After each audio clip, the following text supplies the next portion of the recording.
At the beginning of the story, we see two old men drinking inside a building. A man known as Gwi Ryongja told the other man that he is a very cold-hearted person. He could not believe that the man only wanted to have one cup of drink after seeing him for the first time in decades. Ryongja poured the man some liquor. The moment he poured the liquor, Ryongja remembered that he and the man first met when they were quite young. 40 years ago, a younger version of the man stepped into Ryongja's house and asked him to use the Great Regression Technique to send him back to the past. The younger Ryongja was surprised to hear this.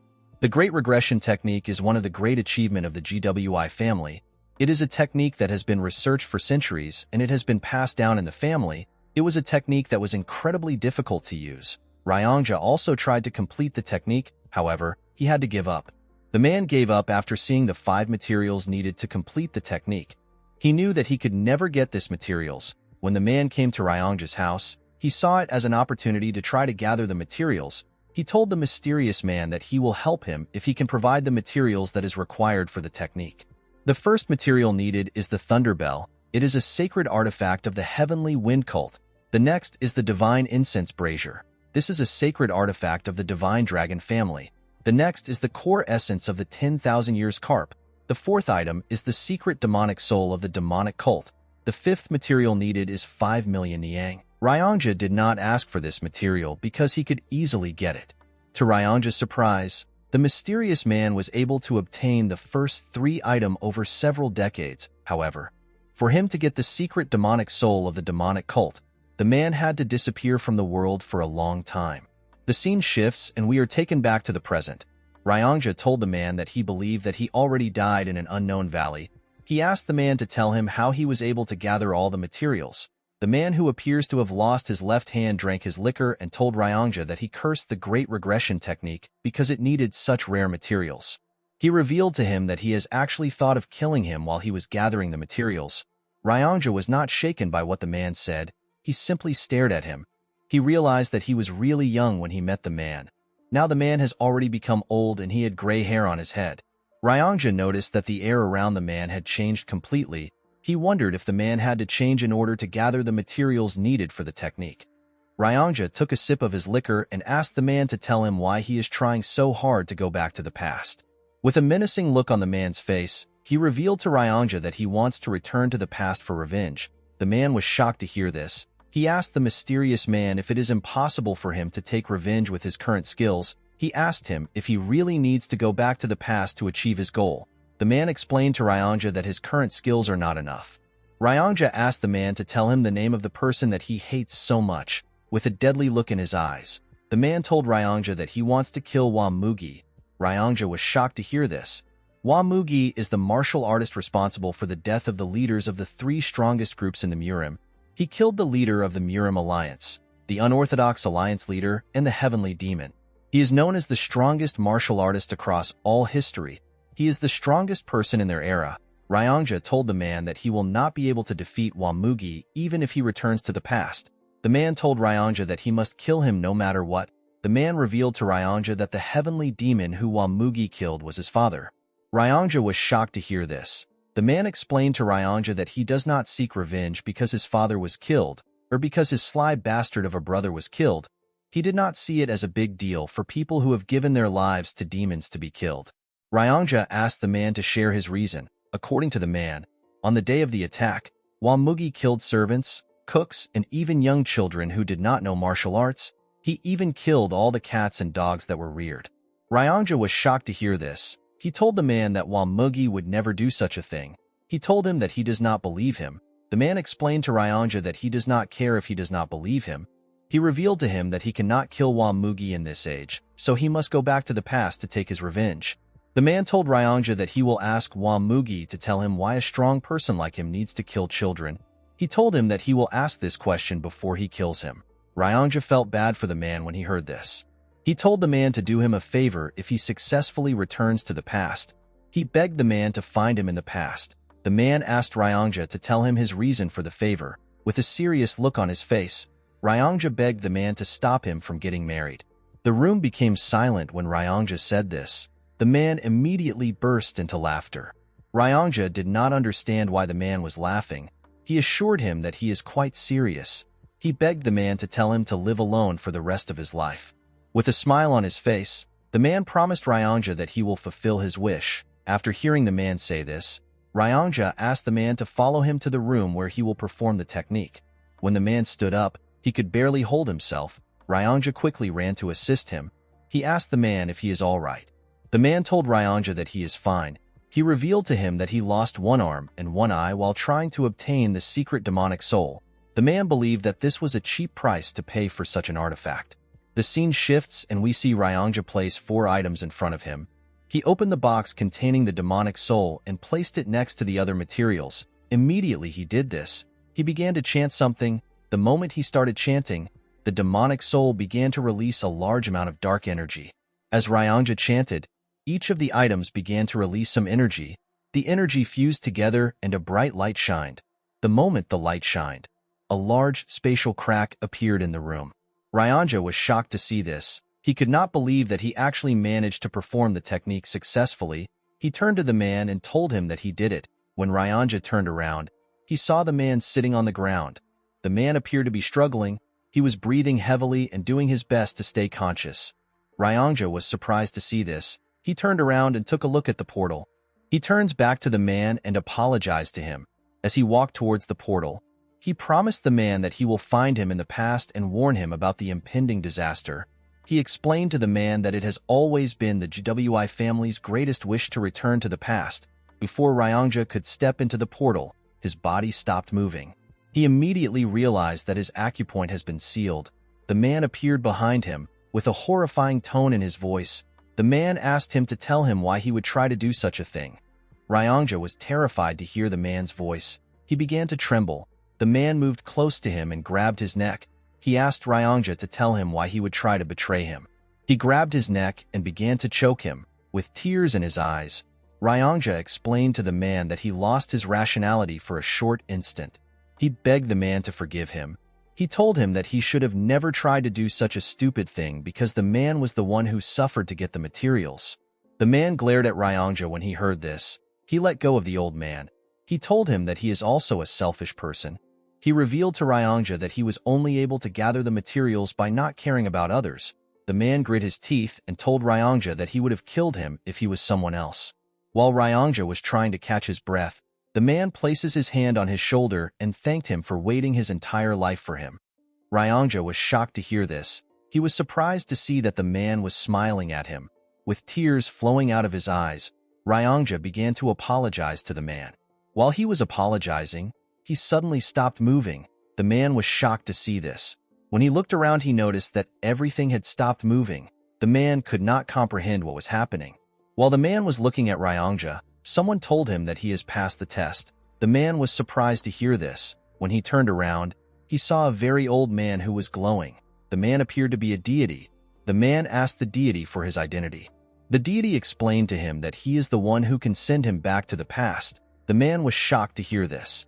The old man asked our protagonist if he truly believes that a mere creature and some items will make it possible for him to travel to the past. The man used his powers to raise the materials and told our protagonist that the items are not the true materials. He explained to him that the true materials are the efforts he offered when he gathered the items. The deity told the man that he has passed the test by living his life with a single goal and by sacrificing everything he had to achieve his goal. The deity explained to the man that his last test was to forgive Ryongja. He told him that the test was the toughest test out of everything. He was surprised to see that the man easily passed the test. The man asked the deity to send him back to the past since he has passed the test. The old man asked our protagonist to tell him what he will do in the past. With a serious look on his face, the man revealed to the deity that he will kill whoever deserves to die and save those who are not supposed to die. The deity asked him if that is all he wants to do. The man told the deity that he will try to live a meaningful life. He told him that the reason he is so desperate to go back to the past is because he regrets the way he lived his life, and he has so much hatred for Wamugi.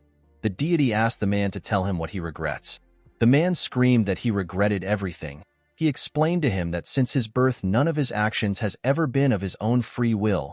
They have always been driven by something. He told him that he was pushed around by so many things, and before he could live for himself, he had already reached the end of his life. The deity smiled when he heard this. He told the man that he is looking forward to see how he will live his new life. The moment he said this, his body began to fade away. After the deity left, time started moving again. Ryongja continued begging the man. The man was surprised to hear Ryongja's voice. Ryongja begged the man to not forget his promise of stopping him from getting married. The man smiled when he heard this. He walked towards the portal. Before entering the portal, the man asked Ryongja to live well. The old man did not care about what the man said. He begged him to stop him from getting married. The scene shifts and we see the man open his eyes. The man found himself on a stage. He was surrounded by hundreds of martial artists who were cheering. In front of the man was a statue of a demon. The man looked around and saw the faces of the martial artists cheering around him. The man smiled when he saw their faces. He realized that he had actually returned. While looking around, the man felt a certain energy. When the man looked up, he saw a man sitting on a huge chair at the top of a building. The man was surrounded by other people who were sitting around him. This man is the heavenly demon and our protagonist's father. The heavenly demon noticed that his son was staring at him. Our boy smiled as he looked his father in the eyes. While he was looking at his father, a huge man who was also on the stage hit his sword on the ground and referred to our boy as young master. He told our boy that he needs to start the fight. The moment our boy heard this, he realized that he returned to the day of the new demon skirmish. The heavenly demon declared that he would not limit the selection of the next cult leader to only his bloodline. This declaration caused an uproar within the cult, because this meant that anyone can become the heavenly demon as long as they are the strongest. In order to show that he is serious about his announcement, the heavenly demon launched a fighting competition among the next generational leaders of the cult. The competition is known as the New Demon Skirmish. The victor of the New Demon Skirmish will be given the chance to challenge one of the heavenly demon's two sons. Whoever wins the fight will be given one wish for the heavenly demon to grant. The big idiot currently in front of our boy chose to challenge him in order to get the wish. The man asked our boy to simply give up. While staring at the idiot, our boy remembered how angry he was that the man chose him in the past. He was offended because the man thought that he was weaker than his older brother. However, the truth was that the man chose him for a different reason. The man had bribed the cook in our boy's kitchen. He made the cook mix energy-dispersing poison into his rice. He did this to stop our young master from temporarily using his energy.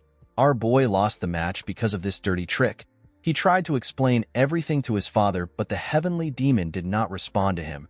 Instead, he looked at his son with eyes that seemed to be blaming him for falling for such a petty trick. Our boy made up for his defeat by doing a few things that pushed him to his limit. Due to the mistakes and failures he experienced, he slowly lost his place in the succession war. Our boy realized that his predicament started from this particular defeat.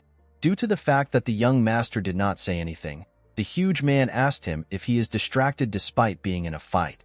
Our boy did not know how to respond to this. He asked the idiot for his name. The huge man was annoyed to hear this. He told the young master that his name is Gu Pyungo. He asked our boy if he is ignoring him. The moment he said his name, the man remembered him. He remembered that Gu Pyungo is one of the 7 disciples of the 8 demon supremes. His master's name is Gu Qianpa, and he is known as Blood Heaven Sword Demon. Pyungo is the 5th disciple of Qianpa. Pyungo told the young master that he must be confident in his abilities for him to mess with him. The man did not reply to the idiot. He turned to see his father. While looking at the heavenly demon, our boy noticed something. While looking at his father's eyes, he could tell that his father already knew that he was poisoned with the energy-dispersing poison. The heavenly demon was simply observing how our boy would take care of this problematic situation. Due to the fact that the man still had what he learned in his past life, he was certain that he could defeat Pyungo in a single move without any inner energy. However, the man did not want to show his true skills. He believed that he needed to hide his skills for now. Our boy raised his hand up and said that he has an announcement to make. He told the martial artist that he is willing to fight Pyungo without any inner energy. The martial artists and Pyungo were shocked to see this. The martial artists began to scream and cheer for our boy. They referred to him as the Unrivaled Swordsman. Pyungo was shocked to see this. The big idiot panicked and raised his hand up. He told everyone that he will also not make use of any inner energy. The martial artists stopped cheering when they heard this. They did not understand why Pyungo was not fighting with his inner energy. They believed that the duel will be boring if 2 people fight without inner energy. Pyungo was annoyed to see how everyone dismissed his announcement. He picked up his sword and told our boy that even though he is not using any inner energy, his sword has no eyes. He told him that his sword can cut anything it touches. The man was not listening to the idiot. He was more focused on the fact that his younger body felt foreign to him. He wondered if he will be able to move his body the way he wants. Pyongo took a stance and asked our boy to unsheath his sword. The man threw his sword to the ground and told the idiot that he does not need it against him. The martial artists began to laugh when they heard this. They told Pyongo that our boy is looking down on him. The idiot was embarrassed to hear this. He told our boy that he will not kill him because he is the son of the cult leader. He assured him that he will take one of his hands. The moment he said this, he rushed to attack the man. When Pyongo launched his first attack, the man easily dodged it. The man was surprised to see that his body was even faster than he thought. Pyongo moved to the side and tried to cut our boy's head off. Our boy jumped before the sword could touch him. The moment he landed on the ground, he placed his hand on his chest to see how fast his heart was beating. He was happy to see his heart beating with so much strength. Pyongo was annoyed to see that the man was ignoring him. He rushed to attack him. This time our boy closed the gap between himself and the idiot. He used his elbow to hit the man in his chest. Pyongo screamed out in pain. Before he could fall to the ground, the man used his hand to hit him in the head. The attack was quite heavy. It made Pyongo cough out some blood. Before Pyongo could fall to the ground, our boy grabbed his clothes and pulled him. He took a stance and attacked the idiot with several punches. Pyongo could not do anything but take the punches. Pyongo fell on his knees as blood gushed out of his mouth and nose. The moment he fell to his knees, the man grabbed his right hand. He raised his leg up and asked Pyongo if this was the hand he used to give the cook the poison. Pyongo was shocked to see that our boy knew about the poison. Unfortunately for the poor bastard, our boy used his knee to snap his hand. Pyongo screamed out in pain as tears fell from his eyes. The martial artists were quite shocked to see what the young master did. While shaking in pain, Pyongo fell to the ground. While staring at the idiot, our boy swore to himself that he will no longer let people like Pyongo influence how he lives his life.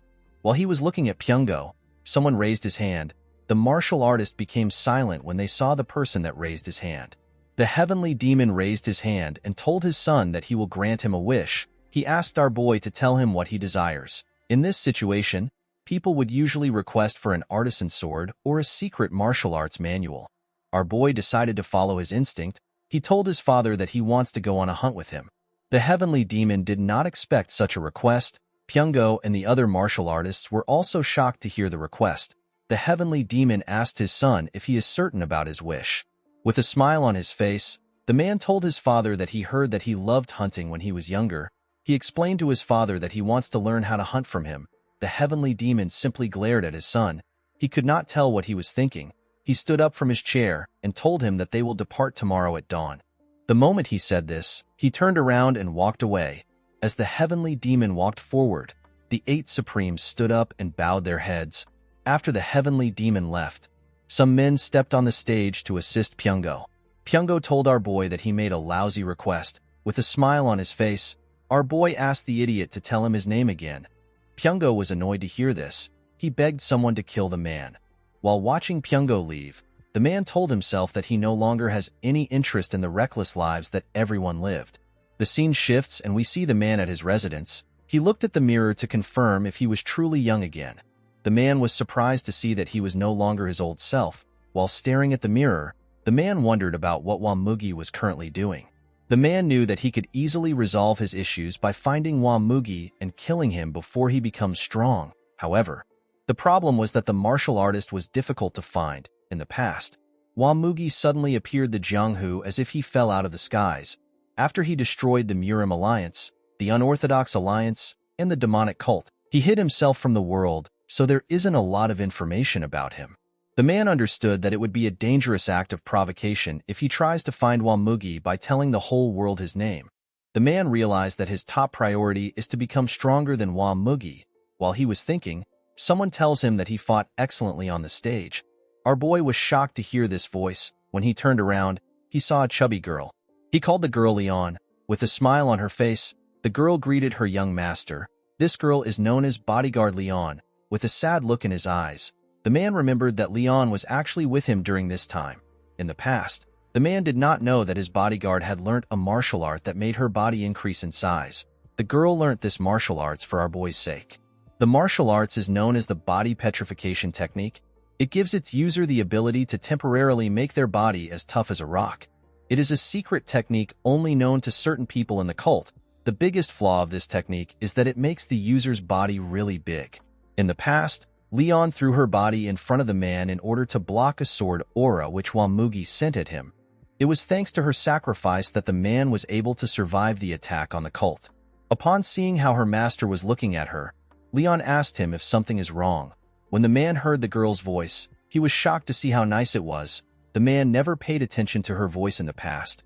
Our boy could not believe that he thought of such a nice girl who was ready to throw her life away for him as a simple guard. He realized that he took her for granted. Our boy walked up to the girl and smiled at her. He noticed that she was bigger than he remembered. Leon did not understand what was happening.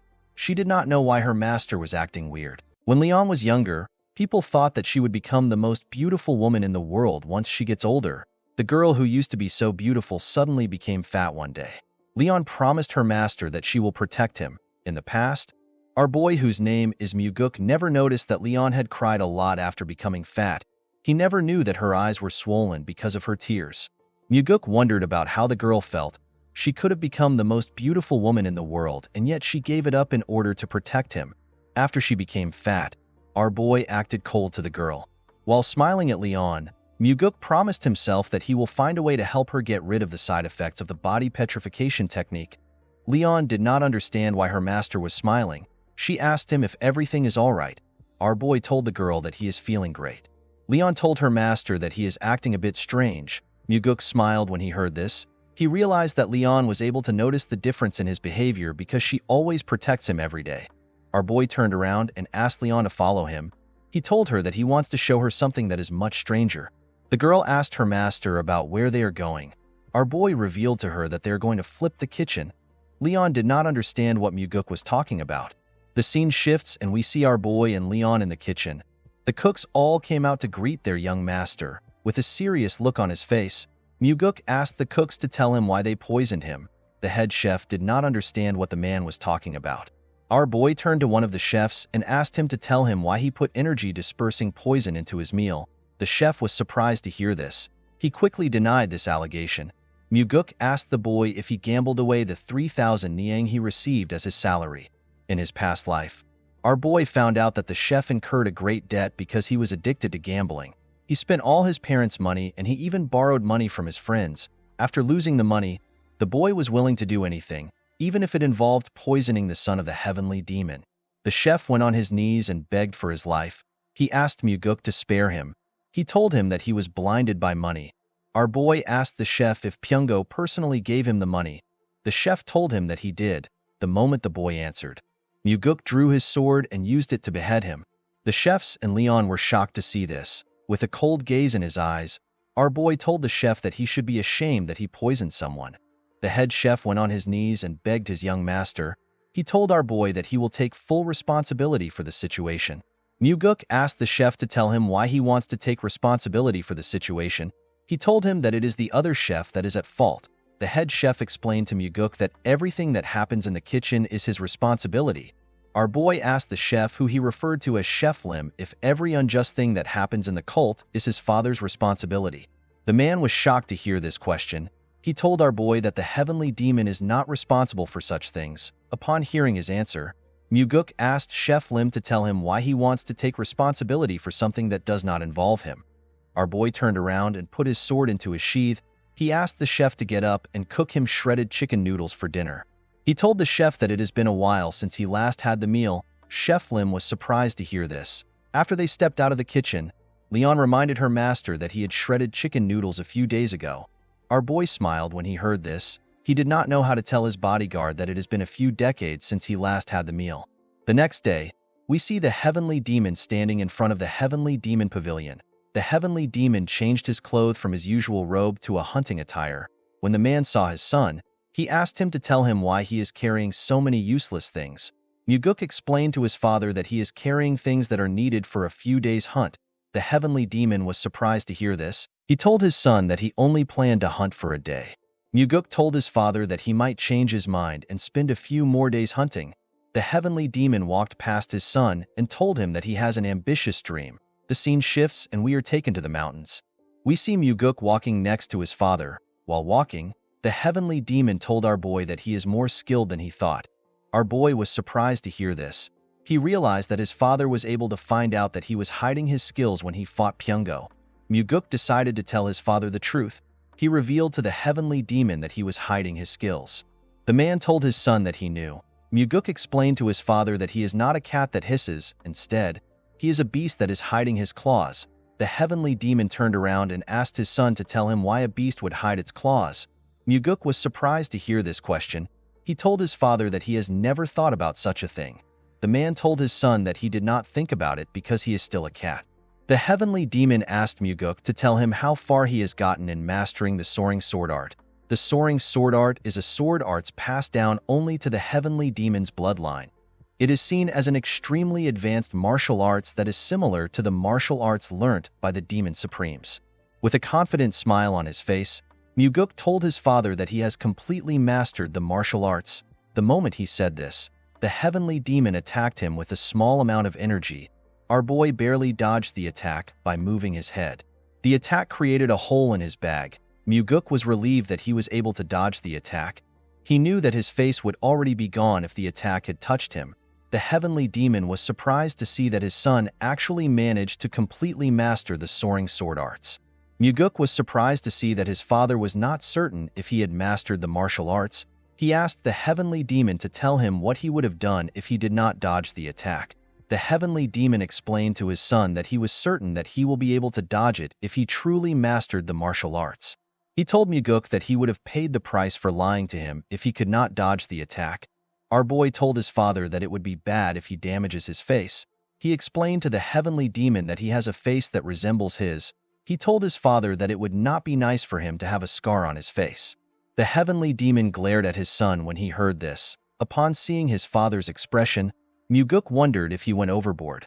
The heavenly demon turned around and told his son that it is impressive that he managed to master the soaring sword arts at his age. Muguk was shocked to hear this. He thanked his father for his praise. As the two walked deeper into the forest, the heavenly demon placed his hand on the ground to check for traces of animals. While the man was looking around, Muguk asked him about the person that taught him how to hunt. The heavenly demon revealed to his son that he learned from his older brother. Muguk was shocked to hear this. He could not believe that he had an uncle. The heavenly demon revealed to Muguk that he killed his brother when he was the same age as him. Our boy told his father that he did great. The heavenly demon was shocked to hear this. Muguk told his father that he would have not been born if he did not do what he did. The man simply glared at his son. He turned around and walked forward. While watching his father walk, our boy realized that even his father would have hated having to fight his own family. Muguk had seen so many situations like this in the past. Our boy realized that the stronger a person seems, the deeper their wounds would be. The heavenly demon told his son that he could not find a solution when he was younger. Muguk clenched his fist and told his father that he also cannot do it. He told his father that he cannot do something which even he was not able to do. The man turned around when he heard this. With a serious look on his face, Muguk told his father that he cannot find a way because his brother is vicious and cruel. The heavenly demon asked his son if he is speaking ill of his brother because he is not around. The scene shifts and we see our boy and his father climbing a mountain. While he was running on the mountain, Muguk contemplates about the fact that he never got married in his past life. Due to this, our boy did not know what it felt like to have children. Muguk was curious about how his father saw him. When they arrived at the top of the mountain, they saw a large forest in front of them. Muguk asked his father if something is inside the forest. The man told his son that their dinner is inside the forest. Muguk quickly took out his bow. He told his father that they need to kill the animal. The heavenly demon asked his son to tell him how he plans to kill something that he cannot even see. He asked Muguk to close his eyes and feel his surroundings. Our boy was surprised to hear this. He decided to follow his father's orders. Muguk closed his eyes and released some energy. When martial masters try to find their opponents, they sense the vibrations in the air. People usually refer to this as the energy flow of a being. When Muguk closed his eyes, he could only feel one energy flow in the surrounding. This was his father's terrifying energy. The heavenly demon asked our boy to send out some of his energy in a single line. He asked Muguk to make the energy thinner without breaking it. He asked our boy to think of his body as a ball of yarn. He told him to slowly discharge his energy as if he is pulling out a thread. Muguk followed his father's instructions and carefully moved his energy. While moving his energy, our boy hit something. The heavenly demon asked him if he has reached something. Our boy told his father that he sees a tree. The heavenly demon asked his son to search the vicinity slowly. As Muguk carefully moved his energy away from the tree, he pushed it into the forest. The moment he got past the tree, Muguk's energy hit a boar which was in the forest. Our boy was shocked to see this. He told his father that it is a wild boar. He told him that the animal has stiff fur and a long body. The heavenly demon was surprised to hear this. He told his son that he is correct. While staring at Muguk, the man told him that he was not able to quickly guess the animal from their current distance. With a smile on his face, Muguk told his father that he was blessed with a body that is gifted in martial arts. He told him that he can do this level of work easily. The heavenly demon simply glared at his son when he heard this. At night, we see our boy roasting the boar. The heavenly demon asked his son to tell him how he is able to cook hunted animals. Muguk told his father that he learnt from a book. The heavenly demon was surprised to hear this. He told Muguk that he is too skilled for someone who learnt from a book.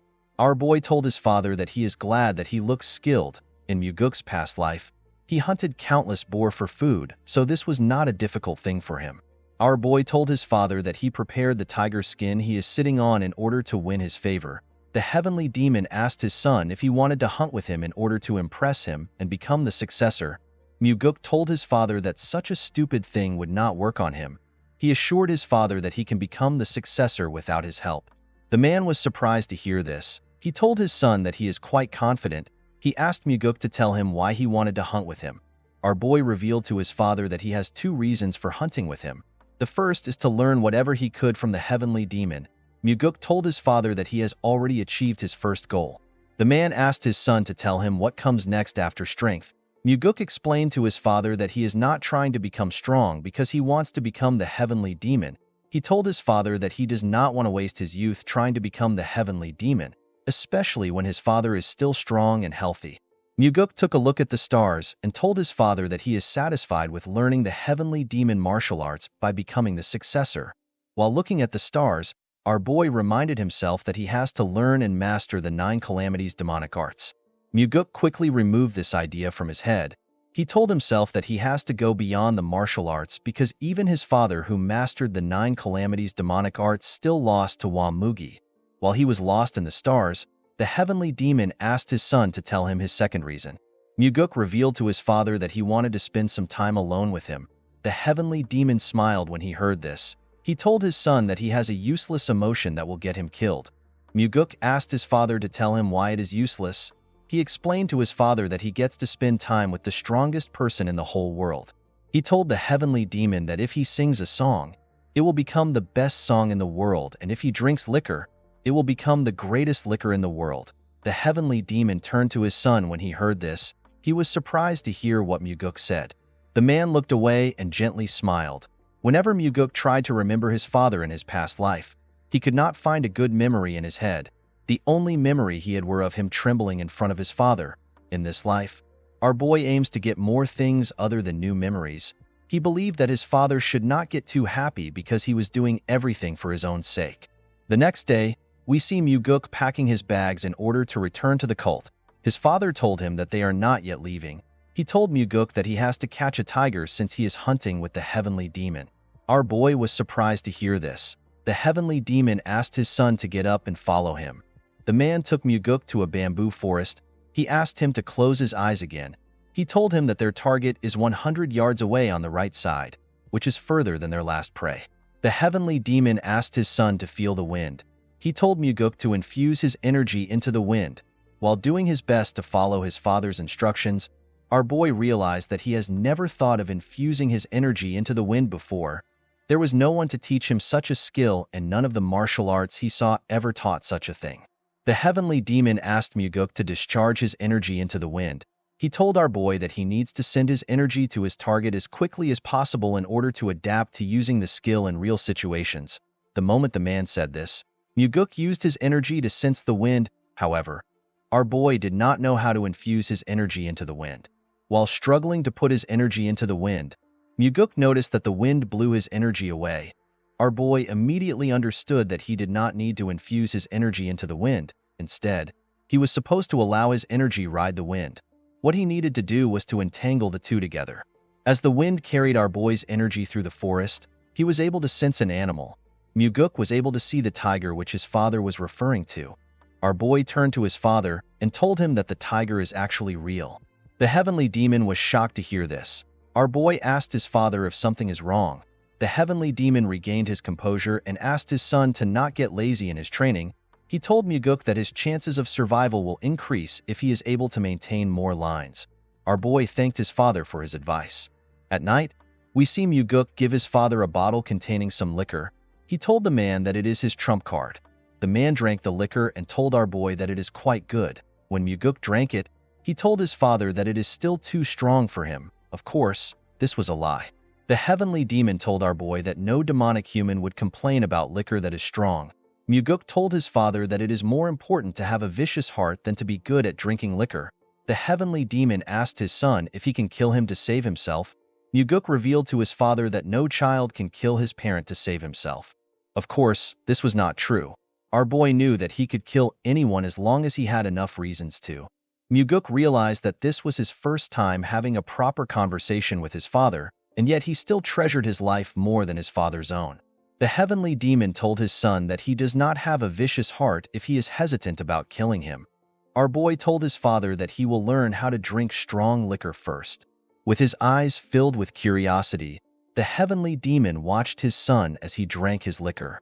In the next scene, we see Muguk circulating his inner energy while he was in his training room. After practicing for a while, our boy let out a huge sigh and stopped circulating his energy. The moment he stopped practicing, Muguk realized that he could freely entangle his energy with the wind, and he could now maintain 4 energy lines. Muguk never expected his father to teach him how to discharge his energy into the wind.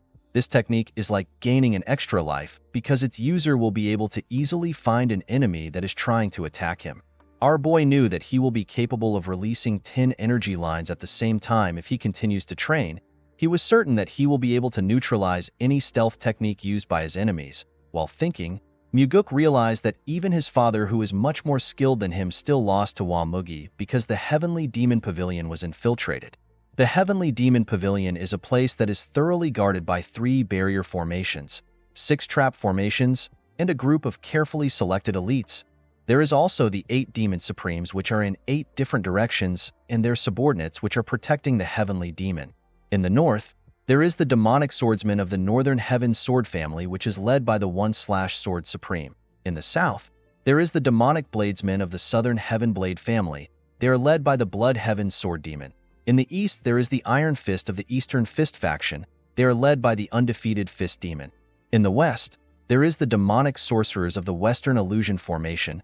They are led by the Soul-Stealing Demon. In the northeast, there is the Faceless Swordsman that wants to become the Evil Smiling Demon. In the southeast, there is the Drunken Swordsman. They are always drunk with the Demonic Drunkard. The Poison Fang stays in the southwest. They research all sorts of poison with the Poison King. And finally, in the northwest, there are crazy monks that are crazy about the demonic Buddha's belief of deluding the world. In the past, Muguk believed that the enemy broke into the cult from outside. However, this was not the case.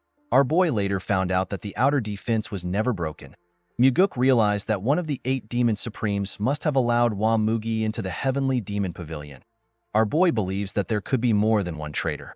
The traitor was never found in the past, but this did not matter to Muguk. He plans to treat each one of the Supremes as traitors. After the Heavenly Demon was killed, none of the 8 Supremes sought revenge. Instead, they decided to close the cult. In his past life, our boy found out about how the 8 Demon Supremes lived their lives. He even knew what their last moments were like. Muguk assured himself that he will make use of each one of the Supremes. As Muguk walked towards the entrance of the room, he hears someone call Leon Fatty. The person asks Leon if the young master is still in the training ground. Our boy was surprised to hear what the person said. Outside the training ground, we see a bald man with a huge sword and 2 other men behind him. The bald man told Leon that he can no longer wait. He asked her to drag Muguk out of the training ground. The girl was surprised to hear this. She could not believe that the man had no regards for her master. Before she could say anything, our boy stepped out of the house and asked the girl to tell him what she is doing. Leon was surprised to see her master. Muguk walked up to the girl and reminded her that he asked her to do her own thing while he is training. Our boy asked her if she was waiting outside for him the whole time he was training. The bald man moved close to Muguk. He asked him to tell him why he suddenly decided to train for days. Our boy immediately recognized the man. He realized that this man is Yang Pua. He is a disciple of the Blood Heaven Sword Demon. He noticed that the man was speaking to him without fear. Muguk could not blame Yangpa because he was only being disrespectful because of the Heavenly Demon. After the Heavenly Demon announced that anyone in the cult could become his successor, the Heavenly Demon's sons were no longer seen as special. In fact, the announcement fueled the ambitious desires of many within the cult to defeat the sons of the Heavenly Demon so they can gain notoriety. Muguk asked the man to tell him what he wants. Yangpa revealed to our boy that Pyungo can no longer practice martial arts because of him. Our boy asked the man if he wants him to look after Pyungo. Yangpa told Muguk that he is not joking. Our boy smiled when he heard this. He told Yangpu that their relationship is not the type where they can have serious conversations. The man told our boy that he needs to take responsibility for crippling Pyungo. He asked Muguk to apologize to the idiot officially.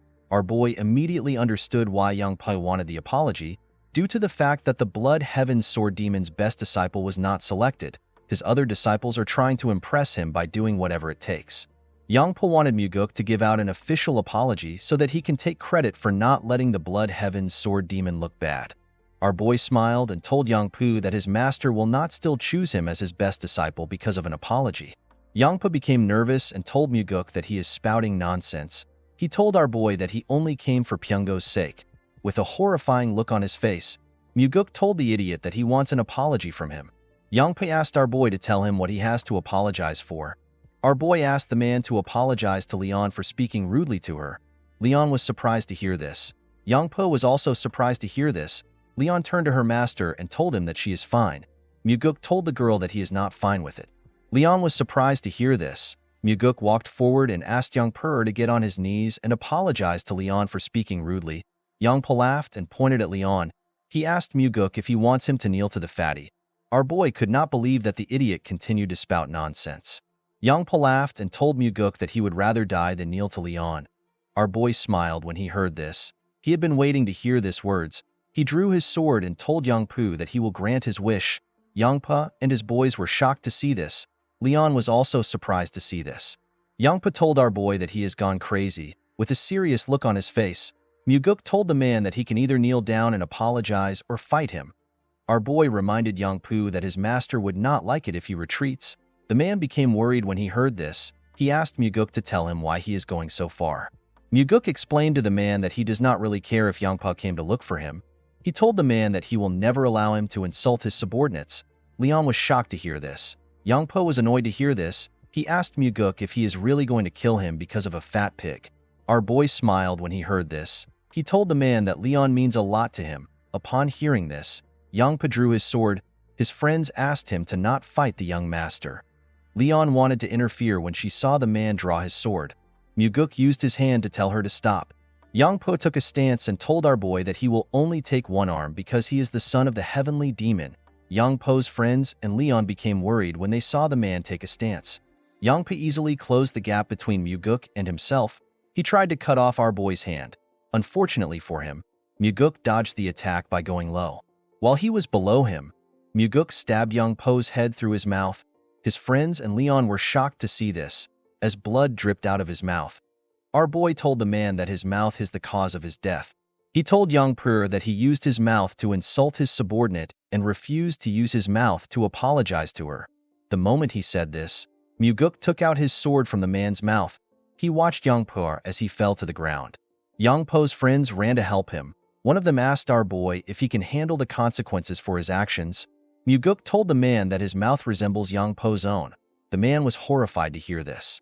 With a terrifying look on his face, Muguk asked the two men to pass on his message exactly the way he says it. He told them that he will find them at dusk if they do not do as he says. After telling them his message, our boy allowed the two men to carry Yangpo's dead body away. As the men walked forward, Leon walked up to her master. She asked him to tell her why he killed the man. She asked him to tell her why he would do such a thing for someone like her. Muguk smiled when he heard this. He could not believe that Leon was actually worried about him even though she was already hurt emotionally. Our boy assured the girl that he did not do it for her. He told her that he simply killed someone that deserved to die. Leon reminded her master that the Blood Heaven Sword Demon will not let his actions slide. Muguk understood why Leon was scared. The 8 Demon Supremes are people who have great influence in the cult. They also possess superior martial arts prowess and subordinates that not even the Heavenly Demon can ignore. Our boy had already crippled one disciple and killed another disciple of the Blood Heaven Sword Demon. Muguk assured his guard that the Blood Heaven Sword Demon will not take action. He told her that the man has nothing to gain from getting involved. He told her that the Blood Heaven Sword Demon will simply get criticized for teaching his disciples the wrong way. Leon told her master that the man's pride might be hurt. Muguk assured the girl that the Blood Heaven Sword Demon does not have any pride. Our boy placed his hand on Leon's shoulder and asked her not to worry about him. The girl was surprised to hear this. Muguk did not have a problem killing Yangpa because he was going to gain something from it. Due to the fact that he crushed Pyungo in a fight and killed Yangpa, our boy was certain that he will be able to attract everyone's attention in the cult. He did this in order to get closer to becoming the successor. As Muguk walked forward, Leon thanked him for what he did. With a bright smile on her face, the bodyguard thanked her young master for being on her side. Muguk turned around and smiled when he saw the look on the girl's face. He asked Leon to always be thankful. He told her to never forget what he did for the rest of her life. Our boy smiled as he walked forward. He hoped that Leon would not stop smiling in this life. He wanted the girl to live a life of happiness. Later in the night, we see Muguk outside his room in his nightwear. Our boy was sitting on a huge rock. As Muguk looked at the stars, he remembered that he was drowned in a sense of defeat when he ran away after the cult was disbanded. The sense of defeat was so great that Muguk would not be able to continue living if he had not been chasing after a goal in life. Our boy wondered about how his life would have been if he had not found out about the great regression technique. While he was thinking, our boy felt something terrifying. When he turned to his side, he saw a huge sword next to his neck. The sword was showing him his reflection. When Muguk looked behind him, he saw an old man releasing a terrifying energy next to him. Our boy quickly recognized the old man as the Blood Heaven Sword Demon. He never expected the old man to get to his house so quickly. While looking at the sword next to his neck, Muguk wondered if he could dodge the sword with his current strength. Our boy immediately knew that he could not dodge it. This is because his inner energy is severely lacking. While Muguk was sweating in anticipation of the man's choice, the old man took his sword away from his neck and sat next to him. With a smile on his face, the Blood Heaven Sword Demon asked Muguk to tell him why he behaved the way he did. Our boy told the man that his subordinate acted like a fool. Our boy asked the Sword Demon if he came to pick a fight with him because he is the youngest son of the Heavenly Demon. The old man raised his sword up and put it next to our boy's throat. He asked Muguk if he should cut off his head and show it to the Heavenly Demon.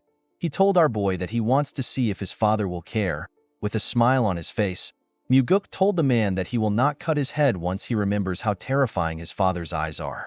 The Sword Demon smiled when he heard this. He took away his sword and dragged it on the ground. Our boy was surprised to see what the man did. The Blood Heaven Sword Demon created a long line and put a small demarcation at the end of the line. The man explained to Muguk that the small ratio represents how much his father cares for him. He told our boy that the majority belongs to him. Muguk was surprised to hear this. He went down and used his hand to create another demarcation. With a smile on his face, he reminded the Blood Heaven Sword Demon that he is the son of the Heavenly Demon.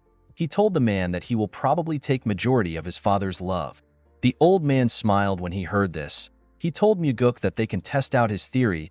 He told him that he wants to see if the Heavenly Demon will allow him to live if he carries his head to him. Our boy laughed when he heard this. He asked the Sword Demon to not underestimate the love a father has for his son. The Blood Heaven Sword Demon raised his sword and began to release a large amount of energy. He told Muguk that they can test it out. Our boy was shocked to feel the man's energy. With a nervous smile on his face, Muguk told the old man that they do not need to test the theory. He explained to the man that the Heavenly Demon has 2 sons and there is only one of him. In other words, the Blood Heaven Sword Demon was more valuable than him. The old man removed his energy when he heard this. With a smile on his face, he told Muguk that he is not as foolish as his disciple. Our boy assured the man that his disciple would be alive if he was a little bit like him. With a serious look on his face, the Blood Heaven Sword Demon revealed to Muguk that he has lived his whole life with misfortune. He told our boy that he hopes they do not meet often. Muguk assured the man that he will remember his words. The moment he heard this, the Blood Heaven Sword Demon jumped out of the residence. Our boy was relieved when he saw the old man leaving. After the Sword Demon left, Muguk noticed that he was feeling some pain in his body. When our boy raised his clothes up, he saw some marks on his body. Muguk immediately realized that the old man used his sword hilt to hurt him when he sat next to him. He was annoyed to see that the crazy old man would hurt him. Our boy knew that the Blood Heaven Sword Demon came to see him for a different reason. Although the old man looks like someone who acts as he pleases, he is actually very calculative and he plans things meticulously. The fact that the old man told our boy that he will carry his head to his father twice means that he was really thinking of doing it. Muguk knew that the sword demon came to see him because he left a deep impression when he fought with his disciple. He knew that the old man must have thought of his wish to hunt with his father to be unique. Muguk realized that the sword demon felt the need to test him, especially since he killed his disciples. He understood that the man came to see if he was worthy of being the successor. Our boy wondered if his first opponent is going to be the Blood Heaven Sword Demon. In the next scene, we see Muguk circulating his energy in his training room. While trying to improve his energy lines, our boy sensed something above him. He quickly went up to the roof. To his surprise, his father was waiting for him on top of the roof. The heavenly demon asked his son if he really killed a disciple of the Blood Heaven Sword Demon. Muguk told his father that the disciple deserved death. The heavenly demon told his son that he does not care if the disciple deserved to die. He explained to our boy that the Blood Heaven Sword Demon came to him with the issue. He told Muguk that the old man wants him to receive punishment. Our boy was surprised to hear this. He could not believe that the Blood Heaven Sword Demon would meet his father because of his disciple. He was more surprised to hear that the old man wanted him to be punished. The heavenly demon understood why his son was surprised. He told him that the Blood Heaven Sword Demon is not the kind of person who would make such a request over a single disciple's death. Muguk immediately understood that the Blood Heaven Sword Demon is trying to test the relationship his father has with him. The old man wanted to see if the heavenly demon will punish his son and the kind of punishment he will give our boy. He did this to see if the heavenly demon considers our boy as one of the successor candidate. While staring at his son, the heavenly demon told him that he intends to punish him. Muguk was surprised to hear this. He told his father that he has no justification to punish him. The heavenly demon assured his son that a reason can be created. Muguk was surprised to hear this. He did not understand what his father was thinking. The heavenly demon reminded his son that he asked him about which demon supreme he trusts the most while they were hunting. When Muguk asked this question, his father did not give him an answer. Presently, the heavenly demon revealed to his son that he does not trust anyone in the cult. Muguk was shocked to hear this. The man reminded our boy that he told him that they need to set hierarchy and discipline within the cult. The heavenly demon asked his son to tell him how he wants to do this. He told him that he is not interested in hearing stupid answers. He asked Muguk to share his true thoughts. Muguk realized that his father was truly asking for his opinion. Our boy told his father that their cult has lost the path of the demon. The heavenly demon was surprised to hear this. He asked his son to tell him what the path of a demon means to him. Muguk explained to his father that the path of a demon should be the belief that their cult has to defeat absolute evil. The heavenly demon was very surprised to hear his son's answer. Our boy told his father that the Orthodox faction is not the direct opposite of their cult. The heavenly demon asked his son to tell him what their direct opposite is. Muguk told his father that the opposite of their cult is absolute evil, a form of evil that is so cowardly and terrifying to the point that no human can bear. Evil that even demons will despise and turn away from it. Our boy explained to his father that the justice and chivalry that the Orthodox faction advocates for is only good enough to deal with lesser evils.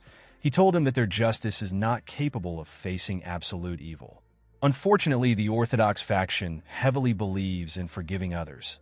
As long as they value people, they can never be a match for evil that has forsaken its humanity. Muguk revealed to his father that they are the only faction within the Murim that can get rid of evil that is atrocious and horrifying.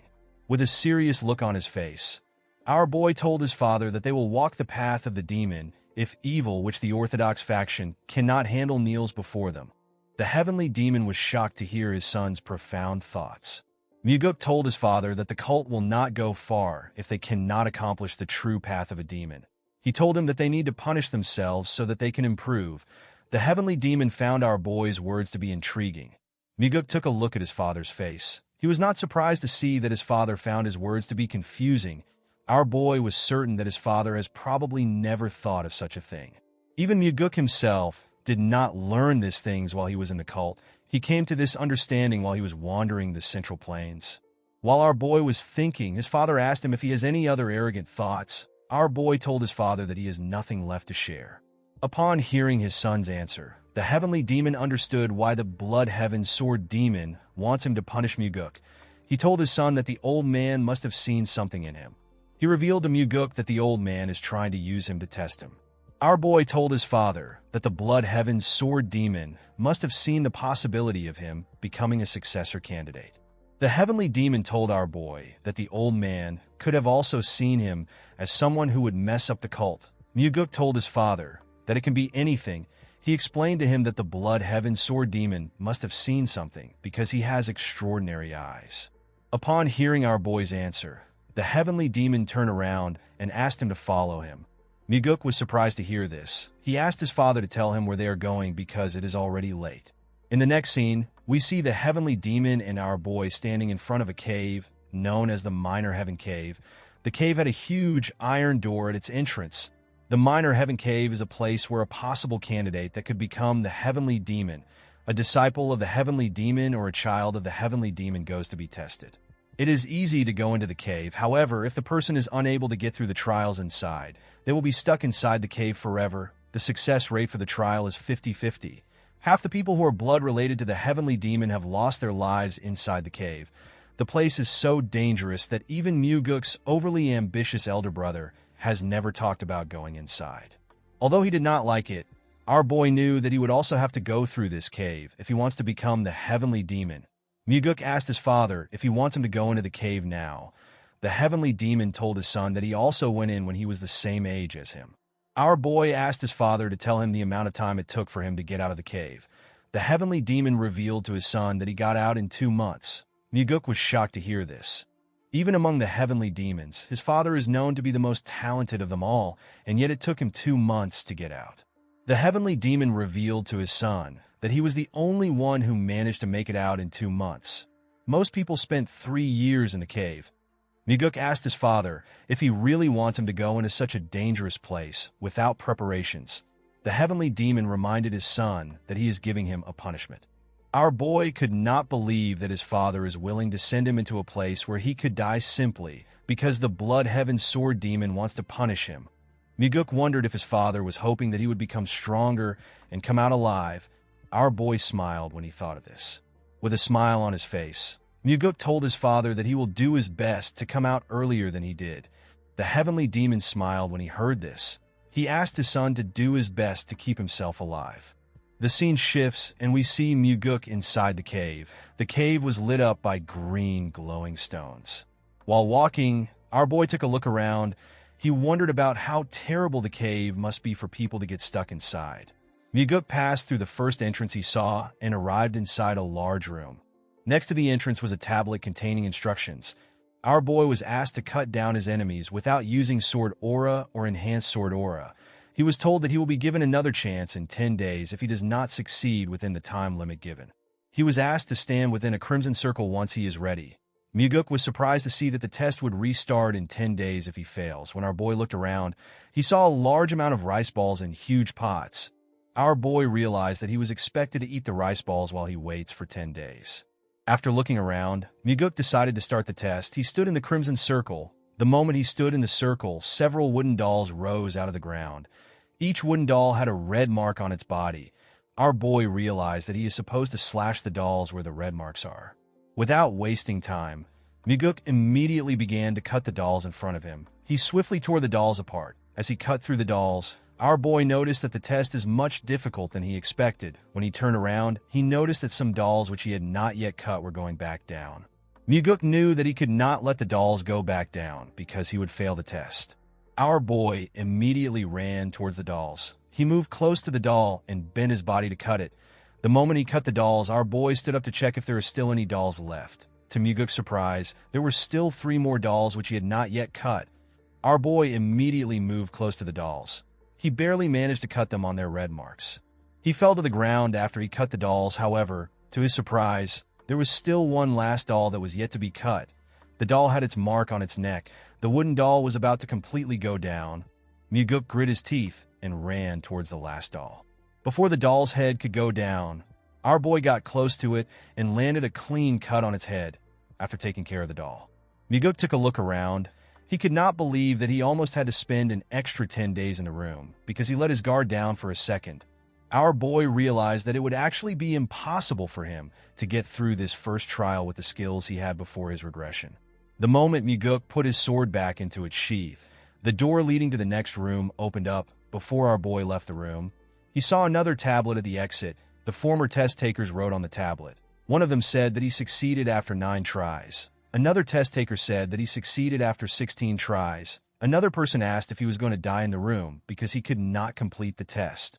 Another test taker wrote that he has tried to go back, but there is no way out. While Myuguk was looking through the tablet, he recognized the handwriting at the end of it. The person called the other test takers idiots. Our boy smiled when he realized that this was his father's handwriting. Myuguk laughed as he walked to the next test room. He could not believe that his father would berate their ancestors. Inside the second room, our boy saw the crimson circle on the ground and hundreds of weapons on the walls. Due to the amount of weapons in the room, Myuguk realized that he would need to make use of some of the weapons for the trial. According to the instructions on the tablet, Myuguk was asked to use the weapons that are hung on the wall to split the ball in half within 2 hours. Our boy is allowed to use sword aura or enhanced sword aura. He was told that he will be given another chance in 20 days if he does not succeed within the time limit. Myuguk was asked to stand in the crimson circle once he is ready. Without wasting time, our boy stood in the circle. The moment he stood in the circle, a huge rock rose out of the ground. The rock had a small metal ball on it. Myuguk was surprised to see the ball. He could not believe that he was given 2 hours to cut a single ball into half. He was certain he could cut the ball into 100 pieces if he uses enhanced sword aura. Our boy was certain that there must be a reason why he was given 2 hours to cut a single ball. He took one of the swords on the wall and tried to use it to slash the ball. Unfortunately for him, his sword broke in half immediately. He hit the ball. Our boy was surprised to see this. He took another sword and decided to use enhanced sword aura to cut the ball in half. He wanted to quickly move on to the next trial. Myuguk took a stance and gathered his aura into his sword. He was about to cut the ball when he realized something. Our boy realized that it would be too easy for the test to end with him using enhanced aura. He became curious about how other test takers performed. One of them said he tried to cut the ball 89 times without aura, but he failed, so he ended up using enhanced aura. One test taker said that he cut the ball without enhanced aura. The other test takers after this person said that the person is lying. They said that it is impossible to cut the ball without enhanced aura. While looking through the tablet, Myuguk searched for his father's comment. When our boy found his father's comment, he was surprised to see what he wrote. The heavenly demon wrote that if there is heat, the person will lose. Our boy could not comprehend his father's words. He was quite surprised to see that his father did not just insult their ancestors like his usual self and go to the next trial. After reading his father's comments, Myuguk went to check the instructions again. Our boy noticed that the instructions said that he may use sword aura or enhanced sword aura. Myuguk realized that he was not told to use aura. He was simply given the option to use it. He immediately understood that he could not use sword aura if he truly wants to pass the trial. He realized that his father was warning future test takers to not use enhanced sword aura because heat is generated when enhanced sword aura is used. Our boy grabbed another sword and tried to break the ball again. Unfortunately, the sword broke again. He grabbed a huge hammer and hit it on the metal ball. This attempt also failed. While breathing heavily, Myuguk grit his teeth out of anger. He could not believe that he was not able to leave a scratch on the ball.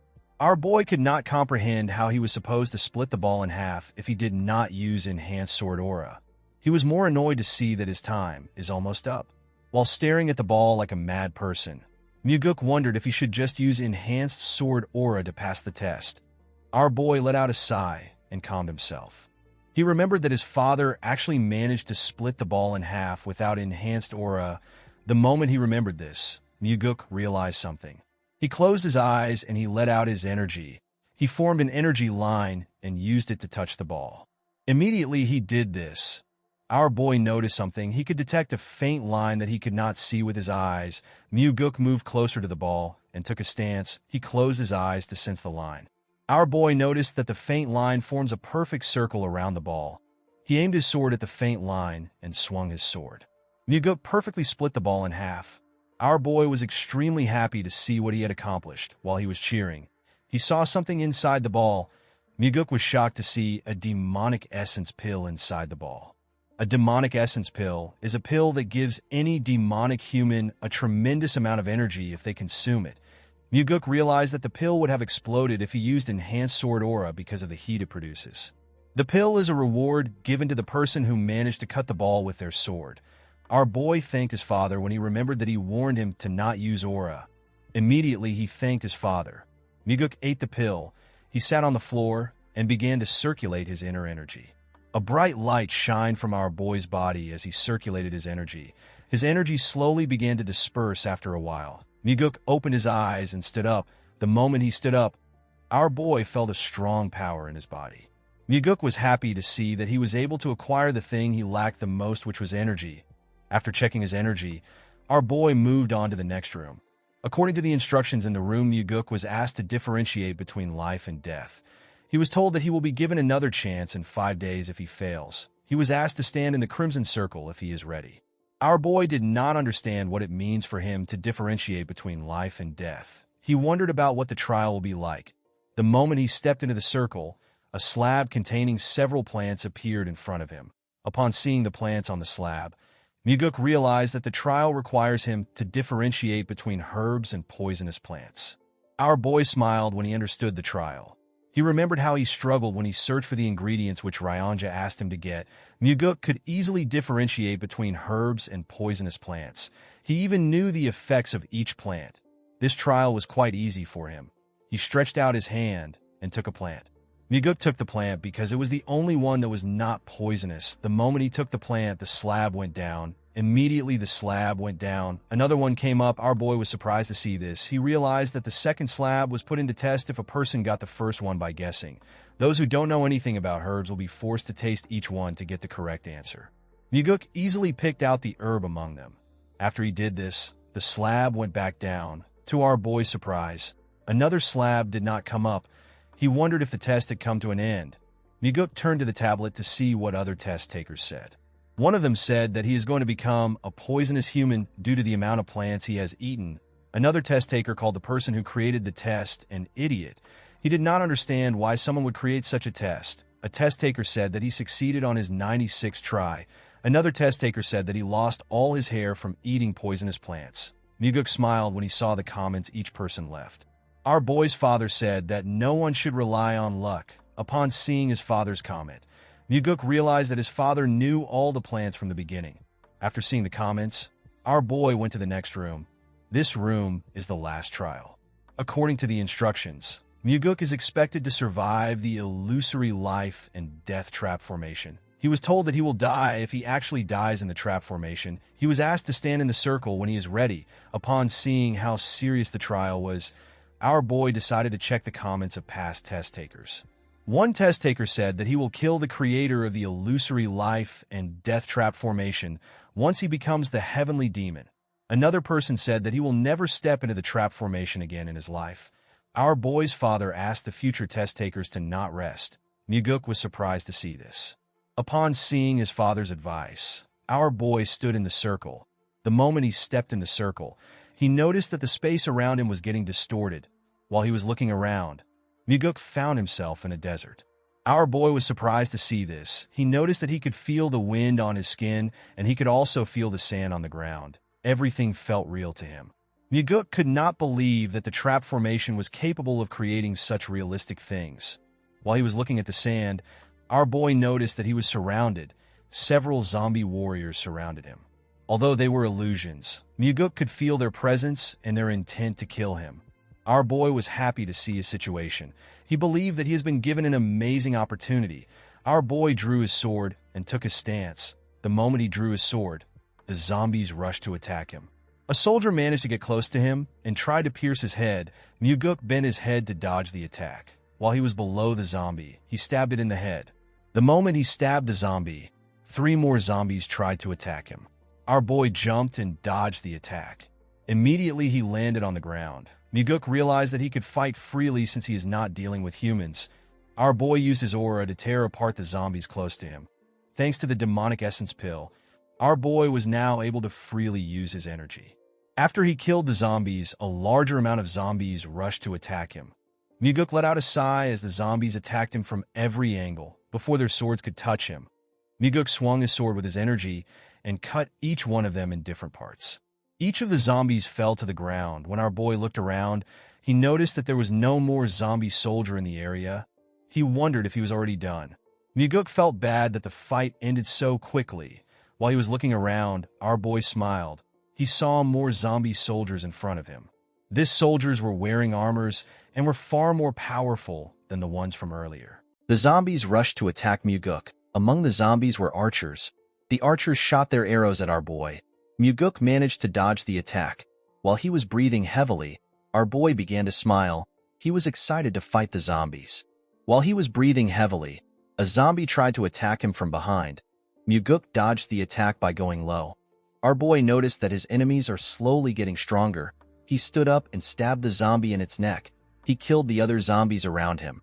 While fighting the zombies, Muguk understood why his father asked him to never rest. Our boy realized that this was the first battle that felt like a real battle after he regressed. Due to the fact that he was fighting with his life on the line, Muguk was able to digest the insights he had in his past life. Our boy did not stop moving. He continued to use his sword to tear the soldiers apart. As he did this, the insights he got in his past life were slowly becoming one with his current body. Our boy used his sword aura to push back the zombies around him. The moment he did this, a large amount of small blades were fired at him. Muguk managed to block the blades with his sword. He quickly moved close to the zombies that shot at him. He used his sword to strike them. While tearing the zombies apart, our boy moved faster and made his attack stronger. After fighting for a while, Muguk managed to cut down the last zombie. After the soldier fell to the ground, our boy used his sword to hold himself up. He took a look around to see if there are any more zombies around. Muguk did not see anything except dust in the area. He wondered if the battle was over. While his body was dripping with sweat, our boy returned back to the real world. When he moved close to the exit, he saw a stone tablet. Our boy was congratulated for passing the trial. According to the tablet, our boy was expected to use his new strength for the advancement and prosperity of the heavenly demon divine cult. Muguk smiled when he saw this. He could not believe that he completed the trial in a day when it took his father 2 months. Our boy knew that this information will cause an uproar in the cult. He knew that people would doubt his achievements more than they will praise him because of how fast he was. While looking around, Muguk decided to stay in the cave and continue training. He decided to fully comprehend all the insights he had in his past life. He assured himself that he will make the insights fully assimilate with his current body. In the next scene, we see our boy at the Heavenly Demon Pavilion. Muguk told his father that he took 100 days to clear the trial. He told his father that although he did his best, he could not break his record. The Heavenly Demon asked our boy if he cut the metal ball the right way. Muguk revealed to his father that his hint was a big help. He told the Heavenly Demon that he did not rest at the trap formation of the final trial. The Heavenly Demon smiled when he heard this. Muguk was surprised to see this. He wondered if his eyes were playing tricks on him. He was certain that he saw his father smile for a moment. The Heavenly Demon commended his son for not being a fool. Muguk told his father that he cannot be a fool because he is the son of the Heavenly Demon. While looking at his father, our boy remembered how he always thought that his father was a wicked person. Before his regression, Muguk assumed that his father enjoyed pitting his children against each other in a fight of life and death in order to become the successor. After spending some time with his father, our boy understood the Heavenly Demon's behavior. He realized that his father is someone who is willing to endure through his children's death if it is for the sake of the cult. He was certain that his father was not a person who simply enjoyed watching his children fight. While he was thinking, someone told him that he is incredible for making it out of the minor heaven cave in just 100 days. Muguk was surprised to see that the person talking was the chief advisor whose name is Sima Myung. He is the second in command in the cult, and he is the person whom the Heavenly Demon trusts the most. Muguk put his hand together and greeted the advisor. The man told our boy that he is glad to see him. He told him that he actually has a cult-related issue to discuss with him. Our boy was surprised to hear this. He could not believe that the advisor wanted to discuss something relating to the cult. He immediately realized that his father must have asked Myung to discuss the issue with him. Myung revealed to Muguk that they have received an anonymous letter recently. According to the letter, there are corrupt practices taking place in the demonic army. Our boy was surprised to hear this. The demonic army is one of the combat groups of the cult, and the leader of the army is the blood-related sibling of the Blood Heaven Sword Demon. The advisor revealed to our boy that they also received the same letter last year. He told him that they conducted a separate investigation. However, the investigation ended in failure. This is because the special investigation officer that was dispatched was killed. Muguk was surprised to hear this. He asked the man if the person was killed by the demonic army. Myung told him that he is correct. He explained to our boy that the person who killed the officer also committed suicide. Muguk was shocked to hear this. Myung told our boy that he wants him to become the special investigation officer in order to take care of the issue personally. Our boy immediately realized that the situation was dangerous. He knew that anyone who was found to be complicit in corruption would already be executed. Due to this, anyone who dares to engage in corrupt practices will do whatever they can to hide their crimes. Muguk knew that the organization would not go easy on him even if he is the son of the heavenly demon. Our boy turned to Myung and told him that he could die while investigating. The advisor told our boy that he is correct. He told him that he will have to put his life on the line to carry out the mission. Muguk immediately realized that this was one of his father's tests. The heavenly demon reminded his son that he said that he will control and hold the cult members by their leashes. Our boy explained to his father that he planned to do this when he becomes the heavenly demon. His father asked him if he is too scared to take on the mission. Upon hearing what his father said, Muguk accepted the mission. Although he did not know what his father was planning, Muguk assured himself that he will give him a good performance. Our boy explained to his father that this could be his last moment with him. He asked the heavenly demon to have a drink with him. The moment he said this, the heavenly demon stood up and walked away. The place became awkward for both Muguk and the advisor. Our boy told Myung that although his father acts tough, he actually cares for him and his brother. Myung did not understand what our boy was saying. He told him that his father did not seem like someone who cares. Muguk did not know what to say to the man. He felt embarrassed. In the next scene, we see a man at Muguk's house. The man in a yellow garment told our boy that he is a special investigation officer. He introduced himself as Seo Daryong. He told Muguk that he is from the Nirvana Pavilion. Our boy was surprised to see the man. He did not understand why the man came to see him. He revealed to Daryong that he asked the advisor to send the prettiest woman from the Nirvana Pavilion to him. Daryong told our boy that he must look like the prettiest woman to Myung. Muguk was annoyed to hear this. He picked up his sword and walked past the man. He told Daryong that they need to get to work. Daryong was surprised to hear this. He asked our boy if they are leaving immediately. Muguk told him that they are. While walking, our boy asked the man to tell him the kind of person which the commander of the demonic army is. Daryong revealed to Muguk that the leader of the demonic army is Gu Cheonyang. He told him that Cheonyang is the younger brother of Gu Qianpa, who is also known as the Blood Heaven Sword Demon. Cheonyang has been the commander of the demonic army for 8 years. After taking on several dangerous missions, the demonic army has risen to the level where everyone acknowledges them as an elite group. Muguk realized that the demonic army must be good at their jobs. While walking, our boy suddenly stopped moving. Daryong asked him if something is wrong. Muguk asked the man if he does not intend on investigating the corruption in the demonic army. Daryong told him that he plans to carry out the investigation. Our boy told the man that he feels no form of enthusiasm from him in the way he walks and talks. Daryong explained to Muguk that he behaves like this because nothing will change even after they uncover the corrupt practices of the demonic army. Muguk was surprised to hear this. He wondered if the man was trying to tell him that the cult will not change unless the executives are changed. Our boy turned around and asked the man if he is not scared. Daryong assured our boy that he is not scared at all. Muguk revealed to the man that the last special investigation officer was killed while investigating. Daryong revealed to our boy that the previous special investigation officer was his direct superior. Muguk was shocked to hear this. He quickly turned around. The man told him that the superior was the person who taught him. Our boy was surprised to hear this. He was more surprised to see that the man did not have any form of sadness in his eyes when he spoke to him. In the next scene, we are taken to the demonic dragon court. We see 2 huge men guarding the entrance of the court. The men asked Muguk and Daryong to tell them where they came from. Daryong introduced himself as a special investigator officer from the Nirvana Pavilion. He asked the men to step aside. He told them that he has some business with the commander of the demonic army. Our boy was surprised to see how gutsy Daryong was. One of the men told Daryong that he does not look special even though he is a special investigator. A bald man told Daryong that he cannot go in unless he has permission from a higher-up. Daryong opened his book and brought out a document. He told them that it is an order document. The bald man asked Daryong to wait outside. He told him that he will report the situation to his superior.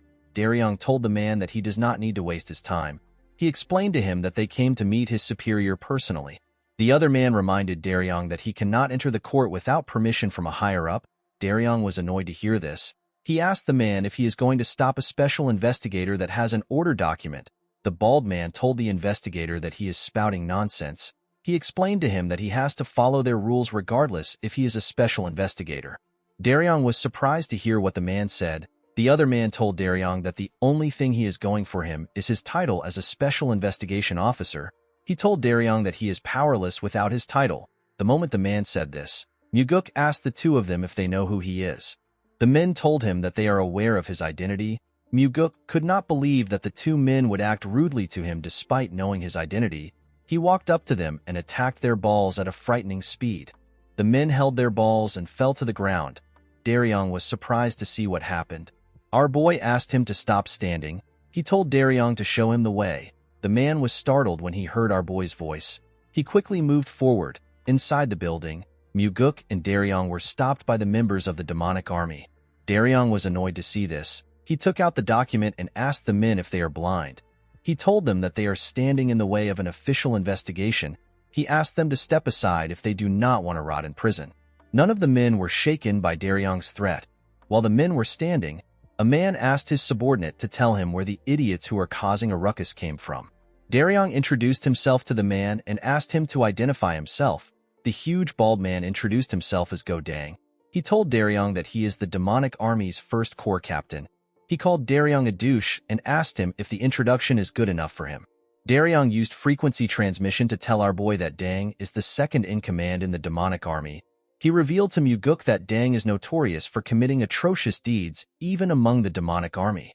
Dang walked up to Daryong and asked him to say something. Daryong was annoyed to hear this. He told the huge man that he is a special investigator from the Nirvana Pavilion that is on official orders. He asked Dang to watch how he speaks to him. Dang asked Daryong to tell him what he will do if he speaks rudely to him. The man explained to Dang that he and his teammates will be arrested on the charges of disrupting the investigation of the Nirvana Pavilion and insulting an investigator. Dang and his teammates began to laugh when they heard Daryong say he will arrest them. With a serious look on his face, the man told the investigator that he will like to see him try to arrest them. The moment he said this, Muguk greeted him and told him that it has been a long time. He asked the man if they last met at the last banquet. Dang did not understand what our boy was talking about. Before the man could say anything, Muguk grabbed his hand and pressed it hard. The captain was shocked to see this. With a serious tone in his voice, our boy told the captain that they came to see the commander. He asked him to stop hazing them and let them through. While using frequency transmission, Muguk assured the man that he will lose his hand forever if he tries to act up. While also using frequency transmission, Dang told our boy that certain people believe that swords don't work on them because they are of noble birth. Muguk asked the man if he believes that he will be able to wield his sword with his hand. Dang told our boy that they can test it. He told him that he wants to see if his hand will fail or our boy's intestine will fall out. Unfortunately for the captain, he had to allow Muguk and Daryong pass through. As he walked past the men, Muguk told Dang that he will buy him a drink next time. The captain was annoyed to hear this. As they climbed the stairs, Daryong asked our boy if he knew the captain before. Our boy told him that it is his first time seeing the man. Daryong asked Muguk to tell him why Dang would step aside for him. Our boy revealed to the investigator that he deliberately broke Dang's hand when he shook him. He told him that the captain will have to eat with only one hand for a while. Daryong was shocked to hear this. Our boy asked the man to stop overreacting. He asked him to lead the way. The man quickly walked forward. He told Muguk that the office of the commander is on the 7th floor. When they arrived on the 7th floor, they met 3 men guarding the entrance. A man told them that they cannot enter the office of the commander unless they have an appointment with him. Our boy and Daryong were surprised to hear this. Muguk asked the men if they are not already tired of their nonsense. He moved close to them and asked them to step aside. The man who appears to be the leader told him that they cannot move. Our boy took out the order document and showed it to the man. He told him that they are stopping the heavenly demon by stopping them. The man and his subordinates became nervous when they heard this. Muguk told the man that he is allowed to look down on them, but he is not allowed to look down on the document. He asked them if they are okay with looking down on the cult leader. The men did not know what to say. They could only tremble in fear. While they were shaking, their commander asked them to let our boy in. In the next scene, we see an old man sitting on a chair. The man welcomed Muguk. With a smile on his face, Cheon-young asked our boy to not be angry that his men were behaving rudely. He told him that his men are quite ignorant. Muguk was surprised to see the leader of the demonic army. He could sense an unfathomable level of strength from the man. The energy the man was releasing made Daryong tremble in front of him. Muguk asked Cheon-young to tell his men to read a book if they have the time to pick a fight with him. The man told our boy that the ignorant are brave. Muguk explained to the man that this is an old adage. He told him that in recent times, those with knowledge are braver. This is because they are not only good at coming up with strategies, but they also become aware of what needs to be done. Cheon-young smiled when he heard this. He told our boy that he has fallen behind the times after growing old. Muguk was surprised to see that the old man was staying calm even after he provoked him. Cheon-young asked our boy to tell him why he has been tasked with the investigation this time. Muguk told the man that he was given the job because his father is trying to punish him. Cheon-young was surprised to hear this. Our boy revealed to him that he made a slight mistake while they were hunting. Cheon-young laughed when he heard this. Muguk knew that Cheon-young and his subordinates must have racked their brains in order to think about why he was sent as a special investigation officer. Cheon-young asked our boy to tell him why the Nirvana Pavilion started another investigation. He asked him if someone sent another anonymous letter like last time. Daryong told the man that they cannot reveal this information to him. Immediately he said this. Muguk told the commander that he is correct. Daryong was shocked to hear our boy share the information with the man. Cheon-young told our boy that he already knew that something like this would happen. He explained to Muguk that he receives all types of slander because he is the leader of the demonic army, which comprises of ignorant and rough people. He told our boy that it is quite tiring.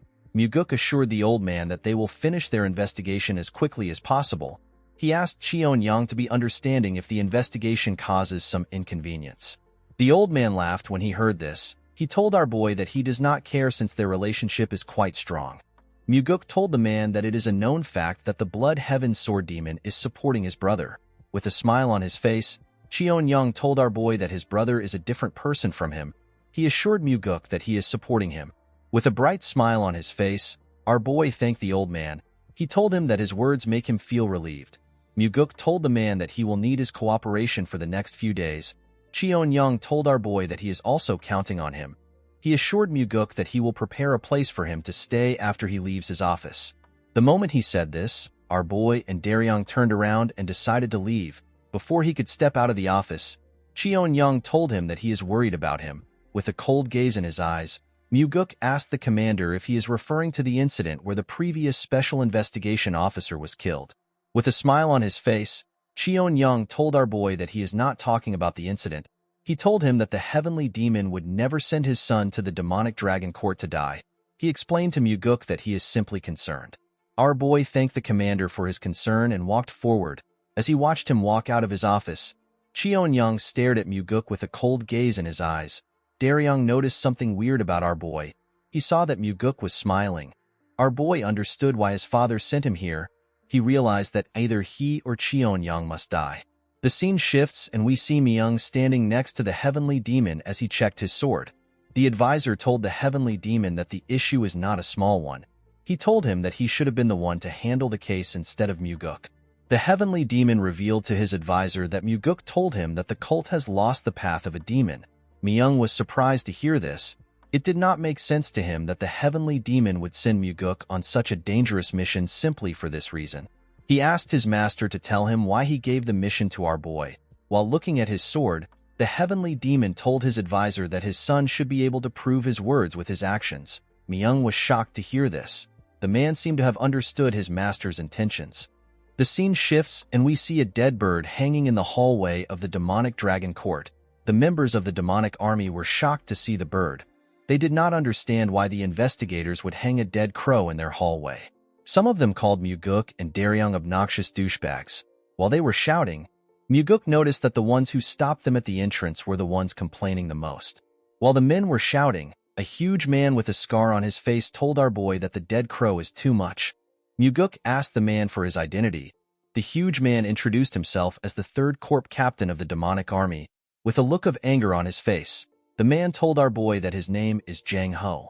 While using frequency transmission, Daryong revealed to Muguk that Jang Ho is known to have the strongest martial arts prowess among the corps captains. He is also known to have a bad temper. Our boy asked the captain if he has any complaints. Jang Ho was annoyed to hear this. He pointed at the crow and asked Muguk to tell him why he would put something that is so auspicious where people pass through. With a smile on his face, Muguk revealed to the man that someone threw the crow on his bed while he was sleeping. He told Jang Ho that he hung the crow because he thought it was a cultural thing. The captain told our boy that he could have simply punished the person who put the crow in his bed instead of doing something so weird. Muguk glared at the man when he heard this. With a smile on his face, our boy told the captain that he will start with him. Jang Ho did not understand what our boy was talking about. He asked Muguk to tell him what he means. Our boy told Jang Ho that he will start the investigation with him. The man was surprised to hear this. He asked our boy to tell him why he chose him.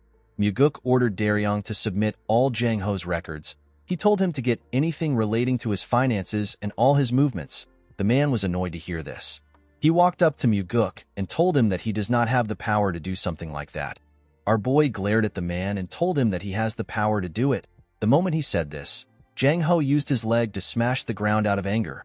Muguk told the captain that he is free to get riled up if he wants. He asked him to not forget that he could be charged with treason if he stands in the way of their investigation. The moment he said this, the members of Jang Ho's team quickly rushed to stop him. They begged him to stop. While the men were begging him, Muguk told him that the investigation will start with him. With a look of anger on his face, Jang Ho told our boy that he will see things to the end.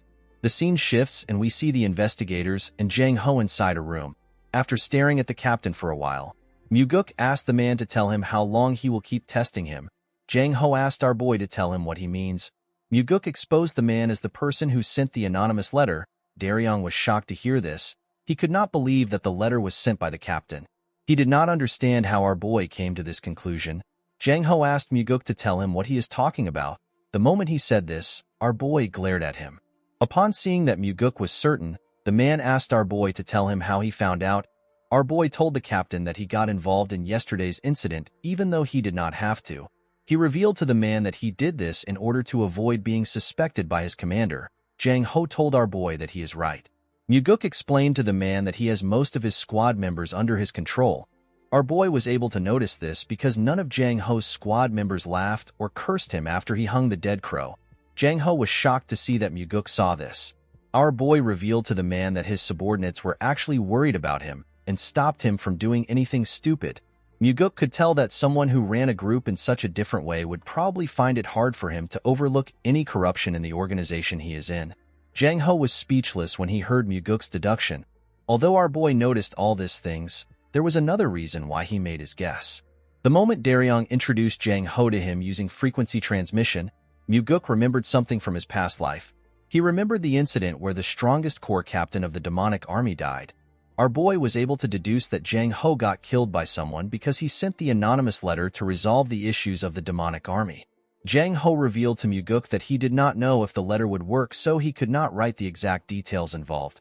The captain never expected that the second young master would be sent to perform an investigation. Our boy asked the man to tell him what he thinks now that he is here. The captain apologized to Muguk and told him that he thought that they were done for. Our boy turned to Daryong and smiled when he heard this. He asked the man if it is popular for young people to be so honest. Daryong did not understand what Muguk was talking about. He told him that he and Jang Ho are actually older than him. Immediately he said this, our boy remembered that he was now young again. Muguk turned to Jang Ho and asked him to tell him what is happening in the demonic army. The captain revealed to our boy that his commander is using the demonic army for his own personal gains. He told Muguk that Cheonyang has been taking money for assassination requests, and he has been making his subordinate do the jobs. Our boy and Daryong were shocked to hear this. Muguk assumed that Cheonyang was simply receiving bribes from some martial arts groups. He never expected the commander to do something so insane. Our boy knew that it is already a serious crime for Cheonyang to be moving so many martial masters as he pleases. However, It is a whole other thing for the commander to be moving merely for financial gains. Daryong asked Jang Ho to tell him how it is possible for Cheon-young to do such a thing.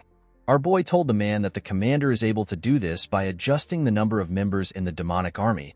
He told Daryong that the First Corps are probably the ones doing it. Jang Ho was shocked to see that Muguk was able to know this. He asked our boy to tell him how he found out. Muguk revealed to the captain that he was able to tell from their reaction. According to our boy, the members of the First Corps were the first to stop them.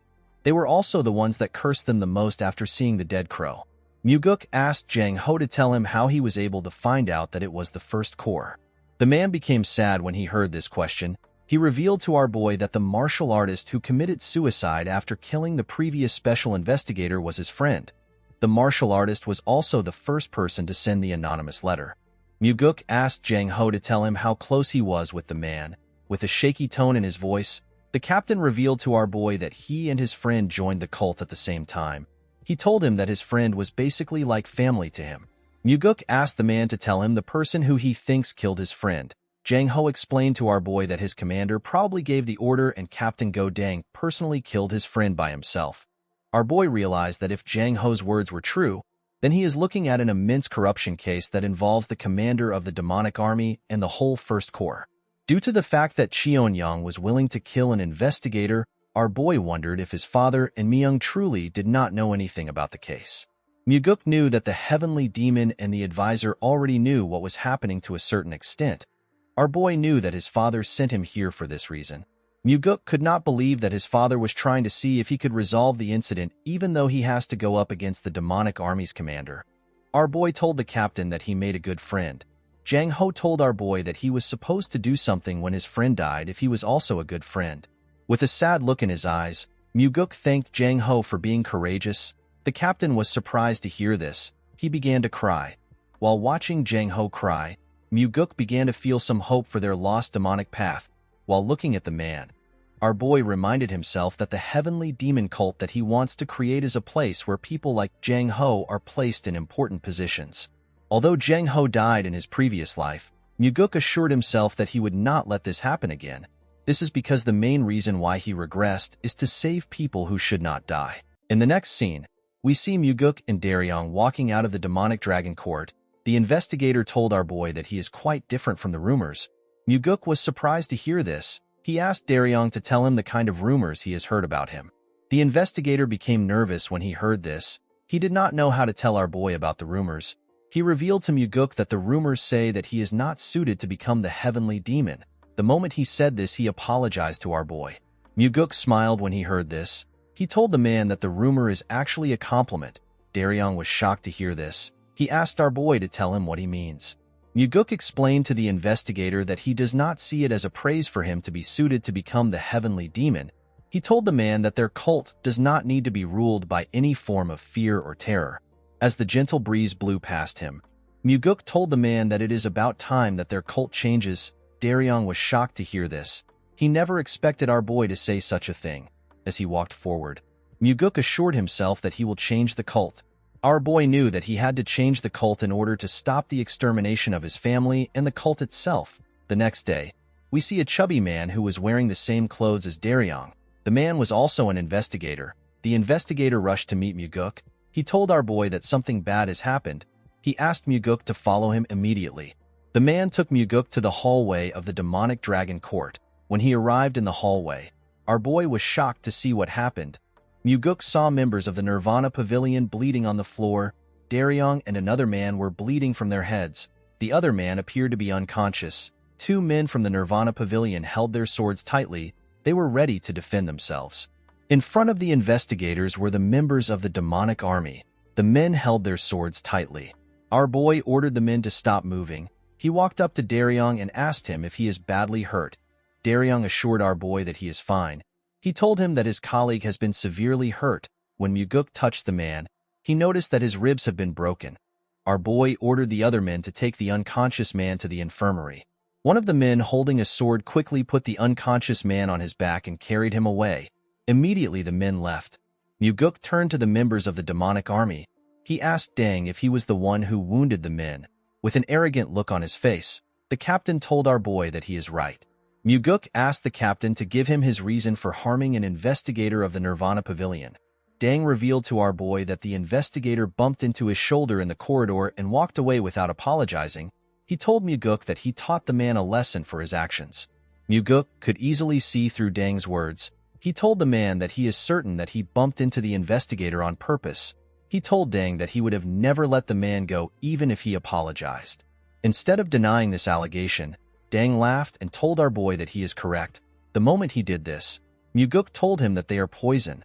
The captain was surprised to hear this. He could not comprehend our boy's words. He asked Muguk to explain what he means. With a deadly look in his eyes, Muguk told Dang that his subordinates are poison to him. The captain was surprised to hear this. He asked our boy to tell him why he is spouting nonsense. With a serious look on his face, Muguk asked the captain if he also killed some members of their cult in this manner last year. Our boy told Dang that he also killed 3 members after getting in a fight with them at a bar 2 years ago. The members that Dang fought were low-ranked martial artists. Before things blew out of proportion, the demonic army covered the situation up for the captain. With a confident smile on his face, Dang told our boy that there are too many idiots in the cult that do not revere the demonic army. With a serious look on his face, Muguk asked Dang if he knows that he possesses the authority to carry out an execution. Dang and the other members were surprised to hear this. They became nervous. The captain laughed and told Muguk that he does not care if he has such an authority. He asked our boy if he is even capable of performing an execution. Our boy was not surprised to hear Dang's reply. He already expected it because this was the poison he was talking about. Muguk knew that only fools would act this way when they are conscious of how others around them see them. Normally, this ought to be a situation where Dang would be nervous, but instead he is acting tough in front of his subordinates. Muguk realized that the captain's head is too far up his own ass. Dang did not have any idea about the kind of stage he is standing on. When our boy walked forward, Dang's subordinates placed their hands on their swords and took a stance. The men were ready to attack. With a confident smile on his face, Dang told our boy that if he messes with him, then he will be messing with the entire demonic army. He asked Muguk if he has the courage to do this. Our boy decided to taunt the man. He told the captain that he is better than him because he is not hiding behind his subordinates. The captain raised his right hand. He told Muguk that he is injured because of a certain coward. He asked our boy to count himself lucky. Our boy raised his right hand up. He told Dang that he will not use his right hand. He asked the man if he will fight with him now. The captain was surprised to hear this. He told our boy that he will probably tell the heavenly demon what happened after he gets injured. Dang's teammates laughed when they heard this.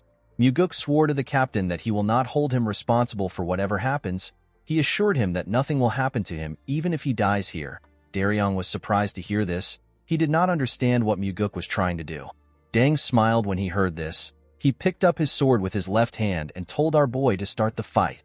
The moment he said this, Daryong used frequency transmission to reveal to Muguk that the captain is ambidextrous. He told him that Dang can use a sword with his left hand as proficiently as he can with his right hand. Our boy realized that this was the reason why the captain was confident. Muguk placed his sword in his left hand and took a stance.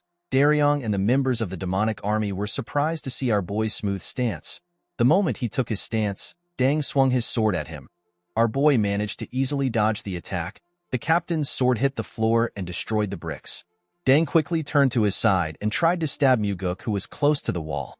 Our boy easily dodged the man's attacks and landed on the floor. The moment he landed on the floor, Muguk changed his stance and used his sword to cut off Dang's left hand. The arrogant man screamed out in pain. While he was screaming, Muguk hit his sword hilt on his face. The attack destroyed the man's face. As blood gushed out of his nose, the captain fell to the ground. The members of Dang's group were annoyed to see this. They unsheathed their swords and rushed to protect their captain. Daryong was shocked to see this. He called out to our boy. Muguk turned around and simply swung his sword once.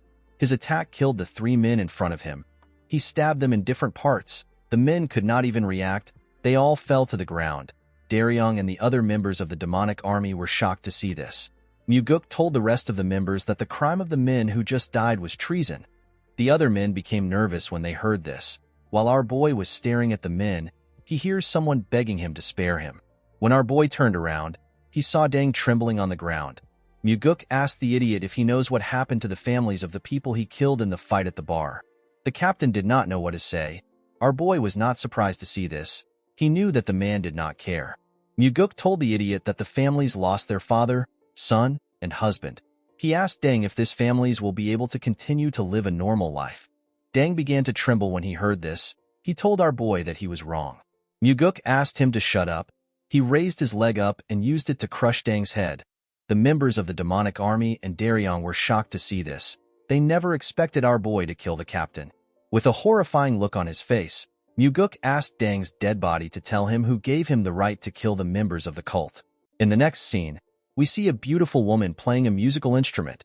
Some women were dancing to the music which the instrumentalist was playing. The women were in the same room as Muguk and the demonic commander. Cheon-young poured our boy a drink. He asked Muguk about the trouble he got into while he was downstairs. Our boy explained to the man that he got into a conflict which was not intentional.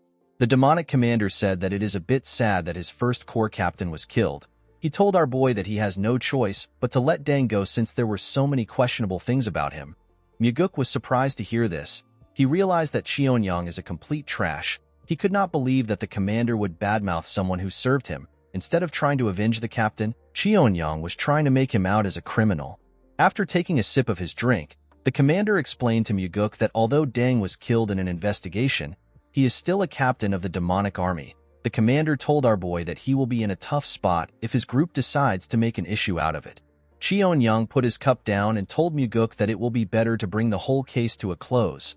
The commander assured our boy that the death of a captain and 3 of his subordinates should be enough to close the case. Our boy thanked the man for his consideration. With a worried look on his face, Muguk told the man that he will also like to close the case on a good note. He revealed to Cheon-young that he has only one problem. The man glared at Muguk when he heard this. He asked our boy to share the problem with him. Muguk revealed to the man that he has no evidence. He explained to the commander that he came for an official investigation, but he has nothing to give to his superior. Cheon-young poured more liquor into his cup and asked Muguk if he cannot just create some evidence. Our boy explained to the man that this will not be possible. He told Cheon-young that in the letters they receive, they were told that external requests were carried out for money. Muguk told the man that they cannot easily cover the issue.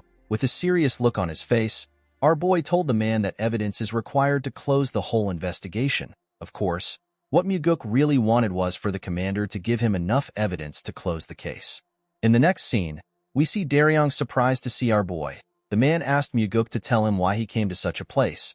Our boy did not know why Daryong was surprised. He told him that he came to see an injured man. Daryong explained to Muguk that the demonic physician is currently treating his colleague. He thanked our boy for asking the demonic physician to come for his colleague. Muguk reminded the man that they are colleagues even if he is just a temporary investigator.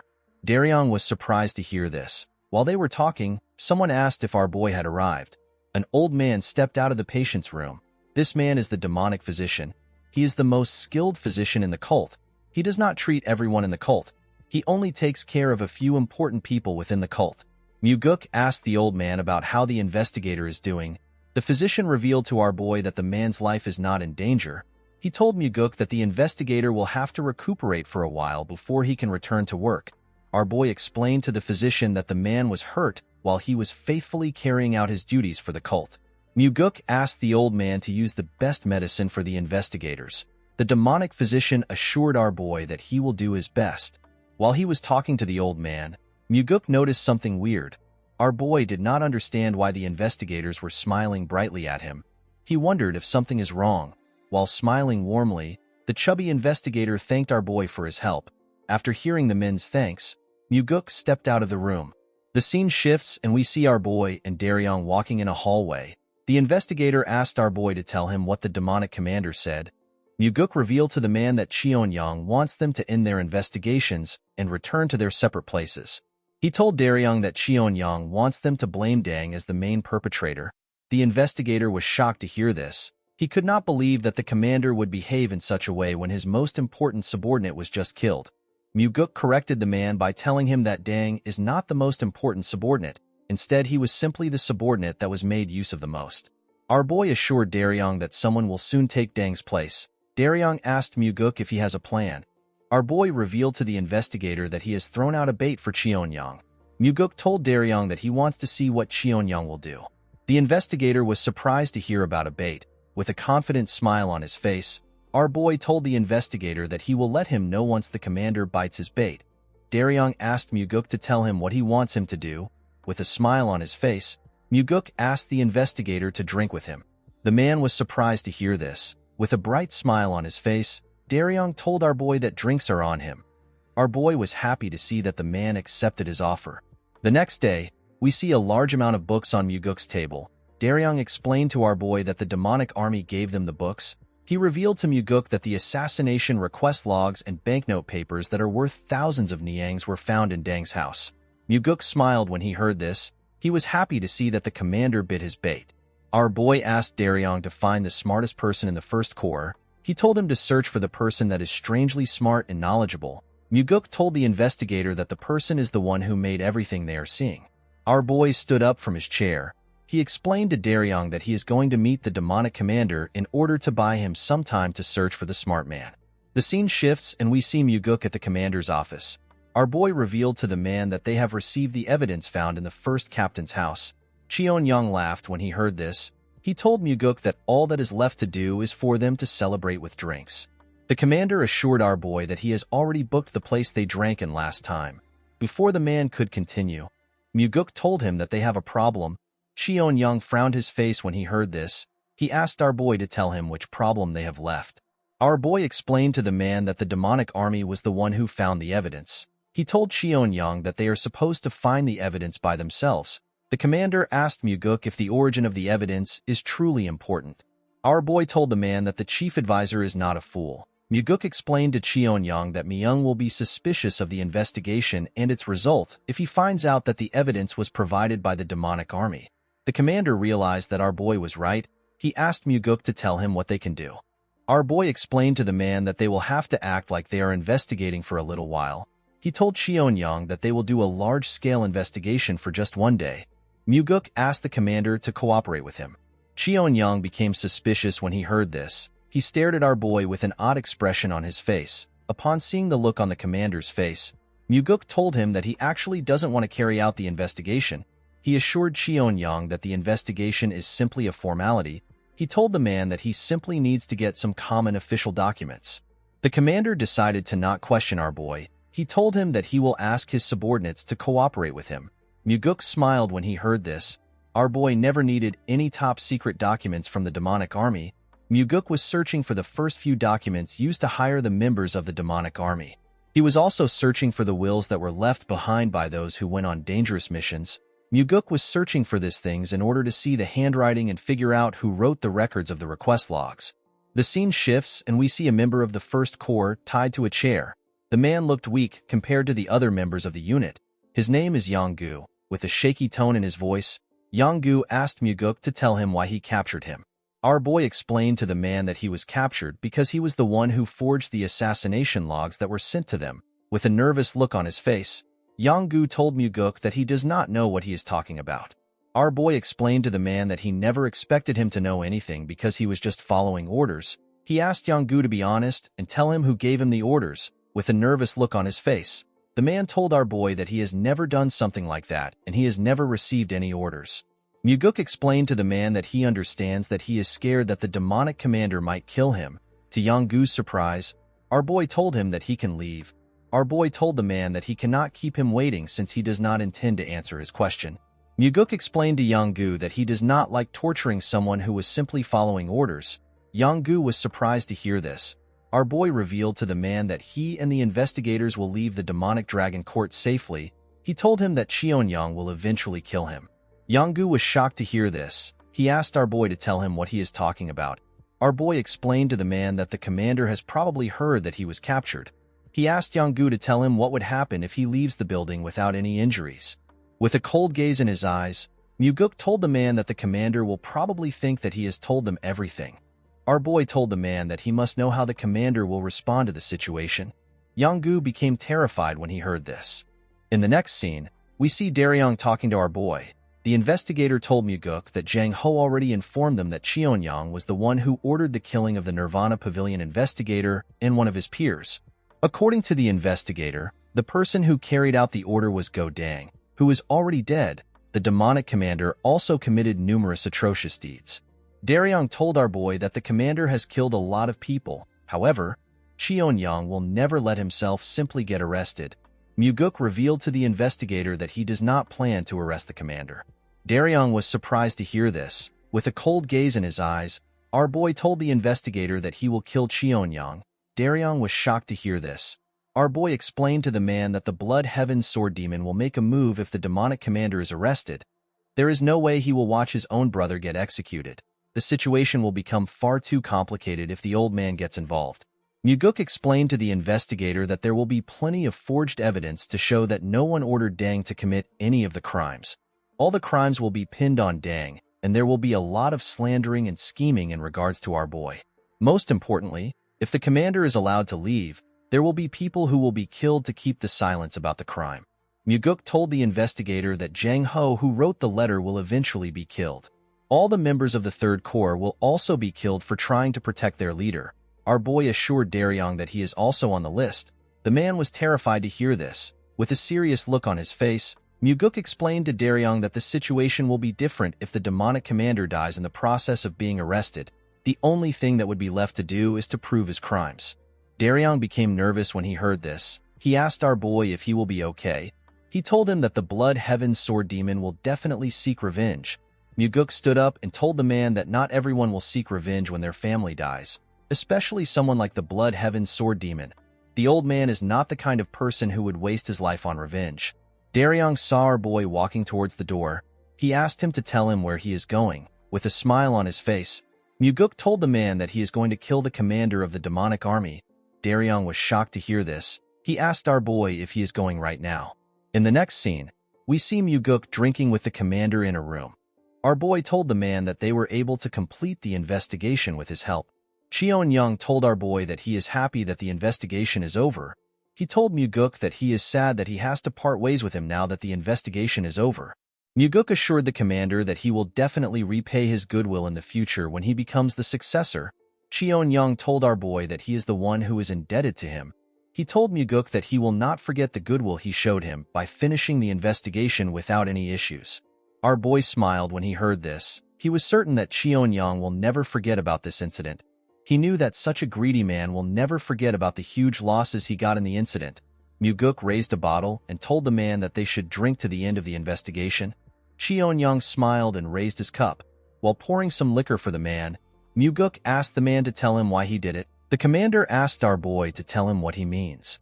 With a cold gaze in his eyes, Muguk reminded the commander that he should already have more than enough money to use until he dies of old age. Our boy asked the man to tell him why he is so greedy to the point that he would use the demonic army to take in requests for money. Cheonyang was shocked to hear this. He placed his cup down and told our boy that he does not know anything about that. He told Muguk that he will have to ask the dead First Corps captain his question. Our boy smiled when he heard this. He told the commander that a puppet cannot know anything. With a serious look on his face, Cheonyang asked our boy to tell him what he is talking about. With a smile on his face, Muguk told the man that he is curious about what he thinks.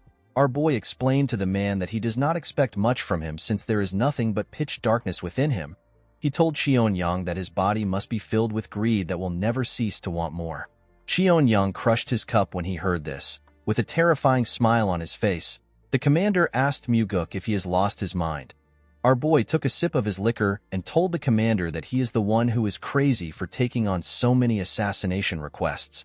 The moment he said this, Cheonyang released his energy. He told Muguk that he has had enough of his nonsense. He used his energy to crush the table and the things around him. Our boy was not even surprised. He simply drank his drink and stared at the man. While Cheonyang was glaring at our boy, he noticed something weird. When the man looked down, he saw a sword sticking out of his chest. Muguk had used the fifth technique of the soaring sword art. The technique is known as the Heavenly Strike. After finishing his drink, our boy threw his cup down and broke it. He stood up and told Cheonyang that he is under arrest for the charge of misusing the demonic army for his own personal reasons and over 20 murders, or the instigation of those murders. The commander smiled when he heard this. He told Muguk that he never planned to arrest him. Muguk smiled when he heard this. He told the man that he is still going to get executed anyways. He asked Cheonyang to leave the world for the sake of those who will live on. The moment he said this, our boy grabbed his sword and pulled it out of the commander. The man spat out some blood and lost his strength.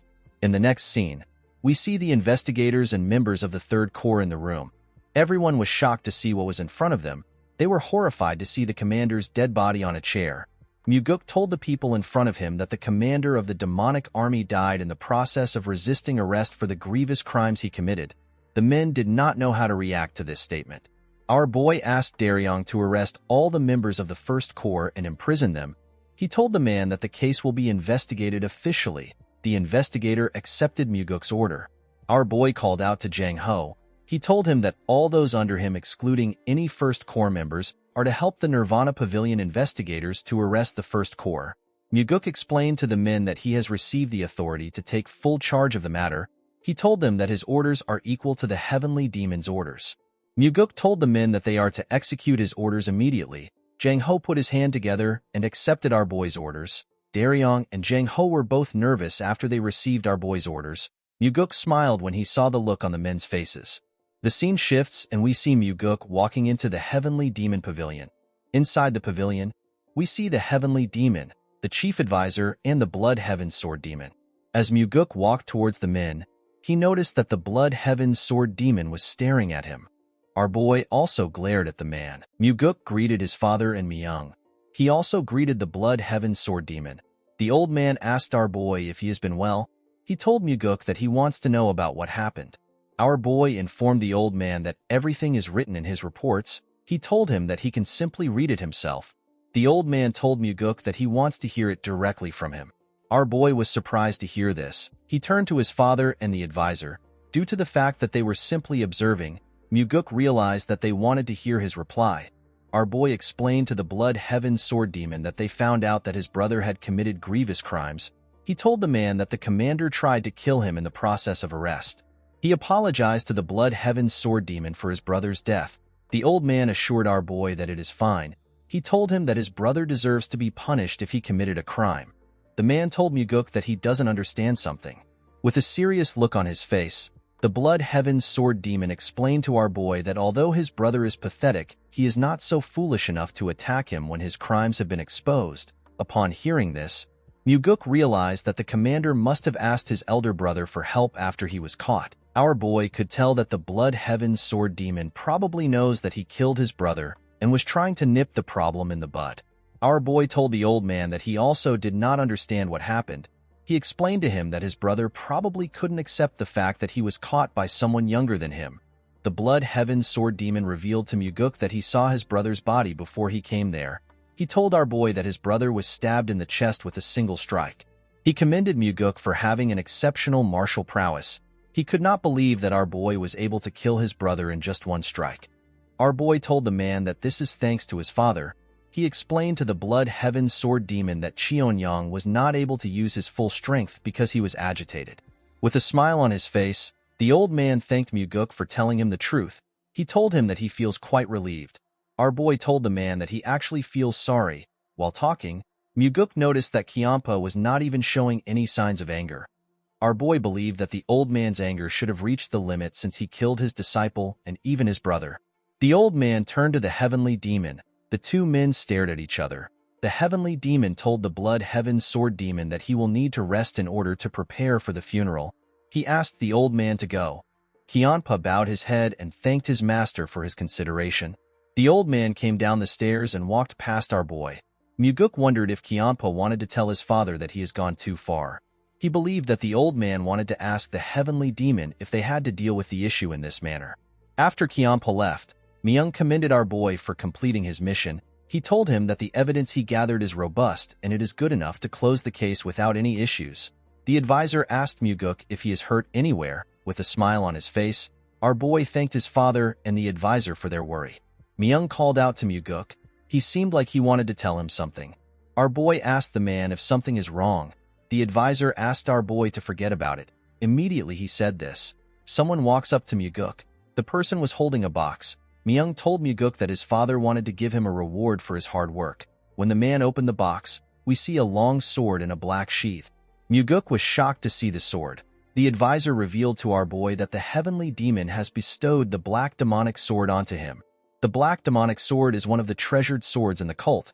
It is like the white demonic sword. Our boy smiled when he picked up the sword. He turned to his father and told him that it would have been better for him to give him the white demonic sword because it matches his aloof personality. With a serious look on his face, the heavenly demon informed his son that the black demonic sword suits him. Muguk grabbed the sword and took it out of its sheath. The sword released its energy the moment our boy took it out. Muguk never expected the sword to be able to release such a cold energy, even though he had not infused any energy into it. The cult leader stared at his son when he saw him take out his sword. Myung was surprised to see this. He realized that his master was feeling proud when he saw his son acting happy. Our boy returned the sword into the sheath. He told his father that the reward feels too great. The advisor assured Muguk that he deserves the sword. He revealed to him that the issue with the demonic commander was their most dire problem within the cult.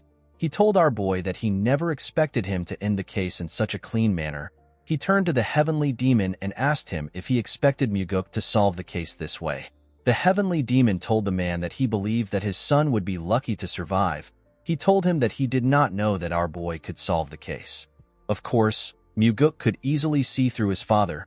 He knew that the heavenly demon sent him there because he actually believed in him. The heavenly demon knew that our boy had mastered the soaring sword arts. He also knew that Muguk had consumed the demonic essence pill. He was certain that his son would not die easily. Our boy could tell that his father never expected the commander to die. While thinking, Muguk understood why his father gave him the sword. The heavenly demon was making a statement to the blood heaven sword demon. He was telling the old man that he acknowledges everything he has done for the cult, but it would be best for him to not besmirch his son over the incident. Upon understanding his father's intentions, Muguk put his hands together and thanked him for giving him the weapon. With a smile on his face, our boy thanked the heavenly demon for the meaning of the sword. The cult leader was surprised to see that his son understood the meaning of the weapon. He asked him to leave. Immediately our boy stepped out of the building. He hears someone say that the son feels good. The person asked him to take a short break with him before leaving. When Muguk turned to the side, he saw the blood heaven sword demon sitting on the floor next to a small garden. Our boy was not surprised to see the old man. He already knew that Kyampa would not have left easily as Muguk walked towards him. Kyampa saw the black demonic sword on his waist. Our boy sat next to the man and told him that the summer feels hotter than usual. Immediately our boy sat down. Kyampa released his energy. With a horrifying look on his face, the blood heaven sword demon called Muguk a damn whelp. He asked him to tell him what gave him the guts to ambush and kill his brother. Our boy was shocked to see what was happening. Kyampa promised to rip him apart limb by limb and offer him to his brother's grave. The flowers around them began to wither when the old man's energy touched them. It was hard for Muguk to withstand the man's energy. After lashing out, the blood heaven sword demon began to smile. He asked Muguk if he should have said this to him earlier. The moment he said this, the old man tried to move his sword hilt close to our boy's body. Muguk immediately stopped the man with his hand. Our boy also released his energy. With a horrifying look on his face, he called the blood heaven sword demon a useless old man who only aged with no maturity. He asked Kyampa to tell him what gave him the right to destroy the order within the cult for his own personal desires. Muguk told the old man that he will chop up his body and pound it into dust if he does anything for his corrupted brother. The blood heaven sword demon was shocked to feel our boy's energy. He never expected him to also behave the same way as him. Immediately our boy said this. He took away his energy. With a smile on his face, Muguk informed the old man that he would have responded in this manner if he had spoken like that. The blood heaven sword demon was quite shocked to see this. He began to laugh like a crazy person. The energy of his laughter was quite strong. Muguk had to cover his ears. Other people in the cult could also feel the energy. He turned to our boy when he stopped laughing. He told him that he should have gone easy on his brother for his sake. Muguk revealed to the man that he did his best to finish things nicely. He explained to him that he wanted to end things by letting Cheon-young step down from his position. Our boy told the old man that his brother crossed the line far too much. It was as if the line never existed for him. Kyampa accepted Muguk's explanation. Muguk could tell that the blood heaven sword demon knew about his brother's corruption within the demonic army. He asked the old man to tell him why he did not do anything about it. The man explained to our boy that Cheon-young would not listen to him. He told Muguk that he is also not clean. With a sad look in his eyes, Kyampa revealed to our boy that he was actually relieved when he heard that his brother was dead. He was happy that Cheon-young would no longer get in his way. Muguk was shocked to hear this. He never expected the Blood Heaven Sword Demon to be honest about his relationship with his brother. Our boy told the old man that he understands how he feels. Kiampa was shocked to hear this. Our boy explained to him that he will probably feel the same way if he heard that his older brother died. He said that he would be relieved that he does not have to kill his brother himself. Kiampa could not believe what he was hearing. He could tell that Muguk was being serious due to the cold look on his face. Our boy wondered what the Blood Heaven Sword Demon saw when he looked at him. The old man seemed to have noticed something about Muguk. He stood up and said that they will have a hot year. As he walked away, Kiampa told our boy that he is lucky that he is not weak to heat. Muguk glared at the old man as he watched him walk away. He could not figure out what the Blood Heaven Sword Demon was thinking. Even though he said that he was relieved about his brother's death, it did not change the fact that our boy was still his brother's killer. Muguk believed that the man might still be scheming to kill him. Our boy looked up and wondered if the old man might let things float away like the clouds. Regardless of what happened, Muguk did not regret his decision. The scene shifts and we see our boy in his training room. Muguk unsheathed his sword. The initial moments after receiving a new sword are important. A sword communes with its warrior. A supreme sword like the black demonic sword communes on a level that is far deeper than other swords. Although a sword won't reject its warrior, if the communion doesn't go well, the full martial prowess of the sword cannot be unleashed. Muguk smiled when he moved the sword close to himself. He greeted the sword and told it that he is now its master. The moment our boy said this, he took a stance. Muguk took a deep breath and decided to infuse his energy into the sword. Immediately he did this. The sword began to release his energy. Muguk was shocked to see this. He could tell that this was different from usual. Our boy liked the new feeling. He decided to train with the weapon. He showed his new weapon his sword technique. While carefully moving his sword, Muguk told the black demonic sword that they will be surviving with this technique for a while. He promised to show his sword in incredible martial arts later on. Our boy continued training till night, when his bodyguard brought him some food. She saw that her master was focused. She decided to not disturb him. Muguk continued to test the sword without resting. The next day, we see our boy step out of his house. When Muguk raised his head up, he saw something shocking. Our boy saw a large amount of martial artists gathered at his doorstep. This martial artists were the sword demons. Muguk did not know if the Blood Heaven Sword Demon asked his men to come or if they came on their own. As the men began to release their energy, our boy could tell that they were hostile towards him. They were all unleashing their demonic energy in his direction.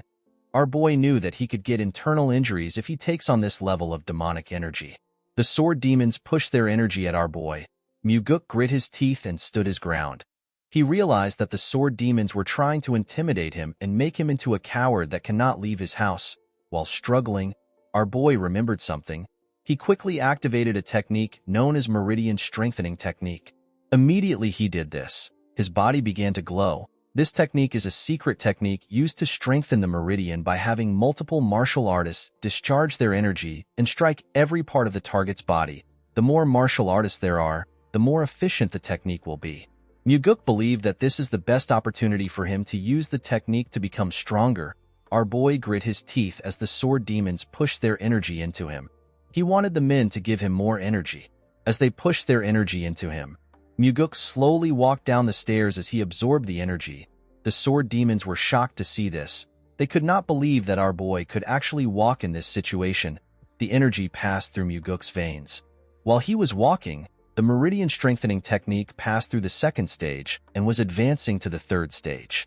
Our boy did not falter. He closed his eyes and continued to absorb the energy of the sword demons. He craved for more energy. The sword demons became nervous when they saw Muguk moving. They could not comprehend what was happening. The men had already slowly began to lose their strengths. Muguk continued to take in their energy. His Meridian Strengthening Technique passed through the fourth stage and was now heading for the fifth stage, which is the last stage. While he was waiting for the technique to reach the final stage, our boy noticed that he could no longer sense any energy. When he opened his eyes, he saw that the sword demons were no longer releasing their energy. The men all seemed to be scared of our boy. The man that stood in front of Muguk was quite nervous. With a cold gaze in his eyes, our boy glared at the man. The poor guy became more nervous when he saw the look on his face. He and the other sword demons cleared a path for Muguk. Our boy walked past the martial artists. While walking forward, Muguk smiled. He was happy to see that the sword demons had acknowledged his strength. The scene shifts and we see our boy at the Heavenly Demon Pavilion. He was staring at his father's chair. While he was looking at the chair, someone asked him if he wants to sit down. Muguk was surprised to hear the person's voice. He was shocked to see that it was the Heavenly Demon. Muguk did not know when the man arrived into the pavilion. He told his father that he does not want to be trapped by the chair. The Heavenly Demon asked his son to stop trying to sound sophisticated again. He climbed the stairs and asked his son to come up. When Muguk climbed the stairs, his father asked him to sit down. The moment our boy sat down, the Heavenly Demon asked him to tell him how it feels. Muguk looked around the building from the top. He turned to the side and looked at a statue of a demon which was next to him. Our boy told his father that he thought he would feel excited. Instead, he actually doesn't feel anything. The Heavenly Demon revealed to his son that he also felt the same way. Muguk remembered that his father had to kill numerous people and even his own brother to climb up to the seat. He wondered about what his father felt if it was not excitement. While our boy was thinking, his father revealed to him that the sword demons went to look for him on their own. He told him that Kyampa never asked them to do anything. Muguk was surprised to hear this. He did not expect his father to know about what happened. Our boy explained to the Heavenly Demon that he acted like he was strong when he was enduring the energy they threw at him. He refused to be suppressed by them. However, after Muguk left that place, he began to tremble. The Heavenly Demon asked his son if the sword demons were really that scary. Our boy clenched his fist and told his father that he was scared that his judgment was wrong. According to Muguk, if any one of the sword demons got agitated and tried to fight him, he might have died there. Even if he survives, he wouldn't have been able to become the successor after he killed the sword demons. Our boy revealed to his father that he is scared of the fact that there could be another moment when he is to make a decision where everything is on the line. Muguk told his father that he actually missed him when he had these thoughts. Our boy did not understand why he would miss his father. It did not make sense to him. The Heavenly Demon informed his son that demonic humans do not look back. Instead, they look forward and advance. Our boy was surprised to hear this. He could not believe that his father was trying to comfort him with words. Muguk smiled when he thought of this. Our boy turned to the statue and told his father that he has been thinking about something else. He advised his father to change the demon statue into a statue of a beautiful woman. He told him that they can create a statue of the famous Central Plain Four Flowers. With a smile on his face, Muguk wanted to give his father more suggestions. He quickly closed his mouth when he saw the look on his father's face. The Heavenly Demon looked at his son as if he was spouting nonsense. Muguk immediately stood up. He told his father that it is better for him to leave before he continues to spout nonsense. Our boy walked down the stairs. Before he left the pavilion, Muguk turned around. With a cold gaze in his eyes, our boy asked his father if he can kill the Blood Heaven Sword Demon. The Heavenly Demon's expression changed when he heard this. The Heavenly Demon laughed when he heard what his son said. With a smile on his face, he revealed to his son that he stands no chance against the Blood Heaven Sword Demon. Muguk smiled when he heard this. He asked his father to tell him the reason why he created conflict between him and the old man if he did not want them to fight. Our boy told his father that he needs to take responsibility for his actions. The Heavenly Demon revealed to Muguk that he will appoint him as the Nirvana Pavilion leader. Our boy was shocked to hear this. He could not believe that his father wanted him to become the leader of the Inspection Bureau. With a smile on his face, the Heavenly Demon asked Muguk if something is wrong. He reminded him that he was the one who said that he wants discipline and order in the cult. Our boy did not understand what was happening. He wondered if his father wanted to use him to resolve the matters that he had postponed. He could not believe that his father was sending him to a place where he could die. Muguk took a careful look at his father's face. He decided to stop thinking about his father's intentions. He realized that it is better for him to make a decision based on what he hears and sees. The Heavenly Demon is someone who will leave information on the wall for his children, but he could also make use of his children for something dangerous if they are able to handle it. Muguk clenched his fist and told his father that he wants him to go out and kill a cow. He told him that he needs to go out with a sword. The Heavenly Demon asked our boy if there is something he wants. Muguk asked his father to allow him enter the Heavenly Demon's archives. The Heavenly Demon was shocked to hear this. The Heavenly Demon Archives is a place where all sorts of rare Murim secret manuals are kept. Aside from the Heavenly Demon, only a small number of people can go inside. The Heavenly Demon explained to his son that he will not be able to learn any supreme martial arts just by going into the archives. He told him that the manuals there are too much for him. Our boy knew that his father was correct. Even if Muguk gets lucky and finds one of the top martial arts manual, it will be on a similar level as the soaring sword arts that he already knows. With a confident look on his face, Muguk told his father that he wants to test his own luck. The heavenly demon could not understand his son's request. He told Muguk that he cannot see through his impure intentions. Our boy smiled when he heard this. The heavenly demon granted Muguk the right to enter the heavenly demon archive for 7 days. Our boy bowed his head and thanked his father. The scene shifts and we are taken to the heavenly demon archives. We see Muguk looking through the shelves. In his past life, our boy went back to the cult to get the secret demonic soul. People in the cult already believed that our boy died. It had been decades since he left. His face was disfigured so no one recognized him. It took Muguk a long time to go from being a normal warrior to a rank where he could meet the new heavenly demon privately. During his meeting with the cult leader, our boy heard about a certain martial arts. The name of the martial arts is the 4 strides of the wind god. This martial arts is the greatest mobility art that consists of just 4 moves. It was said to be a supporting technique for the heavenly demon's martial arts at one point in time. Unfortunately, knowledge of it went missing and it was no longer passed down. In Muguk's past life, the person who obtained the manual is Ju Baekdo. This person was the cult leader. While pouring himself a drink, Baekdo revealed to Muguk that he was able to become the heavenly demon because he found the lost 4 strides of the wind god. He told our boy that he found it in the heavenly demon archives. Muguk was surprised to hear this. He asked the cult leader to tell him why people thought the manual was lost when it was in the archives. The man told our boy that the manual was not kept on the shelves.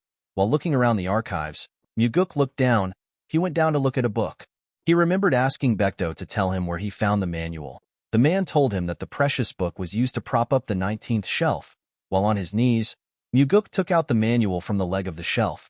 The book has a huge hole on its surface. Our boy opened the book to see it.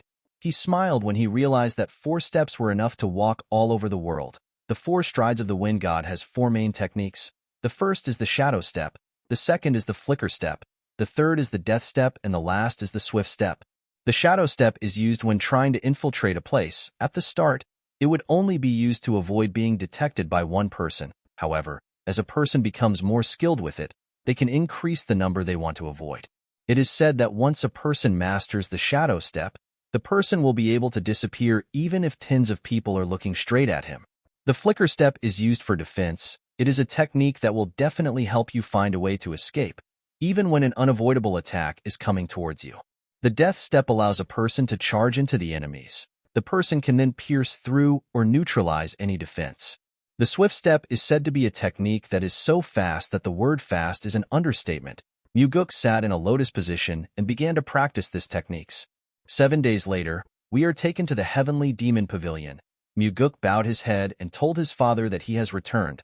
The heavenly demon asked his son to tell him what he learnt in the heavenly demon archives. With a smile on his face, our boy revealed to his father that he learnt a mobility art. The heavenly demon asked his son to tell him which mobility art he learned. Our boy told his father that he learnt the 4 strides of the wind god. The heavenly demon was shocked to hear this. He asked his son to not play with him. He asked him if he learned the shadow step, which is said to be lost. Muguk explained to his father that he does not have the guts to lie to him over something like this. The heavenly demon asked our boy to show him what he learned. Muguk asked his father to tell him what he will give him if he shows him his technique. The heavenly demon told his son that he will spare his life. Our boy smiled when he heard this. He closed his eyes and released some of his energy. The moment he opened his eyes, he activated the shadow step technique and disappeared in front of his father. The heavenly demon was shocked to see this. He quickly got up from his throne. He could not believe that he was seeing different afterimages of his son in his pavilion. The heavenly demon asked Muguk to tell him where he learned the 4 strides of the wind god. Our boy told his father that he learned it in the heavenly demon archives. The moment he said this, his father appeared in front of him. With a scary look on his face, the heavenly demon asked Muguk to not lie to him. With a cold gaze in his eyes, the heavenly demon told his son that the 4 strides of the wind god did not exist within the heavenly demon archives. Muguk assured his father that he learned it there. The heavenly demon smiled when he heard this. He could not believe that his son wanted to continue lying. Our boy asked his father if he is certain that the book was not there just because he read a large amount of manuals in the archives. Muguk explained to him that the manual could have been in another shelf which does not belong to the mobility arts section. The heavenly demon became more suspicious of his son. He asked Muguk if he knew that the 4 strides of the wind god was in the archives. Our boy explained to his father that he was trying to learn another martial arts when he coincidentally found the manual. The heavenly demon did not seem to completely believe his son. However, he could not easily read our boy's face. He asked Muguk to tell him where the book was. Our boy revealed to his father that the book was used to support the bottom of a shelf. He told him that he found the book when he tried to make the shelf straight. Upon hearing this, the heavenly demon asked his son if the important part of the manual has been removed. Muguk was surprised to hear this. He asked his father to tell him how he knew. The heavenly demon turned around and revealed to his son that he would have done this if he was the one. Before walking back to his chair, the heavenly demon asked his son to tell him the steps. Our boy smiled when he heard this. He already knew that this would happen. Muguk's goal is not to defeat his father and become the heavenly demon. Instead, it was to kill Wamugi and to save everyone in the heavenly demon pavilion. Our boy actually planned on helping his father travel the world and enjoy his life before he steps down as the heavenly demon. Muguk did not have any issues with teaching his father the 4 strides of the wind god. With a smile on his face, our boy told the cult leader that he does not want to teach him the 4 strides of the wind god. The heavenly demon turned around and glared at his son. Muguk told his father that nothing is free in the world. The heavenly demon reminded his son that he taught him a technique at the hunting grounds for free. Muguk told his father that the technique was the payment for the liquor he drank at the hunting grounds. The heavenly demon smiled when he heard this. He asked his son to tell him how he was able to hold himself back for a long time. He told him that he is really brazen. With a smile on his face, Muguk explained to his father that he held himself back until he grew to this extent. The cult leader asked his son to tell him what he wants. With a confident look on his face, Muguk told his father that he wants the heavenly demon defense art. The heavenly demon defense art protects one's body, and it is an exclusive martial arts that only the heavenly demon can learn. This defense art is as good as getting an extra life. The heavenly demon told his son that it is impossible for him to learn the defense art. He reminded Muguk that the heavenly demon defense art can only be learned by the heavenly demon or the successor. Our boy told his father that he just needs to teach it to him secretly. The heavenly demon was surprised to hear this. Muguk reminded his father that the heavenly demon defense art is not something that can be seen on the outside. He assured him that no one will know if he teaches him secretly. Muguk bowed his head to his father and told him that he will take his leave. He asked the cult leader to get back to him after thinking about it. Immediately he turned around. The heavenly demon told him that he needs to first teach him the 4 strides of the wind god. Muguk quickly turned around. He was shocked to hear what his father said. He could not believe that his father was actually going to teach him the heavenly demon defense art. Our boy asked the heavenly demon if he can teach him now. The cult leader smiled when he heard this. He asked his son if he is not suspicious. He asked Muguk if he is not afraid that he will not teach him the heavenly demon defense art after learning the 4 strides of the wind god. With a smile on his face, our boy told his father that he is not worried. He explained to him that he is not a parent who would do something so embarrassing in front of his own son. The heavenly demon was surprised to hear this. He asked his son to tell him the steps. The moment he heard this, our boy began to recite the manual. The heavenly demon closed his eyes and released a small portion of his energy. He circulated his energy while following his son's instructions. When he was done, he opened his eyes. Muguk asked his father if he should say it one more time. The heavenly demon told his son that there is no need. Immediately he said this. He disappeared in front of Muguk and began to move around the pavilion. Our boy only saw his afterimages. Muguk could not comprehend what was happening. The technique his father was using was different from his. He realized that this was his father's interpretation of the manual. While he was thinking, the heavenly demon returned to his original position. With a smile on his face, he said that the martial arts is quite good. Muguk turned around. He realized that this is the biggest change he has made since he regressed. Our boy wondered if Wamugi will be able to defeat his father now that he has learned the 4 strides of the wind god. While raising his voice, the cult leader told his son that he will teach him the heavenly demon defense art now. He asked Muguk to memorize it because he is only going to say it once. With a smile on his face, our boy told his father that he will do his best. The scene shifts and we see a red bump on Muguk's head. Leon was annoyed to see this. She asked her master to tell her the arrogant bastard that hit him. Before she could say more, Muguk revealed to her that he was hit by his father. The bodyguard became silent when she heard this. Our boy remembered how the training was. He circulated a golden energy around his body. After meditating for a while, Muguk let out a huge sigh. He was relieved to have finally learned the heavenly demon defense art. With a smile on his face, Muguk told his father that he is more happy with the fact that they now have a secret that they share than the fact that he learned the heavenly demon defense art. The moment he heard this, the heavenly demon turned around and used his fingers to flick his son's head. He asked Muguk to not get cheeky with him. The scene shifts and we are taken back to the present. Our boy asked Leon to tell him why she is not on her way to the pavilion. The bodyguard told her master that she is there to protect him and not to attack. Muguk smiled when he heard this. He remembered that Leon never made such jokes in the past. He used his hair to cover the bump and walked forward, before going inside. Our boy told his bodyguard that he can't do something right now. The girl did not understand what her master was talking about. Muguk turned around and assured Leon that he will definitely find a way to fix the side effects of her body petrification technique for her. Our boy asked her to wait a little longer for him. Leon was shocked to hear this. Muguk explained to Leon that he told the heavenly demon that their cult needs to change into a place where people no longer have to damage their bodies to protect others. Our boy did not want the cult to become a place where people like Leon do what they don't want to do. Muguk smiled at his bodyguard when he said this. Leon could not believe what she was hearing. Muguk moved close to her and ordered her to listen carefully. The girl bowed her head when she heard this. Our boy fired her as his guard warrior. Leon was shocked to hear this. She asked her master if he is serious. She could not believe that he was actually firing her. Muguk revealed to her that she has been chosen to become the captain of the Phantom Shadow Corps. The girl was surprised to hear this. She told her master that there is no group in the cult that has this name. With a smile on his face, Muguk revealed to her that he is the one that is going to create the group. He told her that it will be a group that directly reports to him. Leon asked her master to tell her why he is making her a captain of a group that has not been created yet. With a serious look on his face, our boy asked her if she will become the captain of the Phantom Shadow Corps for his sake. Leon could not believe what she was hearing. She put her hand together and bowed her head to Muguk. She told him that she will accept the position.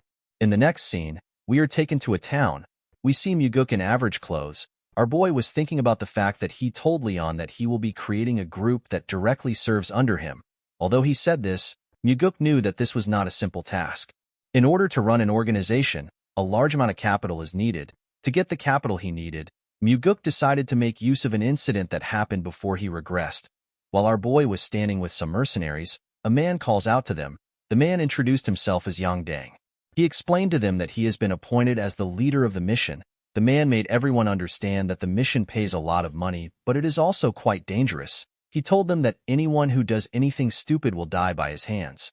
Yang Dang walked up to Muguk. He asked him if he is the one who joined the mission under the recommendation of Warrior Seo. Our boy told him that he is. The man asked him if he can trust his skills. With a smile on his face, Muguk asked Yang Dang if he will acknowledge him when he cuts him down. The man asked our boy to not act arrogant.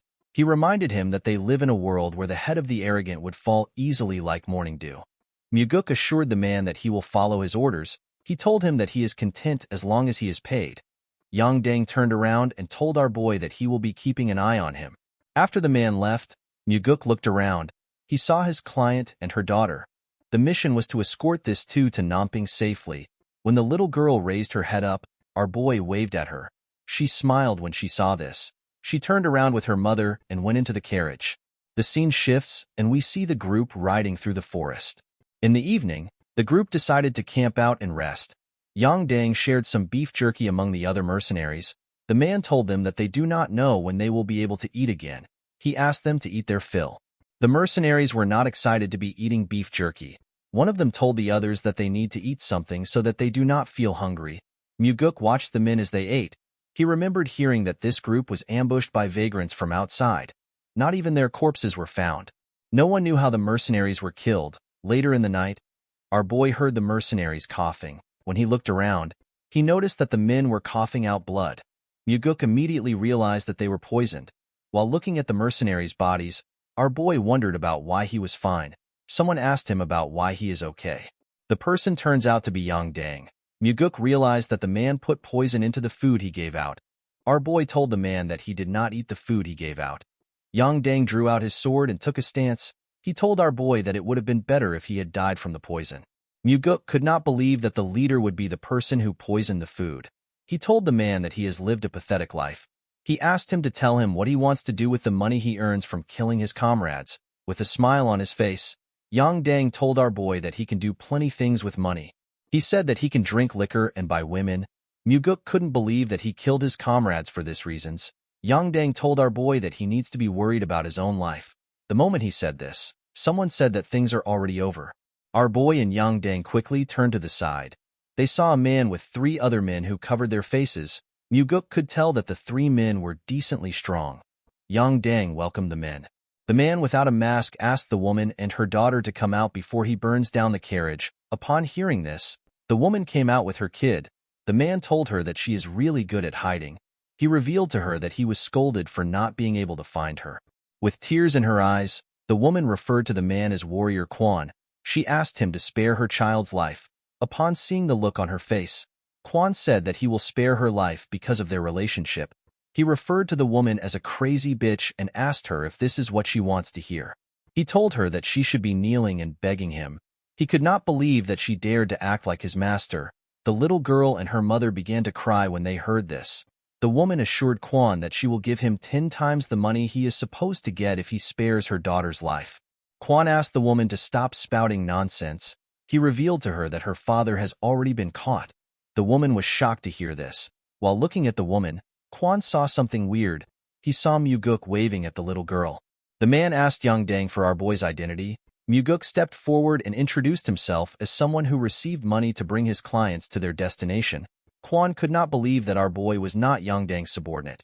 Yang Dang told the man that our boy is simply a vagrant that he has not dealt with. He assured him that he will deal with him now. Quan asked him to do it immediately. The man stepped forward when he heard this. With a smile on his face, Muguk told Yang Dang that these men are street thugs that would betray their own master. He asked him if he really believes that he is going to get a reward. He told him that they will probably kill him to tie off loose ends and take his share of the money. Yang Dang became nervous when he heard this. Quan was annoyed to hear Muguk call him a street thug. Our boy did not understand why the man was angry. He told him that he is actually speaking politely because a child is here. Quan could not believe that some crazy bastard was calling him a street thug. Muguk asked the man if he is flustered because he hit the bullseye. Quan became enraged when he heard this. He referred to Muguk as a filthy vagrant and ordered his men to kill him first. Our boy told Yang Dang that they said that he is first. He assured the man that he will be next. Yang Dang became nervous when he heard this. Before the man could react, something hits him in the neck. Yang Dang fell to the ground. It turns out that Quan stabbed Yang Dang in the neck with a blade. Quan said that the idiot was too sloppy. He could not believe that he entrusted an important mission to a vagrant. Our boy watched the man as he bled out, with a cold gaze in his eyes. Muguk said that this is what happens to those who betray others for money. Quan asked his subordinates to stop listening to Muguk's rambling. He ordered them to attack. Our boy turned around and asked the woman to cover her child's eyes and ears. The woman closed her eyes and did what Muguk asked her to do. Immediately she did this. The 3 men swung their swords at him. Our boy was not even bothered. He activated the death step, which is one of the techniques of the 4 strides of the wind god. The moment he did this, he appeared in front of Quan. The man was shocked to see him. He did not know how he got so close to him. When the man looked behind our boy, he saw his subordinates' heads in the air. The heads fell in front of the woman. She quickly opened her eyes when she heard the sound. Quan became scared. He asked Muguk to tell him who he is. Our boy told the man that he has the same question for him. The woman revealed to him that Quan Wan is one of the vassals that protects her household. She introduced herself as Jiam Seon. She revealed to Muguk that she is the daughter of the Golden Manor Master. Our boy smiled when he heard this. He already knew about the woman. This is why he hid his identity and joined the group as a vagrant warrior. Seon's father is known as Jiam Asu. He is one of the top 10 largest merchants in the Central Plains. He is the richest man in Fujin and the master of the Golden Manor. In Muguk's past life, there was an incident where the Golden Manor Master was betrayed by his most trusted vassal and lost his life. His daughter also died as well. Quan noticed that our boy was looking at Seon. He believed that he had gotten an opening. He quickly drew out his sword. Before the man could attack, Muguk swung his sword without turning around. Kwon did not know what was happening. All he knew was that he was seeing Muguk and everything around him upside down. He did not know when his head left his body. Seon was shocked to see this. Muguk put his sword away and said that scums like this always try to attack him whenever he is looking elsewhere. While holding on to her child, Seon told Muguk that she wants to hire him. She begged him to help them. Muguk explained to her that it will cost her more now that the situation is different. Seon assured our boy that they will be able to pay him no matter how expensive he is. She begged him to save her father. With a smile on his face, Muguk asked the woman to follow him. The scene shifts and we see a man laughing when he saw the carriage arrive into the compound. He was happy to see that they had finally caught Seon and her daughter. He said that the plan they have prepared for 10 years has finally succeeded. While the man was talking, he noticed that it was only Muguk and the family that came down from the carriage. He asked our boy to tell him where Kwon is. Muguk revealed to him that everyone is dead except for him. The man was surprised to hear this. He asked our boy to tell him who killed Kwon. Muguk told the man that Kwon was killed by a mysterious martial master who is young and handsome. The man was surprised to hear this. He asked Muguk to tell him why he is praising the enemy. Our boy did not respond to the man. After carefully looking at him, the man realized that Muguk was the one who killed Kwon. With a smile on his face, our boy told the man that he has a good eye for people. The man's subordinates quickly surrounded Muguk. They pointed their weapons at them. The man told our boy that he should have ran far away if he saved Seon and her child. He could not believe that Muguk came back into the tiger's den. Our boy asked the man to tell him where the tiger is. He told him that he only sees stupid dogs that bit the master that raised them. The man became nervous when he heard this. He found it weird that Muguk would come into the enemy's base after killing Kwon. A normal person would have ran away. More importantly, Muguk looked confident and relaxed even though he was surrounded. The man was certain that our boy was not an ordinary person. The man put his hand together and asked Muguk to follow him in to have a drink.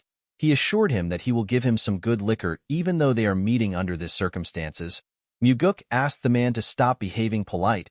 He told him that he will not go easy on him even if he acts kind. He asked him to curse and swear as he wishes. The man realized that he could not get through to our boy. He ordered his men to kill him. The men charged at Muguk when they heard this. Our boy drew out his sword and disappeared in front of the men. He tore a man apart when he reappeared. One of them said that Muguk is too fast. Immediately he said this. Muguk cut off his head. Our boy used his sword to tear through the men. It did not even look like a challenge for him. The man became terrified. He saw Muguk standing in the middle of his subordinates' bodies. He asked our boy to tell him who he is. Muguk swung his sword to clean off the blood on it. He told the man that he is simply a hired swordsman who smelled an opportunity to make a lot of money. With a nervous look on his face, the man asked Muguk if money is the only thing he wants. He asked him to tell him the amount that would make him go away. With a smile on his face, Muguk told the man that he looks rich. The man revealed to our boy that he has enough money to change a person's life. He asked him to tell him the amount he wants. Muguk asked the man to tell him why he betrayed his master when he is already so rich. He asked him to tell him why he did not use his money to change his life. He urged the man to tell him why he wants to steal his master's money. The man did not know how to respond to Muguk. While he was staring at our boy, someone asked Muguk to drop his sword. The man was surprised to hear this. He quickly turned around. He saw his subordinate holding a sword to their master's neck. Seon called out to her father. The man smiled when he saw this. He believed that his situation had changed. He asked Muguk to drop his sword if he does not want the Golden Manor Master to die. Our boy neatly raised his sword up. The man did not understand why he did this. Before he could react, a red line passed by his side and it also passed through his subordinate. The energy tore through everything in its path. The subordinate's sword broke. Before he could do anything, his body tore apart. His blood splashed all over the place. Muguk used the fourth form of the soaring sword art. This technique is known as the Flaming Heavens. The man began to scream when he saw what happened to his subordinate. With a look of disappointment in his eyes, Muguk asked the man to repeat what he said. Muguk moved closer to the man. He began to panic. He asked our boy to wait. Muguk told the man that he has no interest in waiting. He asked the man to come at him if he doesn't want to die. The man was surprised to see that Muguk gave him the chance to attack. He believed that our boy would be almost out of inner energy because he used a powerful attack. The man drew his sword and rushed to attack him. He believed that this was the only opportunity he had. He decided to end the fight quickly with all his energy. When Muguk blocked the man's attack, he noticed that it was heavy. He quickly pushed his sword aside. The man's sword destroyed the ground. He quickly swung it at our boy again. Muguk tried to stop the attack, but his sword was pushed back. The man's sword destroyed the ground again. The man did not slow down. Instead, he began to attack our boy more aggressively. His attacks were heavy, but Muguk was blocking them. The man became nervous when he saw this. He wondered if our boy really used up all his energy. He believed that Muguk must be having issues blocking his attacks. He decided to attack a little more aggressively. Before he could do anything, he saw a sword in his chest. The man was shocked to see this. Our boy never expected the man to be so pathetic. He told him that he should have spent his life training himself instead of indulging in his greed. He told the man that the head bodyguard of the household is supposed to protect the manor. He told him that he shouldn't have lived his life like this. After saying this, Muguk took out his sword. He asked the man to become a merchant if he wants to be rich in his next life. After he took care of the man, the manor master thanked him. Asu assured him that he will never forget his help. He referred to him as the benefactor that saved his family from ruin. He asked our boy to tell him his name. Muguk told the man that he is just a mere vagrant that was passing by. Asu found this funny. He told our boy that even the king of vagrants wouldn't have been able to defeat all this people easily. Seon revealed to her father that she promised to give Muguk money as his reward. With a smile on his face, Asu commended his daughter for making a smart choice. He told her that this is a promise they can keep. He turned to Muguk and told him that he is in the right place if all he needs is money. Muguk smiled when he heard this. This was the reason he approached Seon as a vagrant to help them. The scene shifts and we are taken to an underground treasury. Asu told our boy that they want to give him everything they have because he saved their lives. However, this was not something he could easily do. Muguk assured the old man that he wouldn't ask for such a thing. Asu explained to him that he has no interest in determining an amount. He asked Muguk to take as much as he can carry. Our boy was shocked to hear this. The old man revealed to him that he has a condition. He explained to our boy that he cannot use any carts or get help from others. He told him that he needs to use his own inner energy. Muguk was surprised to hear this. He revealed to Asu that he will still be able to carry quite a lot. Asu put his hand together and told our boy that they would have been dead if it wasn't for his help. He told him that he needs to do this much. Muguk bowed his head and thanked the man. Asu pushed a button and the huge door of his treasury slowly opened. When the door got opened, our boy walked inside the dark treasury. After he went in, Seon reminded her father that Muguk has a high level of martial arts. She told him that he might take much more than he can imagine. She asked her father if he is all right with this. Asu asked his daughter if there is anything inside that could be more precious than the protection they received today. Seon was shocked to hear this. The old man explained to her that he is fine as long as she and his granddaughter are alive. This words touched the woman's heart. Asu told his daughter that Muguk is not an ordinary man. Seon agreed with him. Although he was trying to hide it, Seon could tell that our boy was exceptionally skilled even though he looked so young. Asu told her that he is not referring to the skills they saw today. He explained to her that there is something about Muguk that he cannot express with words. The manor master has met countless people in his life. Even he had never met someone so young and confident who has such a unique air around him. Asu reminded his daughter that they can always earn more money, but they will never be able to build a connection to someone like Muguk ever again. He assured her that it is fine if our boy takes a lot. This is because the more Muguk takes, the deeper their connection will be. Seon was surprised to hear this. She never expected him to hold our boy in such high regards. The scene shifts and we are taken to the cult. We see Muguk in front of the Heavenly Demon Pavilion. Our boy had already sold the gold and the treasures that he took from the Golden Manor in different places. Asu and his daughter were completely shocked to see the amount of things Muguk came out with. Muguk sold the treasures in different places because the treasures were too much for a single shop to buy. He went to different places every time he arrived in a city to sell the jewels. Our boy earned 38 million niangs. This money will become the cornerstone of the squad that will be directly under his command. When Muguk stepped into the building, he saw his father on his throne and Myung standing next to him. The heavenly demon receives reports from Myung in this place several times a day and makes important decisions. Depending on those decisions, some people live and some die. Muguk wondered if his father is really satisfied with this life. He wondered if his father also wants to give away the position of the heavenly demon. The heavenly demon told his son that he heard he went outside.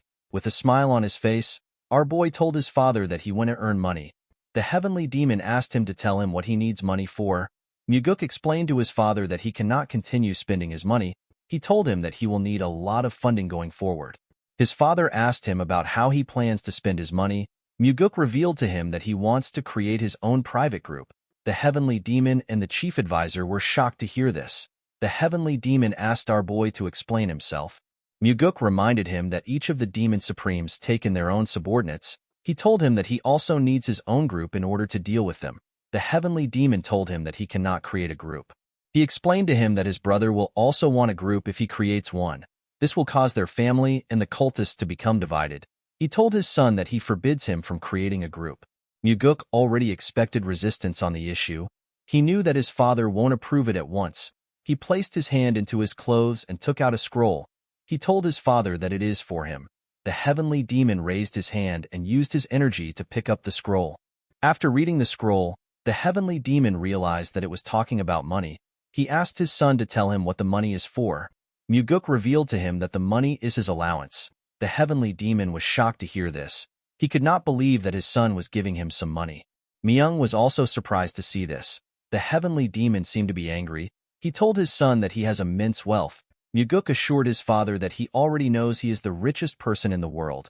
He explained to him that he simply gave him his first allowance as his son to thank him for raising him. The heavenly demon and Myung could not see through Muguk's intentions. Our boy told his father that he wanted to do this at least once. He bowed his head and asked his father to have a good rest. After saying this, he turned around and left the building. The heavenly demon stared at the scroll after his son left. Myung became nervous when he looked into his master's eyes. The scene shifts and we are taken to the Nirvana Pavilion. At the top of the building, we see Leon standing next to her master. While he was looking outside the building, someone enters the room and refers to him as Pavilion Master. The person told him that it is time. When Muguk turned around, he saw Daryong. The man told him that everyone is waiting. Our boy smiled when he heard this. He was happy to see the man. Daryong revealed to him that he volunteered to take the job. Muguk asked him if he ever expected them to meet again like this. The man told him that he is actually quite shocked. The two of them smiled at each other. Muguk walked forward and asked his bodyguard to follow him. Leon smiled when she heard this. The three of them stepped out of the building together. In front of the building, all the investigators of the pavilion gathered. They were quite much. Muguk stood in front of the investigators. While screaming at the top of their voices, the investigators bowed their heads and welcomed their pavilion master. Muguk was surprised to see that the men were more friendly than he thought. He never expected them to smile at him. He asked Daryong if he told them that their salaries would be reduced if they didn't welcome him. The man was surprised to hear this. He told him that he never said anything like that. Muguk asked him to tell him why the atmosphere is so good. Daryong explained to him that they are smiling because of what he has shown them. Our boy realized that the man was referring to the investigation incident against the demonic army commander. Go Dang killed the investigator that held the first investigation, and he injured an investigator during the second investigation. In this situation, Muguk took care of the second investigator by getting the demonic physician to look at him. Crushing Dang's skull was a good revenge for the investigators. To them, Muguk was different from the average person. Daryong asked our boy to say something to the investigators. Our boy looked around to see the people gathered in front of him. He explained to them that he does not know if he will become happier or miserable now that he is the pavilion master. With a smile on his face, Muguk told them that the only thing he is certain of is that their hearts will run faster than it did before. Daryong was surprised to hear this. The other investigators began to laugh when they heard this. They cheered for Muguk. The scene shifts and we see our boy reading a paper. Muguk told Daryong that he is killing the good atmosphere by giving this to him. Daryong explained to him that this is the incident which was handled unfairly. He reminded him that he requested this case. Our boy did not like the fact that this was related to the Blood Heaven Sword Demon again. Daryong explained to him that he also doesn't want to interfere. He told him that the incident happened recently and it matches his request. Leon told her master that he needs to hold himself back this time. She reminded him that the old man was already about to explode last time. Muguk stretched out the paper to her. He explained to her that the stories written there are way too unfair. It would be impossible for them to cover it up just because of the Blood Heaven Sword Demon. He asked her to read them. He asked her to see if she can cover it up. After reading the paper, Leon told her master that he needs to do something about it. The scene shifts and we are taken to the entertainment pavilion. We see a man drinking. The man seemed to be quite drunk. The owner of the place asked the man to stop drinking. He told the man that he understands his situation. He told him that he is too drunk. The man told the owner that he cannot stop drinking. He revealed to him that the scumbags who put his child in a comatose state for 10 days were acquitted as innocent. The owner was surprised to hear this. He reminded the man that the Nirvana Pavilion is investigating the case. The man took another sip of his drink and revealed to the owner that the Nirvana Pavilion investigator said that his child was sparring with his friend and got injured. He placed his cup down and told the owner that the father of the child who led the attack on his child is the 100 Sword Demon. The owner was shocked to hear this. The 100 Sword Demon is a subordinate of the Blood Heaven Sword Demon, and he is the leader of 100 Sword Demons, with a look of anger on his face. The man said that the Nirvana Pavilion is even worse than the 100 Sword Demon. The owner asked him to keep his voice down. He asked him to not let anyone hear him. The man did not care about this. He said that the Nirvana Pavilion and the 100 Sword Demon can come there to kill him. The owner told him that he needs to pull himself together in times like this. With tears in his eyes, the man said that his wife won't be able to live if his son doesn't wake up. He said that he will kill the bastard by himself if his son doesn't wake up. Someone asked him if he thinks he can kill the boy. The man was shocked to hear this. When he turned around, he saw 3 guys. He asked the guy with a mohawk for his identity. The mohawk boy asked him to tell him who he is for him to go around saying that he will kill someone else's precious son. The man was annoyed to hear this. He recognized the boy in front of him. He stood up and referred to the mohawk boy as a bastard. He asked him to bring back his son. He told him that they haven't received a single apology from him. The boy bowed his head and apologized to the man for what he did. He told him that he committed a heinous crime. He assured him that it will never happen again. The man was surprised to hear this. Immediately he said this. The boy told the man that he has done enough. He asked him to not say that he never apologized. The man was shocked to hear this. The boy's friends laughed when they saw the look on the man's face. The man grit his teeth out of anger. He picked up his sword. Before he could draw it, the boy appeared in front of him with his fist next to his face. He gave the man a heavy punch in his face. The punch sent the man flying. The boy told everyone that the man was the first to pull out his sword. His 2 friends told him that they saw it. They told him that they are his witnesses. The boy climbed on top of the man. He began to attack him aggressively. He was annoyed to see that a mere storage keeper dared to report him to the Nirvana Pavilion. While beating up the man, he told him that it is all his son's fault. He said that they asked his son to steal money from his home. The boy told them that he won't do it because his father earned it with his blood and sweat. The bastard told the man that his son acted kind and made him out to be some trash. He asked the man if he wouldn't also be angry and hit his son if this happened. Immediately he said this. The man told him that he just confessed with his own mouth. The boy asked him to tell him what he means. The man revealed to him that everyone just heard the reason why he beat up his son. He told the bastard that he just confessed that he attacked his son. The boy did not seem to be surprised. He raised his head and asked everyone if they heard anything. The people there quickly turned their heads away. Even the owner could not say anything. With an arrogant look on his face, the boy told the man that no one heard anything. The man began to cry when he heard the bastard laughing. With a cocky smile on his face, the bastard told the man that he is crying like a retard. He said that his son cried just like him. The bastard's friends laughed when they heard this. While they were laughing, someone said that he heard what he said. The idiots turned around when they heard this. The person turns out to be Muguk. Our boy was with Leon and Daryong. The bastard raised his head and yelled at Muguk. He asked him to tell him who he is. He did not seem to recognize our boy. Muguk could not believe that the bastard spoke rudely even though he did not know who was talking. He could tell that this loser grew up pampered and entitled. The boy was surprised to hear what Muguk said. He bowed his head and apologized to him for being too emotional. He begged Muguk to not be angry. Immediately he said this. He called our boy a retard. He asked him if he believes that he will apologize to someone like him. He said that he does not know who Muguk is. He said that our boy must have a death wish for him to be interfering. Our boy smiled when he heard this. He could not believe that the bastard was acting tyrannical in broad daylight just because he is the son of the 100 Sword Demon. He asked the boy if his father's reputation is very powerful here. The bastard was surprised to see that Muguk referred to him as the brat of the 100 Sword Demon. He did not expect him to speak to him rudely. Before he could say anything, the man on the floor referred to Muguk as second young master. The bullies were shocked to hear this. The people at the pavilion were shocked to see the second young master.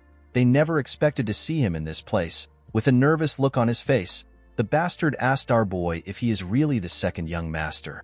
Muguk asked him to relax. He told him that he came as the Nirvana Pavilion master. Leon told her master that the bastard is actually supposed to be more nervous.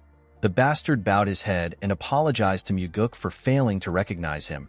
He said that he committed great disrespect to him because he is young. He begged our boy to forgive him.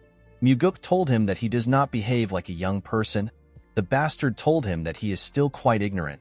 Our boy realized that this bully is quite shrewd. He knows the right time to bow down to people. The bastard told Muguk that he will be leaving. Our boy asked him to wait. He explained to him that he came there because he has some business with him. The bastard was surprised to hear this. With a scary look on his face, Muguk revealed to him that he is there to investigate the assault incidents that he has committed. The bastard explained to our boy that the Nirvana Pavilion has already judged that he is innocent. Muguk revealed to him that they will be reinvestigating the whole case. Everyone was surprised to hear this. Muguk revealed to the bastard that he will be charged for habitual extortion because he extorted money every day. He told him that he will also be charged for instigation of stealing because he asked his victim to steal. The bastard will also be charged for murder because he beat the victim to the brink of death. The worst part is that he looked for the victim's father and assaulted him. Muguk told the boy that he has committed too many heinous crimes. He told him that he needs to be imprisoned for at least 20 years. The bastard was shocked to hear this. He told our boy that he did not assault the man. He said that they were sparring. Muguk asked him if he has forgotten. He reminded him that he confessed in front of the Nirvana Pavilion master some moments ago. He told him that he heard his confession. The bastard realized that he messed up. For some reason, this piece of shit still had some courage. He told Muguk that his father will not stand by and let anyone accuse him. Our boy smiled when he heard this. He asked the bastard to not worry about that. He revealed to him that his father will be so busy that he won't have to look after him. With a scary smile on his face, Muguk revealed to him that he plans to arrest the 100-sword demon for conspiring with the Nirvana Pavilion investigator.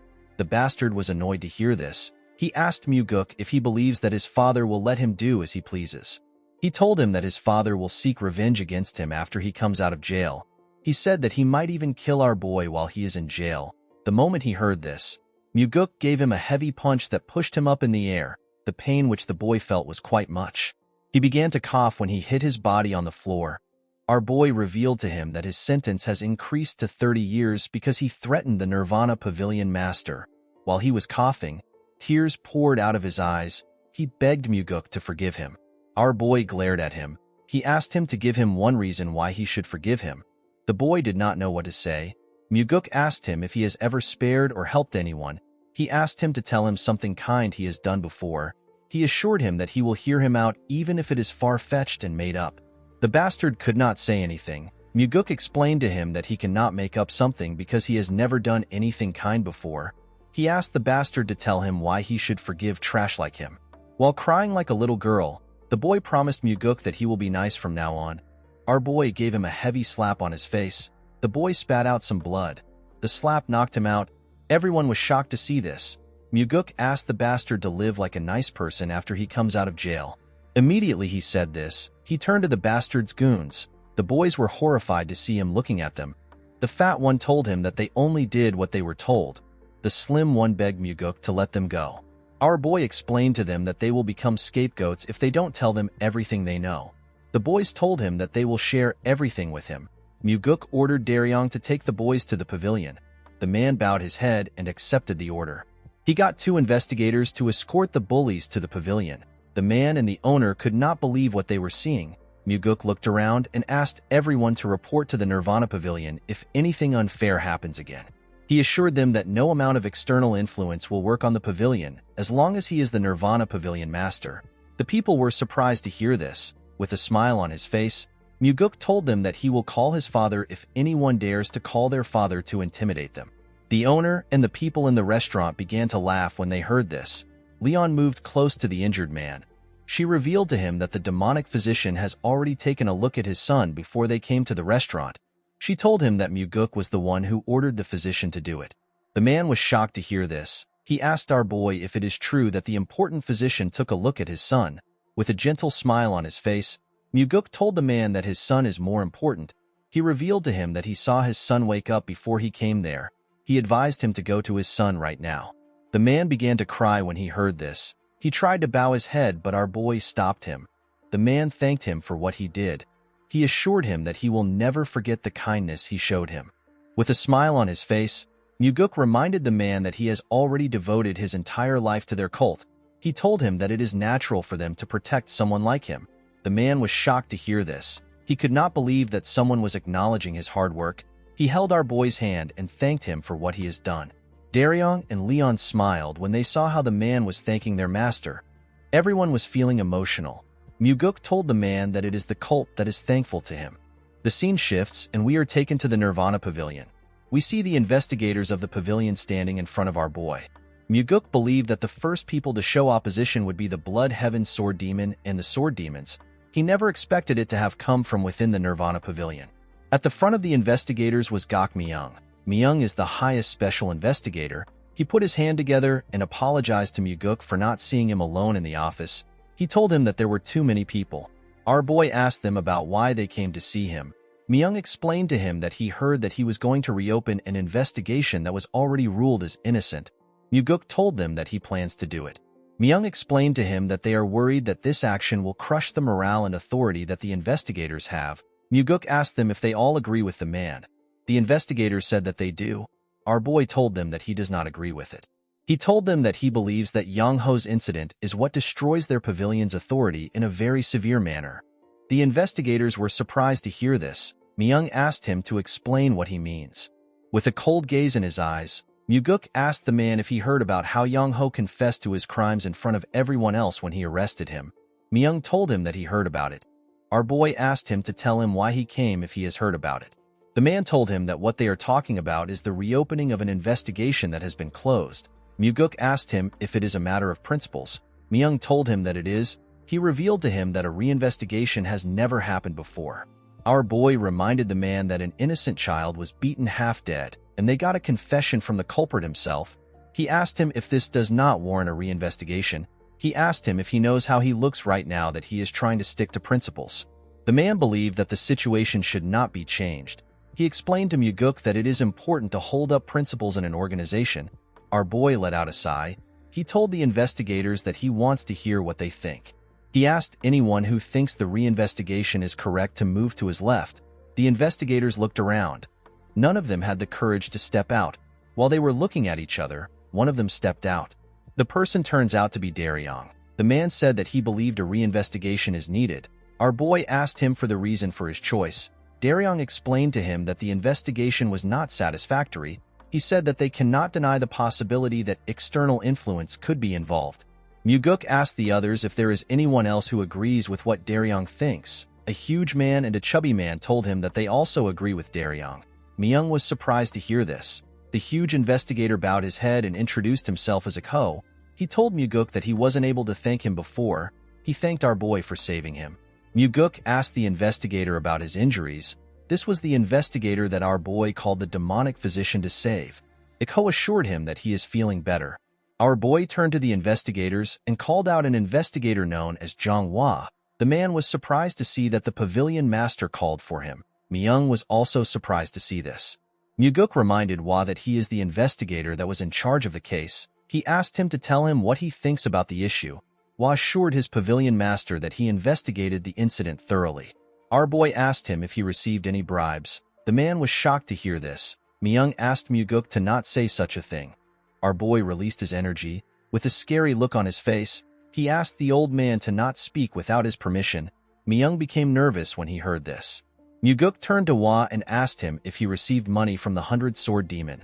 The man placed his hand on his chest and assured the pavilion master that he did not accept any money. He swore on his life that he did not receive anything. He told Muguk that he can investigate him if he does not believe him. Our boy smiled when he heard this. He revealed to him that he already carried out an investigation on him. The investigators were shocked to hear this. Muguk told him that he knows he did not take any money. Myung asked him if he conducted an internal investigation on the investigators. He told our boy that this is not allowed unless it is a special investigation. Muguk assured the man that it was a special investigation. He revealed to him that he received direct orders from the heavenly demon. Myung was shocked to hear this. Our boy asked Hwa to tell him why he covered up the investigation if he did not take any money.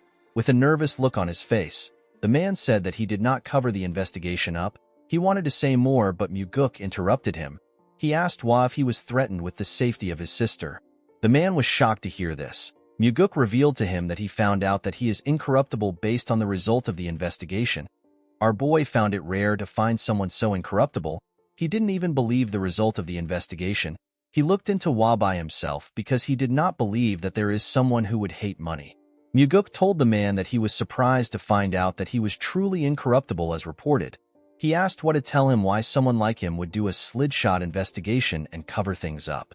He told him that he has a big weakness. This weakness is his younger sister, who is the only family member he has left. Hwa was shocked to hear this. Myung asked the man if he was really threatened by the 100-sword demon. Hwa could not say anything. Myung yelled at him and asked him to answer the question. Muguk knew why Myung took the lead and gathered everyone for this case. Hwa is a junior that Myung really cares for. The old man came out so that he could help make sure that his junior, who was the lead investigator, does not have any blemishes on his record. Our boy asked the man to not worry about his sister. The man was surprised to hear this. Muguk revealed to him that he has already sent warriors to his house to protect her. He assured him that his sister will be protected until the incident is over. Hwa was shocked to hear this. He asked our boy if he is serious. Muguk told him that he is. Hwa burst into tears when he heard this. He fell on his knees and told the pavilion master that he has committed a grave offense. Myung was shocked to see this. He asked his junior if he was really threatened. Muguk told the man that he shouldn't have covered the case up. With tears in his eyes, Hwa told him that he knows. He told him that he will gladly accept any punishment. The investigators were surprised to see what was happening. Our boy asked him to get up. He explained to him that he wouldn't have forgiven him if this happened after he became the pavilion master. He told Hwa that he will make an exception because the incident happened before he got there. The man was surprised to hear this. He asked Muguk if he will really forgive him. Our boy told him that he will. He revealed to him that he is forgiving him because of the life he lived as an incorruptible investigator. He told him that the incorruptible life he lived before no longer exists because of the incident. He asked him to start building his incorruptible life again. Hwa thanked our boy for the chance he gave him. Muguk asked the other investigators to listen to him. He explained to them that he thinks of their families as his own now that he has become the pavilion master. He assured them that he will crush anyone who dares to mess with his family. The investigators were surprised to hear this.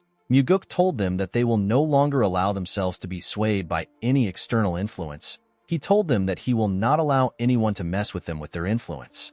He assured them that he will protect their families if they receive a threat and tell him about it. Our boy asked them to trust their cult leader if they do not trust him. He revealed to them that he is willing to beg his father if he has to beg. He asked them to report to him if anyone dares to try to exert influence on them from outside. He assured the investigators that he will make it possible for them to do their work with their heads held high. The investigators were shocked to hear this. Muguk told them that the Nirvana Pavilion will work as it is supposed to when they are sure that their families are safe. He said that everyone deserves to be punished if they commit a crime. Their status is irrelevant. He told them that he will even punish someone from the Heavenly Demon Pavilion if they commit a crime. With a serious look on his face, our boy said that he will even hold the cult leader responsible if he commits a crime. The investigators were shocked to hear this. Muguk revealed to them that he is not afraid of the Heavenly Demon or the 8 Demon Supremes. He said that he fears that the Nirvana Pavilion will become useless and they will not be able to protect those they are supposed to protect. The investigators looked at each other when they heard this. Muguk told them that those who were supposed to be punished walk away scot-free while smiling. They are saying that the pavilion is not able to do anything to them. The investigators knew that he was right. One of them announced that she wishes to follow the wishes of the pavilion master. The investigators turned around when they heard this. They saw their fellow investigator, who happens to be a beautiful woman. Daryong seemed to be smitten by the woman's beauty. He referred to her as Jo Hyang. The woman moved close to Muguk and stood behind him. The other investigators began to doubt themselves when they saw this. They looked at each other and nodded their heads. They all moved to Muguk's side. The only person that was left was Gok Myung. The old man was surprised to see that the investigators left him. Our boy explained to him that he will need his experience and assistance if he wants to turn his resolve into reality. He stretched out his hand to Myung and asked him to help him. The man was shocked to see this. He took a look at Myuguk's face. He noticed that he was smiling at him. Myung grabbed the pavilion master's hand and thanked him for the opportunity. His hands were trembling when he said this. Myuguk noticed this. He used his other hand to gently pat the man's hands. He called out to Daryong and asked him to go with enforcement warriors to arrest Yang Tae, who is also known as the 100-Sword Demon. Myung explained to our boy that Yang Tae won't let himself be arrested. He said that the man has 100 sword demons under him. With a serious look on his face, Myuguk asked Daryong to tell Yang Tae to do as he pleases. He said that he will charge him with mutiny if he does not come. Everyone was surprised to hear this. The scene shifts, and we see Yang Tae sitting in front of Myuguk. The man referred to him as the second young master. Our boy asked him to call him the Nirvana Pavilion Master. The 100-Sword Demon corrected himself and called Myuguk Pavilion Master. He told him that there was mention of a mutiny charge in his summons. He asked Myuguk to tell him what this means. Our boy told him that this was the only way he could get to meet him. Yang Tae apologized for not immediately complying with the arrest. He explained to him that there are many things they need to consider when they are in an organization. He said that he needs to show his pride in front of his subordinates. With a smile on his face, Myuguk told him that he understands. Yang Tae said that the case was not supposed to blow out of proportions in the first place. He said that the incident occurred while kids were playing with each other. Myuguk said that things like that can happen. Yang Tae smiled when he heard this. He believed that our boy understood him. He explained to him that he will need external help eventually in order to continue running the Nirvana Pavilion. He told him that he will also need a lot of funds. Myuguk could tell that the bastard was beating around the bush. He knew that Yang Tae wanted to bribe him. Yang Tae told him that he will also need their help if he wants to become the official successor in the future. He told our boy that everyone is currently supporting his elder brother. With a smile on his face, Myuguk told him that he will really appreciate it if he helps him. Yang Tae put his hand together and told him that he is truly magnanimous. He promised to serve our boy well from now on. He told him that he will also host a great meal for him soon. He stood up after saying this. Myuguk asked him about where he is going. Yang Tae was surprised to hear this. He asked him if they are not done talking already. With a look of surprise on his face, Myuguk asked the 100-Sword Demon if he was planning to help him after he got out of prison. Yang Tae was shocked to hear this. He asked him to stop making such jokes. With a serious look on his face, Myuguk asked the man if he sounds like he is joking. He reminded him that he threatened to kill a family member of a Nirvana Pavilion investigator. Yang Tae reminded our boy that he already said that he did not make any threat like that. Myuguk told him that he does not care about what he said. He revealed to him that he has already received the testimony of the investigator that was threatened. He explained to Yang Tae that rules of their cult determine that the testimonies of all warriors of the Nirvana Pavilion have a higher weight when compared to others. This is a clause made to protect the authority of the Nirvana Pavilion investigators. Yang Tae became nervous when he heard this. With a cold gaze in his eyes, Myuguk told the man that he must have not known about this because he is just finding out about it himself. He told him that the clause was made because of people like him. He revealed to the 100-Sword Demon that there are many others who think they can talk their way out like him. He explained to him that he will reduce his sentence by 10 years if he confesses now. He told him that he will receive a 20-year sentence if he doesn't confess. He told him that this is as far as he can negotiate. Yang Tae asked our boy if he has lost his mind. Myuguk told him that he will gladly go crazy if he has to. He said that it is hard to deal with people like him with a sane mind. He told him that he will give him a few minutes to think. Yang Tae asked him about the reason he is doing this. Myuguk explained to him that his son almost beat his own friend to death. It wasn't just over a single fight. He bullied the victim every day for years. He told the 100-Sword Demon that he threatened to kill an investigator's family member to cover his son's crime up. Myuguk could not believe that this bastard still had the guts to ask him about why he was doing this. Yang Tae said that a storage guard is not the same as them.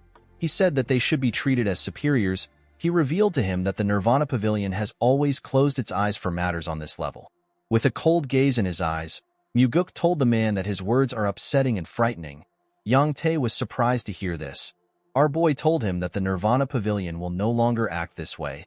Yang Tae told him that the Blood Heaven Sword Demon will not let him mess with him. Our boy assured the man that his boss will not do anything. He told him that the old man did not do anything when he cut down the demonic commander.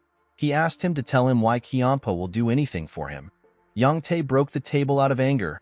He wanted to yell at our boy. Before he could say anything, Myuguk asked him if he wants to threaten to kill his family. The 100-Sword Demon became quiet when he heard this. Our boy stood up and walked to the door.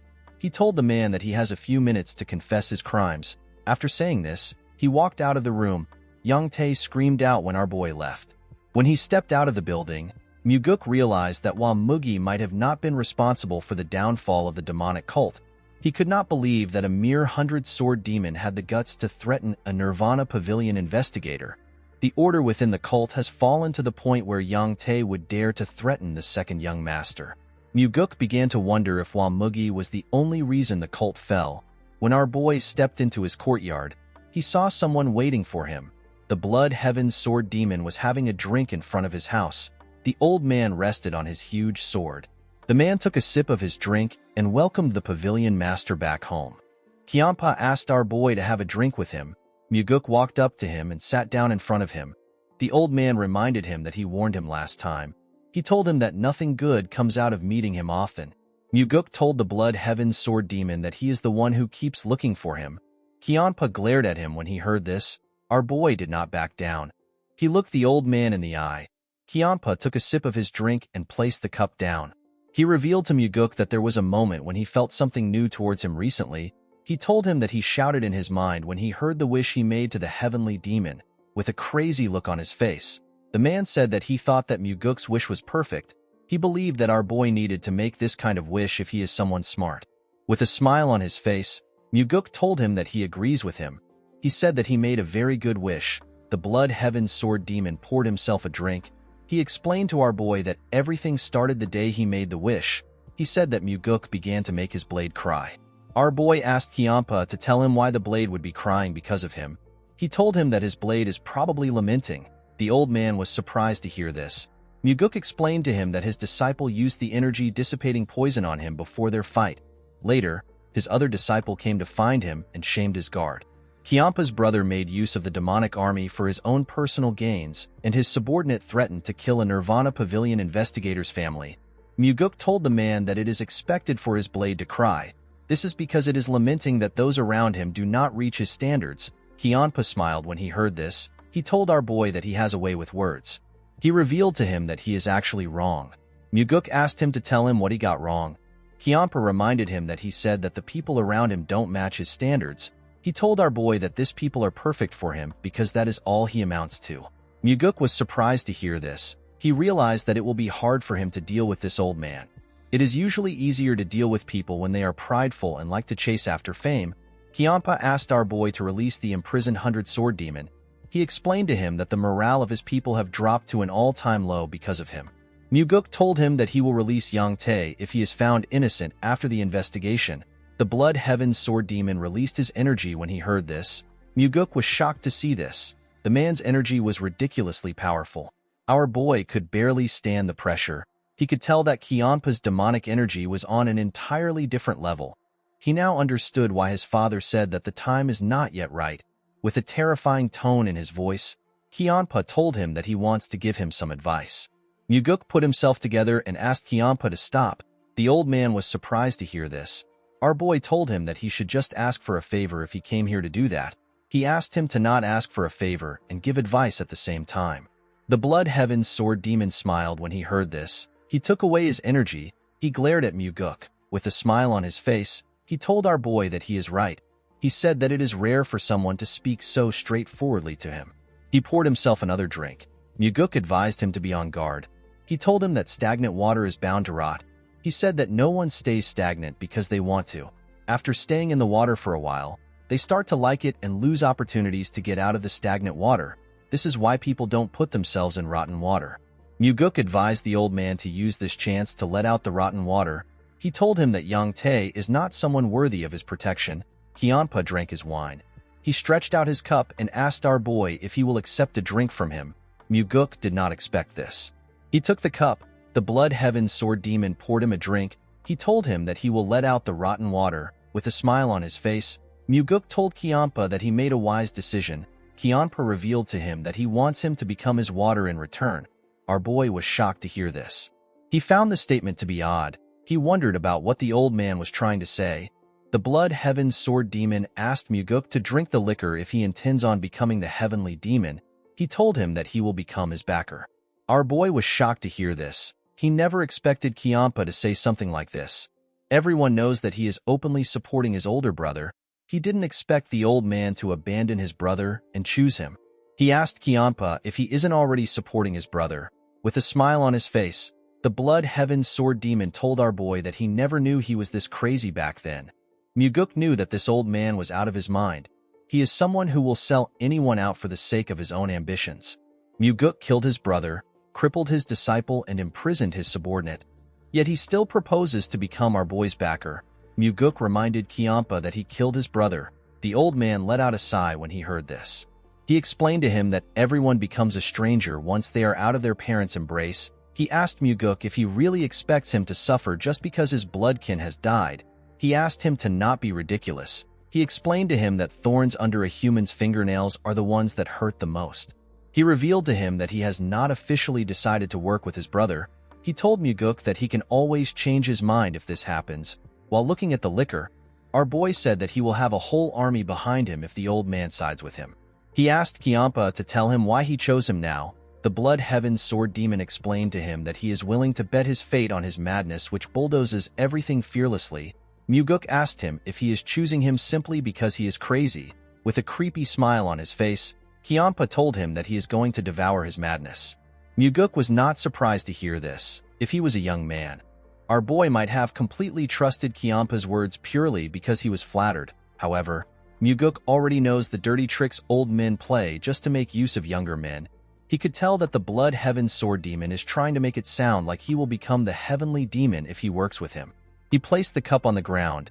He told Kiampa that he is thankful that he thinks highly of him. He said that it is time for him to do what has been entrusted to him. He asked Kiampa to tell him what he thinks his father will say. The Blood Heaven Sword Demon glared at our boy when he saw him place the cup down. Muguk told him that his father would say that he is shirking work and playing politics when he has given him an important role. The Blood Heaven Sword Demon asked him about what he thinks will happen if he performs well as the Nirvana Pavilion Master. He asked him if he intends to rot in the Nirvana Pavilion if the Heavenly Demon asks him to stay there. He told our boy that there is only one path that he can choose. He can either decide to become the heir or not. With a smile on his face, Kiampa told Muguk that his father will actually pay more attention to him if he works for him. He explained to him that being chosen by him will make him more visible and would allow him to catch the attention of everyone else.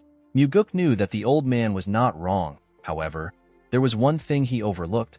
Kiampa did not think about the will to set the hierarchy straight in the cult. Muguk was not the only one who had this will. His father also desired a proper hierarchy.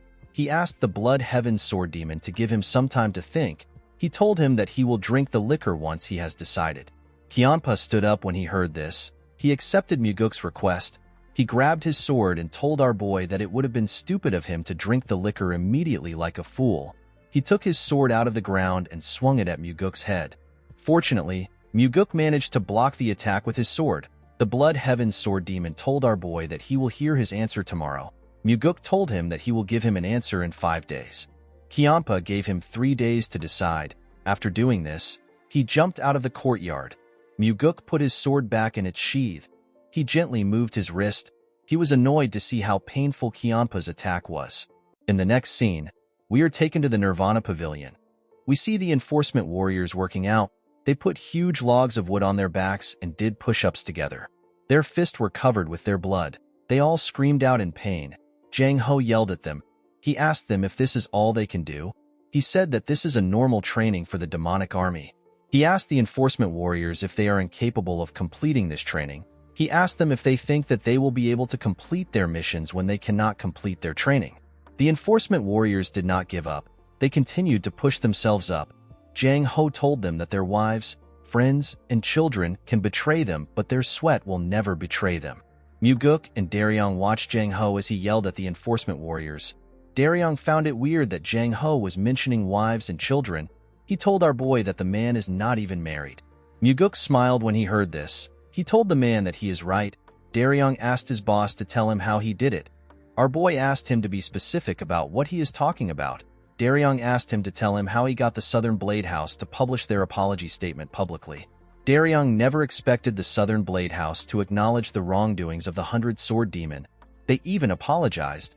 He told his master that this has never happened before. With a smile on his face, Muguk asked the man to ask the Southern Blade House by himself if he is curious.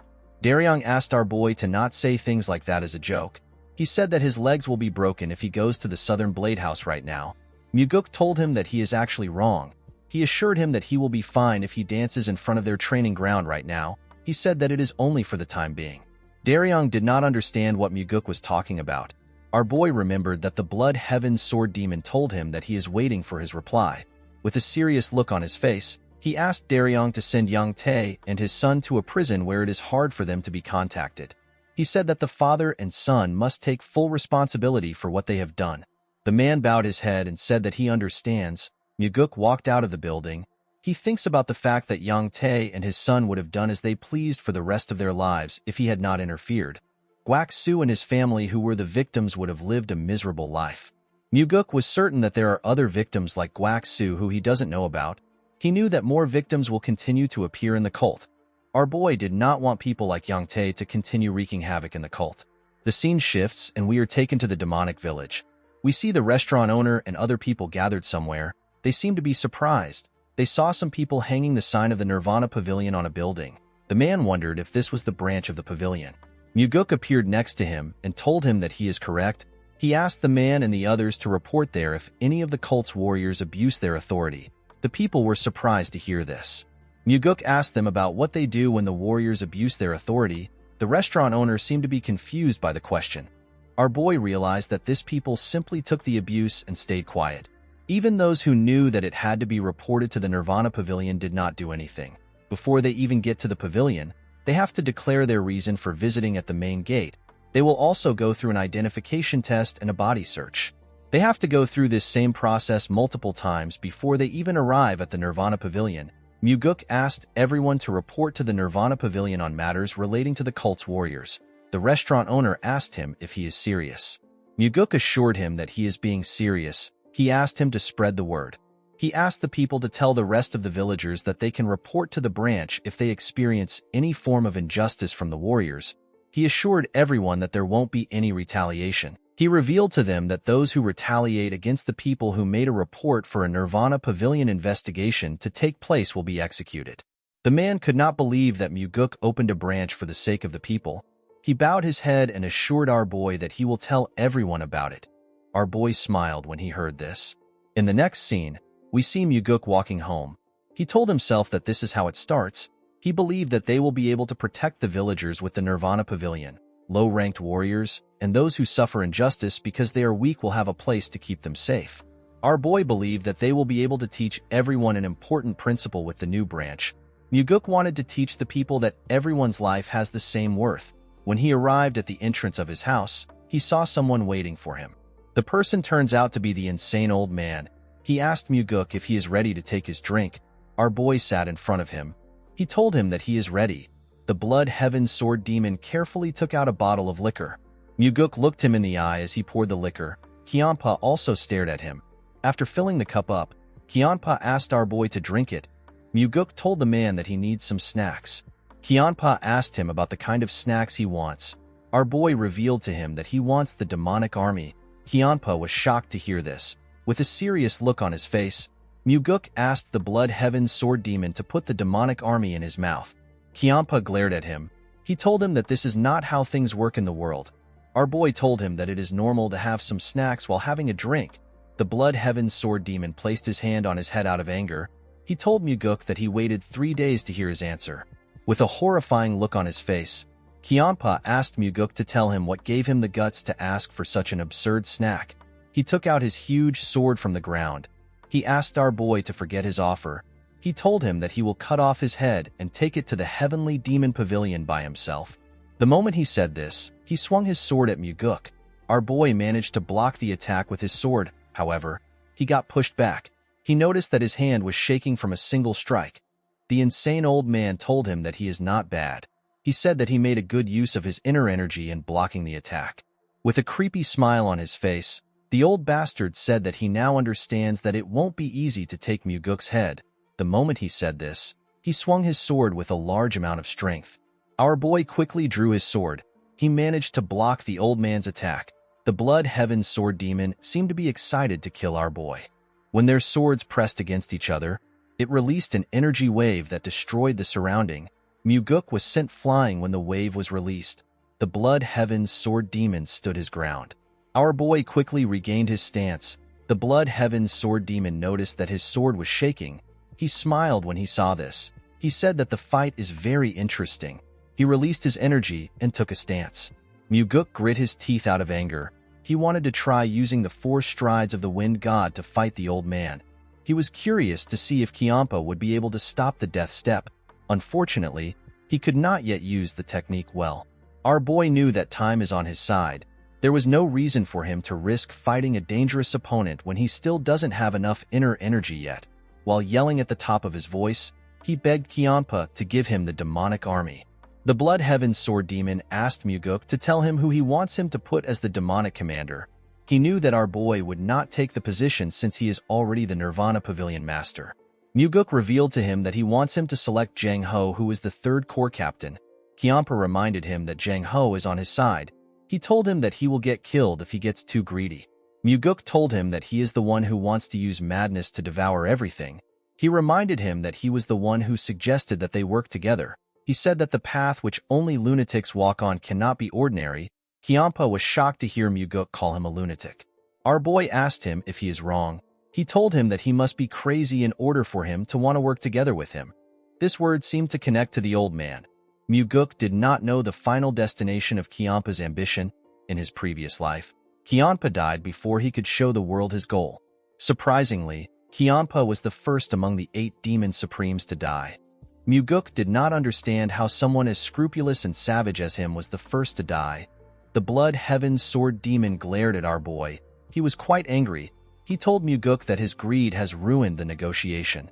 He used his leg to destroy the cup out of anger. The moment he did this, he jumped out of Muguk's house. Our boy smiled as he watched the old man leave. He knew that Kiampa would not be able to reject his offer. This is because Kiampa knows better than anyone else that our boy still has 7 other demon supremes that he can work with. 2 days later, we see Jang Ho in front of Muguk. He asked our boy about what is happening. He revealed to him that the Blood Heaven's Sword Demon recommended him to become the demonic army commander. He asked Muguk if he is the one behind this recommendation. Muguk realized that his judgment was correct. Jang Ho was smart and observant enough for him to come there and ask about the recommendation. Our boy revealed to him that he is right. He told him that he asked Kiampa to do it. The captain thanked Muguk for thinking highly of him. He told him that he does not deserve the position. Our boy asked him to stop being humble. He asked him to lead the demonic army the same way he has been leading the 3rd Corps. He assured him that he will be able to become the best demonic commander in history if he is able to do this. Jang Ho was shocked to hear this. He did not think that Muguk saw him as such a competent person. With a shaky tone in his voice, he told our boy that he is overestimating him. Muguk told him that he might be right. He reminded him that there are still other candidates being recommended. He told him that they need to wait and see how things pan out. Jang Ho told him that it is fine. Although Muguk said that they should wait and see how things turn out, he actually planned on getting busy in order to make Jang Ho the demonic army commander. The scene shifts and we see a look of shock on Muguk's face. He was standing in front of his father. The heavenly demon had his hair down. He was wearing a robe covered with flower patterns. Muguk had never seen his father in such odd clothes. He did not know how to react. He asked him if this is a new garb. The heavenly demon said that these are actually his pajamas. Our boy did not know what to say. His father asked him to tell him why he came to visit him late at night. Muguk was surprised to hear this. He told his father that they are actually in the evening. He reminded him that it is supposed to be a top secret that he goes to bed this early. He told him that the Murim Alliance can target him if they find out about the time he goes to sleep. The heavenly demon asked his son to tell him why he came. Muguk revealed to him that he intends on using the Blood Heaven's Sword Demon as one of his swords. The heavenly demon reminded his son that he recently said that he wants to kill Kiampa. Our boy told his father that it will be a waste to kill Kiampa. Muguk knew that his father already knew that he was working with the Blood Heaven's Sword Demon. He must have realized it when Kiampa recommended Jang Ho. The heavenly demon told his son that the Blood Heaven's Sword Demon is not someone who he can tame easily to become his sword. Muguk explained to him that he does not plan on taming the old man. He said that he will use Kiampa until he breaks. He said that the old man is not yet valuable enough to keep as a part of his collection. His father asked him about what he will do if the sword cuts him. With a smile on his face, Muguk said that Kiampa can try it. He told his father that there is something different between the two of them. He told the heavenly demon that Kiampa will be done if he breaks once because he is already old. He told him that he actually becomes stronger the more he slashes. The heavenly demon told his son that words are cheap. He asked him to tell him why he is revealing all these things to him. Muguk told him that he has to report anything he does because he is receiving a salary from him. The heavenly demon knew that his son was lying. He asked him if he is not there to ask him to accept the Blood Heaven Sword Demon's recommendation. Muguk told his father that he actually doesn't want him to accept the recommendation. He begged him not to agree to it no matter what happens. The heavenly demon did not expect this. He asked his son if he really wants him to reject the recommendation. Muguk explained to his father that he wants to use this chance to show the Blood Heaven Sword Demon his place. He said that the old man was acting high and mighty when he was with him. He told the heavenly demon that others might even think he is better than the cult leader. He said that he wants to put the old man in his place. The heavenly demon wondered about the kind of game his son was playing. He reminded him that this is a chance to acquire the demonic army. He did not think that Muguk would give it up because he wants to put the Blood Heaven Sword Demon in his place. He was certain that his son was bullshitting him. He asked him to tell him what he really wants. Muguk was not surprised to hear this. He knew that his father was going to catch on to his plans. With a smile on his face, he revealed to him that he actually has something to gain from the Blood Heaven Sword Demon. In order for him to take what he wants, the matter must not go in the old man's favor. The heavenly demon asked Muguk if what he wants is more important than the demonic army. With a smile on his face, Muguk told him that it is. He said that he will still get the demonic army. He said that he will get everything he wants. The heavenly demon could not see through his son's intentions. He turned around and asked him to not be ridiculous. To Muguk, nothing was more ridiculous than his father's pajamas. In the next scene, we see the Blood Heaven Sword Demon talking to the heavenly demon. He told the heavenly demon that Muguk has been able to distinguish himself in the cult lately. The heavenly demon reminded the old man that he was the one who allowed Muguk to do this. Kiampa bowed his head. He told the heavenly demon that it is all thanks to his efforts. He said that he only understood our boy's aptitude recently. The cult leader said that Muguk is still immature. Kiampa found this statement to be strange. He told the heavenly demon that he wishes to raise Muguk to higher heights. The cult leader believed that this is a rare opportunity for his son. He asked Kiampa to do as he wishes. He stood up after saying this. Kiampa bowed his head and thanked him. He asked the heavenly demon if he can assist him in giving Muguk a good push from the back. The heavenly demon asked him to explain what he means. Kiampa said that he wants the person he selects for the demonic army commander selection to become the commander. The cult leader remembered that our boy asked him to not accept Kiampa's recommendation no matter what happens. He told the Blood Heaven Sword Demon that it will be hard for him to accept his request. Kiampa informed him that Muguk also wants the position. The heavenly demon told the old man that he has done a lot to support his second son. He said that he needs to consider the feelings of his first son. Kiampa assured him that he understands. He told him that he learnt something while raising his disciples. He said that if they are going to support a certain person, they must choose to go with only that person. He said that he has been criticized a lot for failing to stick to one person. The heavenly demon told him that he doesn't care. With a cold gaze in his eyes, the heavenly demon told Kiampa that he does not have a generous heart like him. He said that he simply kills anyone who says anything about him. The Blood Heaven Sword Demon did not know what to say. The cult leader asked him if he has something else to discuss. Kiampa bowed his head and said that there is nothing else to talk about. He told the heavenly demon that he will see him next time.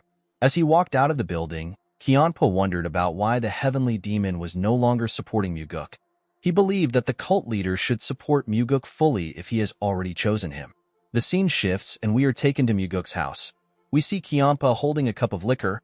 He told our boy that his father values his older brother more than him. Muguk asked him if he really believes this. He told the Blood Heaven Sword Demon that their team-up was not meant to happen. He explained to him that he should have been able to fill the things he lacks. The Blood Heaven Sword Demon was shocked to hear this. With a look of anger on his face, he asked Muguk if he is saying that he is not good enough. Our boy told him that he is simply disappointed. Kiampa placed his cup down. He told Muguk that it was impossible to make Jang Ho the demonic army commander from the beginning. Our boy asked Kiampa if he is giving up already. The old man poured himself another cup of liquor. He advised Muguk to not be hung up on something that won't work. Muguk told him that he was acting high and mighty even though he couldn't do one thing for him. Kianpa stopped moving the bottle when he heard this. With a look of anger on his face, he asked Muguk to repeat what he said. Our boy reminded him that he was the one who promised to support him and become his backer. The Blood Heaven Sword Demon told Muguk that he was the one who pestered him like a child to do something that can't happen.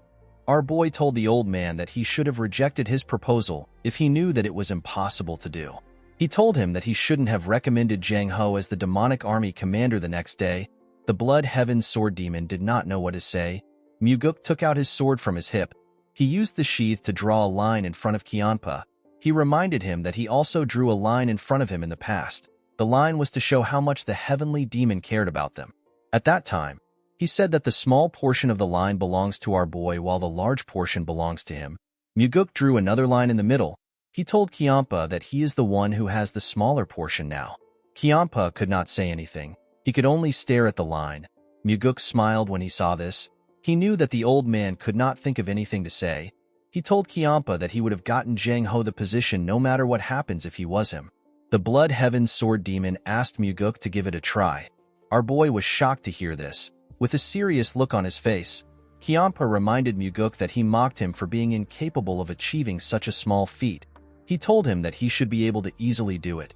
Our boy asked him about what he will do if his father agrees to his request. Kianpa asked him to go ahead and try it. He assured him that it will backfire. Muguk could tell that Kianpa was certain that his father will reject his request just because he got rejected. He asked the Blood Heaven Sword Demon if he is suggesting a bet. With a smile on his face, Kianpa told Muguk that it can be a bet. He told him that he will have to come to his side if he fails. He explained to our boy that he will also have to stop talking about wanting more from him. Our boy asked Kianpa about what he will do if he wins the bet. The old man glared at him. He told him that he will do what he wants. Muguk revealed to him that he wants an elixir. He said that the elixir has to be better than the demonic essence pill. Kianpa was shocked to hear this. He asked Muguk if he knows how hard it is to find an elixir better than the demonic essence pill. Our boy assured him that he is well aware of how hard it is to find such a pill. He reminded the old man that they are now in the same boat. He told him that he will also be stronger if he becomes stronger. Kianpa did not know what to say. He knew that Muguk was right. The reason our boy asked for an elixir was because Kianpa had a rare elixir that gives more inner energy than the demonic essence pill. He was certain that Kianpa had the heavenly divine pill. He told the Blood Heaven Sword Demon that he does not have any reason to work with him if he cannot make Jang Ho the demonic army commander or get him a powerful elixir. The old man knew that Muguk was right. He decided to accept the bet. He told him that he will give him the elixir if he can make Jang Ho the demonic army commander. Muguk took out his sword and raised it. He asked Kianpa to promise him. Kianpa hid his huge sword on our boy's sword in order to make the promise. After doing this, he jumped out of Muguk's house. If Muguk is able to consume the heavenly divine pill on top of the demonic essence pill he already has, he won't lose to any of the demon supremes because of a lack of energy. Fortunately for Muguk, he knew a perfect way to win the bet. In the next scene, we see Muguk talking to the chief advisor. He asked Myung for the probability of Jang Ho becoming the demonic army commander. He asked the man to be honest with him. Myung told him that it is less than 10%. Our boy found this odd. He reminded the advisor that the Blood Heaven Sword Demon recommended Jang Ho. Myung informed our boy that his father rejected the recommendation. He told him that the cult leader is not the kind of person who will change his mind unless he has a good reason to. Muguk assured the advisor that he knows about his father's behavior. He asked Myung to tell him what would happen if another demon supreme recommended Jang Ho. Myung found our boy's words to be weird. He repeated it to him. With a smile on his face, Muguk remembered a certain demon supreme. She was a woman in blue clothes. In the next scene, we see Myung reading some documents. The man remembered what Muguk said about two demon supremes recommending Jang Ho. He told our boy that such a thing has never happened before. He said that there is a chance that Jang Ho will become the demonic army commander if it happens. This is because it would give the heavenly demon the justification he needs to change his mind. The man asked Muguk if it is possible for this to happen. With a smile on his face, our boy said that he will give it a try. He told the man that it is sometimes easier to fight two tigers than one. Myung hoped that the other tiger our boy was talking about wasn't the Sword Supreme. The scene shifts and we see a martial artist from the Northern Heaven Sword clan. The man wore some blue clothes. His name is Bae Jongtak. Jongtak was in front of Muguk. He found out that he was accused of rape. He said that the servant is trying to frame him. He begged Muguk to let him confront her. Our boy asked the man to tell him why he believes that the servant would frame him. Jongtak told him that someone might have asked the girl to do it, or he might have offended her in some way. He assured Muguk that he never forced himself on her. Our boy told him that he will allow him to meet the girl. He called out to Daryong. The man was outside the door. The moment he heard his name, he brought the girl inside. Jongtak quickly stood up. He asked the girl about why she is trying to frame him. Muguk asked him to keep quiet. He told him that he will ask the girl to leave if he shouts again. Jongtak quickly shut his mouth. Muguk asked the girl if Jongtak was the one who raped her. The servant nodded her head. Jongtak yelled at her. He asked her not to lie. He told Muguk that the girl is shaking because she is scared that she will be caught. Our boy told the man that the girl is simply scared. Jongtak asked him about what he is saying. He asked him if he is taking the servant's side. Muguk revealed to him that the girl told him about how he threatened to go to her hometown and kill her family if she dared to expose him.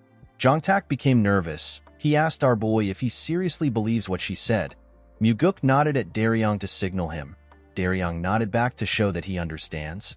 He brought in 2 more girls. Jongtak became terrified when he saw the girls. Our boy reminded him that this girls worked as his servants before. With a shaky tone in his voice, Jongtak said that he remembers them. He said that they are now grown. The girls glared at the man. Muguk asked him to stop feigning ignorance. He revealed to him that the girls have already testified against him. He told him that he has forced the girls the same way, and he has threatened them the same way. The bastard would sleep with the girls for about 2 to 3 years. Then he will change to a new child. The bastard realized that he has been caught. He said that he simply made a mistake after getting drunk. He begged Muguk to give him a chance. He said that no one has gone to jail because they touched their servants. Muguk told him that he is right. He told him that he made the right research. Jongtak swore that he will never do this again. He told our boy that he can even write a vow if he wants. Muguk asked him not to worry about it. He assured him that he won't go to jail.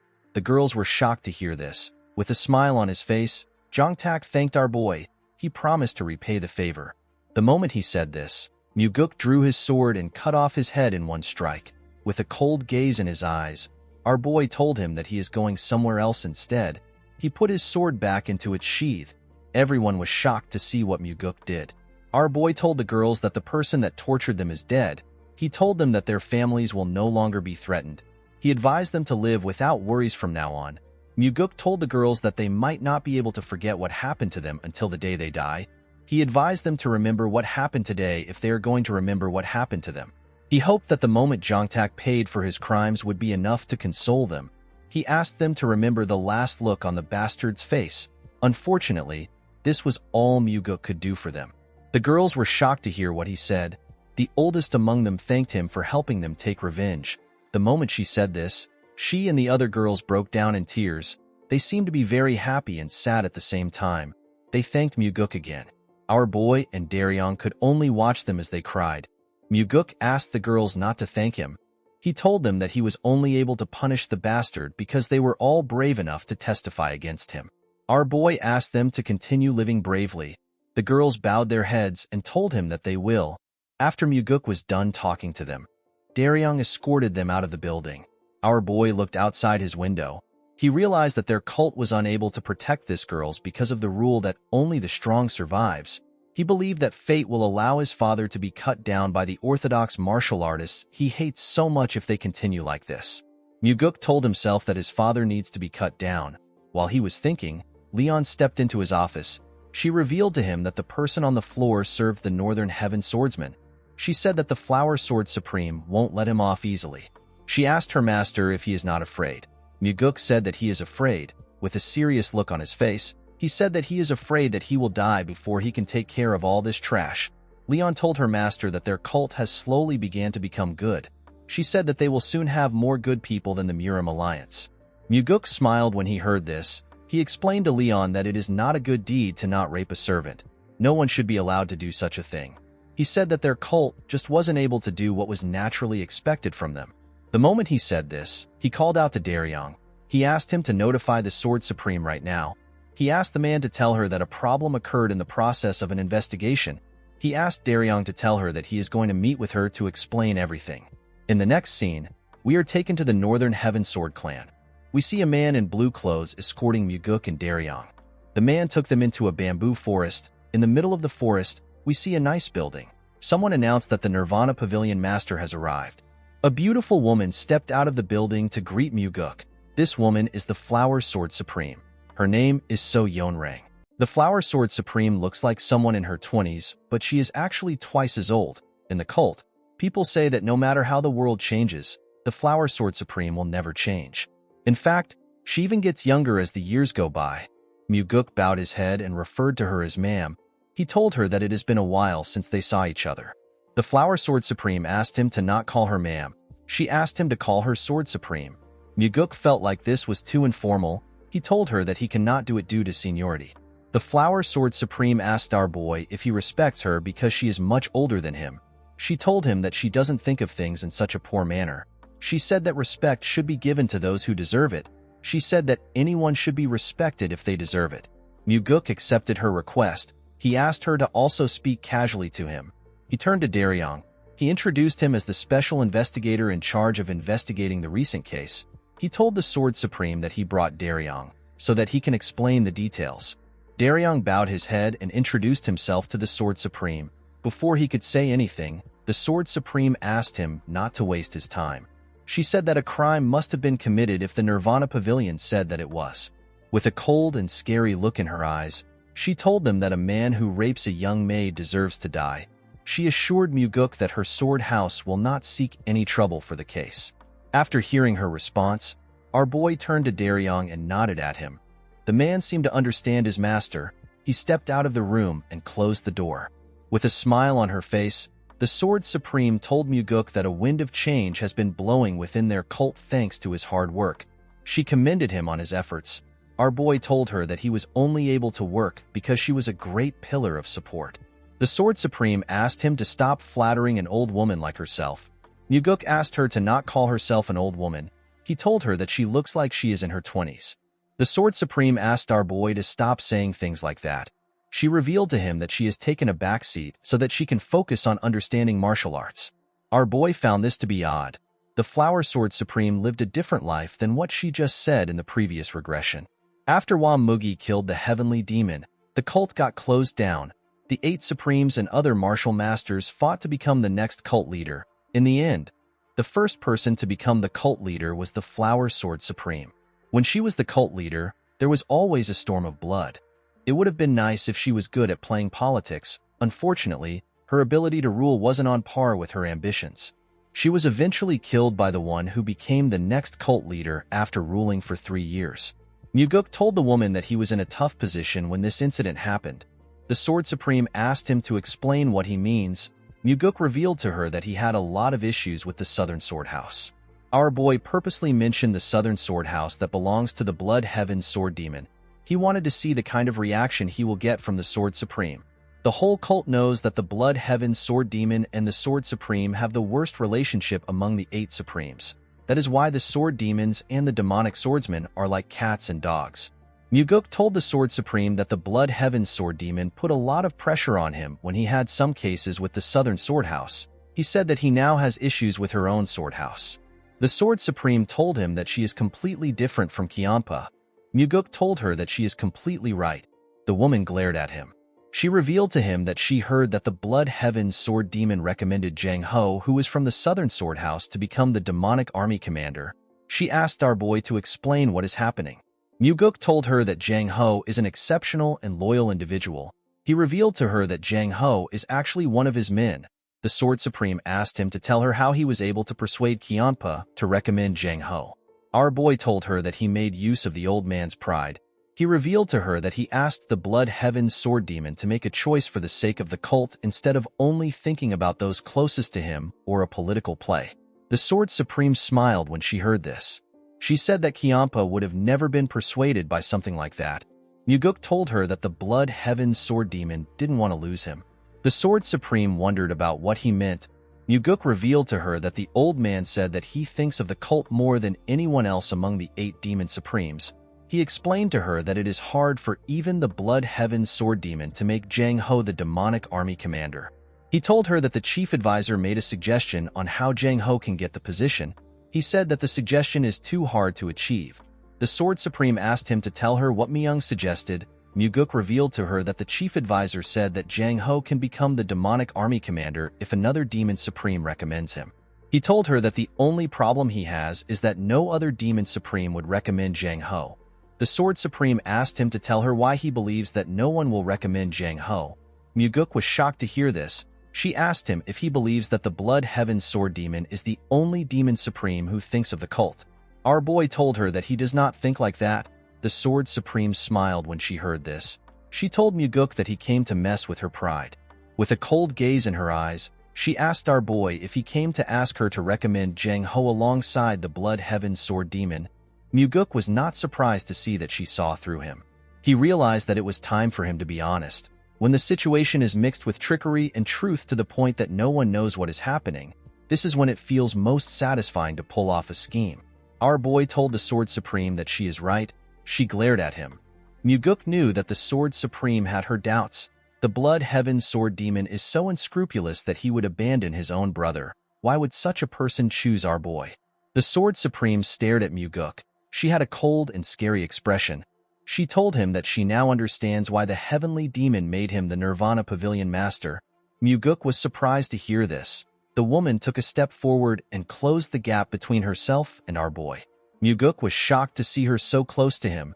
The Sword Supreme looked into his eyes. She told him that he has a strange way of being able to shake people's hearts.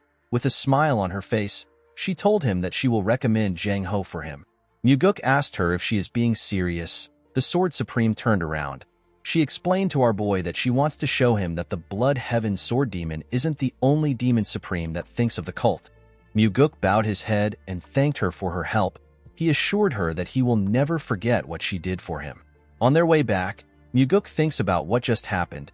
He already expected the Sword Supreme to help out with the recommendation. This is because the Blood Heaven Sword Demon will have a monopoly on him if he truly has the potential to become the cult's heir.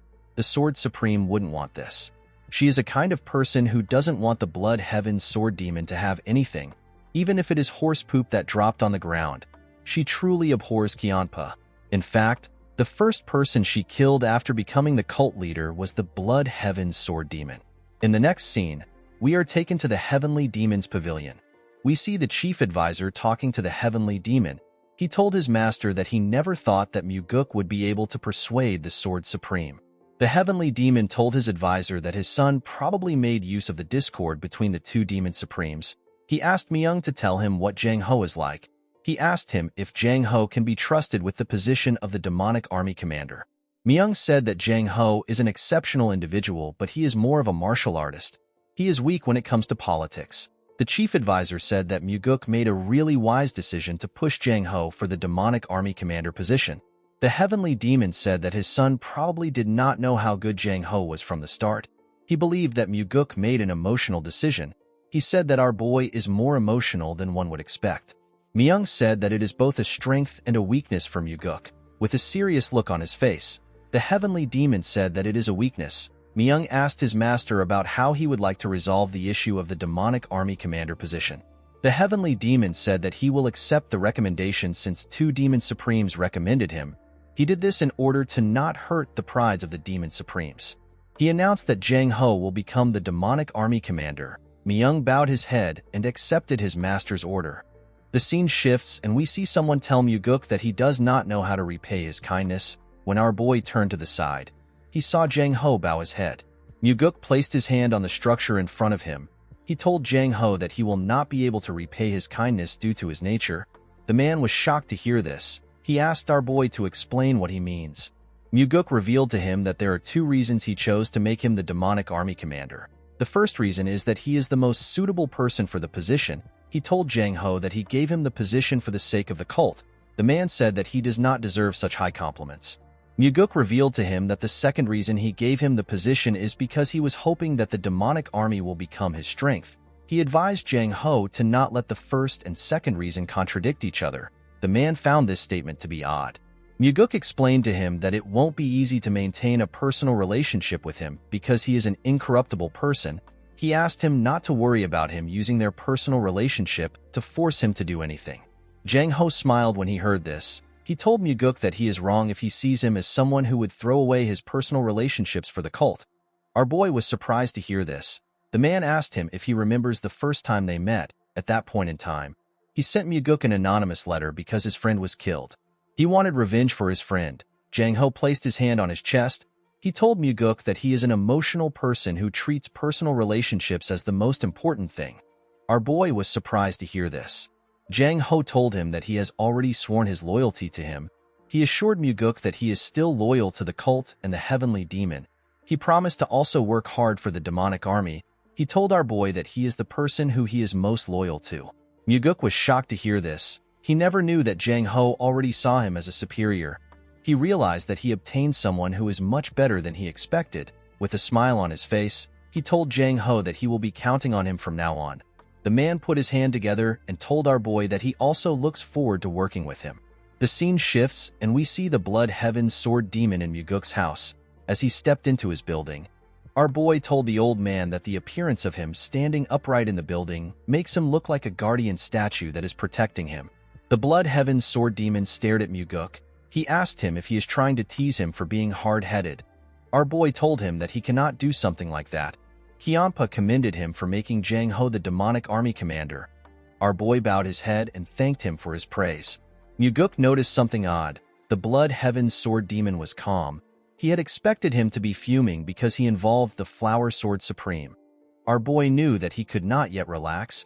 He knew that Kianpa was unpredictable. The Blood Heaven Sword Demon asked Muguk to tell him how he persuaded the Sword Supreme. Our boy told him that he will tell him what he wants to know if he promises not to get angry. Kianpa assured him that he won't get angry. He revealed to the old man that he told the Sword Supreme that he believes that he is the true Demon Supreme. He told the old man that he used this statement to provoke the pride of the Sword Supreme. He told him that he made use of him. Kianpa laughed when he heard this. He told Muguk that he has been tricked. He explained to him that the Sword Supreme would have definitely seen through his petty trick. He referred to the Sword Supreme as a fox and told Muguk that she must have pulled a trick on him. He explained to him that the Sword Supreme only helped him to prevent him from working with him. With a serious look on his face, he asked Muguk to tell him what he will do about their current situation. Our boy assured the old man that he is his top priority. The Blood Heaven Sword Demon reminded him that the Sword Supreme helped him with Jang Ho. Muguk told him that it is fine because he helped him first. Kianpa asked him if he will be able to say this when the Sword Supreme makes a proposition that he cannot refuse. The moment he said this, he took out a small box. He told our boy that the proposition is similar to the box. Muguk accepted the box and opened it. Kianpa told him that a promise is a promise. Immediately he said this. Muguk looked into the box. He saw something shocking. He saw an elixir. Kianpa told him that it is the Heavenly Divine Pill. Our boy was shocked to hear this. He could not believe that Kianpa gave him the Heavenly Divine Pill so easily. He assumed that the Blood Heaven Sword Demon would come up with a lot of excuses. He expected him to say that it was hard to find any good elixirs or something stupid. Kianpa said that he has kept the elixir for a long time. He told Muguk that even he wasn't able to consume it. Our boy asked him if he is really giving it to him. With a look of anger on his face, the old man asked Muguk if he wants him to take it back. He pushed his blade into the ground and sat on the huge rock in Muguk's house. He picked up a cup of liquor and drank it. He referred to our boy as second young master. With a serious look on his face, Kianpa told Muguk that he is betting the rest of his life on him. Muguk was shocked to hear this. He realized that the Blood Heaven Sword Demon has shown the strongest card that he has in his hands. He did this without any hesitation. Our boy remembered telling his father that the Blood Heaven Sword Demon has no value for him to keep him around. He realized that he has to change what he said. Due to how determined Kianpa was, Muguk believed that he has to do his best to keep him around. He put his hand together and thanked Kianpa for trusting him. He asked him if he can guard him. He told him that he wants to consume the elixir. The Blood Heaven Sword Demon was shocked to hear this. He asked Muguk if he has lost his mind. He could not believe that our boy wanted to consume the elixir in front of him. Muguk told him that it is better for him to consume it in front of him because he was the one who gave it to him. Kianpa could not believe what he was hearing. To allow someone to stand guard over you while you circulate energy has a meaning to it. It is the final stage of trust that a martial artist can have. The Blood Heaven Sword Demon asked Muguk if he truly trusts him. Our boy told him that he is consuming the heavenly divine pill right now because he trusts him. He explained to him that he will have to do as he says in order to get the antidote if he poisoned the elixir. The Blood Heaven Sword Demon asked Muguk to tell him why he believes he didn't poison the elixir. Our boy told the old man that he is not someone who would result to doing something that nasty. Kiampa told him that he can be quite nasty. Muguk explained to him that there are various types of nasty people. He told the old man that he is not someone who would go against his word. With a serious look on his face, Kiampa asked Muguk to tell him what he will do if his instincts are wrong. Our boy sat on the ground. He told the Blood Heaven Sword Demon that he will think about it when it happens. Kiampa was shocked to hear this. Muguk put the elixir into his mouth and closed his eyes. The Blood Heaven Sword Demon was surprised to see that he was actually about to consume the elixir. The elixir dissolved when it went into our boy's body. It went into his bloodstream and his bones. A bright blue energy covered Muguk's body. His veins popped out and he released a large amount of sweat. Our boy was in a trance state. When Muguk opened his eyes, he noticed a change in his energy. He realized that his inner energy has increased by leaps and bounds thanks to the heavenly divine pill. The moment he thought of this, Kiampa asked him about what the heavenly divine pill tastes like. Our boy was surprised to hear the question. With a smile on his face, he told the old man that it tastes like honey. He said that he has never eaten anything so delicious in his life. The Blood Heaven Sword Demon was annoyed to hear this. He could not believe that he did not take the elixir. He realized that he should have never saved it. Muguk asked him not to be disappointed. He told him that he digested the elixir 10 times more efficiently than he would have been able to. He stood up after saying this. He circulated his energy around his body. His energy was overflowing to the point where he wouldn't lose to Kiampa just because he is lacking inner energy. Kiampa moved close to our boy. He asked him to tell him who he really is. He asked him to tell him who he is for him to mess with his mind and make him hand over the heavenly divine pill. The Blood Heaven Sword Demon stared into Muguk's eyes. He was completely focused on his eyes. He saw something odd in Muguk's eyes. He was surprised to see what was inside Muguk. He saw a large amount of energy. Muguk released a large amount of his energy. He told the old man that he is someone who will eventually lead him. He told him that he has to live long enough for him to see it happen. The Blood Heaven Sword Demon glared at our boy. He watched him as he released his energy. He put his hand together and stood his ground. Muguk decided to take away his energy. He asked the old man about what his ultimate goal is. Kiampa was shocked to hear this. He raised his head up and looked into the night sky. He said that he is already very old. He told our boy that there is nothing he wants. He said that he wants to continue living the same way he has lived so far. Muguk told him that he is being overly passionate for something like that. Kiampa was surprised to hear this. He asked our boy to tell him how he is overly passionate. Muguk told him that he felt like he was a young man when he was putting pressure on him. He said that he could feel the flames of youth still burning strongly within him. Kiampa asked him if this is really how it looked to him. Our boy told him that it is. With a sad look on his face, the old man said that he is happy to hear this. He told Muguk that he thought he has mellowed off recently. Our boy noticed the look on his face. He could understand how Kiampa felt.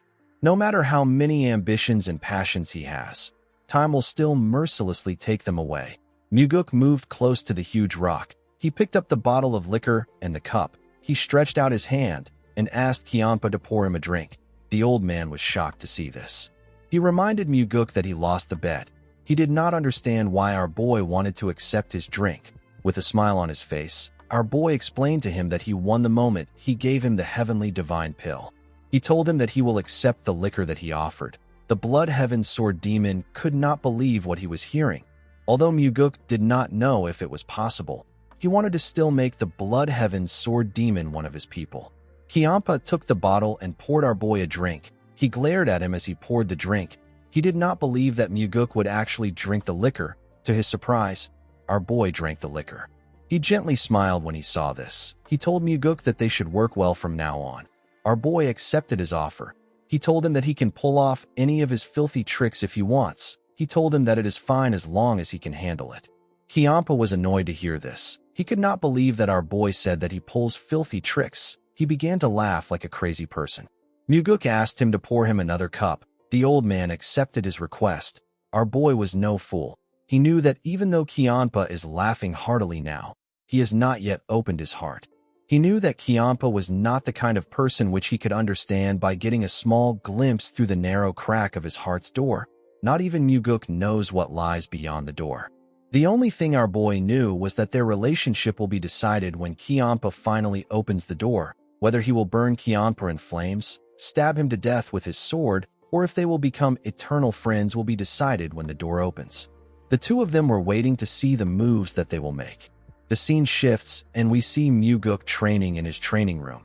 He covered his sword with his energy and carefully swung it around to understand his new strength. He noticed that the power of his attacks have gone up to the next level, and his attacks have also gotten faster thanks to his increased energy.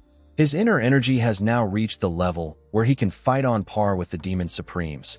Our boy carefully moved and made a huge swing. He was not satisfied with his current strength. He believed that he needed to accumulate even more energy.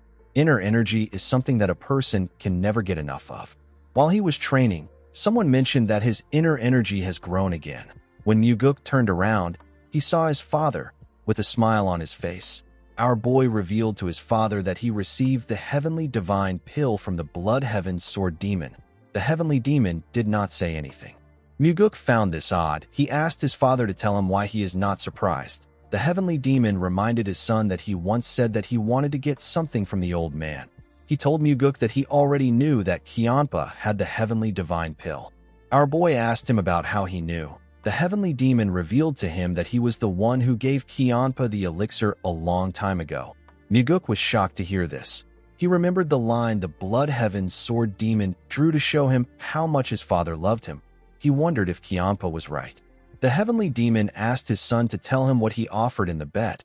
Muguk revealed to him that he offered himself. The heavenly demon said that Kiampa made a losing bet. Our boy told his father that he is just getting started. He said that he intends to rip off each one of the Demon Supremes. The heavenly demon did not say anything. Muguk found this strange. In the past, his father would have told him that he is spouting nonsense. He did not understand why the heavenly demon was not saying anything. He decided to ask him about why he is not saying anything.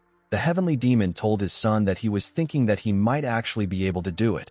Muguk told his father that he is finally seeing his true value. The heavenly demon turned around and asked his son to continue his training. Our boy thanked his father for making Jang Ho the demonic army commander. The heavenly demon told him that he did not do it for him. He said that he accepted Jang Ho because 2 Demon Supremes recommended him. Muguk told his father that he will become happier. The heavenly demon stopped moving when he heard this. Our boy said that he needs to be happy so that those around him will be happy. Then the cult will become happier as well. The heavenly demon turned around when he heard this. Before he could speak, Muguk said that it is a useless emotion that will lead him to his death. The heavenly demon told his son that it is good that he knows. He opened the door and explained to his son that he must forget things as trivial as happiness if he wants to walk down this path. Muguk said that he doesn't want to. He told him that he will be happy even while walking down this path. The heavenly demon left the room after hearing this. With a smile on his face, Muguk said that he will make it happen. In the next scene, we see the Sword Supreme tending to the flowers in her garden. While she was looking at the flowers, someone told her that they are pretty. Yeonrang said that people say that flowers become prettier as they age. She told Muguk that he still has a long way to go before this saying can apply to him. Our boy remembered how old he was before he regressed. He believed that life would have been harder if he did not regress at that age. He thanked Yeonrang for helping him. He brought her a bottle of liquor to show his appreciation. The Sword Supreme thanked him for the gift. She told him that she doesn't drink. She said that she quit drinking a long time ago. Muguk apologized to her for bringing such a gift. Although he apologized, our boy actually knew that Yeonrang doesn't drink. He intentionally brought the liquor because he didn't want her to think that he knows a lot about her. Muguk wondered if it was necessary for him to do this. However, he couldn't complain because he needed to do what he can. He knew that relationships are built with all the small things in life. He told the Sword Supreme that he believes that help must be repaid. He asked her if there is anything he can do for her. Yeonrang told him that it will be best for him to cut off his relationship with the Blood Heaven's sword demon. Muguk asked her for a reason. She told our boy that the ideals that Kiampa pursues are far from his. Unlike Muguk, who wants to change the cult into a place with discipline and order, the Blood Heaven's sword demon hates to be bound by rules more than anyone in the world. After hearing what she said, Muguk apologized to her. He told her that he can't do what she is asking for. Yeonrang turned around and glared at our boy. She asked him if he really can't do it. Muguk said that he can't. He revealed to her that the old man has given him a gift that is far too precious. Our boy never planned on mentioning the gift. He believed that it was right for him to tell her, especially since he intends on making the Blood Heaven Sword Demon and the Flower Sword Supreme his people. Yeonrang asked him about what Kiampa gave him. Muguk said that it is a personal gift. He told her that it is hard for him to tell her. Yeonrang said that she assumed that they were close enough to share such details with each other. She asked him if she is wrong. Muguk told her that he will tell her because she helped him a lot last time. He revealed to the Sword Supreme that the Blood Heaven Sword Demon gave him the Heavenly Divine Pill. Yeonrang was shocked to hear this. She asked our boy if the greedy old man really gave him the Heavenly Divine Pill. Muguk told her that he did. He said that Kiampa decided that he has more value than the elixir. Yeonrang could not believe what she was hearing.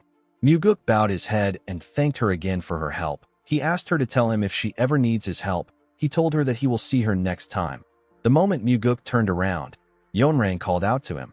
She asked him to tell her the kind of person Kiampa looks like to him. With a smile on his face, our boy said that Kiampa is bad-tempered, violent, and he does whatever he wants. He said that he disliked Kiampa at first, but he began to get used to him the more time he spent with him. Yeonrang asked Muguk if he is not just saying these things because of the Heavenly Divine Pill. Our boy said that the elixir is also part of the reason why he likes him. Yeonrang told him that the Blood Heaven Sword Demon is not someone he should work with. She told Muguk that he needs to cut ties with the old man if he wishes to continue receiving her help. Muguk asked her to prove it to him. The Sword Supreme asked him to explain himself. Our boy asked her to prove to him that she is someone who can help him more than the Blood Heaven Sword Demon. He reminded her that Kiampa has given him the Heavenly Divine Pill. He said that he needs a good reason to cut ties with the old man. Yeonrang told him that the fact that it will be good for the cult should be a good enough reason. Muguk said that some people try to buy over their subordinates with dreams, ideals, and loyalty. He told Yeonrang that he despises people like that. The moment he said this, Yeonrang released her energy. It was ridiculously powerful. It froze the flowers around her. Muguk told the woman that he does not know what she thinks of him.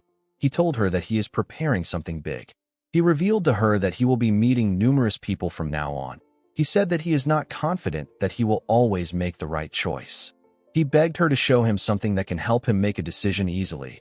He stretched out his hand and asked her to give him something more precious than the Heavenly Divine Pill. Yeonrang did not like what she was hearing. Muguk never planned on letting go of the Blood Heaven Sword Demon. He believed that he must have Kiampa by his side. He looked into Yeonrang's eyes. He could tell that she was already wavering. The woman took away her energy. She asked our boy to tell her what he wants. Muguk clenched his fist. He told her that there is nothing he currently needs. Yeonrang glared at him when she heard this. Our boy already knew how she was going to interpret what he said. In her head, she heard him say that he does not need anyone else because he already has the Blood Heaven Sword Demon. Muguk bowed his head and told her that he will see her next time. He assured her that he won't forget what she did for him. He turned around after saying this. He smiled when he turned around because he said that he doesn't need anything. The Sword Supreme will become even more impatient.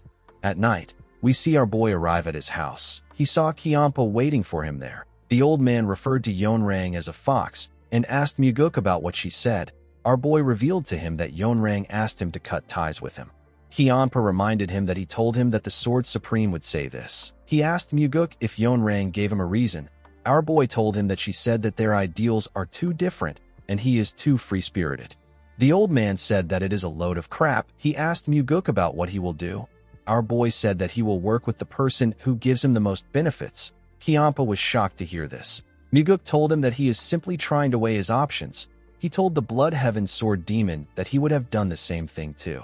Kiampa glared at him. Muguk smiled when he saw the look on his face. He asked him not to worry about it. He told him that he is still in the lead. He said that it is impossible for her to give him something better than the Heavenly Divine Pill. Kiampa said that it is not impossible. He told our boy that Yeonrang is someone who would do anything just to destroy him. Muguk asked the old man about why their relationship is so strained. Kiampa stopped talking when he heard the question. Although our boy asked the question, He already knew the answer. The Blood Heaven's Sword Demon told him that reasons aren't needed to hate another person. Muguk asked him if he wants to have a drink. He told him that he will feel bad if he leaves like this.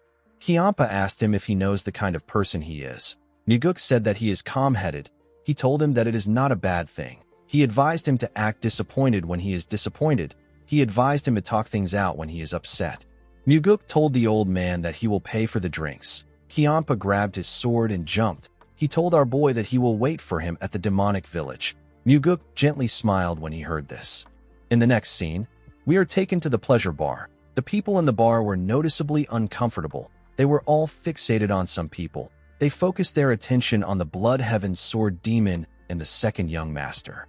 Kiampa told our boy that he expected him to take him to a courtesan house. He revealed to him that he actually hates places where women are at. Muguk did not expect to hear this. He reminded Kiampa that his late brother loved courtesan houses. The old man asked him not to bring his brother up. He told him that it will ruin the mood. Our boy accepted the request. Muguk actually purposely mentioned Cheon-yang. He did not want the wound to fester in Kiampa's heart. The owner of the bar moved close to them. He welcomed them to the bar. With a shaky tone in his voice, he said that it is an honor to have them both in the bar. Muguk told him that they came there because the liquor and the food is great. The man thanked our boy for his compliment. He left after taking their order. Kiampa told our boy that he is being unnecessarily nice. Muguk told him that nothing bad comes from being friendly. Kiampa explained to him that there will inevitably be times when things go wrong because he got swayed by his emotion. He decided to use the bar owner as an example. He asked our boy if the food will taste better because he was friendly or if it will taste better if he threatens to kill the bar owner if he makes a bad meal. He told Muguk that his older brother has an advantage over him in this aspect. Our boy agreed that life gets easier if a person lives cold-heartedly. He said that he doesn't want to live his life like that. Kiampa asked him for his reason. With a smile on his face, Muguk said that he believes that the food will taste better when it is made by someone who is happy to make it instead of trembling in fear while making it. Kiampa told him that one day others will try to make use of his friendliness to get grand favors. If he doesn't agree to help, he will be greatly criticized. The old man said that this is how humans are. Our boy told him that the person could also give him back several-fold of the friendliness he has shown. He said that it might even be what saves his life. With a serious look on his face, he told Kiampa that this is also how humans are. The Blood Heaven's Sword Demon did not know what to say. He told Muguk that they will have to wait and see. While they were talking, they were served their meal and liquor. Muguk told the Blood Heaven's Sword Demon that he sees him as someone who is more emotional than him. The old man was surprised to hear this. He asked our boy if he is blind. He told Muguk that he really sucks at judging people. Our boy smiled when he heard this. He believed that his judgment was accurate.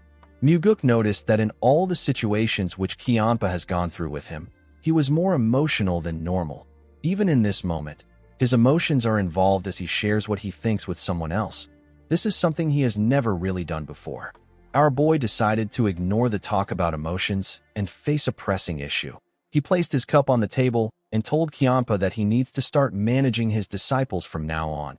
He told him that his disciples will continue having issues with the Nirvana Pavilion if he doesn't start managing them.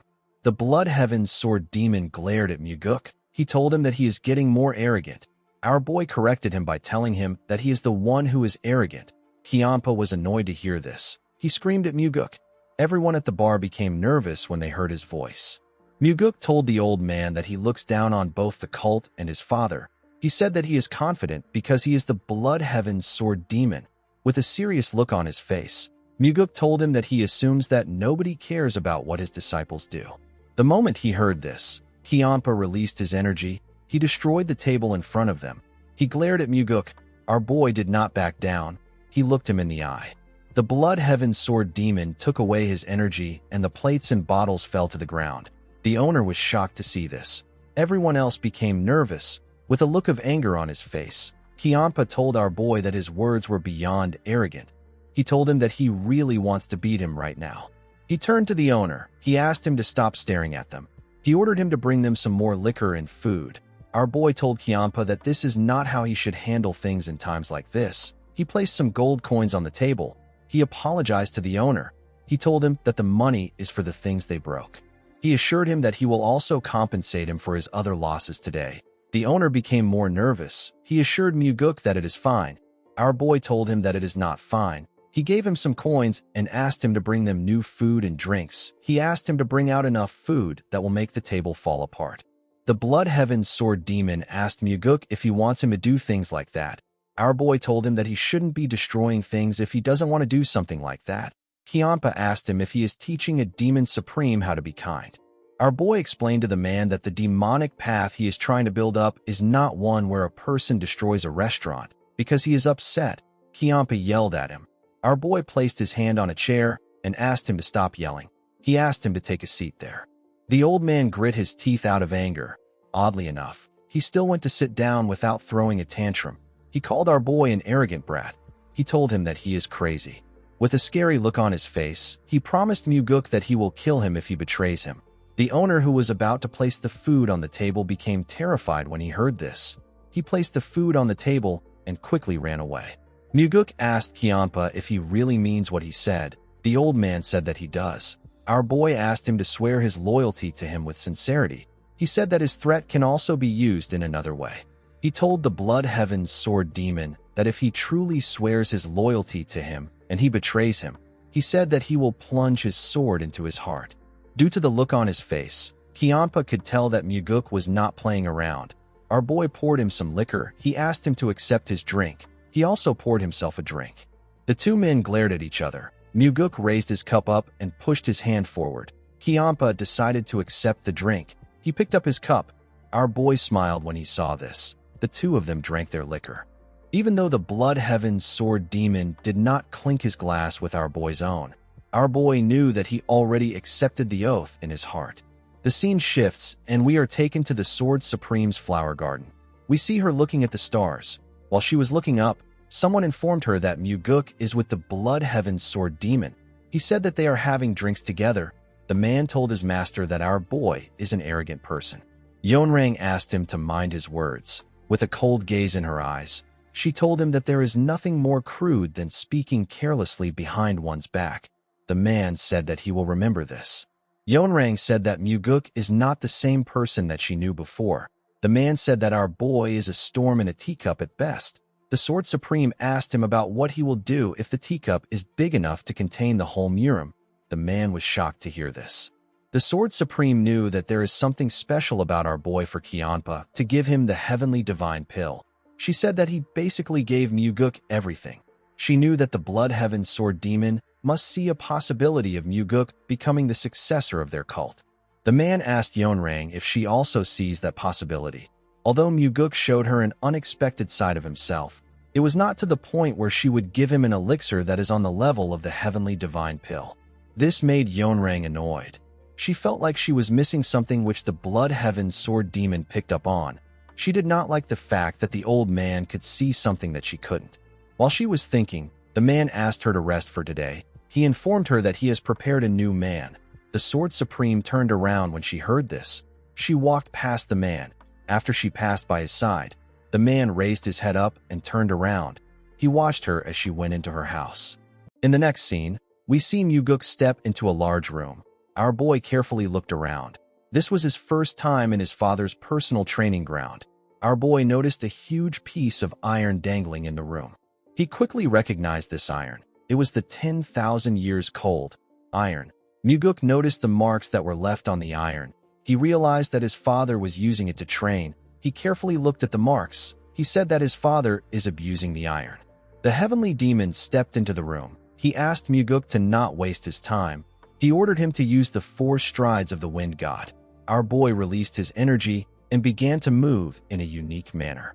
Each step had its own meaning. The 4 strides of the wind god has 4 main moves and more than 900 changes that can be made. Depending on how a person interprets the changes and uses them, their movements will change slightly and the power of the 4 strides of the wind god would be different. Muguk looked like he was walking on water. Each of his movements were graceful. He was not wasting any moves. He gently landed on the ground and turned to his father. He noticed that the heavenly demon was looking at him weirdly. He wondered if something was wrong. He wondered if he made a mistake. The heavenly demon was actually looking at his son for a different reason. He asked Muguk if he has really learned it to this level. Maybe it was because his father acknowledged his skills. Muguk continued discussing about the martial arts with him. The heavenly demon gave his son some of his opinions and also quietly listened to Muguk's opinions. He didn't just listen. He even accepted some of our boy's opinions. The heavenly demon told his son that putting more strength into the right foot seems to be the correct interpretation. He told Muguk that he was right.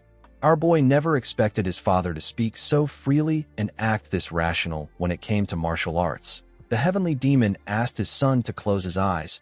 He told him that he will now tell him what he learned. Muguk followed his father's orders. When he closed his eyes, the heavenly demon began to speak to him. This made our boy begin to visualize everything in his mind. As his father spoke to him, he practiced the techniques in his mind. He slowly perfected his strides and movements.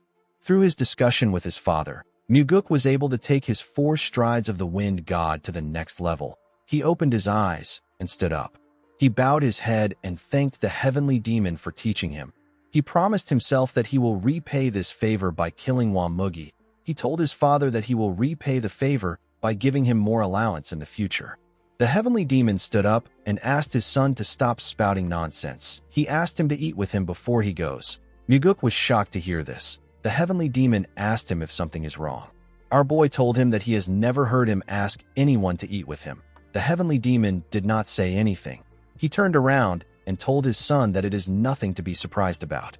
In the next scene, we see some food placed on their table. The heavenly demon told Muguk that there is always more if this isn't enough. Our boy thanked him. He served himself and began to eat. The heavenly demon watched Muguk as he ate. He looked at him as if something was wrong with him.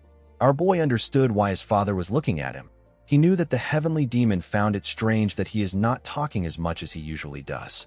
His father didn't know that the version of himself before his regression has never thought of eating with him before. However, now that our boy was eating with him, he realized something important. He realized that he has always wanted to eat with his father deep in his heart. The heavenly demon asked him if the food is to his liking. Muguk asked him if he is interested in changing chefs. His father told him that he will never do this. The heavenly demon asked his son to tell him the reason why he came to look for him today. Muguk revealed to him that he has a favor to ask. The heavenly demon asked him to tell him what he wants. Our boy told his father that he wants to have another family member. The heavenly demon did not expect this. He asked his son if he wants to get married. Muguk explained to him that he simply wishes to teach the soaring sword arts to his bodyguard. Our boy wanted to teach Lee on the soaring sword arts, which he has completely mastered. He believed that the woman needed to learn the soaring sword arts in order to protect her position as the leader of the Phantom Shadow Corps. The problem was that the soaring sword arts can only be taught to the blood relatives of the heavenly demon. The heavenly demon reminded his son that he treats his brother, who is his true blood relative, poorly, and yet he wants to elevate his bodyguard to the level of a blood relative. Muguk told his father that Leon is someone that is even more important than his blood relative. He said that she is someone who will achieve great things in the future. The heavenly demon reminded him that the soaring sword arts is his exclusive martial arts. He asked him if he is fine with this. With a serious look on his face, Muguk told his father that the 9 calamities demonic arts will become his exclusive martial arts. Our boy knew that the 9 calamities demonic arts is not something someone can learn just because they are the heavenly demon's blood relative. It is a martial arts that can only be learned by the successor. The heavenly demon found it odd that his son was this confident. He told Muguk that he can do as he wishes. Our boy was surprised to hear this. He didn't expect his father to allow it so easily. The heavenly demon told Muguk that he wants him to promise him something. Our boy asked him to tell him what it is. The heavenly demon told his son that he wants to be the first to know when he is determined to kill a demon supreme. He told Muguk that he must tell him no matter which demon supreme it is. Our boy agreed to tell him first. The scene shifts and we see Muguk in another room. Leon stepped into the room and asked him if he called for her. Our boy referred to her as the leader of the Phantom Shadow Corps. The woman bowed her head and greeted him. Muguk revealed to her that he will be teaching her a new martial arts. The woman was surprised to hear this. She asked him if he is serious. Our boy revealed to her that he will be teaching her the soaring sword arts. Leon was shocked to hear this. She told her master that he cannot do this. She reminded him that the soaring sword arts is only taught to the blood relatives of the heavenly demon. Muguk asked her if she is done talking. The woman said that she has more to say, but she will stop there. She told her master that it will be bad if the heavenly demon finds out. Muguk revealed to her that he already has his father's permission. Leon was surprised to hear this. She asked him if he is serious. Muguk told her that he is. The woman reminded him that the soaring sword arts is his exclusive martial arts. She asked him to tell her why he wants to teach it to her. Our boy explained to her that she needs to learn a martial arts of this level in order to become the Phantom Shadow Corps leader. He told her that she is basically a blood relative to him, so it is alright for her to learn it. Leon was shocked to hear this. She took a look at her master's face. She realized that he was being honest. She told Muguk that she still can't learn his martial arts. With a shaky tone in her voice, she said that no one has ever treated her this nicely before. Our boy moved close to her and placed his hand on her shoulder. He told her that she has always been important to him. The woman began to cry when she heard this. Muguk gently smiled and consoled her. In the next scene, we see Muguk training Leon. While teaching the woman, he also attended to his duties in the Nirvana Pavilion, and he also focused on his own training as well. Leon was able to learn the soaring sword arts very quickly. It was as if she was cotton that was absorbing water. She was more talented in martial arts than Muguk expected. She was also extremely hardworking, so her progress was so rapid that even Muguk was surprised. While watching the woman train, Muguk realized that he can also learn through teaching. In his past life, he did not teach anyone anything. This is why this process was very meaningful for him. The scene shifts, and we are taken to the Nirvana Pavilion. We see Muguk and the investigators gathered outside. Our boy told them that it has been a while since they all gathered in one place like this. The investigators agreed with him. Muguk told them that he likes their replies. He said that he came to pour oil on top of their fiery fighting spirits. The investigators did not understand what our boy meant. Muguk called out to Daryong. He asked the man to open the box next to him. When Daryong opened the box, he was shocked to see what was inside. The man asked Muguk about what this amount of money is doing there. Our boy ordered the man to give a note to everyone. Daryong was shocked to hear this. Muguk asked him to do it now. The man accepted the order. As Daryong shared the money to them, Muguk revealed to the investigators that the money is a gift from him to all of them. The investigators were shocked to hear this. They all bowed their heads and thanked their pavilion master. Our boy explained to them that he is giving them this money because he doesn't want the Nirvana Pavilion to become an organization that allows external pressure to influence them. He told them that he doesn't want them to accept any bribes. He told them that they should look for him if they suddenly need some money. He said that he will give them their salaries in advance. He told them that he will lend them some money if their salaries are not enough. He asked the investigators if they understand him. They all said that they do. After saying this, Muguk dismissed them. The scene shifts, and we see our boy and Daryong inside the building. Daryong asked his master to tell him how he knew about something. Muguk asked him about what he means. Daryong decided to be straightforward. He asked our boy to tell him how he knew that Iko needed money.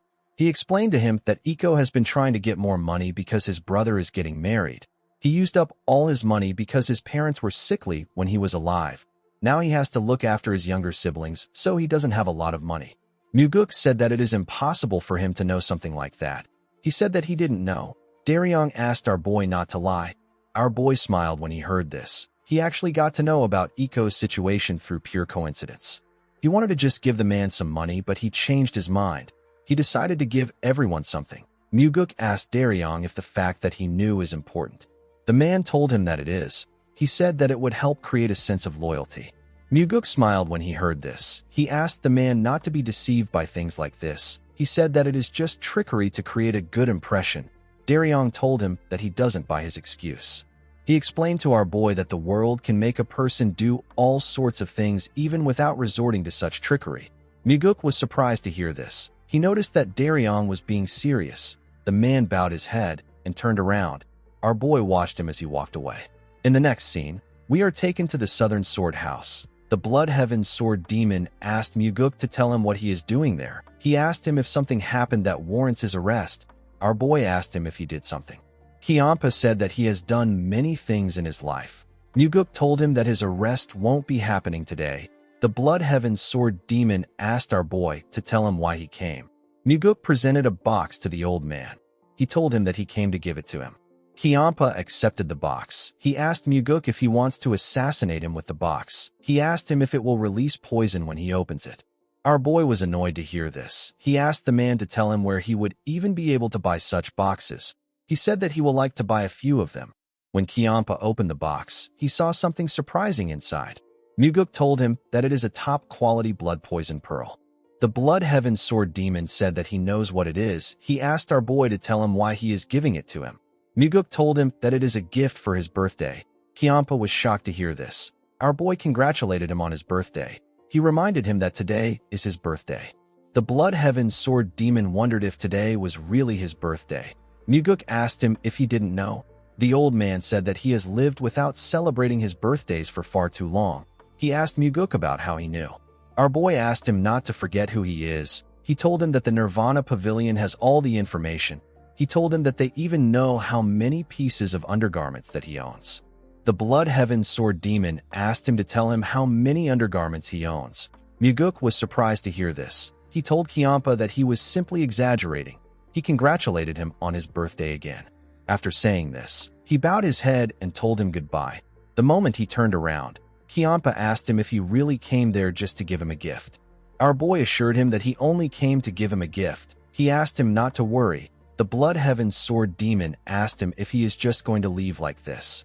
Muguk told the old man that he is very busy. He said that they can have drinks later tonight at the entertainment pavilion. He told him that he will wait for him there. After saying this, our boy left. Kiampa took another look at the box. He could not believe that he received a gift for his birthday. Later in the evening, we see Muguk return to his residence. Our boy saw something shocking inside his house. He saw the Sword Supreme in his house. She was sitting on the huge rock. She had a small table next to her. The woman greeted Muguk. She asked him to have a drink with her before he goes out. Our boy stared at her. He did not know the kind of game she was playing. He decided to play along. He sat down in front of the Sword Supreme. He reminded her that she said that she doesn't drink liquor. Yonrang told him that the liquor isn't for her. She told Muguk that it is for him. The woman picked up the mug and poured Muguk a drink. Our boy thanked her and drank it. The Sword Supreme asked our boy if he considered the fact that the liquor could be poisoned. She asked him to tell her why he would drink it without checking. Our boy told her that he had countermeasures in place even if he did not check. The Sword Supreme was surprised to hear this. Muguk took out something from his mouth and showed it to Yonrang. It turns out that our boy had the blood poison pearl in his mouth.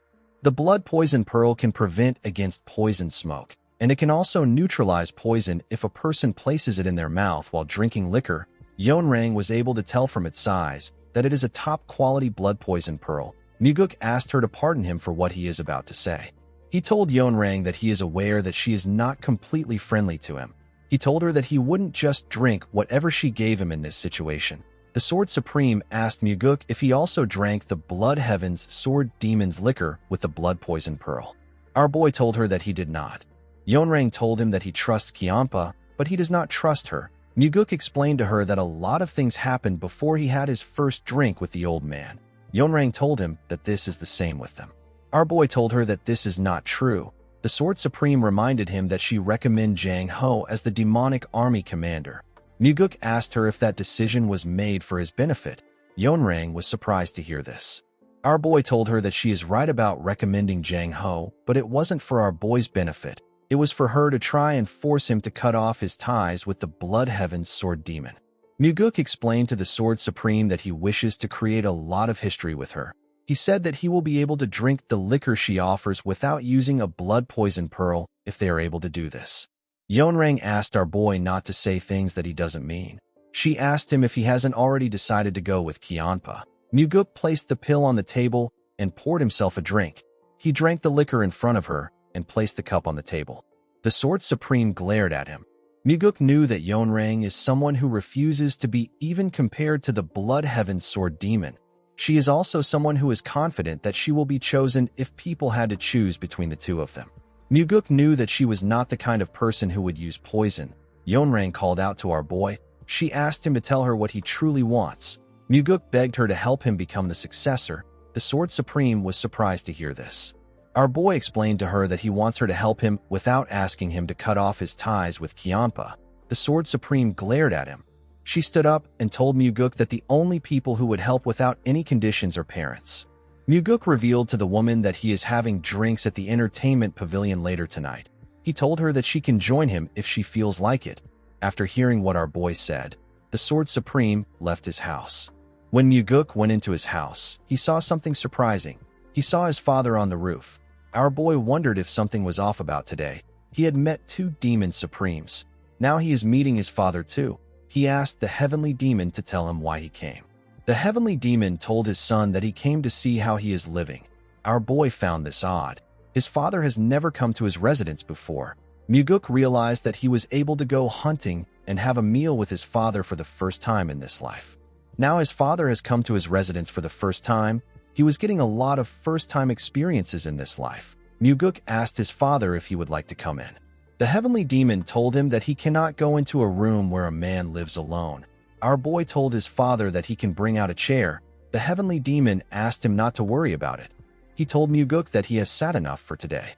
Our boy smiled when he heard this. He jumped to the roof. He told the heavenly demon that the demonic physician once said that sitting down for too long is detrimental to a person's health. The longer you sit down, the shorter your life becomes. The heavenly demon asked Muguk if he wants to live for a long time. Our boy said that he does. He said that there are many things he has not tried yet. He told his father that he wants to do everything before he dies. He asked his father if he also has something he wants to do. He asked him if he wants something else other than being the heavenly demon. The heavenly demon said that there is nothing he wants. Muguk turned to him when he heard this. Although he said that there was nothing he wanted to do, it sounded like he was trying to tell his son that he has too many things that he wants to try, but he can't speak of them. Our boy told his father that he wants to go to the Central Plains with him one day. The heavenly demon glared at his son when he heard this. Muguk explained to his father that he is not saying that he wants them to attack the Murim Alliance together. He revealed to his father that he wants to visit different places where various people reside. He asked the heavenly demon if he wants to see the world with him one day. He said that he has heard that the snowy mountains are really refreshing in summer. The heavenly demon did not say anything to Muguk. He simply watched the beautiful sunset with him. The scene shifts, and we are taken to the entertainment pavilion.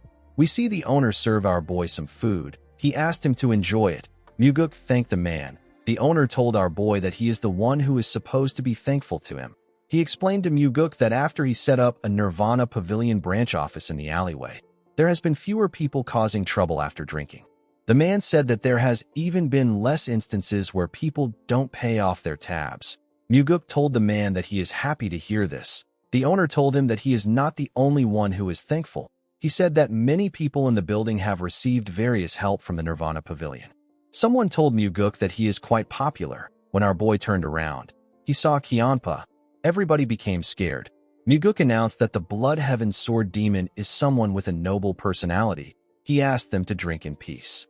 He warned them not to move close to them to cause trouble after getting drunk. After saying this, our boy and Kianpa sat down. The old man asked Muguk to tell him why he is lying. Muguk said that this is a white lie. He explained to him that these people are paying to drink there. He said that it wouldn't be right for them to be drinking while being worried. Kianpa said that they should leave if they don't like being here. Our boy told him that he should compensate them if he is going to say this. He said that he can ask the people to go eat somewhere else with the money, and he also has to pay the owner for his losses. Kianpa told Muguk that he is acting kind again. Muguk explained to him that this is not kindness. He said that it is basic manners. The Blood Heaven Sword Demon asked him if a demonic cultist should act like this. Our boy reminded him that a demonic cultist is still a person. Kianpa was surprised to hear this. He told Muguk that he can't tell if he is from the Murim Alliance or the demonic cult in times like this. Our boy smiled when he heard this. He also didn't think of himself as a demonic cultist. In his past life, he left the demonic cult when he was young, and he was able to meet numerous people.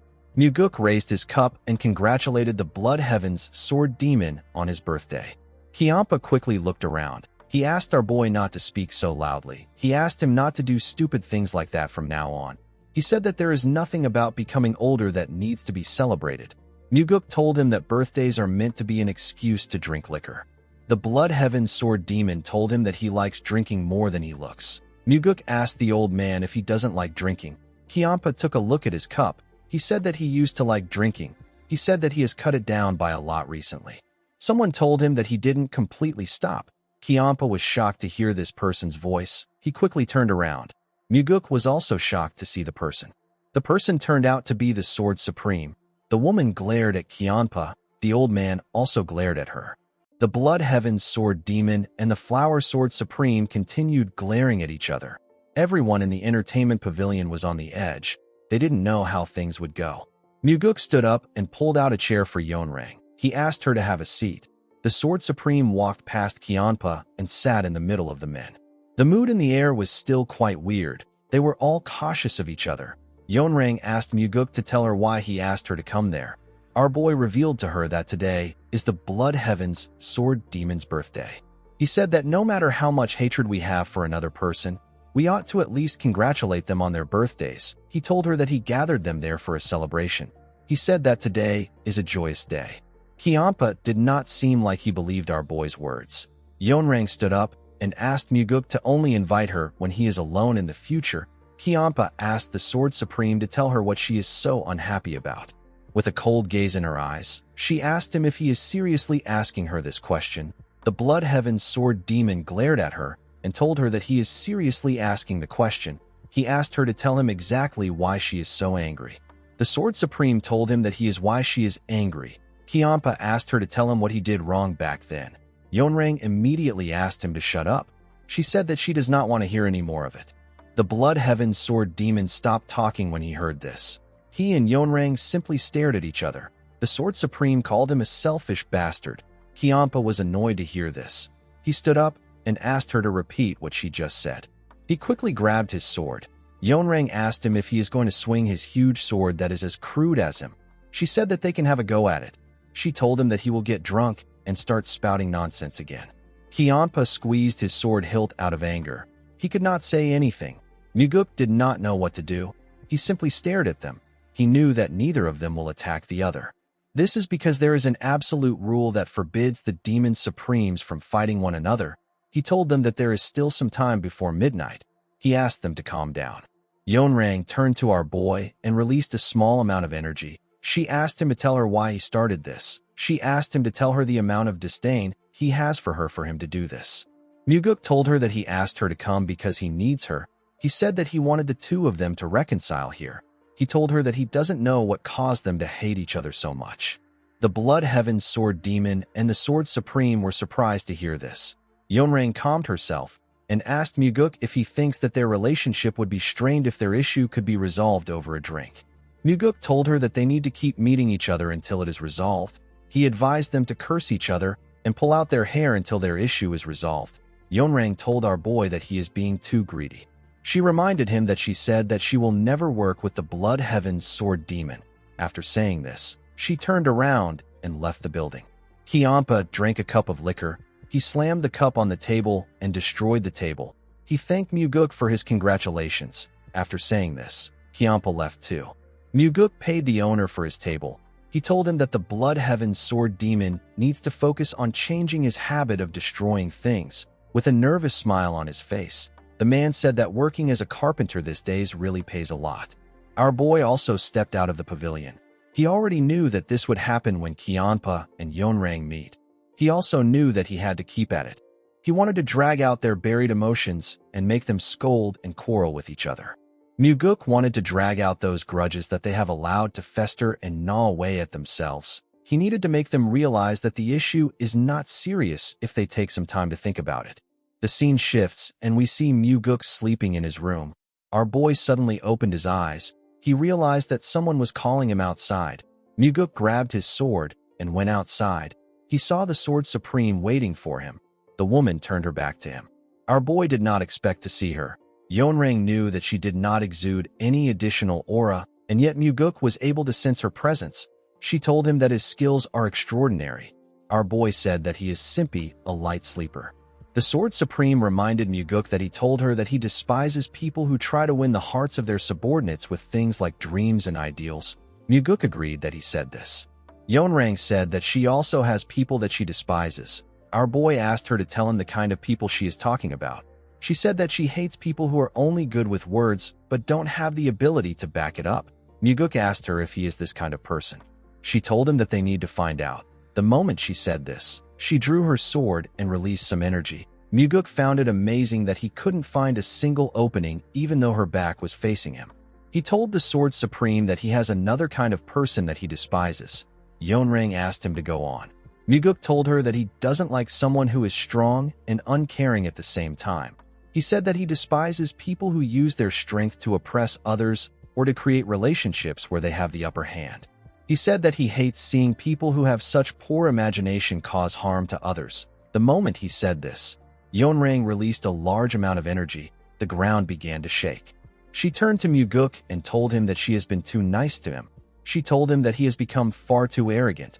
Our boy noticed that his grass was slowly freezing. With a smile on his face, he asked Yeonrang to tell him what she will do if he wins.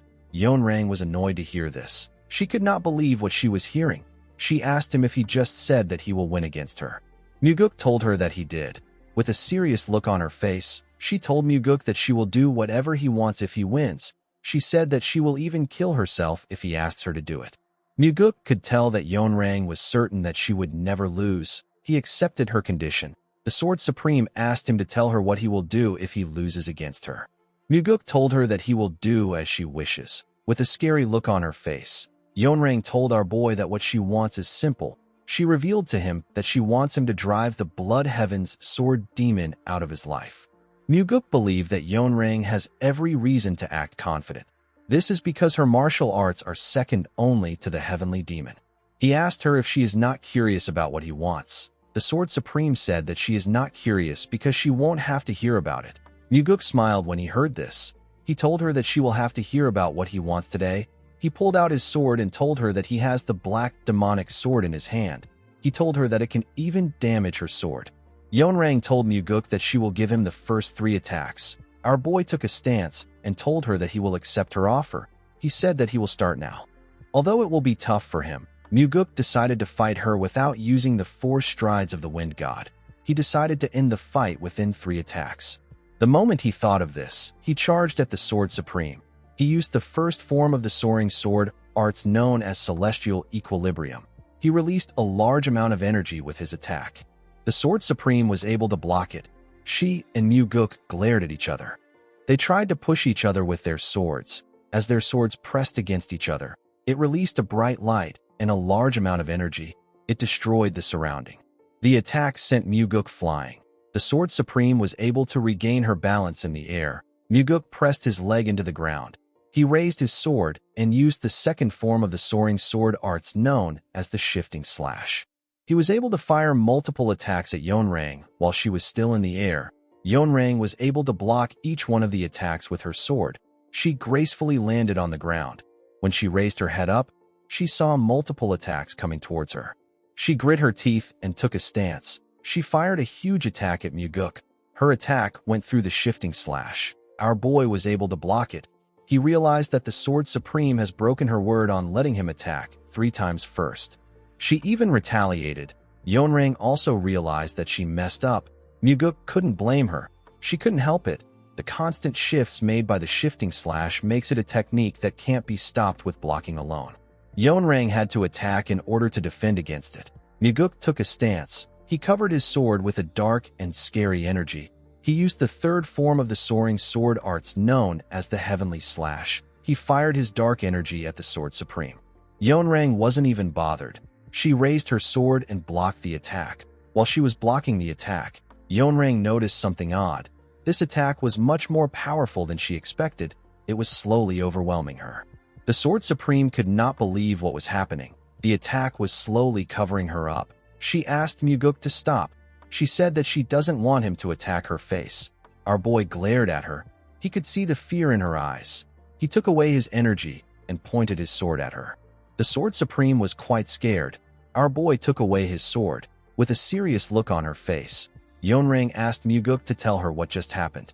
Muguk reminded her that he asked her to be careful because he has the black demonic sword. The Sword Supreme explained to him that he wouldn't have won the fight even if he has the heavenly demon sword.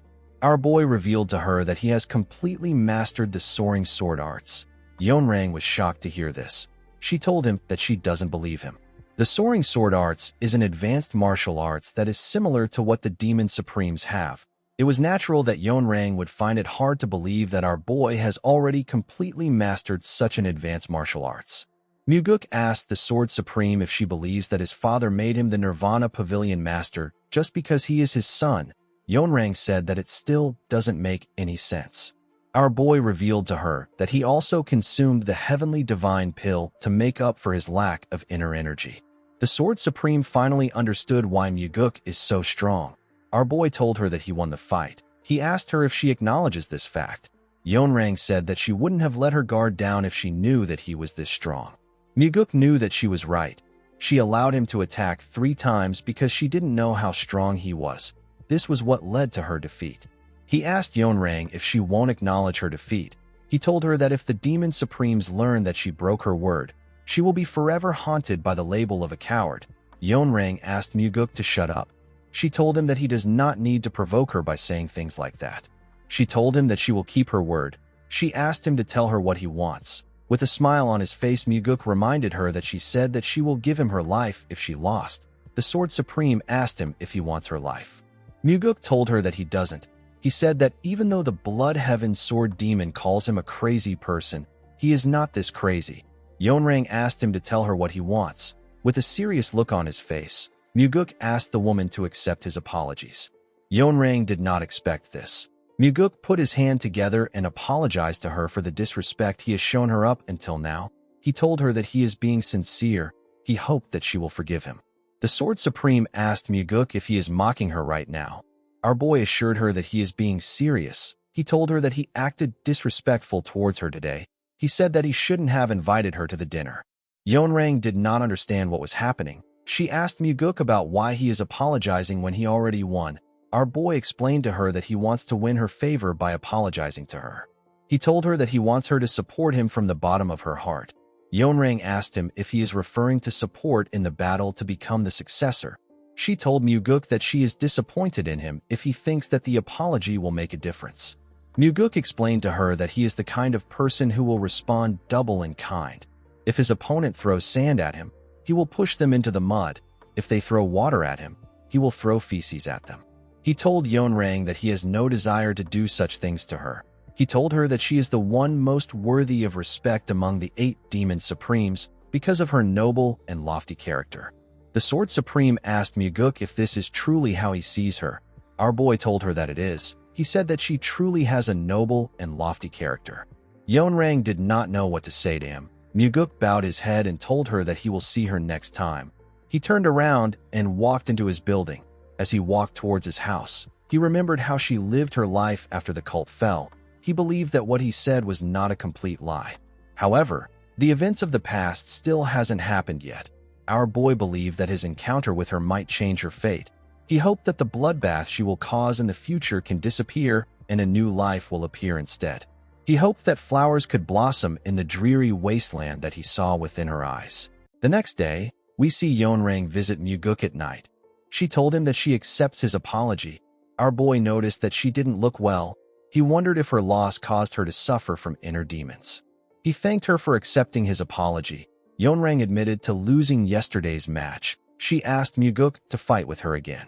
Our boy was surprised to hear her request. He declined her offer. The Sword Supreme asked him for his reason for declining her offer.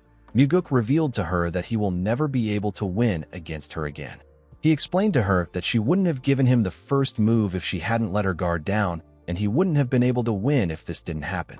The Sword Supreme reminded him that he has already mastered the soaring sword art, and he has enough internal energy. She told him that he might be able to win if they fight again. Muguk said that it can't happen. He explained to her that it was simply a once-in-a-lifetime stroke of luck. He told her that he is not arrogant enough to mistake luck for skill. The Sword Supreme told him that she won't set any conditions if she wins. She told him that she will grant any of his wishes if she loses. Our boy did not expect this. He believed that Yeonrang was foolish and naive. At this moment, he understood why she became the cult leader and why she rose to power through bloodshed.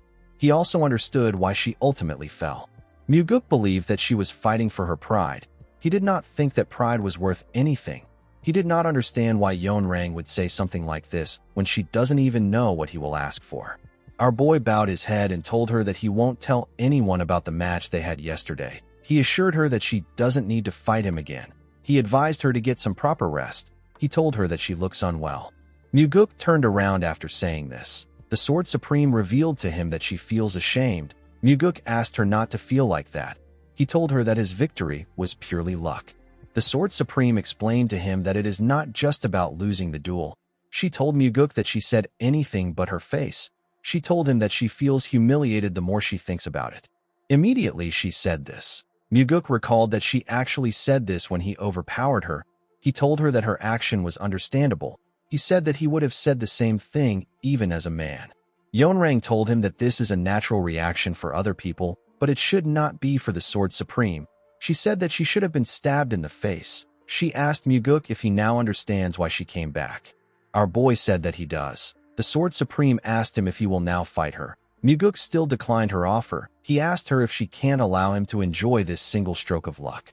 Upon seeing that our boy was stubborn, Yeonrang decided to tell him her real reason for requesting the duel. She told Muguk that she made a promise to never lose to anyone except one person. Muguk did not expect this. He wondered about who the person is. The moment he thought of this, he knew who she was talking about. Yeonrang realized that our boy already knew who she was referring to. She revealed to him that she made a promise with the cult leader. She asked him not to think of anything disrespectful. She asked him not to disgrace her pure respect for the heavenly demon. Muguk assured her that he wasn't thinking anything stupid. He asked her about why she respects his father so much. The Sword Supreme gently smiled when she heard this. Our boy noticed this. He realized that bringing up his father was her last resort. He didn't have any other choice but to accept her request. He told Yeonrang that he will duel with her. He said that a promise made with his father must be honored. The Sword Supreme smiled brightly when she heard this. Muguk asked her if she is satisfied with this. Yeonrang said that she is. Our boy carefully drew out his sword. He told the Sword Supreme that he will give this fight his all. Yeonrang told him that this is exactly what she wants. The two of them drew their swords and stared at each other. Yeonrang decided to break the silence by charging at Muguk. Our boy was able to dodge her attack by bending his head. He attacked her while she was in the air. Yeonrang was able to block his attack. She landed on the other side. Muguk charged at her at a crazy speed. He created several afterimages that were charging at Yeonrang. The Sword Supreme had to jump to get away from Muguk. She blocked each one of the afterimages' attacks while she was in the air. Immediately she did this. She sensed something coming towards her. Muguk attacked her from above. Yeonrang was able to easily block his attack. Our boy tried to push her down, but the Sword Supreme easily brushed his sword and pushed him aside. Muguk managed to land on the ground. The moment he raised his head up, he saw a sword coming towards his head. He managed to dodge it by moving his head. He pushed her back with his attack. He and the Sword Supreme regained their stance. They stared at each other. They charged at each other. Their swords got close to their necks, but they managed to dodge the attack. The two of them stared at each other. They seemed excited. They went up in the air and moved their fight somewhere else. They went into the forest and attacked each other while they were in the air. Yeonrang fired an attack at our boy. He managed to cut it down. The two of them began to make their attacks faster. They destroyed their surroundings with their attacks. The longer the duel went on, the less the victory mattered. Muguk was completely absorbed in the fact that they were testing their swordsmanship to its limits. He knew that the Sword Supreme also felt this way. Her killing intent had disappeared. She was completely focused on purely using her sword techniques. Muguk saw how beautiful Yeonrang's swordsmanship was. He realized that this woman was truly worthy of the title of the Sword Supreme. Our boy found the match to be fun. He and the Sword Supreme smiled as they attacked each other. In this pure moment of martial arts, the exhilaration was greater than any life-or-death battle Muguk had experienced before. After a while, our boy and the Sword Supreme landed on the ground and stared at each other. They were both breathing heavily. They seemed quite pleased with their match. Muguk bowed his head and told her that he lost the match because she never used a killing strike. Yeonrang asked him if he didn't also do the same. Muguk told her that he showed her everything he had. The Sword Supreme smiled and thanked our boy. Muguk did not expect this. Yeonrang turned around and walked out of the forest with a smile. She seemed very happy and free. Muguk simply smiled and went home. The next day, we see Muguk outside in his nightwear. The Sword Supreme was in front of him. Yeonrang said that she went back home after the duel. She said that she slept the entire day. She told our boy that she couldn't sleep at all the first time she lost, but she was able to sleep soundly after yesterday's draw. She revealed to Muguk that she has never slept that well in her life. Our boy asked her if she usually doesn't sleep well. The Sword Supreme said that she has never truly slept deeply. She asked Muguk if he knows what she was thinking. Our boy asked her to tell him. Yeonrang told him that she realized that she has to duel every day if she wants to sleep well. Muguk was shocked to hear this. The Sword Supreme told him that people say that everything should be done 3 times. She asked Muguk to fight with her one last time today. Muguk smiled and accepted her request. He and the Sword Supreme drew their swords. In the next scene, we are taken to a river. We see Muguk and Yeonrang sitting on a huge boulder next to the river. They were discussing about their fight. Muguk told the Sword Supreme that she moved to the left to dodge the 23rd attack. He asked her about why she did this. He said that it would have been easier to move to the right. Yeonrang told him that she moved to the left to reduce his options. She explained to him that he would have had 3 choices if she moved to the right. By going left, she left him with 2 choices. Our boy asked her if it is because of his center of gravity. With a smile on her face, Yeonrang told him that he is right. Whenever Muguk asked the Sword Supreme any questions, she would answer sincerely. She did not try to hide her thoughts. When she asked our boy any questions, he responded truthfully, just as he sensed sincerity from her. The Sword Supreme also felt like there was no deceit in his answers. Muguk realized that teaching someone doesn't always incur a loss. He remembered how he improved from teaching Leon. He realized that he learns better through teaching. While looking at the stars, the Sword Supreme told our boy that she does not remember the last time she was purely immersed in martial arts. She said that this might even be the first time. She asked Muguk if they can start again. Our boy told her that he will be happy to start again. The moment their fight began, we see the water create small waves. Muguk's attack split the water. Yeonrang managed to dodge it. She landed on a rock and quickly charged at our boy. She got to him before he could fully land on the ground. She swung her sword at him when she got close. Muguk was able to block her attack, but the impact sent him flying. It caused a huge wave in the water. Yeonrang was not done. She charged at our boy while he was in the air. Muguk was shocked to see this. He noticed that the Sword Supreme was smiling. He also smiled at her. As their swords clashed, they destroyed the rocks and the trees around them. Everything came down. The 2 of them stared at each other as they both moved across the river. They went into the forest. After fighting for a while, they both began to breathe heavily. Yeonrang asked Muguk if he has any liquor. Our boy did not expect this. He told her that he does. The Sword Supreme told him that she would like to have a drink with him. Muguk asked her to follow him. The scene shifts, and we see the 2 of them drinking on the huge rock in Muguk's house. The Sword Supreme said that the liquor is very good. Muguk asked her if she knows a lot about liquor. Yeonrang said that just because she doesn't drink it doesn't mean she doesn't know about it. She said that she actually used to drink often back in the day. She asked our boy if she can ask him something. Muguk asked her to go ahead. The Sword Supreme asked our boy about what made him change so suddenly. She told him that he wasn't like this before. Although she didn't observe him closely, she had a general idea of the kind of person he was. Muguk placed his liquor down. He told the Sword Supreme that it wasn't a sudden change. He said that he has been preparing for this for a long time. Yeonrang was surprised to hear this. She asked him if he has been hiding his true self. Muguk told her that it is nothing like that. He explained to her that he was too young to reveal his true colors. He said that his brother would have killed him. He told her that he curled up and hid until he could protect himself. The Sword Supreme did not expect to hear this. She told Muguk that he is a truly terrifying person. She placed her bottle down and stood up. With a smile on her face, the Sword Supreme told Muguk that being with him feels like being with a friend. Our boy was surprised to hear this. He noticed that her tone changed. He realized something. He realized that Yeonrang might have sensed something from his past life. With his father and Leon, Muguk always acted silly and playful. He was trying to hide the darkness and hardships of his past. However, Muguk did not do this in front of the Sword Supreme. Especially during their duels, he was more serious with her than anyone. Our boy told her that it might be blasphemous for him to say this. He told her that he feels like he has formed a friendship through his sword. Yeonrang gently smiled when she heard this.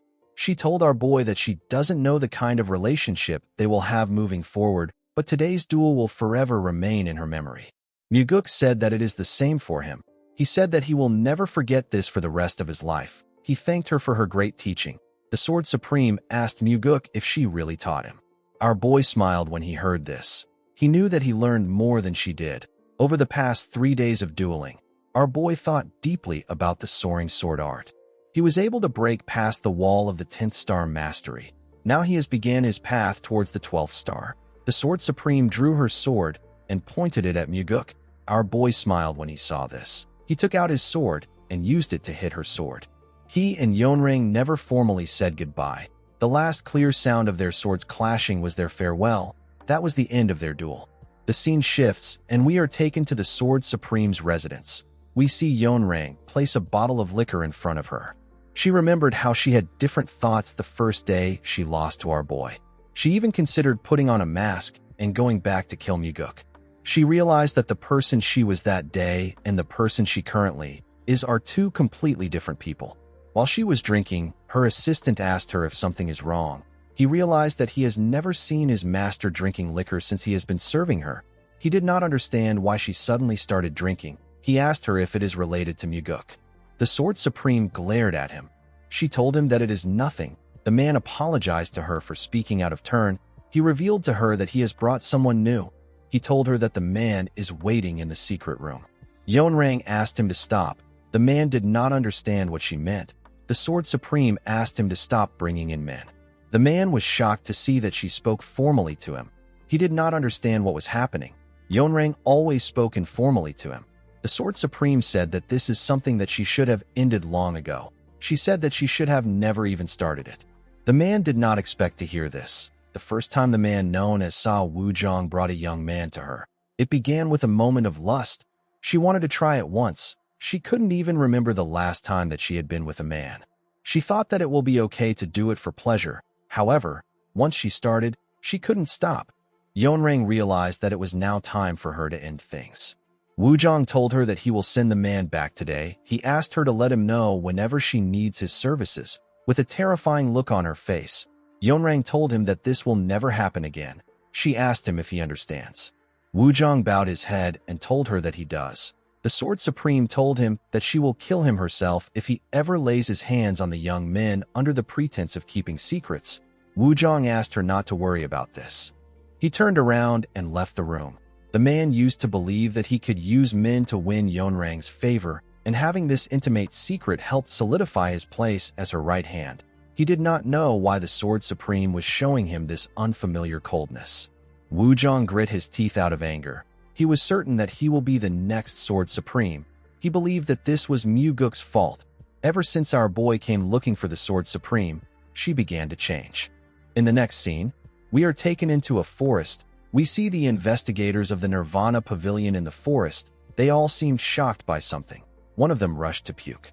The investigators were staring at several dead bodies. The scene shifts, and we see Myung and Daryong talking to our boy. Myung informed him that about a dozen corpses that were recently buried have been found. All of their hearts are missing. Muguk was shocked to hear this. He realized that this must be from a soul art. Soul arts are dark arts that absorb vital energy from the hearts of living people. There is only one person in the cult that is capable of performing this dark art. This person is the soul-absorbing supreme demon. When Muguk returned to the cult to retrieve the secret demonic soul, there was a brief rumor circulating that the soul-absorbing supreme demon was using soul arts to gather demonic energy. Muguk wondered if that rumor was true. Daryong informed our boy that they found out that the corpses didn't belong to martial artists after examining them. Muguk asked him if they are ordinary people. Daryong said that they are. There were men, women, and even children among the bodies. Muguk became infuriated. Our boy had never been this angry before. Fighting between martial artists is normal. They could be ambushed or attacked in groups. Since they willingly entered the cruel world of the Jianghu, they should expect to fight. Muguk knew that he is not a righteous person. However, when martial artists target people who aren't trained in martial arts, especially if these people are children, it can only be seen as irrational, one-sided violence. Muguk realized that if the rumor he heard about the soul-absorbing supreme demon is true, it would mean that he has been doing this for decades. Our boy realized that thousands, or even more than thousands, would have been sacrificed. While thinking, Muguk saw a bright light shine in front of his eyes. He saw the image of the sage who sent him back in time. The old sage gently smiled at him. Our boy understood what he must do when he saw this. While his revenge is important, there are still things he must do before focusing on it. Muguk believed that this is something that he must put a stop to first. While our boy was thinking, an investigator ran to him and asked him to look at something. He said that it is a ghost fan used by necromancers of the West Illusion Fort. It was found with the corpses. The fan strongly suggests that this is the soul-absorbing supreme demon's doing. However, it didn't make sense to Muguk that the person in charge of disposing the bodies would leave a fan behind. Our boy asked the investigator about where the herb gatherer who found is. The man revealed to him that the investigators are searching for him. He said that the herb gatherer was stationed nearby, but he got scared and ran off when they looked away for a moment. Muguk ordered his subordinates to clean up the place. He said that he is heading to the West Illusion Fort. The men were shocked to hear this. Daryong asked him if he is going to confront the soul-absorbing supreme demon. Our boy said that he is. He said that he has to carry out an investigation with the evidence they have. Something didn't feel right about the case to Muguk.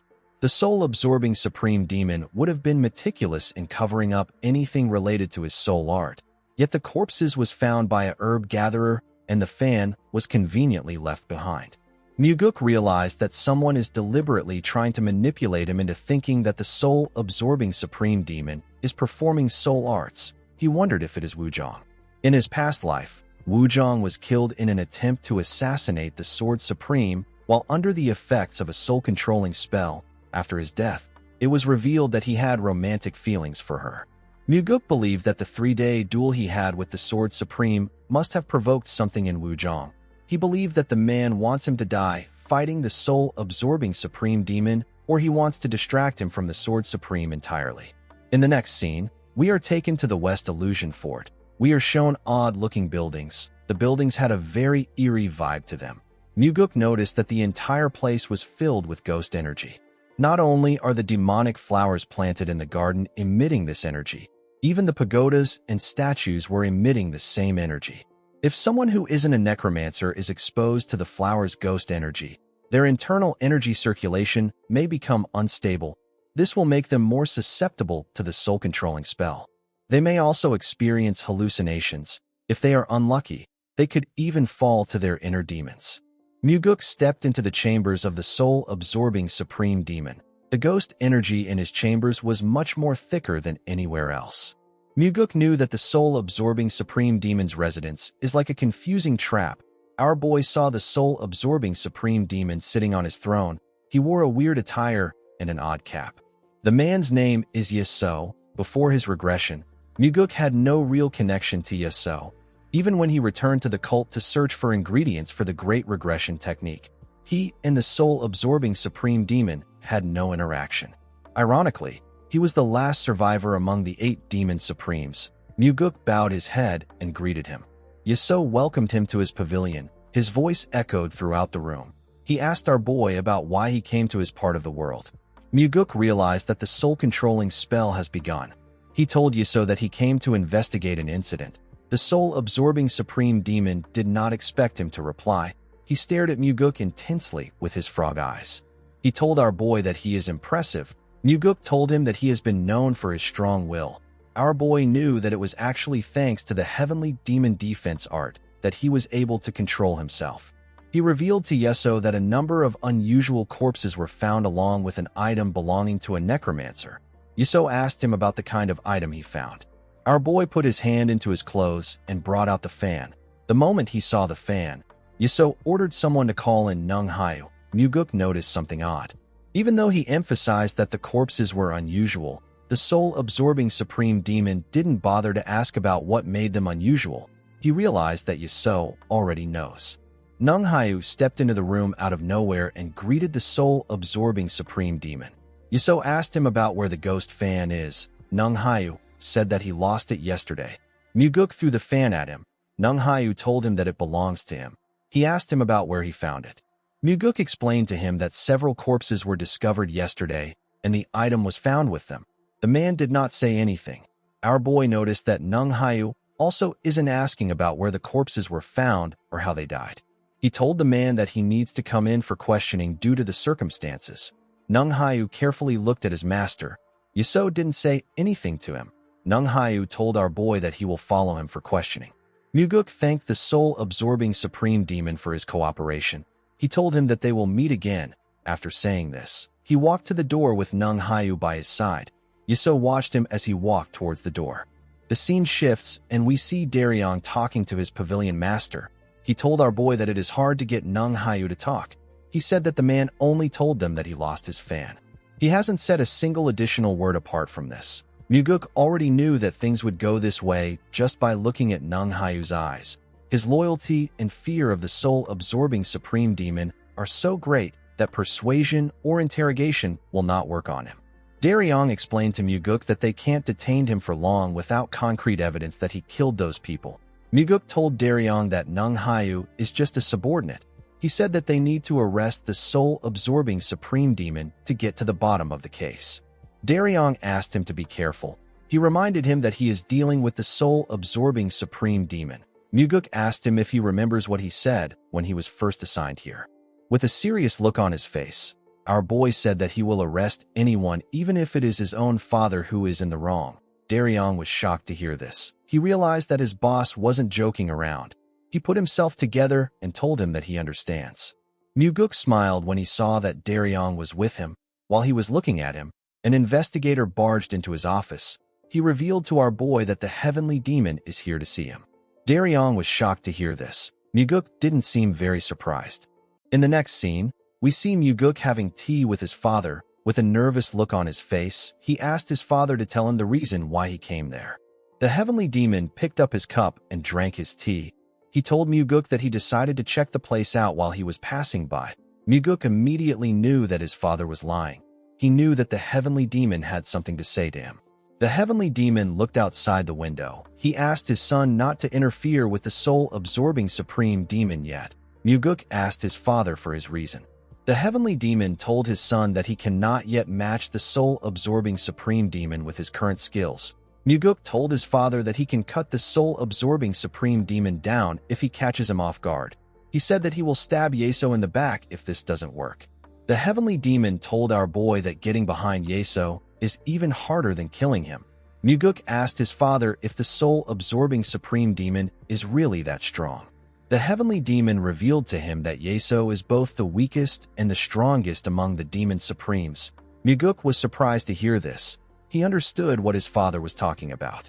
To a person who has mastered martial arts that are immune to the soul-capturing techniques, or has reached a level of martial arts understanding where sorcery has no effect on him, the soul-absorbing supreme demon becomes the easiest opponent.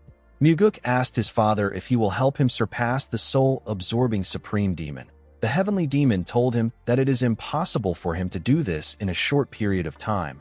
Our boy told him that he learns faster than expected. The heavenly demon told him that his talent won't be enough. He revealed to him that there are only 2 ways to block Yeso's sorcery. The first method is to learn the 9 calamities demonic art. Depending on Muguk's aptitude, he might be able to resist Yeso. If he is able to reach the 5th star mastery, the soul-capturing sorcery won't even work on him. Muguk told his father that he doesn't want to hear the second option. He begged him to help him achieve the first option. The heavenly demon revealed to his son that the second option is for him to gain full mastery of the heavenly demon defense art. He told Muguk that both options are currently impossible for him. He told him that this is the reason he is asking him to back down. With a serious look on his face, Muguk asked his father if the soul-absorbing supreme demon is truly essential to their cult. The heavenly demon revealed to his son that the soul-absorbing supreme demon is the demon supreme that the orthodox sects fear the most. Our boy told his father that the soul-absorbing supreme demon is pulling people's hearts out while they are still alive for his sorcery. He asked the heavenly demon if he knew about this. The heavenly demon revealed to his son that he just found out about it recently. Muguk knew that his father wouldn't approve of someone who extracts live hearts. However, as the leader of the cult, eliminating someone who could become their greatest asset against the Murim Alliance is a heavy burden. Our boy believed that this isn't something that he should leave to his father. He believed that it was a problem that he needed to solve by himself. Muguk reminded his father that he asked him to inform him before he goes after a demon supreme. With a serious look on his face, Muguk told his father that he is going to kill the soul-absorbing supreme demon. He said that Yeso will be the first to die among the 8 demon supremes. Before Muguk's regression, Yeso was the one who lived the longest, but now he will be the first to die. The heavenly demon glared at his son after hearing his declaration. Muguk explained to his father that he is not going after Yeso out of anger. He said that Yeso is worse than a lunatic that goes around killing people. He is systematically and regularly killing people in a sane state of mind. Muguk told his father that he would understand Yeso if his reasons were noble or lofty. However, he is doing all of this just to become a little stronger. Our boy said that Yeso is not human. He asked his father to leave Yeso to him, since he has his limits to what he can do to the 8 demon supremes. He asked his father to let him swing his sword to the full extent. The heavenly demon glared at his son when he heard this. He could tell that his son was extremely serious. Muguk didn't know how much his father agreed with what he said. He wanted to walk the same path as his father, but he had to take care of this issue. Muguk believed that in a long journey, people sometimes need to take a side path or temporarily split off from companions, only to meet them later. The heavenly demon stood up and moved to the windows. He told Muguk that there won't be any major problems. Our boy did not know what this meant. The heavenly demon told him that he will naturally fill the vacancy left by the soul-absorbing supreme demon if he is skilled enough. Muguk was shocked to hear this. He realized that his father was telling him that he supports him. He watched him as he walked out of the building. He was quite thankful to his father. Muguk clenched his fist and told himself that this isn't where him and his father will part ways. He was relieved to see that he and his father were still walking the same road. The next day, we are taken to the West Illusion Fort. We see Muguk in Yeso's office. To kill the soul-absorbing supreme demon, Muguk decided to take the third path. However, he needs 2 months to make this path work for him. Our boy decided to buy himself some time, so that the soul-absorbing supreme demon will maintain a low profile. Yeso asked Muguk about why he came to see him. Our boy revealed to him that his subordinate has been deemed innocent. He said that they couldn't find any evidence that Nung Hayu killed those people. Yeso asked Muguk to tell him why he came if all he has to do is release his subordinate. Our boy told him that he has something to say to him. Yeso asked him to speak. Muguk revealed to him that he knows he is using soul arts. The soul-absorbing supreme demon told him that he has never heard about soul arts. With a serious look on his face, our boy told him that he needs to stop using this technique. Yeso told Muguk that he has no idea about what he is talking about. His voice echoed inside the room when he said this. Our boy told Yeso that he will die if he refuses his proposal. The soul-absorbing supreme demon laughed like a madman when he heard this. The moment he did this, Muguk's words echoed inside the room. He could hear his voice from every corner. He knew that Yeso was already trying to take over his body. He released his energy and used the heavenly demon defense art to fortify himself. The soul-absorbing supreme demon was surprised to see this. Muguk told him that he won't be the one to kill him. His words echoed again in the room. Our boy did not flinch. He told Yeso that he will persuade his father to do it. He could tell that the soul-absorbing supreme demon believed that his father will never agree to it. He told him that he will go to the heavenly demon every morning and beg him to kill him. Muguk said that he will go the next day and beg his father if he refuses. He said that he will tell his father that a man who pulls out hearts from the living will only bring disgrace to their cult. Muguk told Yeso that he will meet his father every single day and convince him with every word that he knows. He told Yeso that he will make a grave mistake towards his father one day, and his father will finally kill him. Yeso smiled when he saw how serious Muguk was. The moment he smiled, the room began to spin. He asked our boy if he knows that the world he lives in is nothing more than an illusion. He told him that the place he is seeing now is the real world. Muguk struggled to put himself together. He asked Yeso if this is a world where he can cut down on drinking expenses. He told him that everything is spinning, as if he is drunk. Yeso realized that the rumors were true. He told Muguk that he heard about how he has began to rise as a hidden dragon. Immediately he said this, he appeared next to Muguk. Our boy now understood why his father came to warn him by himself. Even though Yeso was standing so close to him, Muguk couldn't tell if he was real or part of the illusion. With a smile on his face, he told the soul-absorbing supreme demon that he has no intention of ascending. He said that he wants to enjoy a long life in this world. He said that this is the reason why he wants to become stronger. Yeso was surprised to hear this. Muguk knew that this was the life philosophy pursued by the soul-absorbing supreme demon. He remembered that Yeso often spoke about this. In his old age, Yeso told Muguk that he spent his entire life striving to be strong so that no one would ever kill him. With a creepy smile on his face, Yeso told Muguk that he likes how he thinks. The moment he said this, he disappeared. When Muguk turned to the side, he saw that he was now in a grass field. Our boy quickly looked around the field. He told Yeso that this is a magnificent martial art. The soul-absorbing supreme demon said that it is a martial art that only he can use in the world. Muguk knew that he was wrong. He remembered that the Sky Heaven cult leader can also perform the same technique. He got this information while obtaining the Thunder Bell. The roots of the martial arts the Sky Heaven cult learned came from the blood sex demonic arts. The soul-absorbing supreme demon asked Muguk if he would like to live in this world. Our boy told him that he will learn the technique if he teaches him. Immediately he said this, Yeso appeared in front of him. He told him that he is very greedy. He could not believe that our boy wanted to get an ultimate martial arts for free. Muguk told him that he can obtain him too if he gives him the martial art. With a creepy look in his eyes, the soul-absorbing supreme demon told our boy that he can see right through his thoughts. He told Muguk that he can't trick him even if he is able to trick fools like the Blood Heaven Sword Demon. Muguk asked the soul-absorbing supreme demon to tell him what he is thinking since he knows everything. Yeso told him that he wants to grab him by the hair and slap him across the face. He said that Muguk wants to call him a bastard and ask him to tell him why he is not listening to him. With a smile on his face, Muguk told the soul-absorbing supreme demon that he is close. He said that he didn't get it perfectly.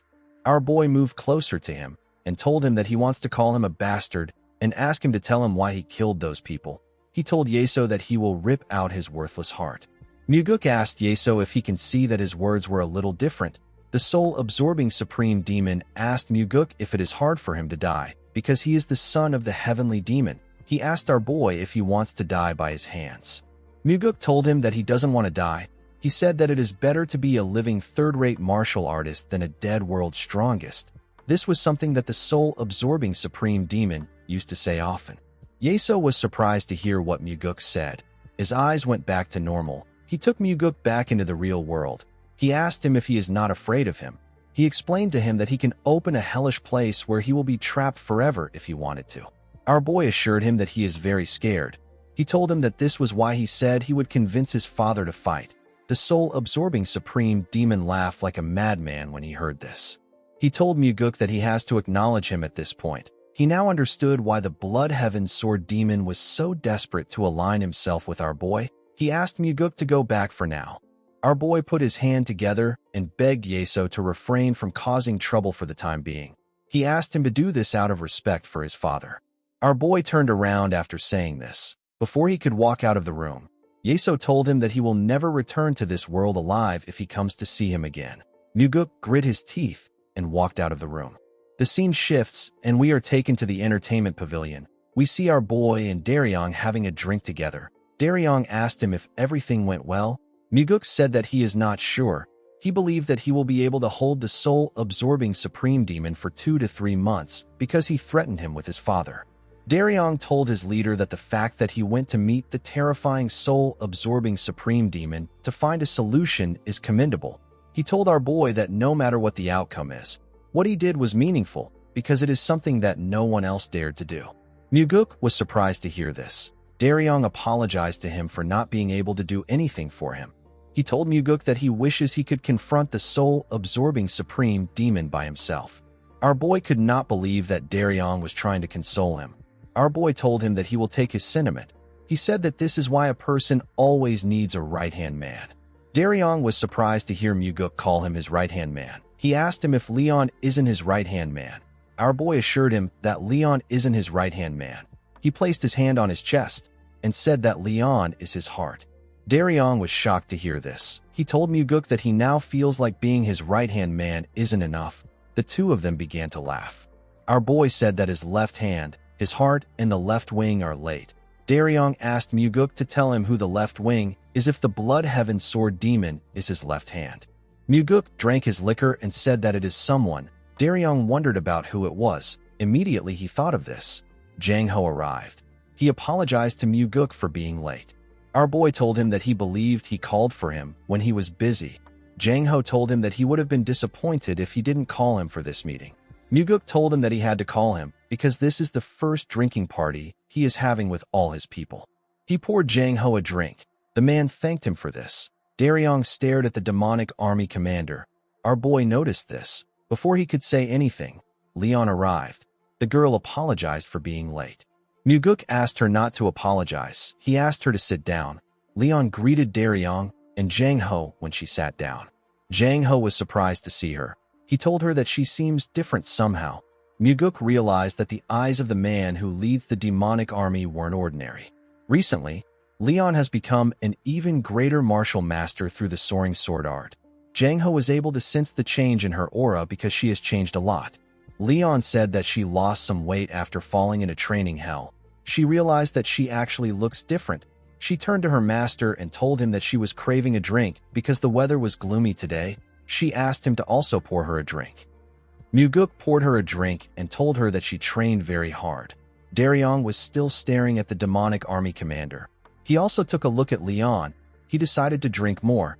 He said that he feels like the only loser here. Leon asked him about why he feels like this. Daryong didn't respond. Jang Ho wondered about why he said this. Muguk asked Daryong if he would like to learn martial arts properly. Daryong was surprised to hear this. He asked his pavilion master if he will be the one to teach him. Muguk told him that he won't be the one to teach him. Daryong asked him about who will teach him. Muguk asked him to just answer him. He asked him if he will learn if there is someone to teach him. He told him that he might not be able to make him an official disciple, but he can have someone teach him proper martial arts. Daryong asked our boy to tell him who will teach him. Muguk smiled when he heard this. Outside the entertainment pavilion, we see everyone on the street looking at someone. They were all scared of this person. The person turned out to be the Blood Heaven's sword demon. The old man seemed to be annoyed that someone asked him to come there. He said that the person is asking him to come and go at his whim. While they were talking inside the pavilion, the group hear the sound of thunder come from the sky. Daryong said that a big storm is about to break. Muguk asked him to stop wasting time. He told him that he will give him 1 minute to think it over. Daryong could not believe that our boy wanted him to decide right now. Our boy explained to him that he will never make a decision when he overthinks something like this. He told him that the offer will be off the table once tonight's drinking is over. Daryong realized that he needed to make a choice now. Jang Ho and Leon were also curious about the decision he will make. Muguk had been considering Daryong as the next Nirvana Pavilion Master. However, Daryong is too young. He doesn't have strong relationships in the cult, and he doesn't have any form of political network. To become a Pavilion Master, he needed something more. Muguk poured Daryong a drink. He immediately poured it down his throat. Our boy gave him another drink. Daryong quickly drank it again. His face became flushed. Leon told him that he is drinking too fast. Daryong slammed the cup on the table. Everyone turned to him. Daryong asked Muguk if he thinks that it is okay. He told our boy that he is already 32 years old. He said that he is worried that it might be too late for him. Muguk agreed with him that he is late. He told him that it also comes with an advantage. Daryong was surprised to hear this. He asked him about what it is. Our boy told him that he will try harder with more sincerity. Every strike of the sword will carry more effort than anyone else's. Every step he takes will be filled with deeper thoughts. Daryong was shocked to hear this. Leon and Jang Ho smiled when they heard what our boy said. Daryong thought about it. He told Muguk that he will give it a try. Our boy smiled when he heard this. Daryong explained to him that he would have rejected the offer if anyone else had suggested it. He told Muguk that he finds himself persuaded because he is the one recommending it. It felt like an opportunity to him. Leon poured Daryong a drink. She told him that her master's persuasiveness is unmatched in history. Our boy smiled when he heard this. Daryong placed his cup on the table and said that he feels a bit regretful. He revealed to them that he has been an investigator for 10 years. He said that he stayed up many nights trying to rise to the level of a special investigator. He told Muguk that it will be hard for him to throw all of that away. Muguk asked him about why he will do this. Daryong was surprised to hear this. Our boy explained to him that he is the person the Nirvana Pavilion needs the most. He asked him to tell him why he is talking about quitting. He explained to Daryong that he wants him to study martial arts after normal working hours. Daryong asked Muguk if he wants him to work himself to death. Our boy told him that he will be able to fulfill the dream that he never could before if he does this. Daryong said that he is too late. He reminded Muguk that this is something that he has to bet his whole life on. Our boy asked him about why he is trying to rush when he is already learning late. He advised him to just learn it slowly after work. He explained to Daryong that the main reason most people fail is because they rush head first into it. They think they can risk their whole life on something, but reality doesn't work that way. In fact, if Daryong had free time from morning to night, it might even be harder for him to learn. He will be haunted by his thoughts. He will think that he is not improving despite having so much time. He will wonder about what he is doing. The sense of shame and defeat will creep into his mind. However, when he is busy with his own work and he carves out special time little by little, he will be able to get the greatest results. Daryong did not know what to say. He poured himself a drink and took another shot. He told Muguk that he understands. He asked him to teach him. He asked our boy about who will be his teacher. The moment he said this, Leon hears someone coming up the stairs. She quickly turned to see who it was. She saw someone with white hair coming upstairs. Leon was shocked to see the person. Jang Ho wondered why she looked so surprised. When he turned around, he saw the Blood Heaven's Sword Demon. Lightning struck when he saw him. Jang Ho and Leon didn't know what to do. Daryong noticed that they seemed shocked. When he looked up, he saw the Blood Heaven's Sword Demon. Daryong was extremely shocked to see Kiampa. Kiampa told Muguk that he has gotten far too cocky lately. He could not believe that our boy dragged him out to a place like this again. Daryong, Jang Ho, and Leon quickly stood up to welcome the Blood Heaven's Sword Demon. Muguk pulled out a chair and asked him to seat there. Kiampa found it odd that he was acting nice. He sat down and asked Muguk to tell him why he called him. Our boy raised a bottle and told Kiampa that there is only one reason why he would call him to a bar. He told him that he wants them to drink with him. He poured Kiampa a drink. While he was pouring the drink, he saw a weird look on Daryong's face. The man was extremely shocked. He hoped that he was thinking about the wrong thing. Muguk smiled at him to tell him that his suspicion is correct. Daryong realized that he was screwed. Jang Ho stood up and picked up a bottle. He thanked Kiampa for recommending him as the demonic army commander. He said that he finally has a chance to express his gratitude properly. Kiampa told him that it wasn't his idea. He asked Jang Ho to thank Muguk if he wants to thank someone. Muguk asked him to accept his gratitude. He told Kiampa that none of this would have been possible if it weren't for him. The Blood Heaven's Sword Demon was surprised to hear this. He stretched out his cup and told Jang Ho that he recommended him because he believed that he can handle the position. He asked him not to worry about it. Jang Ho thanked him and poured him a drink. After he drank it, Muguk told him that he has a request to make. The Blood Heaven's Sword Demon asked him to tell him what it is.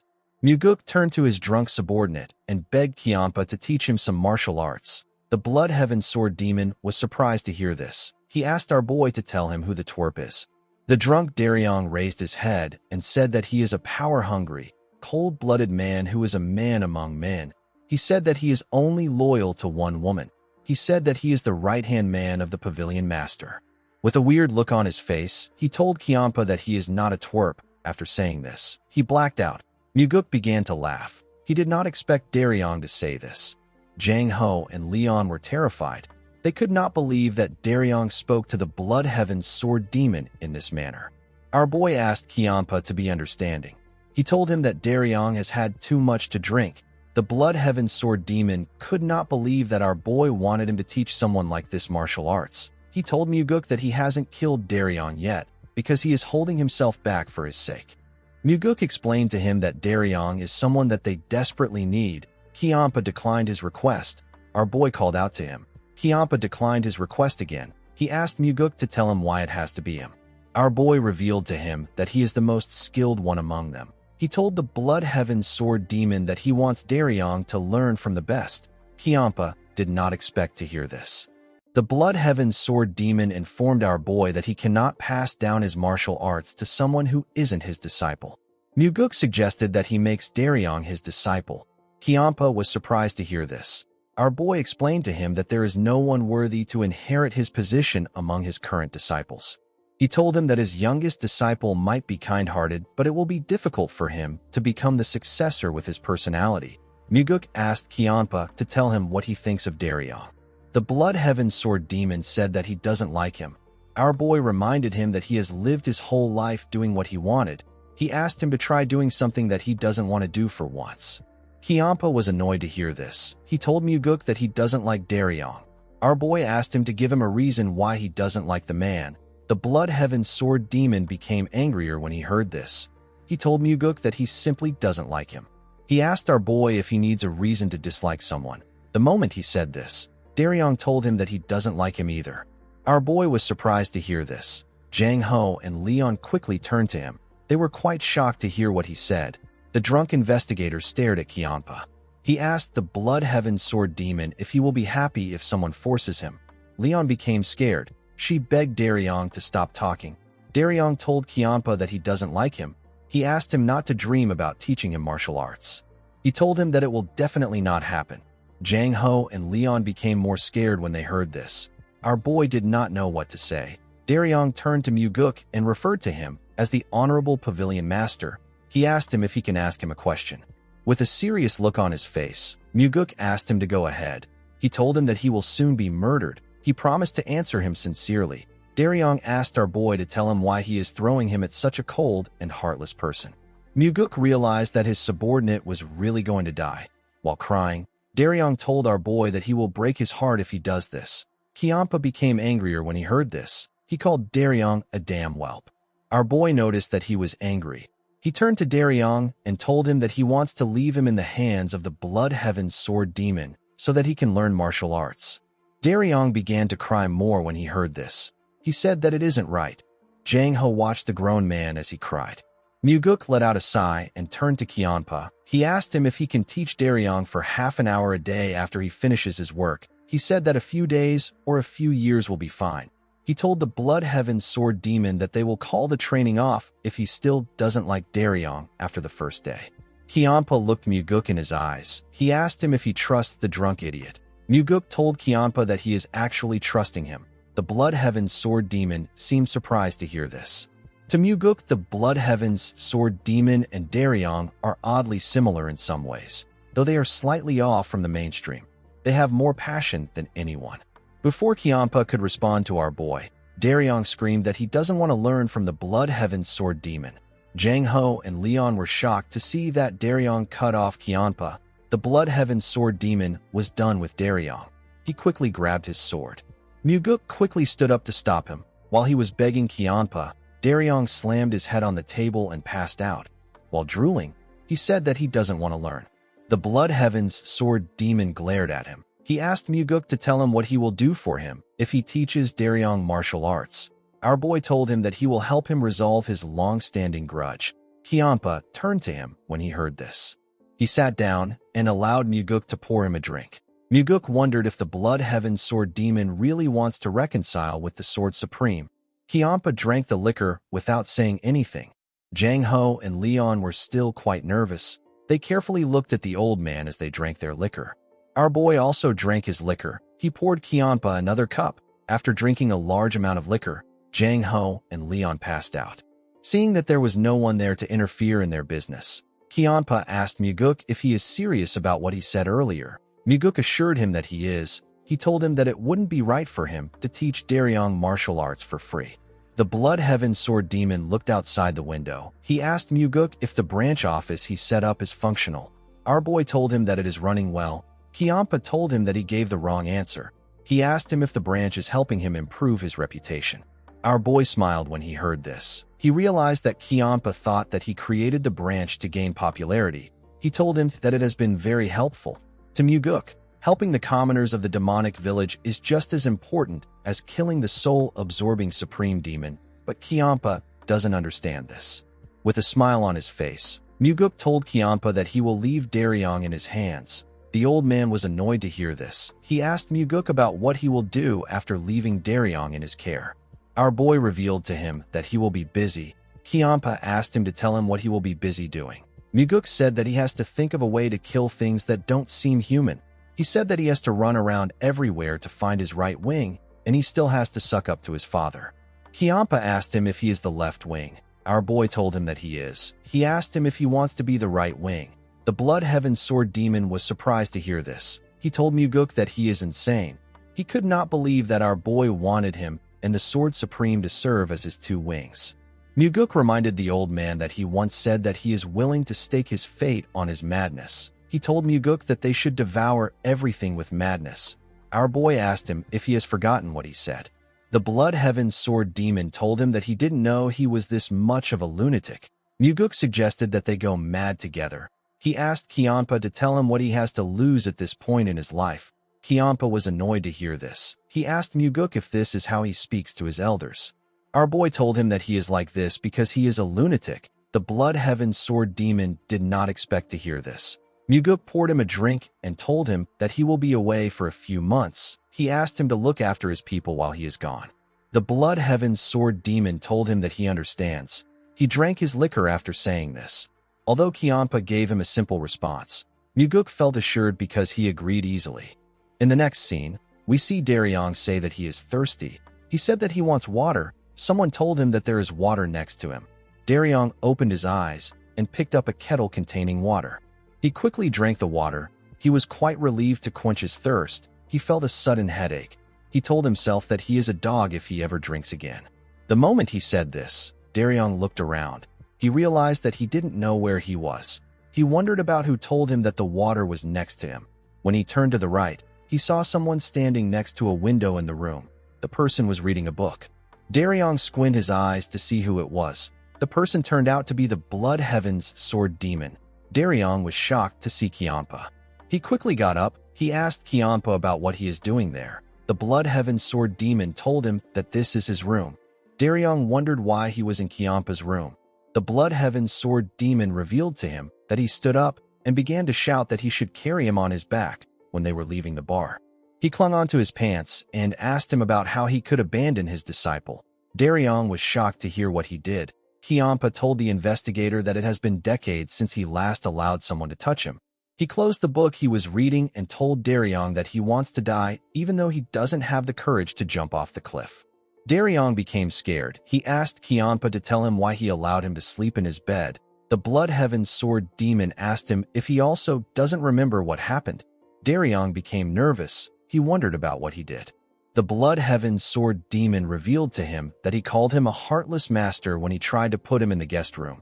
He called the guest room a shabby place. He then collapsed on the floor and screamed that he deserves to be treated well. He wallowed in self-pity. Daryong immediately realized that he was dead. Kianpa asked him if life is treating him poorly. He said that life is also treating him poorly. He said that he had to endure the urge to kill him. Daryong was horrified. He quickly got on his knees and begged for forgiveness. He said that he won't drink again. The Blood Heaven Sword Demon asked him to tell him why he would quit such a fine thing like drinking. He asked him to focus on quitting his drunken antics. Daryong promised to quit everything. He begged Kianpa for forgiveness. He told him that he drank too much yesterday. Kianpa opened his book and asked Daryong to leave. The man accepted his order. The moment he stood up, he saw something on Kianpa's shelf. He picked up a book and said that it is his favorite book. He asked the Blood Heaven Sword Demon if he has also read it. Kianpa glared at him. He told him that he hates people who touch his things without permission. Daryong was horrified to see the look on his face. He threw the book in the air out of fear. The book fell to the ground and caused some noise. Daryong did not know what to say. He quickly rushed to pick it up. He apologized and said that only the boring part got rumpled. He apologized again and bowed his head. He said that he will be going. The Blood Heaven Sword Demon asked him about what he likes about the book. Daryong did not expect to hear this. He told the old man that he thinks the main character is a lot like him. He was born in poverty, has a gloomy personality, and he struggles to fit in with others. Yet in the end, someone like him becomes a hero. Daryong said that he has read the book 20 times. He said that he reads it when he can't sleep. Kianpa turned to his book after hearing what he said. Daryong said that he will be leaving. He thanked him for letting him stay in his room. The Blood Heaven Sword Demon asked the man if he thinks that Muguk will become the successor. Daryong told him that he does. Kianpa asked him to tell him why he believes this. Daryong explained to him that our boy is the most outstanding person he has ever met. He said that he believes that Muguk will bring change to their cult. The Blood Heaven Sword Demon asked him if he can give his life for Muguk. Daryong said that he will never do this. Kiampa was surprised to hear this. He reminded the man that he just said that Muguk is an outstanding person. Daryong explained to him that he is not someone who can sacrifice himself for others. Kiampa did not expect to hear this. He gently smiled. He ordered Daryong to go wait in the courtyard. The investigator did not expect this. He accepted the order. While waiting outside, Daryong wondered if the Blood Heaven Sword Demon was going to use this as an opportunity to beat him up for saying that he won't die for his pavilion master. He wondered if he should have said that he will die for Muguk. While he was thinking, someone threw a huge sword at him. The sword landed on the ground. The Blood Heaven Sword Demon was the one who threw it at him. He asked Daryong to pick it up. Daryong did as he was told. Kiampa asked him about what he thinks. Daryong did not know what this was about. He told Kiampa that the sword is heavy. Kiampa told him that this is all there is to it. Daryong did not understand what he was talking about. Kiampa explained to him that understanding its weight is the beginning and the end of the sword techniques he wants to teach him. Daryong was surprised to hear this. He raised the sword and told Kiampa that what he just taught him sent shivers to his heart. The Blood Heaven Sword Demon told him that this is probably from drinking too much yesterday, or it is a heart condition. Daryong felt embarrassed. Kiampa turned around and asked Daryong not to be late for training. With a bright smile on his face, the man said that he won't be late. The scene shifts and we are taken to Mount Hong. We see a heavy rain falling in the town. Inside a tavern, we see different people and martial artists drinking. A man wearing a huge coat and a big hat stepped into the tavern. The man turned out to be Muguk. Our boy was wearing average clothes. When he raised his head up, he saw a young boy who happens to be a waiter running to meet a customer. Muguk smiled when he saw the boy. He remembered that the boy was a grown man when he came here in his past life to search for the Thunder Bell. The boy locked eyes with Muguk. He walked up to him and told him that there is no space right now. Our boy asked him if he has any vacant rooms. The boy said that they don't have any rooms. He revealed to him that guests are flooding in because of the Blood God ritual. Muguk asked him about when the Blood God ritual is happening. The boy revealed to him that it will take place 10 days from now. He told Muguk that there is another inn at the end of the street. He said that the inn is probably experiencing the same thing. While the boy was talking, someone asked for more liquor. The boy quickly ran to the person. Muguk was relieved to see that he arrived at the perfect time. He still had 10 days before the Blood God ritual. Once a year, the Sky Heaven cult holds the grandest ritual to honor the Blood God. Only on the day of this Blood God ritual can one obtain a method to suppress the soul-absorbing supreme demon. The place storing sacred treasures including the Thunder Bell was a prison with iron bars forged from 10,000 years cold iron. The Sky Heaven cult leader spends most of his time in the secured building located there. He even ate and slept there. However, it wasn't just the cult leader that was there. There was someone else who guarded the sacred treasures as well. This man wore cold iron shackles and lived near the Thunder Bell like a guardian spirit. Due to this, it is nearly impossible to steal the Thunder Bell without being noticed by the Sky Heaven cult leader and the guardian spirit. However, once a year, there is a brief moment when the guardian spirit leaves the prison and the Sky cult leader is also absent. This is the day of the Blood God ritual. The two men leave for the Grand Martial Arena to conduct the sacred rite according to custom. Muguk plans to steal the item capable of killing the soul-absorbing supreme demon on the day of the Blood God ritual. In the next scene, we see Daryong swing the huge sword. He was swinging the sword in one position, while breathing heavily. Daryong remembered what Kiampa said to him. The Blood Heaven Sword Demon taught the man how to hold and swing a sword. He turned around and ordered Daryong to swing it 1,000 times. Daryong was shocked to hear this. While swinging the sword, the man wondered if he will be able to swing this heavy sword 1,000 times without using internal energy. He felt like his arms were going to fall off. After swinging the sword for a while, Daryong fell to his knees. He struggled to catch his breath. He wondered if he made a mistake by accepting to learn martial arts. Normally, he would be lying comfortably at home, reading a book around this time. While thinking, Daryong remembered Muguk telling him that he will have to do his best since he is starting late. The man grit his teeth when he heard this. As sweat dripped on his clothes, Daryong put himself together and pushed himself up. While breathing heavily, he raised his sword and began to swing it. He told himself that he won't be able to face the pavilion master if he gets kicked out without completing the first day's training. Later in the evening, we see Daryong make his 1,000th swing with all his might. He dropped the sword and fell to the ground. The cloths which he wrapped around his hands were covered in blood. Even the ground was stained with his blood. Daryong was relieved to see that he completed the training. While he was putting himself together, he heard someone ask him to quit if it is too hard. When the man raised his head up, he saw the Blood Heaven's sword demon. Daryong was quite exhausted. He told Kiampa that he is not going to quit. The old man asked him for his reason. Daryong told him that he will never get an opportunity like this again in his lifetime. Kiampa asked him if he is aware of the fact that he will never pass down his martial arts to anyone. The man told him that he is not thinking about that.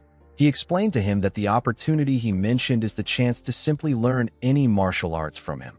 With a smile on his face, he said that he wants to be able to tell his future child that he once learned from the great Blood Heaven's sword demon.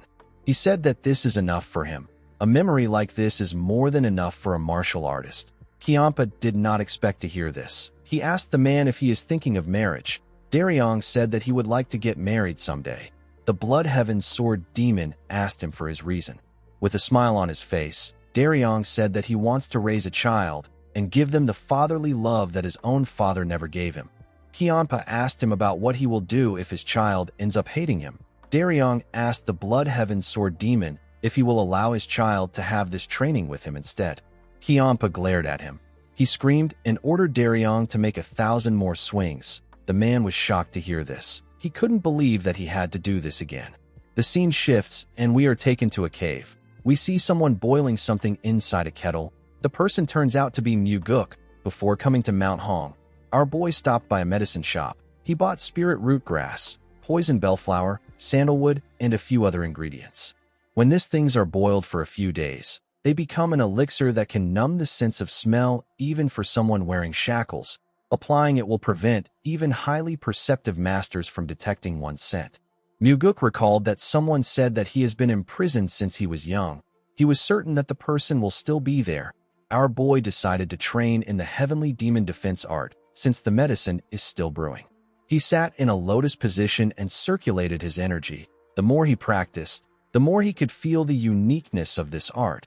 He had heard that the heavenly demon defense art becomes more powerful when combined with the 9 calamities demonic art. Muguk hoped that a day would come when he could inherit this martial art. After practicing for a while, Muguk went outside to look at the sky. He recalled that he once looked at the night sky from here in his past life. He hoped that everyone was doing well in the cult. The scene shifts and we see Daryong wake up. The man quickly grabbed his arms. He was in so much pain. He remembered swinging his sword till night yesterday. He wondered about what happened after that. He looked around to see where he was. He quickly realized that he was in Kiampa's room again. He wondered why he slept here again. While thinking, he heard a sound come from outside. He quickly got dressed and went outside. He saw something surprising when he got outside. He saw Kiampa swinging his own sword. The Blood Heaven sword demon made a perfect swing. Daryong was shocked to see this. His form was perfect. He realized that Kiampa is swinging his sword with the same stance he taught him yesterday. Even the grip on the sword is identical. Daryong understood that the training the Blood Heaven's sword demon gave him is the exact same one that he did when he first started learning martial arts. He thought that Kiampa was just randomly tormenting him. While he was staring at him, Kiampa told him that he cannot slack off just because his pavilion master isn't here. Daryong was surprised to hear this. He realized that he was late. He told Kiampa that he will leave now and come back later in the afternoon. The Blood Heaven sword demon asked him if he is really coming back. The man said that he is. The Blood Heaven sword demon told him that being in pain doesn't mean that it will get easier. He told him that he will have to make 2,000 swings today. With a bright smile on his face, Daryong said that he understands. Kiampa simply stared at him. The scene shifts and we are taken to Muguk. We see him walking somewhere. There's still 5 days left until the blood god ritual. Since the medicine has finished brewing, our boy decided to go check whether the secret passage he discovered before his regression still works. He planned on checking the throne of the Sky Heaven cult leader because it was where his target was. Our boy moved close to a cliff near a fortress. Inside the cliff, he found a huge boulder blocking somewhere. He touched something under the boulder. The moment he did this, the boulder opened up and revealed a stairs that went down. After Muguk went inside, it closed back again. Our boy was amazed when he first saw it in his past life. Seeing it again made him realize that it is a well-made mechanism. He wondered about how they managed to create a passage that can't be distinguished from the outside at all. He took out a gemstone to brighten the path. He poured the medicine on his clothes and began to walk down the long stairs. After walking for a while, he arrived at a huge door. He recalled that the room ahead is where the throne is. Muguk carefully released his energy and sent it through the door. He carefully moved his energy inside the room. While looking around, he found someone inside the room. Our boy quickly opened his eyes. He knew that this overwhelming energy belongs to only one man. It was the Sky Heaven cult leader. The aura he felt from the man was extraordinary. He pushed his energy deeper into the room. He found the thunder bell. The guardian spirit was sitting next to the bell. After looking around, Muguk retracted his energy and turned around. Now that he has confirmed the situation, he was certain that he could carry out his plan during the Blood God Festival. On the day of the Blood God Festival, we see buildings covered in red ribbons. Everywhere was lit with a lantern. There was a large amount of people moving around in the town. Most stores were open for business. While everyone was busy rejoicing, Muguk was getting ready to carry out his plan. He poured his elixir on his body to mask his scent. He sat in a lotus position when he was done. He planned to start his operation when the thunder bell is struck 36 times. A while later, the people hear the sound of the thunder bell. Muguk opened his eyes when he heard the sound of the bell. The guardian spirit rang the bell again. Our boy stood up. When the guardian spirit rung the bell for the 36th time, Muguk used the shadow step of the 4 strides of the wind god. He used the technique to enter the room and hit the guardian spirit in his back. He hit his acupoints. The man fell to the ground and lost consciousness. Our boy walked past the bell. He knew that the Sky Heaven cult leader will return to this place in the next 15 minutes. Muguk moved close to an altar that was behind the thunder bell. There was a huge red Buddhist statue in front of the altar. The statue had its eyes closed. Muguk used his 2 fingers to touch the eyelids. Immediately he did this. The statue opened its eyes. Our boy touched the eyeballs with his fingers. The eyeballs got pushed out even more. They turned out to be small bottles. Muguk came to the Sky Heaven cult because of the blood eye purification water inside the bottles. It is a sacred water secretly passed down among the Sky Heaven cult leaders. When this blood eye purification water is applied to the eyes, the counter techniques for the blood cult sorcery become visible. The foundation of the soul absorption sorcery that the soul-absorbing supreme demon uses is derived from the blood cult's demonic arts. The Sky Heaven cult is the successor of this blood cult. By using this water, our boy can escape from the soul absorption sorcery of the soul-absorbing supreme demon. Muguk opened the bottle and poured a single drop of the water in his right eye. He opened the other bottle and did the same to his left eye.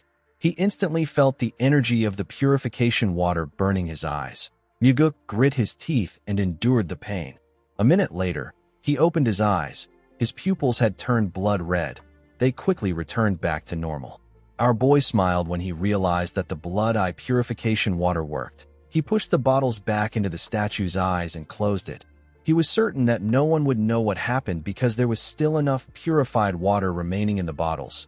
He believed that the purified water will be easily passed on to the next successor. After Muguk left the room, the guardian spirit woke up. He found it odd that he was on the ground. He didn't know what happened. Muguk used the swift step of the 4 strides of the wind god to get out of the cave in an instant. While running, our boy realized that he had to acquire the blood eye purification water because of the soul-absorbing supreme demon. He told himself that the item will also help him to deal with Wamugi. Muguk ran through the town in an instant. No one could see him. All they felt was some breeze blowing past them. The scene shifts, and we see Kianpa reading under the moonlight. While he was reading, someone told him that reading doesn't suit him. When the Blood Heaven Sword Demon raised his head, he gently smiled. He did not expect to see Muguk. He said that he will scold his guards for letting him through. Our boy asked him not to do this. He revealed to him that he came there quietly because he wanted to meet him discreetly. Kianpa asked him if he just returned to the cult. Our boy told him that he just arrived. With a look of surprise on his face, Kianpa asked Muguk if he came to find him first after returning. Our boy smiled and apologized to him for ruining their touching moment. He told him that his father simply went to bed early. Kianpa angrily asked him to forget about it. Muguk was shocked to see how angry he was. He told the man that he was the first person he thought of. The Blood Heaven Sword Demon did not expect this. Muguk raised a bottle and asked the man to have a drink with him. He told him that he brought his favorite liquor. The man decided to drink with him.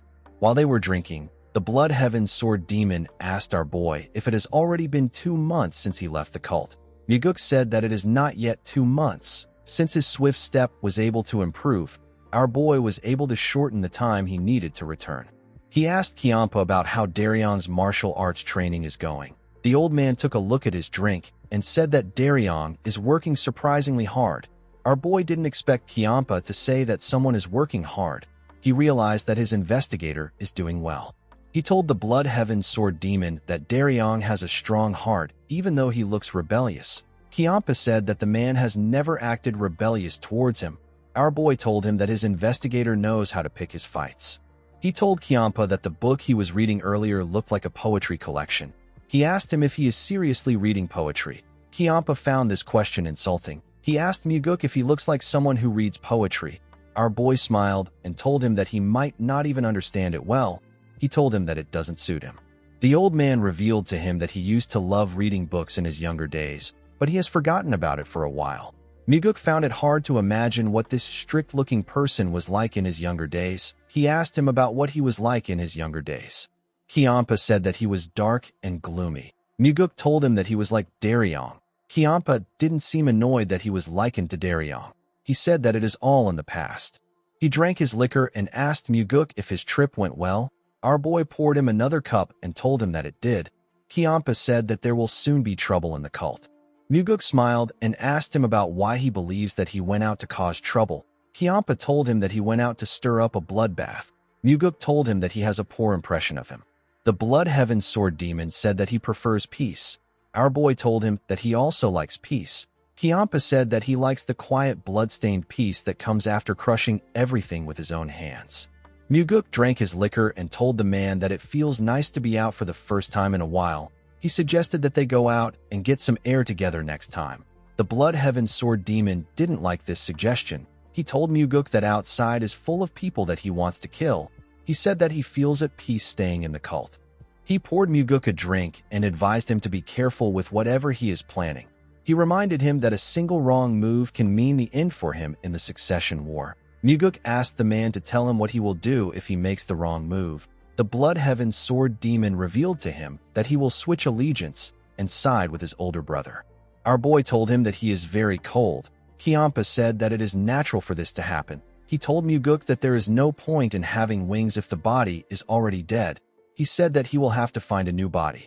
Muguk was surprised to hear this. He knew that Kiampa would really switch sides. After mourning our boy's death for a day or two, he will go to his older brother as if nothing happened. Muguk asked Kiampa to do him a favor. The man asked him to tell him what he wants. Our boy asked him to drink with him all night. Kiampa told him that he can do this. The moment he heard this, our boy stood up. Kiampa found this odd. He asked him about where he is going. Our boy revealed to him that he wants to buy more drinks and prepare some snacks. Kiampa told him that he can simply ask his subordinates to do it. Muguk smiled and said that there is something specific he needs to get by himself. The Blood Heaven Sword Demon wondered about what it was. He couldn't see through Muguk. He watched him turn around and walk forward. Our boy plans to bring the ultimate dish for this drinking session. It is a side dish that he has been preparing for 2 months. With a red glow in his eyes, Muguk told himself that he will be killing the soul-absorbing Supreme Demon tonight. In the next scene, we see Yeso walking down the stairs. While walking, he thought about how arrogant Muguk was. He believed that our boy threatened him simply because he thought that his father would back him up. Yeso opened a door and stepped into an underground hallway. The hallway led him to a room. Inside the room, we see a little girl lying unconscious on a huge rock. The soul-absorbing Supreme Demon moved close to the girl. He smiled when he realized that it has been a while since he last used soul arts. He began to laugh like a crazy person.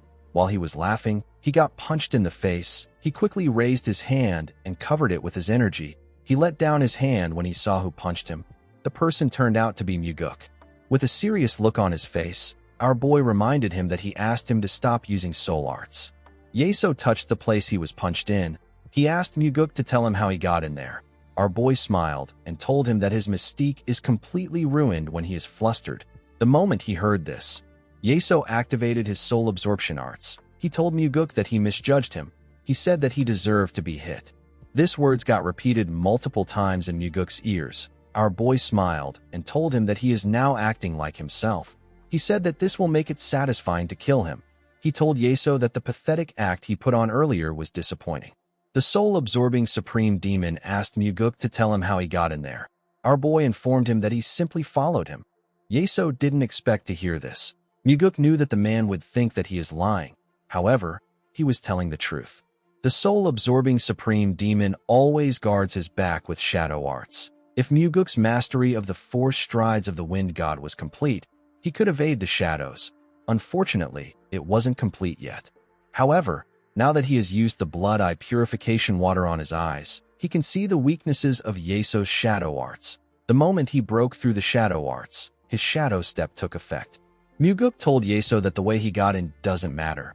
He said that the important thing is that he is there. The soul-absorbing supreme demon asked Muguk to leave if he is going to rant about soul arts. He said that he doesn't know anything about the technique. Muguk asked him to tell him who the child is if he doesn't know the technique. Yeso said that the girl is a pitiful orphan that he brought there to teach martial arts. Muguk told the man that he is a coward. Yeso was surprised to hear this. He asked him to repeat what he said. Our boy called him a coward several times. He asked the man to tell him how long he plans on pretending. He asked him if he is only brave enough to rip out the heart of the weak. Yeso became angry when he heard this. He released his energy. The moment he did this, he dragged Muguk into a different world. He took him to an area covered in snow. He made our boy stand at the edge of a cliff. It was heavily snowing in this world. Yeso asked Muguk if he forgot about his warning. He reminded him that he will never return to the original world again if he saw him again. Our boy asked the man if he has to scare others just to keep himself from being scared. Yeso found Muguk to be remarkable. He couldn't believe that he wasn't fazed by what was happening. He asked him to tell him how he got this kind of spirit at his age. He asked Muguk if he came there to kill him. Our boy told him that he is correct. Yeso asked him to tell him his reason. Muguk didn't respond to him. He simply stared at him. Yeso became nervous. He asked him if he was sent by the cult leader. Muguk smiled when he heard this. He told the man that his father would have come himself if he wanted him dead. He asked him if he doesn't know the kind of person the heavenly demon is. Immediately he said this. Yeso dragged him to another world. He took Muguk to a pavilion and placed some tea on the table. He and Muguk sat in the pavilion. Yeso told our boy that they need to have an honest conversation before they kill each other. Muguk agreed with him. Yeso told him that they are demonic humans that stand above all other demonic humans. He asked him if they really live lives where they can afford to give the weak a choice. He asked Muguk to tell him why it is wrong to devour the hearts of the weak to grow stronger. He said that greed is right. He told Muguk that every choice he has ever made has been for the heavenly demon divine cult. If Mugi didn't come and Muguk stayed in the cult, he might have closed an eye to the actions of the soul-absorbing supreme demon. He would have told himself that the soul-absorbing supreme demon is making their cult stronger and look the other way. However, our boy's fate was different. The him in the past and the him in the present are not the same person. He asked Yeso to stop lying. He told the man that he didn't rip out his victims' hearts because of the cult. He did it to prolong his own life. Muguk told the man that he will always continue to act this way. Yeso didn't say anything. Muguk believed that the soul-absorbing supreme demon would have sought revenge when his father died if he really cared for the cult. Instead, he chose to outlive all the other demon supremes. His unnaturally long life was soaked with the lives of thousands of innocent people. Muguk told the bastard that he has always lived for himself and himself alone. He told him that he eventually became a monster. The moment he heard this, Yeso told our boy that he is not the second young master. He appeared in front of him and said that it is impossible for a mere 20-something years old brat to understand him so precisely. He knew that Muguk wasn't supposed to be able to bypass his shadow arts and follow him inside. He shouldn't even be able to touch him. Yeso's head grew bigger. His head completely covered Muguk's body. His mouth and eyes released a terrifying energy. Muguk immediately realized that the man was using the mind-seizing soul art. It is a demonic art that draws the truth out of the target's mind. It is forbidden even in the cult. This soul art doesn't even work on Muguk. Our boy decided to just play along with the man. He wanted to hear what Yeso wanted to learn from him. The soul-absorbing supreme demon asked our boy to tell him who he is. Our boy told him that his name is Muguk. Yeso asked him to tell him how he knows so much about him. Our boy told him that he investigated him and learned everything. Yeso asked him if the heavenly demon is behind this case. Muguk said that he isn't. The soul-absorbing supreme demon smiled when he heard this.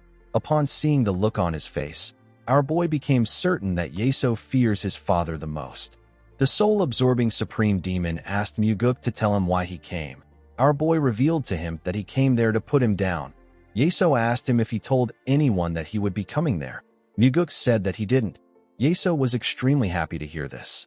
He took Muguk to an empty blank world. With a smile on his face, he told our boy that he will vanish from the world from today on. Muguk asked him if he can handle the consequences of killing him. With a creepy smile on his face, the soul-absorbing supreme demon asked Muguk to tell him why he would be the one to deal with the aftermath of his death. He said that the Blood Heaven's sword demon will take care of it. He stretched out his hand and revealed to Muguk that he won't be the one to kill him.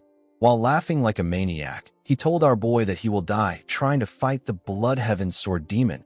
He said that Kiampa will be the one to end him. Immediately he said this, a large amount of energy got released from his body. Muguk activated the Heavenly Demon Defense Art and used the energy to cover his body. He used the defense art to block the dark energy Yeso was releasing from his body. He walked towards Yeso. Each step he took was heavier than the last. Yeso's dark energy slowly covered him. Before he could reach him, the energy covered him completely. With a smile on his face, Yeso asked Muguk to kill the Blood Heaven's sword demon. His words were repeated to Muguk several times thanks to the dark energy around him. Our boy couldn't believe that Yeso's technique still had this much power even though he covered himself with the Heavenly Demon Defense Art. An ordinary person would have already fallen for the soul-absorbing art of the soul-absorbing supreme demon. While hearing the numerous voices in his head, Muguk looked around. He seemed to be searching for something. He found a blue light in front of him. Our boy immediately knew that this light was the way out of the soul-absorbing art. He walked into the light. He opened his eyes in the blank and empty dimension that Yeso created. Yeso was shocked to see Muguk.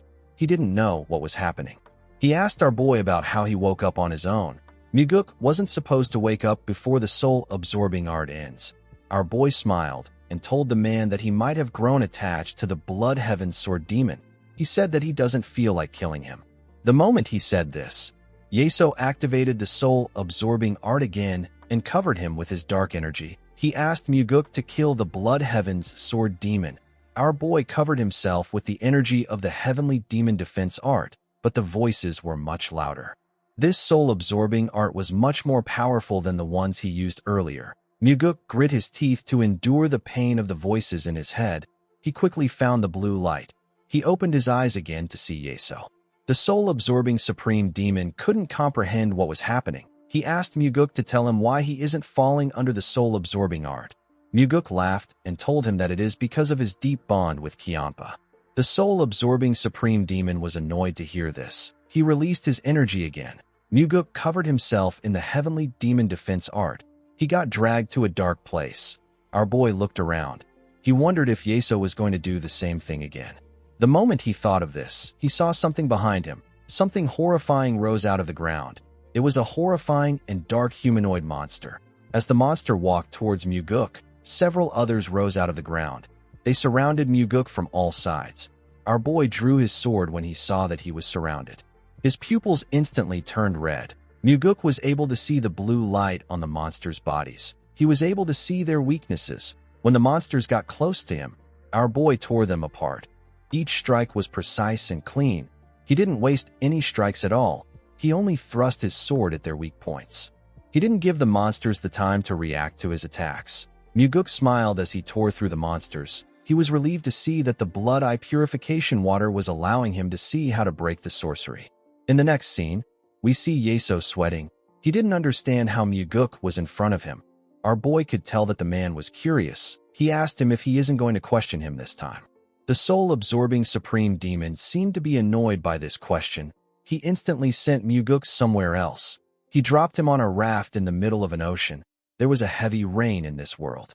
Muguk instantly knew that he will actually die if he falls into this ocean. The moment he thought of this, he sensed something. When he turned around, he saw a massive wave coming for him. The wave pushed him into the water. As he went deeper into the water, Muguk remembered his father telling him that martial artists of the Orthodox faction fear the soul-absorbing supreme demon. He pushed himself and swam to the top. He struggled to catch his breath when he got his head out of the water. He coughed out loud when the water got into his head. He now understood why the soul-absorbing supreme demon is feared. No normal person would be able to overcome such an enormous illusion. While he was struggling to catch his breath, he noticed another huge wave coming. Muguk realized that even the greatest martial masters will collapse from exhaustion and die if they are not able to find a way to quickly break out. The wave pushed Muguk into the water again. Our boy couldn't understand what was happening. He didn't know why he couldn't see a way out. As he went deeper into the ocean, Muguk realized that the way out could be hidden deep within the ocean. He quickly put himself together and looked around. Unfortunately for him, there was nothing there. He swam to the top to catch his breath. He wondered where the way out was. All he could see was this endless ocean water. While looking around, Muguk saw the log he was standing on.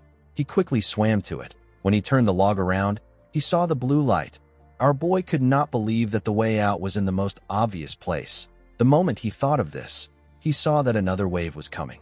Muguk raised his sword and pushed it into the log. He pushed himself out of the illusion. Our boy returned to the blank world. Yeso didn't even know what to say. He quickly sent Muguk to another world. Our boy found himself surrounded by tall mirrors. Each mirror was showing a version of him. Muguk realized that these are the stages of his life. He walked past his younger and teenage self. He saw an old version of himself. This version of himself was on his deathbed. Muguk knew that this wasn't his future, and this wasn't who he was before his regression either. It was an illusion crafted by the soul-absorbing supreme demon. He placed his hand on the mirror and asked his older self to tell him what he regrets so much. He asked him if he hoped for a peaceful death, even though he lived with so much blood on his hands. He told him that he is being greedy. With a smile on his face, Muguk told himself that if he is able to save the people he wanted to save by killing Wamugi, then this kind of death is okay. He looked deep into the eyes of his older self. He realized that it was time for his older self to go. Muguk wondered if he spoke to his older self in order to comfort himself. He wanted to tell himself that he is okay and he is doing well. Our boy raised his sword and turned to his current self. There was a blue light in his neck. Muguk broke the mirror with his attack. He was sent back to the blank dimension. Yeso couldn't believe his eyes. He didn't expect to see our boy so quickly. With a worried look on his face, he asked Muguk to tell him how he figured it out. He explained to him that if he breaks the wrong mirror, the number of reflections double. If he breaks another one again, it will double once more. It will continue until he is unable to leave the illusion. Muguk told Yeso that he was simply lucky. The soul-absorbing supreme demon was annoyed to hear this. He told our boy that he cannot escape from something like that by simply being lucky. The moment he said this, Yeso realized something. He asked Muguk if he has mastered the 9 calamities demonic art. He called the heavenly demon a deranged cult leader and said that he secretly chose a successor behind their backs. Muguk was not surprised to see that the soul-absorbing supreme demon made such an assumption. The only known way to resist Yeso's sorcery is to master the 9 calamities demonic art, which the heavenly demon passes on to his chosen successor. No one would think of using the blood-eye purification water. The soul-absorbing supreme demon believed that the heavenly demon was using his own child as a blade to kill him. He called the heavenly demon a filthy bastard and said that he is always stabbing people in the back. Muguk glared at him when he heard this. He asked the man if he has more to say. He revealed to him that his father once said that he is the person feared the most by Orthodox sects. This means that he holds him in high regard. Muguk told Yeso that his father would not betray someone he deeply respects. The soul-absorbing supreme demon asked Muguk to tell him what he is trying to say. With a serious look on his face, our boy advised Yeso not to let his anger speak for him. He revealed to him that his father argued with him when it came to killing him. The soul-absorbing supreme demon asked our boy to tell him why he is after him if his father is against it. Muguk told him that he thought about the situation as much as he could. He explained to him that he will feel wronged if he was an average person who ran a business, studied at academies, and trained in martial arts halls. And then one day, he is dragged away for no reason and got his heart ripped out while he was still alive. The soul-absorbing supreme demon told him that life is meant to be unfair. He said that a person needs to become stronger if they are upset. Muguk glared at the man. With a cold gaze in his eyes, he told Yeso that he wants him to bear all the grudges the weak feel. The soul-absorbing supreme demon did not expect to hear this. He smiled and told Muguk that he is right. He released his energy and said that he has lived with a deep desire to survive. He asked our boy if he really thinks that he never imagined that a day like this would come. He said that he always knew that the heavenly demon would betray him and try to kill him. As he spoke, his body grew bigger and his eyes and mouth released a terrifying blue energy. The soul-absorbing supreme demon asked Muguk if he knows why he delved into soul arts. He asked him if he believes that he did it because of a little inner energy. Yeso's body grew to an astronomical size. His entire body was covered in his dark energy. He told our boy that he will rip his precious 9 calamities demonic art to shreds.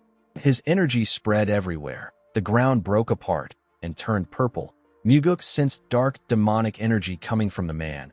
He didn't expect the soul-absorbing supreme demon to learn dark demonic arts. Dark demonic arts are more aggressive and powerful than ordinary techniques.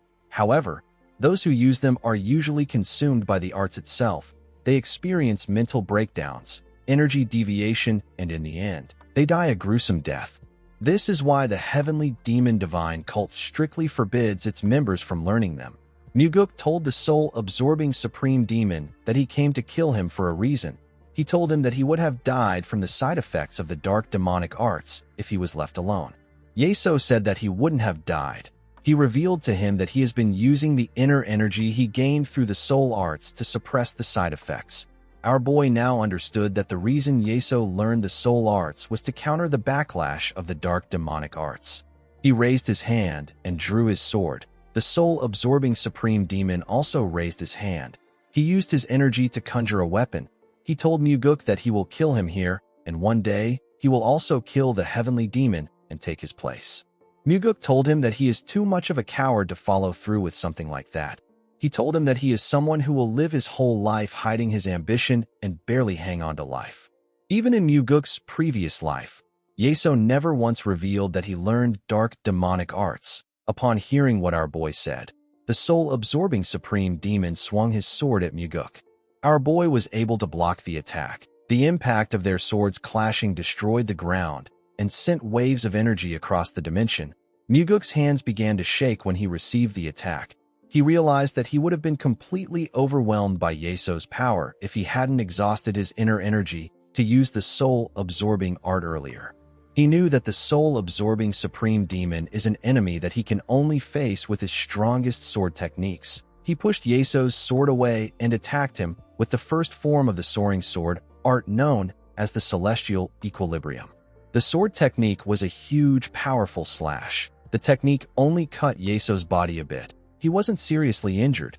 Yeso swung his sword and used a technique called annihilation. Muguk quickly jumped before the attack could touch him. Yeso hit the ground with his sword. His sword fired multiple slashes. Our boy watched the slashes tear the ground apart. He realized that he would have been sliced into 6 pieces if he hadn't jumped with his flicker step. While he was in the air, the soul-absorbing supreme demon fired multiple slashes at him with a technique known as demon execution. Before the slashes could touch Muguk, he disappeared and landed on the ground. He took a stance and fired multiple slashes at the soul-absorbing supreme demon with a technique known as shifting slash. The soul-absorbing supreme demon blocked the slashes. He raised his head and activated a technique known as destruction. He created a huge ball of energy above him. Before he could fire the attack, Muguk used the third form of the soaring sword art known as Heavenly Slash to fire a beautiful black slash at Yeso. The Heavenly Slash cut through the ball of energy and also hit Yeso. The soul-absorbing supreme demon gathered his energy and used it to repair his body. Muguk noticed that he did this. The soul-absorbing supreme demon opened his huge mouth and activated a technique known as ruin. He fired numerous slashes at Muguk at the same time. His attack destroyed everything it touched. Yeso smiled when he saw this. He believed that he had taken out our boy. While he was smiling, Muguk told him that his demonic arts are powerful, but he lacks real combat experience in using them. Yeso was surprised to hear his voice. Before he could do anything, Muguk attacked him with the fourth form of the soaring sword art. The technique is known as Flaming Heavens. He attacked him from behind. His sword technique cut through Yeso's body. However, this wasn't enough to take out the man.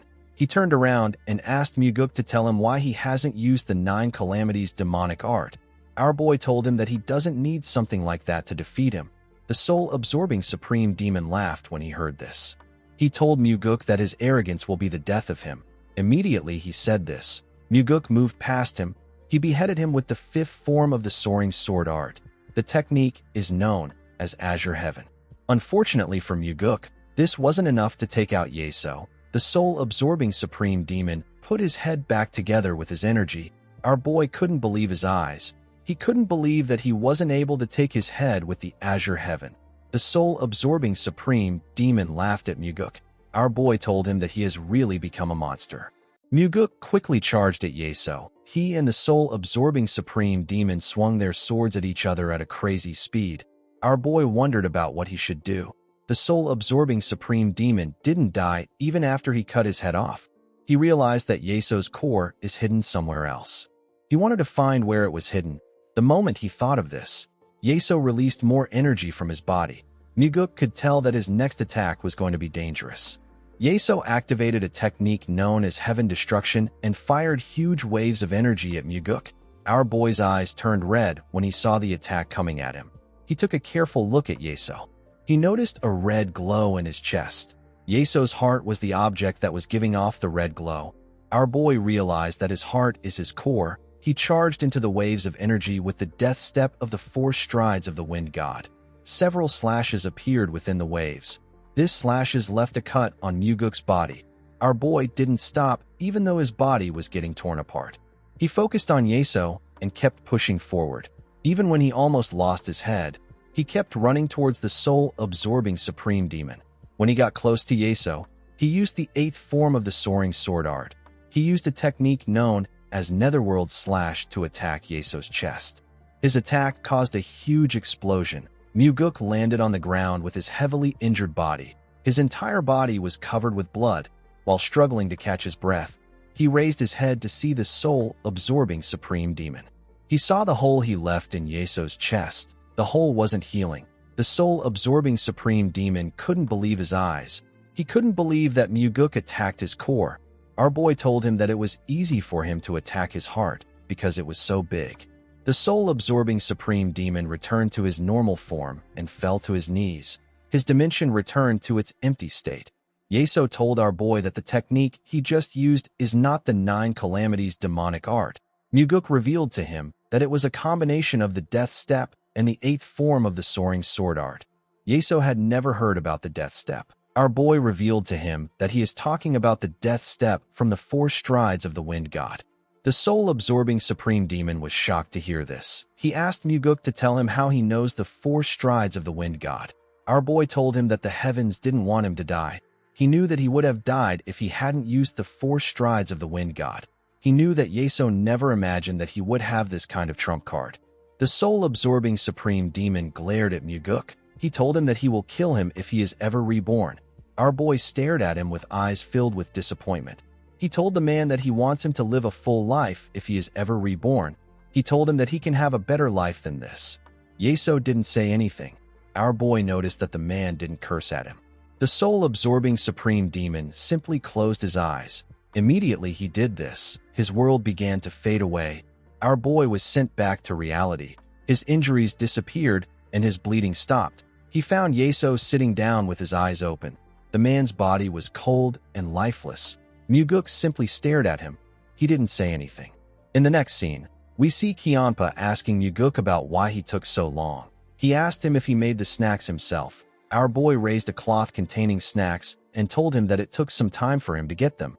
He placed the snacks on the table. The Blood Heaven Sword Demon told him that it shouldn't have taken so long to make this kind of snacks. Our boy took out a bottle of liquor and asked Kianpa to drink while the night is still young. The Blood Heaven Sword Demon raised his cup. and told Muguk that his stamina isn't like his. He said that he will be useless the next day if he stays up all night. Muguk poured him a drink and told him that he is still full of energy. He asked him to enjoy the evening. Kiampa noticed something odd about our boy. He told him that he looks like he is in a good mood. Muguk poured himself a drink and said that he is in a good mood. Kiampa asked him for the reason why he is in this mood. Muguk told him that he is simply happy to see him again after so long. Kiampa didn't expect to hear something like this. Our boy asked him to have a drink. The old man joined him in drinking the liquor.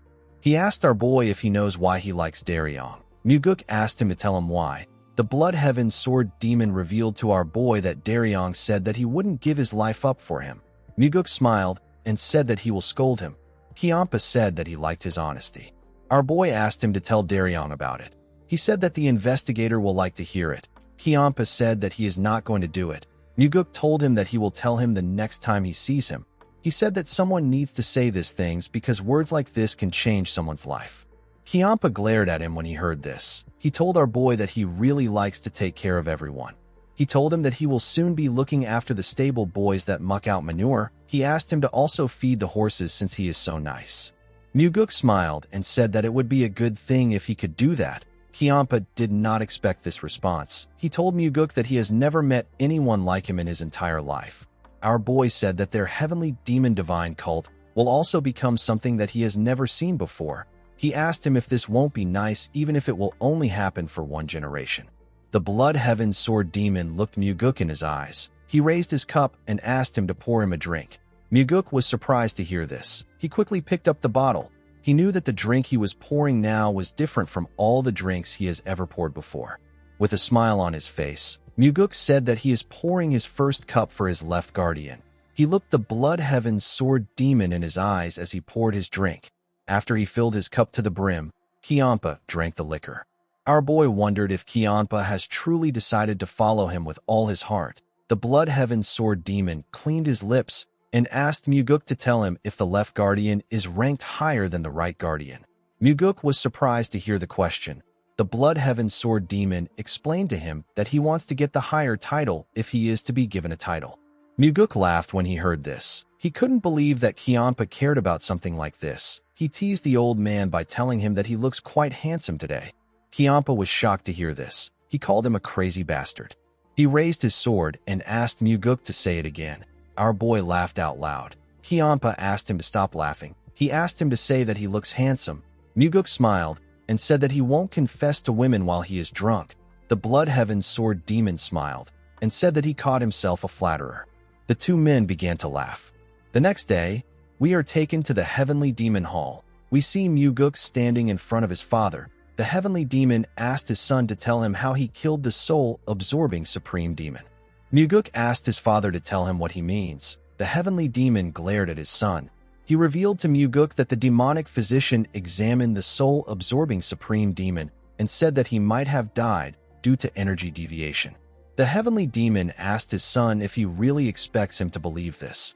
Muguk told his father that he wants to give him a good answer, but he doesn't have anything to do with Yeso's death. He told him that he is overestimating him. He said that he is not skilled enough to drive the soul-absorbing Supreme Demon into energy deviation and cause his death. The Heavenly Demon glared at our boy. Muguk actually wanted to tell his father the truth, but he did not know how to explain how he obtained the blood eye purification water. He knew that he would only burden his father by telling him the truth. The Heavenly Demon would be forced to turn a blind eye to him, killing a Demon Supreme. He told his father that he drank with the Sword Demon yesterday. He said that Kiampa can vouch for him. The Heavenly Demon asked him if he and the Blood Heaven Sword Demon killed the soul-absorbing Supreme Demon together. Muguk assured him that this didn't happen. He said that this might just be a punishment bestowed by the heavens. He reminded him that the soul-absorbing Supreme Demon was a monster who tore out human hearts while they were still breathing. The Heavenly Demon turned around and told his son that the other Demon Supremes who were silent will begin to move now that the soul-absorbing Supreme Demon is dead. He left after saying this. Muguk knew that the 8 Demon Supremes share life and death as one. Therefore, the death of one is a threat to all. The Demon Supremes won't let this incident go. The scene shifts, and we are taken to the North Heavensword clan. we see Wuzhong welcome our boy to the clan. He told him that he will escort him to the Sword Supreme. Muguk realized that Wuzhong will be the person who is most shocked and confused by the situation. The man would have expected him to die instead of the soul-absorbing Supreme Demon. Our boy realized that Wuzhong was the one who is to blame for the soul-absorbing Supreme Demon's death. If the man hadn't drawn Yeso in, our boy would have never learned about the soul arts. When he arrived at her doorstep, the Sword Supreme came out to greet him. Muguk bowed his head and asked her if she has been well. The Sword Supreme said that she is the same as always. She told our boy that she heard that he went out of the cult. She asked him about how his trip was. Muguk told her that he simply took a short break and came back. Yeonrang glared at him when she heard this. Muguk didn't know why she was glaring at him.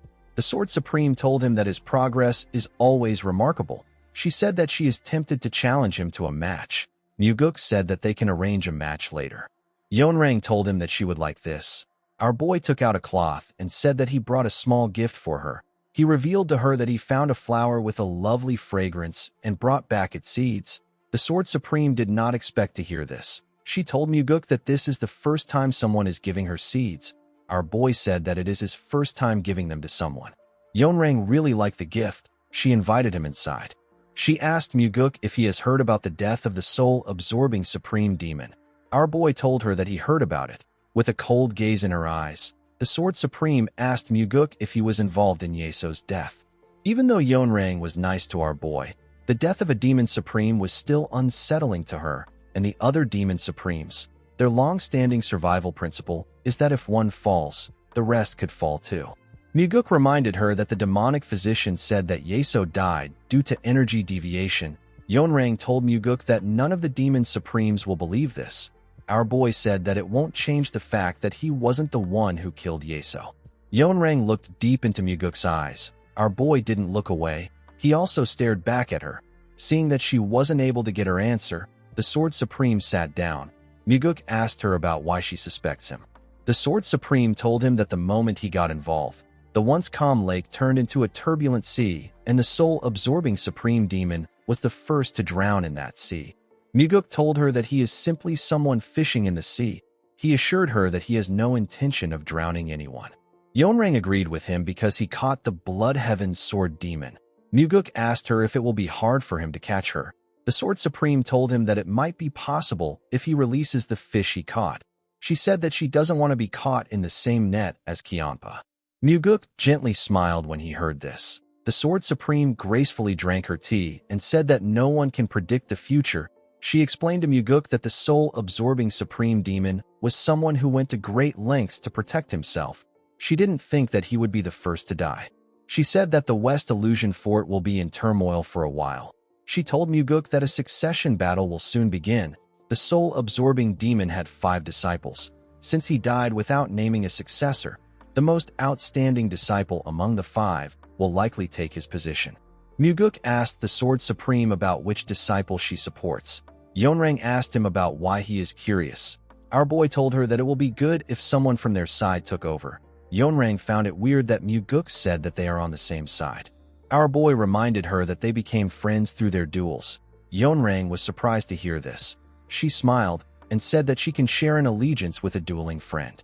At night, we see Muguk meditating in his room. He was wearing his pajamas. While meditating, our boy sensed something. He quickly went outside to meet the Blood Heaven Sword Demon. He asked Kianpa about what brought him there this late in the night. The old man asked him if he has any liquor. Our boy got the liquor and poured a cup for Kianpa. He sat on a huge rock with him. He asked Kianpa if something happened. The Blood Heaven Sword Demon said that the bastards blatantly excluded him. Muguk was surprised to hear this. He remembered that the Demon Supremes gathered today to discuss about the soul-absorbing Supreme Demon's death. He told Kianpa that he never imagined that they would leave someone out. He asked him about how they excluded him. Kianpa said that no one spoke to him. Muguk didn't expect to hear this. He asked the man if it isn't always like this. Kianpa was annoyed to hear this. He said that the Demon Supremes don't talk much, but it was never this bad. He told Muguk that he wouldn't have been annoyed if they just directly confronted him. Our boy asked him about what he wants them to confront him for. The Blood Heaven Sword Demon pointed at him and told him that it was about him. Muguk was surprised to hear this. The Blood Heaven's Sword Demon revealed to him that the Demon Supremes believe that they killed the soul-absorbing Supreme Demon together. This is why they are ostracizing him. Muguk asked him if they did anything like that together. Kiampa said that they didn't. With a look of anger on his face, he told Muguk that he was the one who did it alone. Our boy smiled and asked the man to tell him why everyone suspects him. The Blood Heaven's Sword Demon reminded him that he is the one who has spilled the most blood lately. He said that no one knows if Yeso's blood isn't on his hands too. He asked Muguk if he did it. He looked deep into Muguk's eyes. Our boy didn't shy away. He also looked into his eyes. The Blood Heaven's Sword Demon became nervous. Our boy realized that Kiampa could tell from his eyes that he was the one who killed the soul-absorbing Supreme Demon. The Blood Heaven's Sword Demon couldn't believe that Muguk really killed him. He realized that our boy really trusts him for him to share the truth with him. Muguk told him that he wouldn't have let him become his left guardian if he didn't trust him. The Blood Heaven's Sword Demon reminded Muguk that he is still one of the 8 Demon Supremes. Our boy smiled and told the man that he still remains his left guardian. Kiampa did not expect to hear this. He put himself together and told Muguk that he will get stabbed in the back if he trusts people this easily. Our boy told him that he didn't trust him easily. He asked him to think about everything that has happened between them. Kiampa asked him he isn't scared. Our boy asked him to tell him what he needs to be scared of. The Blood Heaven's Sword Demon told him that he can become the enemy of the 8 Demon Supremes. Muguk said that they are actually 4 Demon Supremes. Kiampa was shocked to hear this. He stood up and burst out in anger. He asked Muguk if he killed more of them. Muguk asked him to calm down. He told him that he didn't mean it like that. Kiampa asked him to explain himself. Our boy raised his hand and displayed 7 fingers in front of the Blood Heaven's Sword Demon. He told him that there are now 7 Demon Supremes now that the soul-absorbing Supreme Demon is dead. If Kiampa is removed, this means that there are 6, since half of the Sword Supreme's forces are on his side. It means that there are 5.5 people that are our boy's enemies. Muguk told Kiampa that him and the Sword Supreme are not sitting around in this situation. If the 2 of them take on 1.5 Demon Supremes, then there will be 4 Demon Supremes left. Our boy told the Blood Heaven's Sword Demon that his enemies are the 4 Demon Supremes. He said that if 2 more Demon Supremes take his side, he will only need to deal with 2 Demon Supremes. With a smile on his face, Muguk told the Blood Heaven's Sword Demon that the situation is not so difficult. Kiampa was annoyed to hear this. He let out a sigh and told him that he already knew that he was crazy enough to do something like this. He told Muguk that he will let this slide. He told him that he has overlooked one thing. Our boy asked him about what it is. The Blood Heaven's Sword Demon revealed to him that neither he nor the Sword Supreme will fight against other Demon Supremes. Muguk was already aware of this. It is a long-standing rule among the Demon Supremes. He told Kiampa that he already knows. He said that he will do the fighting. He asked the man to simply not betray him. The Blood Heaven's Sword Demon told him that betrayal isn't done by people, but by circumstances. He asked our boy not to trust him. Muguk assured him that he will create circumstances that don't allow for betrayal. He asked him to simply help him when he needs it. Kiampa looked into our boy's eyes when he heard this. Muguk was treating the Blood Heaven's Sword Demon with trust because he believes that this is the best way to make him one of his people. While yelling at the top of his voice, Kiampa called Muguk a bastard and told him that he will die if he messes things up. Our boy was surprised to hear this. He smiled when he saw the look on his face. He told him that he will be careful. The Blood Heaven's Sword Demon reluctantly sat down. He poured himself a drink and quickly drank it. Muguk picked up the bottle and also poured himself a drink. Kiampa revealed to him that the Demon Supremes have decided to summon the Sky Heaven cult leader in order to get to the bottom of this incident. Our boy was shocked to hear this. He asked Kiampa if he is sure. The Blood Heaven Sword Demon explained to him that the soul-absorbing Supreme Demon sorcery was based on the Blood Cult's demonic techniques. The Blood Cult is the predecessor of the Sky Heaven cult. Due to this, the Demon Supremes believe that the Sky Heaven cult leader might be able to determine Yeso's cause of death if he sees his body. The Blood Heaven Sword Demon revealed to Muguk that their Sky Heaven cult leader isn't just coming for the autopsy. He said that there are 3 other reasons. The first is to demonstrate that the Demon Supremes are determined to track down the culprit. They want to show the Murim Alliance and the unorthodox sects that the 8 Demon Supremes are not to be messed with. This is their most important reason. Muguk realized that they want to show everyone that even the Sky Heaven cult leader moves at their will. This means that if anyone crosses the Demon Supremes, they will retaliate. Muguk asked Kiampa to tell him the second reason. The Blood Heaven Sword Demon revealed to him that the second reason is related to his father. Our boy was surprised to hear this. Kiampa told him that they are trying to show the Heavenly Demon something. They want to prove that the alliance between the Sky Heaven cult and the Heavenly Demon Divine cult isn't because of the Heavenly Demon himself, but because of the 8 Demon Supremes. Muguk asked Kiampa for the third reason. The old man told him that it is because of him. He explained to Muguk that the Sky Heaven cult leader will see through him if he really killed the soul-absorbing Supreme Demon. He will analyze our boy's character and figure out the methods he used. Muguk knew that this was true. He knew that the Sky Heaven cult leader is even capable of finding out that he used the blood eye purification water. However, our boy couldn't allow this to happen. He needed to hide the fact that he killed the soul-absorbing Supreme Demon. If it is revealed, the Demon Supremes won't just try to get revenge. They will even do their best to stop him from becoming the successor. Muguk smiled and asked Kiampa if he is okay with this. The Blood Heaven Sword Demon asked our boy to tell him why he would have any issues with this. Muguk told him that he just became his accomplice. He reminded him that the other Demon Supremes assume that he is working with him because they drank together. Kiampa said that he dozed off while they were drinking. Muguk asked him about which Demon Supreme went to get the Sky Heaven cult leader. Kiampa told him that it is the demonic Buddha. Our boy remembered that the demonic Buddha had a close relationship with the Sky Heaven cult leader. The fact that the Demon Supremes sent him shows their determination to bring the Sky Heaven cult leader there no matter what. Muguk asked the Blood Heaven Sword Demon if he should chase after the demonic Buddha and kill him, or if he should kill the Sky Heaven cult leader before he leaves. With a scary look on his face, he asked Kiampa if he should just kill both of them. The Blood Heaven Sword Demon told him that this would start a war with the entire Outer Murim. He explained to Muguk that if they break apart, the self-righteous bastards at the Murim Alliance will suddenly start crying for the extermination of the demonic cult, and the unorthodox alliance will start sniffing around for scraps. Muguk said that this sounds great. He asked Kiampa to bathe in blood with him. The Blood Heaven Sword Demon stood up and asked Muguk to die alone if he wants to die. Our boy smiled and reminded him that they are life and death comrades. Kiampa put his sword behind him and told Muguk that each person goes through life surviving on their own. After saying this, he left. The next day, we are taken to the Heavenly Demon Hall. We see Muguk greet his father. The Heavenly Demon asked our boy to go out for a while. Our boy asked him about where he wants him to go. The Heavenly Demon said that it is about time that he visited the Nirvana Pavilion branch in the Central Plains. Muguk realized that his father is sending him away for his safety. He told his father that the Demon Supremes will suspect him if he leaves the cult at a time like this. The Heavenly Demon told him that they called the Sky Heaven cult leader because they already suspect him.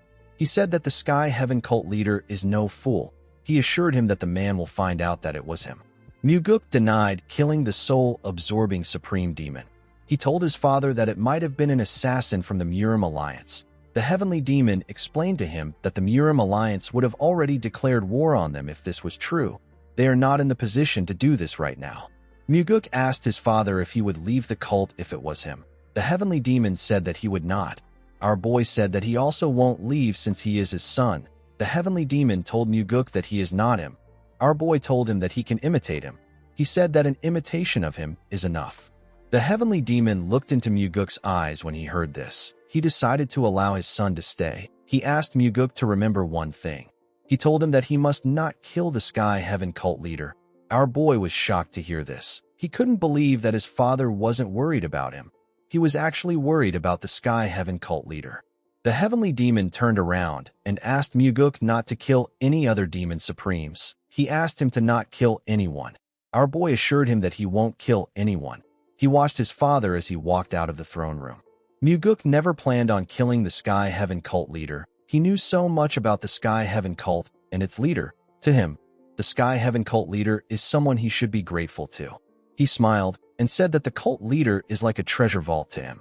There are only 2 methods that Muguk believes can help him avoid getting caught by the Sky Heaven cult leader. The first is physical transformation. The second is to change only his eyes. In this era, there is only one person who can change Muguk's eyes. That person is the man sitting in front of Muguk, the demonic physician. The old man took a sip of his tea and told our boy that they can start their discussion. Since Muguk went through the trouble of getting him rare herbs, the demonic physician believed that he must have something important to discuss with him. Our boy told him that he came to request for a favor. The demonic physician asked him to tell him what he wants. Muguk told him that he won't beat around the bush because he is a busy man. He asked the demonic physician to perform the eye-enhancing surgery on him. The old man was surprised to hear this.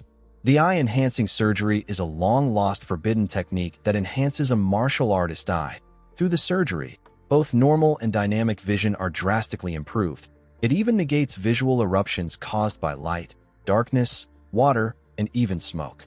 The demonic physician asked Muguk to tell him how he knows that he can perform the eye-enhancing surgery. Our boy knew about the technique because it will be eventually revealed later in the future that the demonic physician mastered the technique. When Muguk returned to the cult to gather the ritual materials, the demonic physician had already passed away. He found out about the surgery through his disciple. His disciple's name is Beck.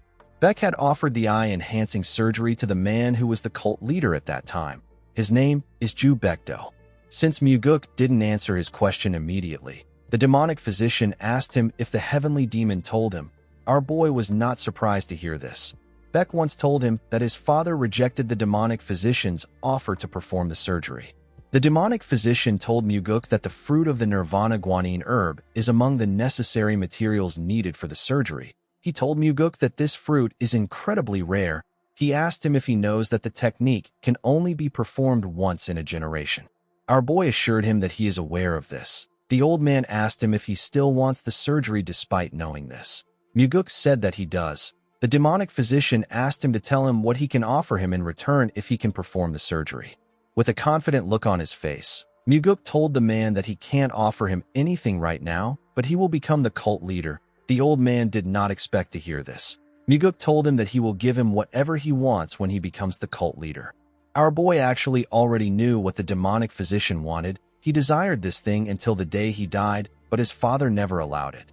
This is why the heavenly demon refused the eye-enhancing surgery. He didn't want to be in the demonic physician's debt. The demonic physician asked Muguk if he is confident that he will become the successor. Our boy assured him that he is. He stood up and asked the demonic physician to carefully consider his offer and make a decision.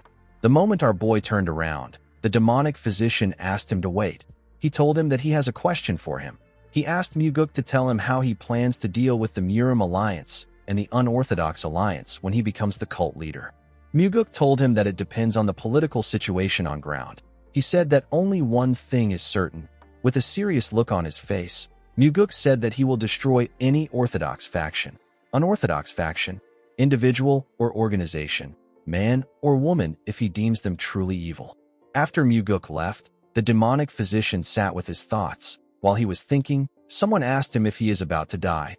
The person asked him about why he is doing something he doesn't usually do. The demonic physician raised his head when he heard this. He saw the blood heaven sword demon in his office. The demonic physician told him that they actually don't have much time left. The blood heaven sword demon sat down and asked him to stop spouting nonsense. He asked him not to lump them together. The demonic physician asked him about why he still has so many attachments to this world. Kiampa told the man that those who say that they have no regrets are often the ones most tormented inside. He asked the demonic physician about why he asked the question. He asked him if he is now tired of saving lives and wants to start taking them instead. He told him that they can go kill someone together now. The demonic physician declined his offer. He told him that he simply has a question for him. He asked Kiampa to tell him why he chose the second young master. The blood heaven sword demon took a careful look at the demonic physician when he heard this. He moved his huge sword to his leg in order to get comfortable. He said that Muguk has his hand in everything. He didn't expect our boy to drag the demonic physician to their battlefield. He asked the man to tell him why he is asking. The demonic physician asked him to tell him why he chose Muguk. The blood heaven sword demon told him that Muguk looks like he might actually become the cult leader. The demonic physician asked him about how he came to this conclusion. Kiampa turned to the ceiling. He said that Muguk once said that in his demonic path, he doesn't break tavern tables. The demonic physician was surprised to hear this. Kiampa told him that this is why he chose our boy. The demonic physician smiled and told Kiampa that it is about time he stops breaking them. He stood up and walked past Kiampa. The Blood Heaven Sword Demon was surprised to see this. He asked him if he is leaving after calling him out. He asked him to have a drink with him. The demonic physician told him that he will pay for the drink next time. Kiampa said that next time doesn't exist for old men like them. He asked him to buy it today. The demonic physician walked out of the room. Kiampa reminded himself that the demonic physician is tenacious. He was certain that he won't die so easily. In the next scene, we are taken to Muguk's house. We see our boy open his eyes while meditating. He sensed something outside. He quickly went outside to greet the demonic physician. The demonic physician said that he didn't release a single ounce of demonic energy. He asked Muguk to tell him how he knew he was coming. Our boy told him that he knew it was him when he opened his eyes. The demonic physician let out a sigh and raised his head up to see the night sky. He revealed to Muguk that he spent his whole life saving people.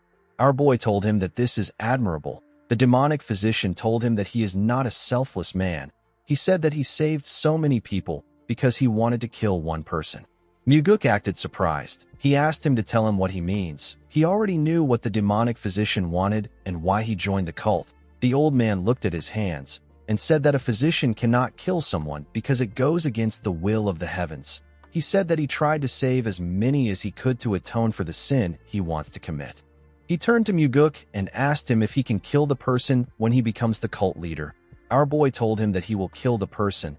The demonic physician didn't expect to hear this. He asked Muguk to tell him why he answered without asking for the identity of the person he wants to kill. Muguk told him that the person must be truly evil if he wants him dead. He said that he trusts his decision.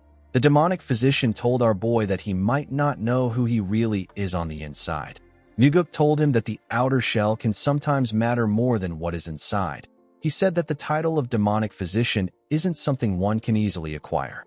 He told the old man that he believes in the efforts he took to become the demonic physician. The old man did not expect to hear this. In the next scene, we are taken to the demonic physician's office. We see a large amount of medicinal supplies in the room. We see Muguk lying on a bed. He had several needles inserted into his face and body. There were 2 pots of incense burning next to him. Muguk was unconscious. While putting things together, the demonic physician turned to our boy. He remembered the conversation he had with him. The demonic physician told Muguk that it won't be easy for him to kill his target. He said that many others might get dragged into the situation and die if they are not careful. He told Muguk that he wishes for him to kill the man without any sacrifices. He asked him if he can promise to do this. Muguk told him that he will become stronger and kill only the target without any unnecessary sacrifices. The demonic physician asked our boy if he will still keep his word if he ends up dying first. Muguk assured him that he will. He told the old man that when he plunges his sword into the man's heart, he will gently whisper to him that the sword was sent to him by the demonic physician. Upon remembering Muguk's words, the demonic physician took a look at him. It was as if he was placing all his hope on Muguk. The next day, we see our boy open his eyes. The needles were no longer on his face. He quickly raised his head up. He wondered if the surgery was over. While he was trying to put himself together, the demonic physician asked him about how he is feeling. Muguk told him that he feels great. The old man asked him about his vision. Our boy smiled and told him that his vision is even better. The moment he said this, he looked around. He was surprised to see how clear his sight was. He felt like he has been living with his eyes closed his entire life. The world looked so vivid now. The demonic physician waved his hand and turned off the candles in the room. He asked Muguk if he can see in the dark now that the lights are off. Our boy turned to the left and right. He told the man that he can see clearly. He said that he can make out every detail on the medicine bottles in the room, and he can even describe the picture hanging on the wall. The demonic physician smiled when he heard this. He asked Muguk to follow him. Our boy got dressed and followed the man to the balcony. The demonic physician asked him to look directly at the sun. Muguk raised his head and looked at the sun. The demonic physician asked him about how he feels. Our boy revealed to him that his eyes don't feel any burning. Even though the sun should be blinding, it wasn't affecting Muguk at all. The demonic physician pointed to the front. He asked our boy to look far into the distance. Muguk followed his instruction and looked at the forest beyond the cult. He told the demonic physician that he can see everything. He said that he can even see the ants crawling on the tip of the branch. The demonic physician turned to him when he heard this. Muguk smiled and told him that he is not joking. The demonic physician told him that he knows he is not joking. He said that he is smiling because he is happy. Muguk bowed his head and thanked him for his help.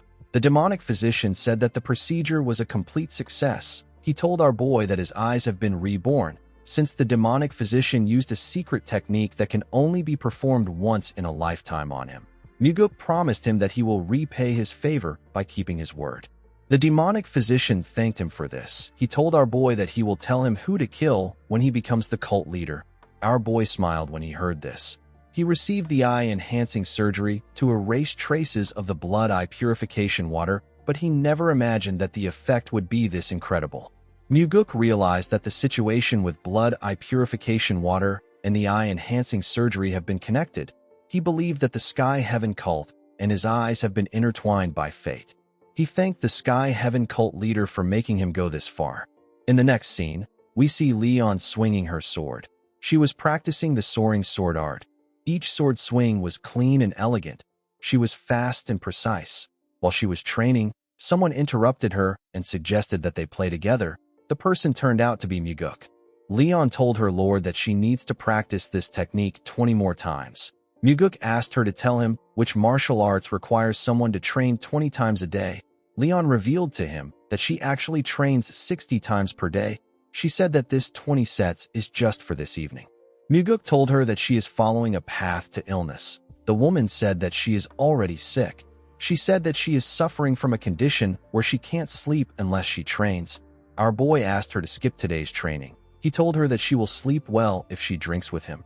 The woman told him that she will follow him once she is done with this training. Muguk asked her about how many more times she has to practice. Leon told him that she has to practice 8 more times. She told him that it will be longer if he keeps interrupting her. Muguk smiled when he heard this. He watched her thrust her sword really fast. He told her that she didn't rotate her waist properly. He said that the left side is empty. He asked her to make her swings faster this time. Leon perfectly executed the order and made her swings faster. Muguk smiled when he saw this. He moved to the side and sat down.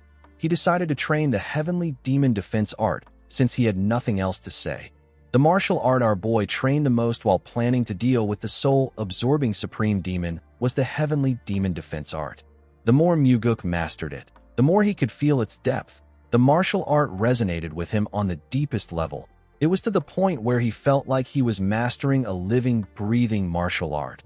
Muguk got lost in the martial art and focused all his attention on the circulation of his energy. A while later, we see our boy open his eyes. He saw Leon standing next to him. He asked her if she is done. The woman told him that she has completed 20 sets. Muguk stood up and asked her to get a drink with him.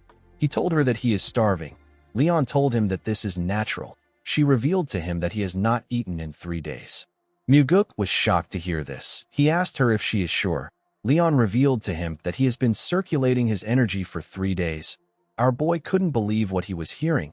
His bodyguard told him that he came to see her 3 days ago. She explained to him that he entered a state of deep meditation and she didn't want to disturb him. Muguk couldn't understand what was happening. He didn't feel like an hour had even passed. He couldn't believe that he fell so deep into a transcendent trance. He didn't even remember anything about the training. He took a deep breath and gently released his energy. A large amount of energy flowed out of him. Muguk was happy to see this. He noticed that his energy flow has become smoother and more precise than before. Upon seeing the look on her master's face, Leon was able to deduce that her master's strength has improved. Muguk told her that it has improved to the point where he would gladly buy her a fancy meal. Leon congratulated her master. Muguk told her that it is all thanks to her. Leon did not expect to hear this. She asked her lord about what he means. Muguk explained to her that he wouldn't have sat down and entered a trance state if she hadn't insisted on completing her training to the end. Leon smiled and told Muguk that he is right. She asked him to buy her some food. Our boy told her that he will buy her whatever she wants.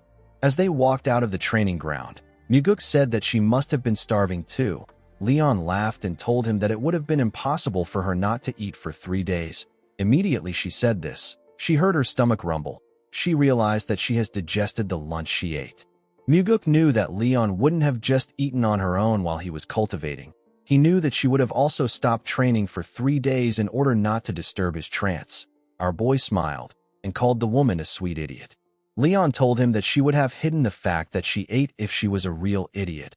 She said that she told him in order to show him that she is a loyal subordinate. She smiled and said that she saw it as a golden opportunity to score points with him. Muguk smiled when he heard this. He told his bodyguard that she is a real fox. Leon said that she still has many tales that she hasn't shown him. She gently laughed after saying this. Muguk was happy to see her laughing. In the next scene, we are taken to the Heavenly Demon Pavilion. We see a huge man with beards in the throne room. This man is the Sky Heaven cult leader. His name is Nung Paso. He bowed his head and said that he pays his respect to the leader of the divine cult and the supreme ruler of the Murim. He thanked the Heavenly Demon for his invitation. The Heavenly Demon welcomed him to the cult. He asked him about how many years it has been since they saw each other. Paso said that it has been 10 years. The Heavenly Demon asked him about how he has been. Paso told him that he has been well. He thanked him for his concern. The Heavenly Demon turned to the man next to the Sky Heaven cult leader. He thanked the man for traveling such a long distance. The monk with a golden yellow skin said that it was a pleasant journey to meet an old friend. This monk is the demonic Buddha. His name is Geo Rabin.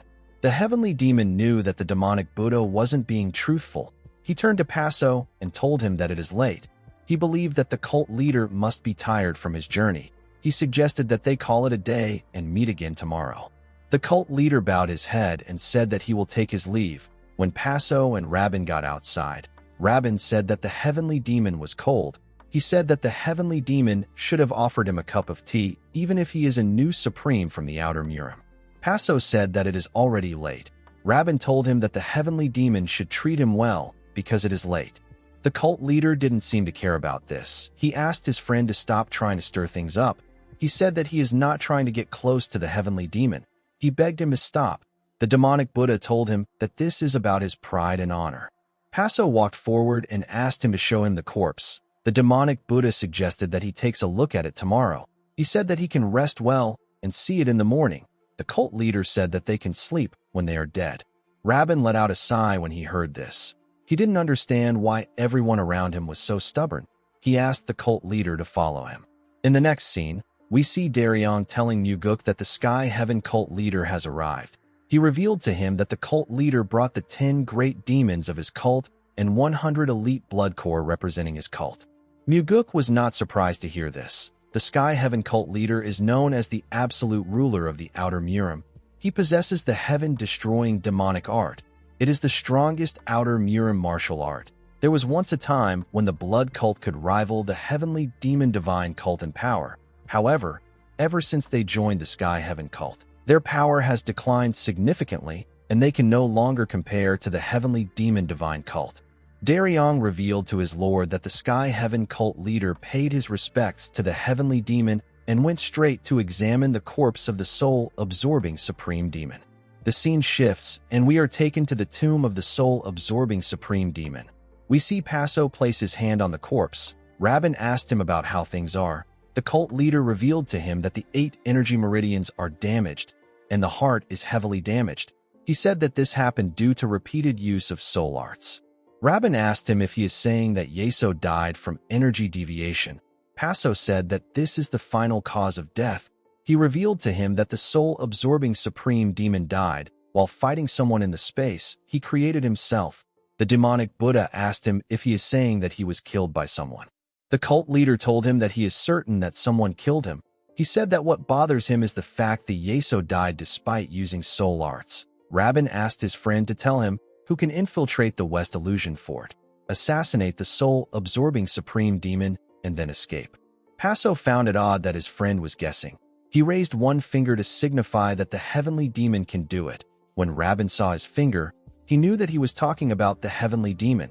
He told the cult leader that this is not the case. He explained to him that Yeso was one of their strongest warriors when it came to facing the Orthodox sects. He said that the heavenly demon never disliked the soul-absorbing supreme demon. Paso asked him if there is another suspect, if there is someone more likely to be considered the killer. The demonic Buddha said that there is one person. Paso asked him to tell him who it is. The demonic Buddha said that the heavenly demon's son is a much better suspect. The Sky Heaven cult leader was surprised to hear this. He realized that the demon supremes suspected Muguk from the start. His friend never mentioned anything about our boy on their way there. He did not expect him to drag him into this dangerous situation. He told the demonic Buddha that they can start questioning Muguk tomorrow. The next day, we see Muguk bow his head to greet the new supreme of the Outer Murim. The cult leader told our boy that it has been a while. He said that he was just a child the last time he saw him. Our boy told him that he heard about his arrival. He asked him about why he is there when he is so busy. Paso told him that his reputation has reached their cult too. Muguk said that he doesn't deserve such fame. The cult leader called him a humble person. Our boy placed some tea on the table and sat down with the cult leader. Paso told him that his father is saddened by the death of the soul-absorbing supreme demon. Muguk said that his father cherished Yeso. With a serious tone in his voice, the cult leader said that he wants to know who killed him. Muguk acted surprised when he heard this. He asked Paso if he's saying that Yeso was murdered. He said that he heard that the soul-absorbing supreme demon died from energy deviation. The moment he heard this, the soul-absorbing supreme demon released his energy from his eyes. Muguk saw the red energy line that was flowing from the cult leader's eyes. Before, he would have just been able to sense it, but now he can actually see it. The cult leader carefully moved his energy around Muguk. He used it to check his upper and lower body parts. When he moved his energy close to our boy's eyes, nothing happened. Muguk realized that Paso was trying to confirm whether he used the blood eye purification water in his eyes. Unfortunately for Paso, he couldn't sense anything because of the power of the eye-enhancing surgery. Upon seeing that he couldn't get anything, the cult leader stood up. He said that he will be taking his leave. Muguk asked him to stay a bit longer. Paso told him that he has seen his face. He said that he can't hold down a busy person. Muguk smiled and put his hand together. He thanked the cult leader for visiting him. He asked him to come again. Paso did not expect to hear this. He asked our boy if he is thankful for simply seeing his face after so long. Our boy assured the man that he feels thankful towards him. He was thankful because he gained this new ability because of him. Paso turned around and walked towards the door. Muguk watched him as he walked forward. Even before his regression, the Sky Heaven cult leader has never held back in giving Muguk things that he wanted. He didn't give Muguk things because he wanted to, but somehow fate always made our boy receive things from him. Because of this, Muguk couldn't dislike the cult leader. When the cult leader stepped out of the Nirvana Pavilion, he saw the demonic Buddha waiting for him. Rabin asked him about how things are. The cult leader revealed to him that Muguk has no connection to the soul art. He said that one needs to master a top-tier Buddhist or Taoist martial art, or something of equal level, to overpower someone within a space created by soul art. He told Rabin that he didn't sense any traces of such techniques. With a surprised look on his face, Rabin asked the cult leader if he is saying that Muguk is not the killer. Paso said that this is correct. With a serious look on his face, the demonic Buddha asked him if he is certain. The cult leader asked him to tell him why he made him come to the cult if he doesn't trust him. The demonic Buddha realized that he messed up. He told the cult leader that it is a really important matter. He said that he was just trying to double-check. He asked him not to be offended. Paso said that he is sure of it. Rabin asked him to follow him. He said that they need to summon the other demon supremes to discuss everything in front of them. The cult leader said that he is not going. He asked Rabin to tell them what he said. He said that it is the same message. The demonic Buddha asked him if he is certain that this is okay. Paso asked him to tell him why it wouldn't be okay to do this. Rabin decided not to argue. He said that he will meet the other demon supremes. The cult leader watched his friend as he walked down the stairs. After the demonic Buddha left, Paso turned around. He took a look at the Nirvana Pavilion building. With a serious look on his face, the cult leader wondered about how Muguk killed the soul-absorbing supreme demon. In the next scene, we see the Blood Heaven's sword demon talking to Muguk at night. Kiampa told him that they have now shaken off the suspicion of killing the soul-absorbing supreme demon. He carefully looked at our boy. He asked him about how he was able to trick the Sky Heaven cult leader's eyes. Muguk told him that he isn't the killer. He reminded him that he drank with him all night long on the day Yeso died. Kiampa decided not to argue with him. He advised him not to get too relaxed. He said that there are some among the 7 demon supremes who do not believe Paso's words. He said that the demonic Buddha is the one who is most suspicious of him. The sword demon couldn't believe that the man was suspicious of his closest ally. Muguk called out to the sword demon. He asked him to tell him if he starts getting suspicious like the demonic Buddha. Kiampa did not expect to hear this. He asked Muguk about why he said this. Our boy explained to him that a day might come when they have to point their blades at each other's neck even though they are smiling together in good spirits.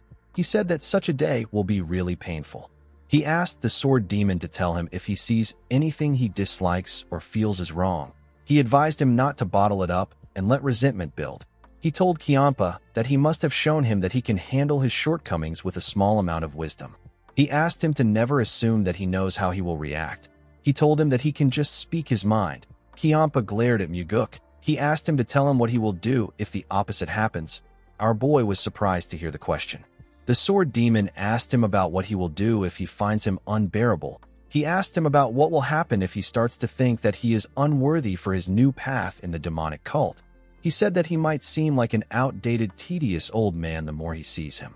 With a serious look on his face, Kiampa asked Muguk if he will remove him the day he loses all his charm to him. Muguk did not expect to hear this question. Kiampa looked him in the eye to see his response. Our boy never thought that the Blood Heaven sword demon would ask him if he will kill him too. He told Kiampa that his demonic path does not involve destroying in tables and killing his friends. The Blood Heaven sword demon asked him if he is his friend. Our boy moved close to him and told him that he is. Kiampa was shocked to hear this.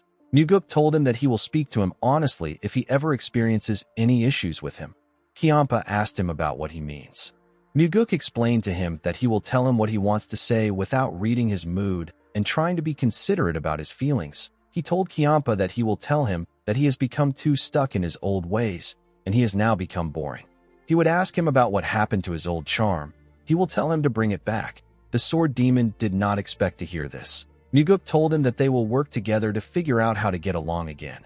Kiampa asked him about what he will do if they can't find a way or if he cannot change. Muguk smiled when he heard this. He told the man that it can't be helped if he cannot change. He said that they will simply have to carry on by living off the good memories of the past. He told him that they will have to fight if he doesn't make an effort to change. He said that a good brawl always helps to clear the air no matter who is right or wrong. Kiampa did not expect to hear this. He carefully looked into our boy's eyes. It was as if he was searching for something. Muguk didn't look away. He also looked the Blood Heaven sword demon in his eyes. Kiampa suddenly burst into laughter. He laughed out loud. Muguk didn't say anything. The old man stopped laughing and looked at the sky. He stood up and told Muguk that there is something he needs to correct from what he said earlier. Our boy asked him about what it is. Kiampa said that he was wrong when he said that his life has been filled with nothing but misfortune. After saying this, the sword demon walked forward. Muguk smiled as he watched the old man walk. He could hear the sound of his heart's door opening a little wider when he spoke. He looked at the moon and said that he has decided to keep searching for this sound. Muguk believed that he is growing when he hears other people's heart's door opening. The door was a weapon that was as important to him as the 9 calamities demonic art.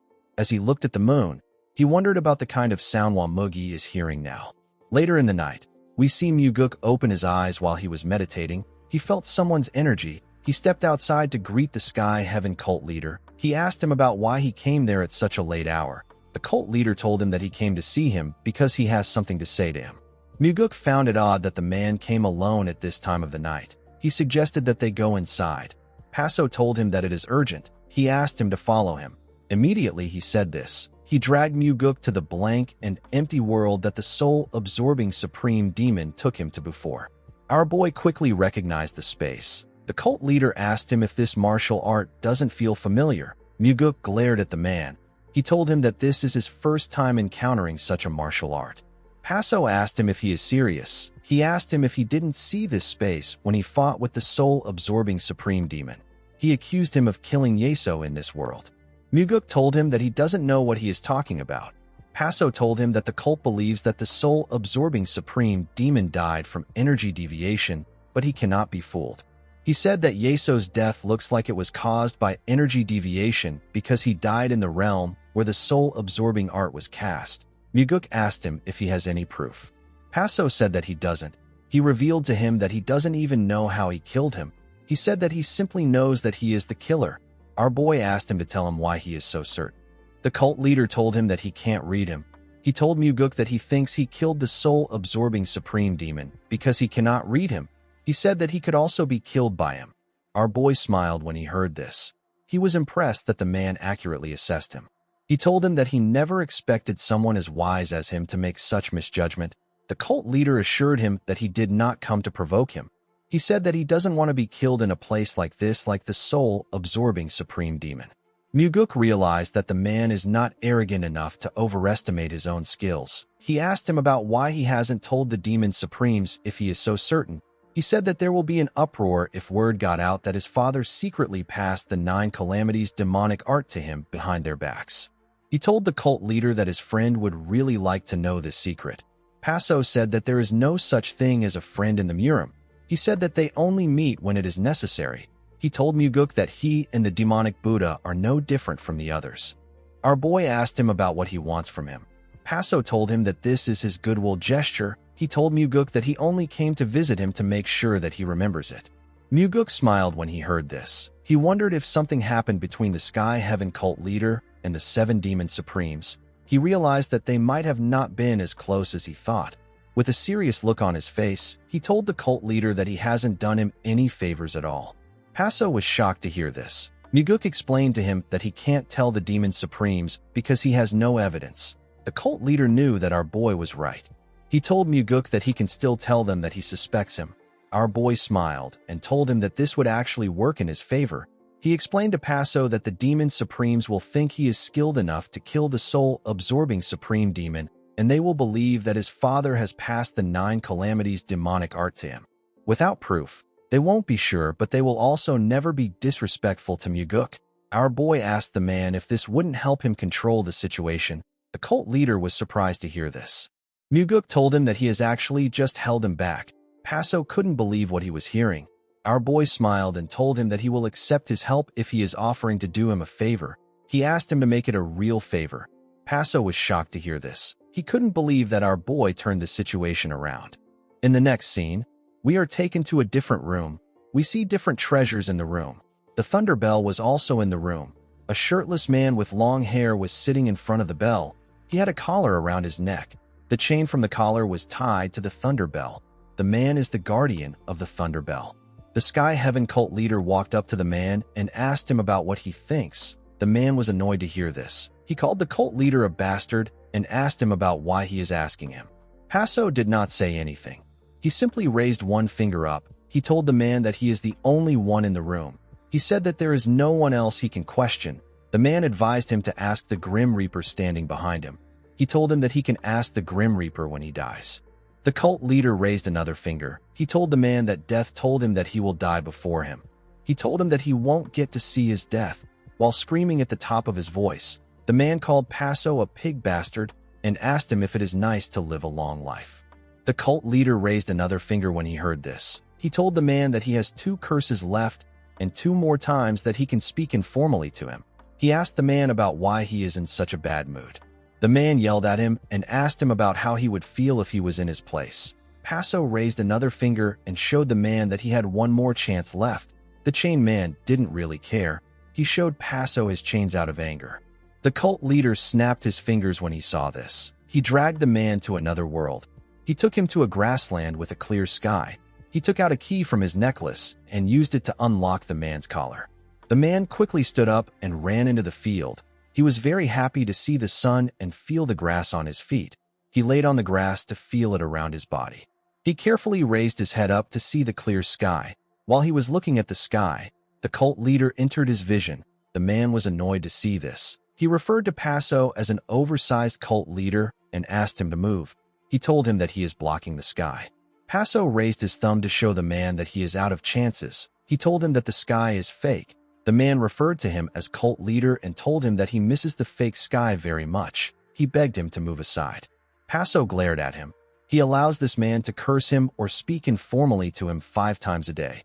The reason the cult leader tolerates his rudeness, even when he goes too far, is because the man has a sharper mind than anyone else in the cult. This is also why Paso chose him as the military advisor of the Sky Heaven cult. Paso needs to endure the man's insults in order to get his advice.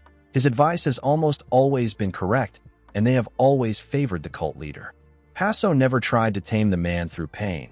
He knew that the man had no attachment to life. If he ever pressured him too much, the man would simply choose death.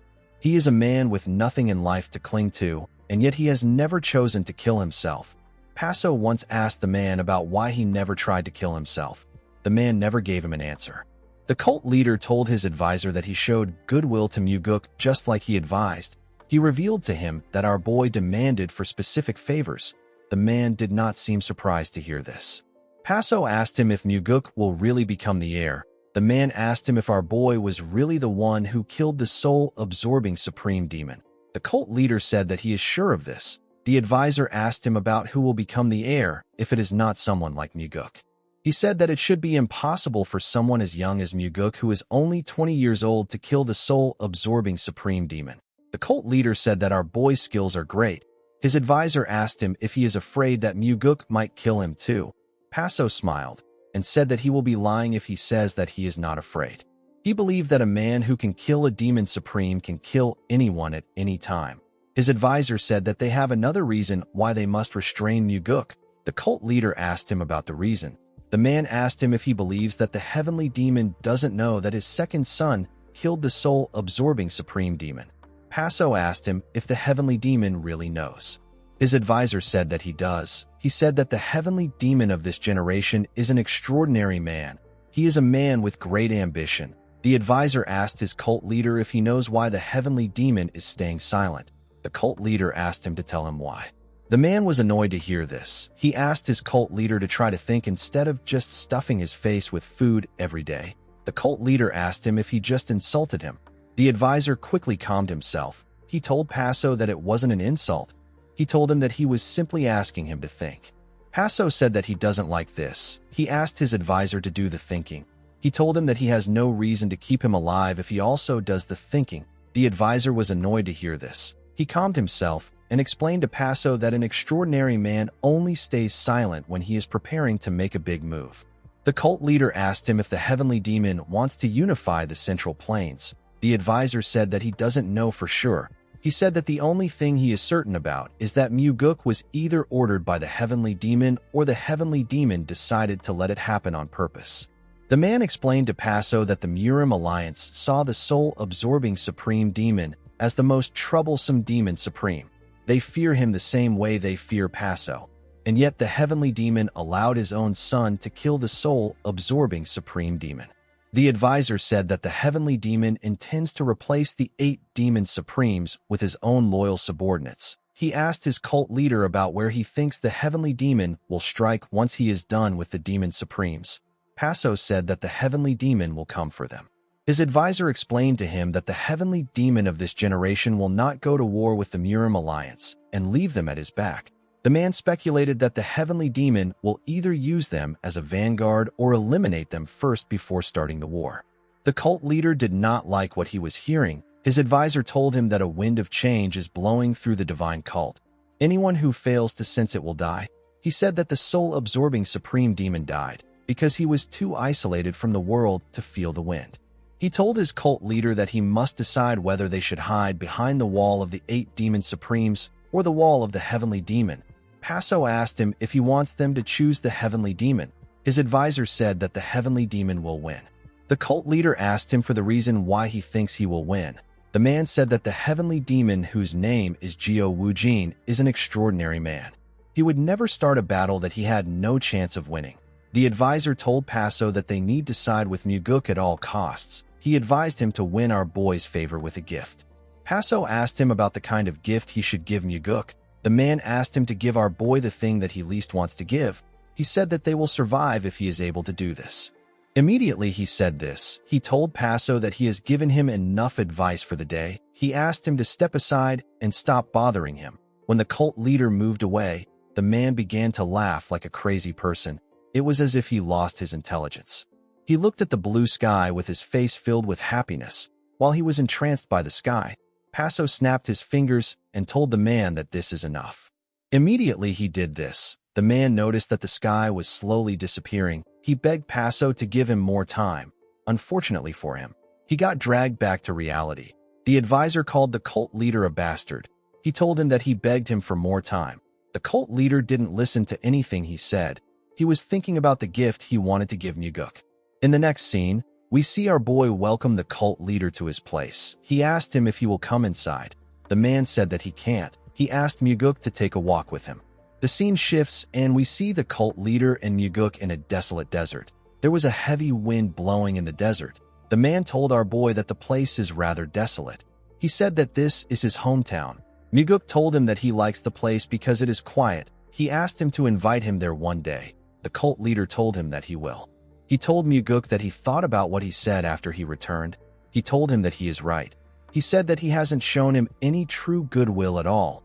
He put his hand into his clothes and brought out a book.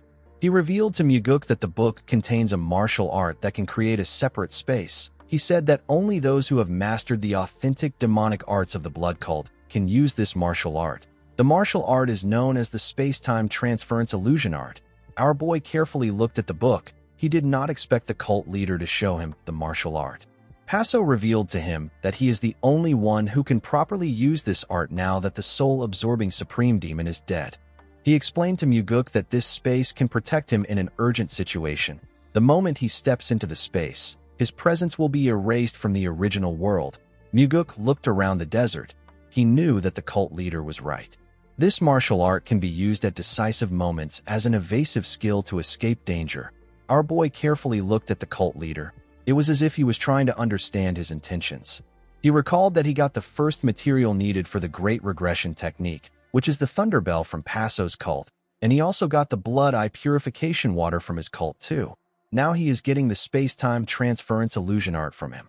Muguk wondered if he was destined to be deeply connected with the Sky Heaven cult leader. Paso didn't know why Muguk was staring at him. Our boy asked him about what he wants. The cult leader looked at the boulders and rocks in the desolate land. He watched the wind turn into a tornado and blow away the things around them. He told Muguk that he no longer wishes to breathe in this dust. Our boy realized that the man wanted to expand to the central plains. Paso told him that he will give him the space-time transference illusion art if he assists him in taking the first step. Muguk told the man that he has no power over this matter. Paso told him that he knows. He said that only the heavenly demon can decide on this matter. Muguk said that the demon supremes also need to be involved. The cult leader told him that this is exactly why he intends on giving him the secret manual. Muguk asked him to tell him what he wants at the moment. Paso revealed to him that he is scheduled to have a meeting with the heavenly demon 2 days from now. He said that he plans to negotiate his cult's entry into the Central Plains. He raised the manual and asked Muguk to stand with him and help him persuade his father when the time comes. He told him that he will give him the manual as long as he gives him his word. He said that the outcome doesn't matter. Muguk did not expect to hear this. The man's condition was quite shocking. He knew that Paso was basically gifting him the manual. He told the cult leader that this method is wrong.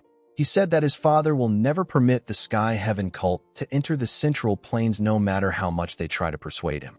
Paso asked him about what they can do. The Heavenly Demon Divine cult does not intend to destroy or eliminate the Sky Heaven cult. It doesn't make sense that they would allow such an existence to remain, an existence that could turn into their enemy at any time behind their backs. The Divine cult understood that they needed to keep their friends close and their enemies closer. They believed that it was better to keep the Sky Heaven cult close at hand and under watch. Muguk wondered about how he should answer the cult leader. Paso stretched out his hand and offered him the manual. He asked him if he can get an answer with it. Muguk accepted it and told him that it will be enough to get an answer. He knew that the cult leader was determined to win his favor. He asked the man about what he will do if he just takes the manual and doesn't provide a proper solution. Paso told him that he will become the cult leader with the worst relationship with his cult and the 8 demon supremes. He said that even the position of the heavenly demon would become out of reach for him. Muguk smiled when he heard this. He revealed to the man that he must intervene in the succession dispute of the West Illusion Fort if he wants to enter the Central Plains.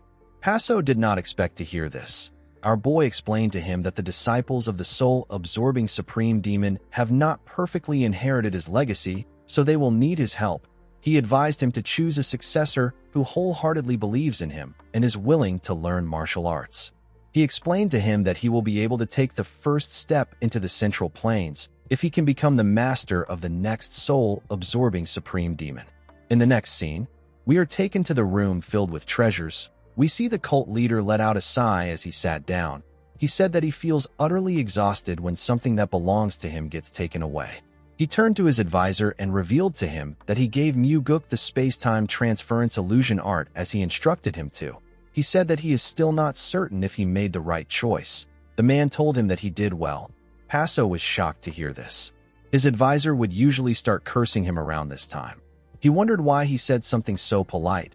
The cult leader felt like he needed to be careful. He knew that the man would curse him at once on days like this. When this happens, he usually feels like killing him with one blow. He asked his advisor if he even knows the kind of proposal that Mu-guk made. The man said that our boy must have asked him to intervene in the West Illusion Fort succession dispute. Paso was surprised to see that he knew. He asked him about how he knew what Mu-guk said. The man told him that this is the best method that is available to them. The cult leader could not believe that he already knew about this. He asked his advisor about why he didn't just tell him. He asked him about why he made him give Mu-guk the space-time transference illusion art.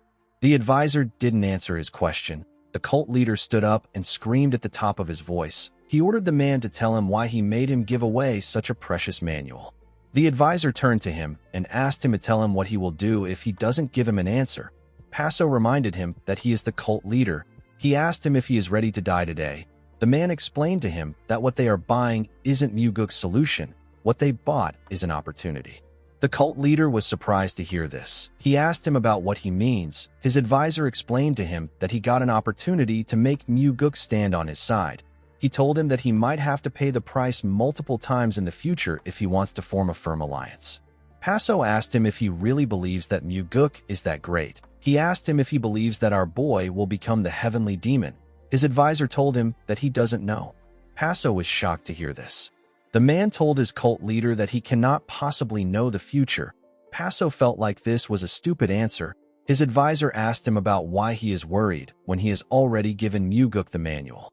Paso told him that the manual is precious. The man didn't say anything. The cult leader realized that he needed to calm himself. He let out a sigh and asked the man about what he should do now. The man asked him to befriend Mu-guk and do as he says. The cult leader said that he won't do this. He told his advisor that they don't know the kind of dark ambitions our boy might be harboring. He said that he will only follow his own advice. The man screamed at him and asked him to shut up. Paso was shocked to hear this. His advisor turned to him and called him a pathetic fool. He explained to him that he has already seized the momentum by giving out a gift and receiving a favorable reaction. He asked him about why he keeps doubting like an idiot. He said that this is how he will die, with useless suspicions. He asked the cult leader if he knows the common trait that exists among those who die a meaningless death in the Murim. Paso wanted to argue with him, but he calmed himself. He asked the man to tell him the trait. The man told him that the people who die a meaningless death fail to use their heads when they need to, and they use it when they shouldn't. When they should believe to their dying breath, they don't. When they should doubt, they foolishly trust out of nowhere. This is why those people end up dead.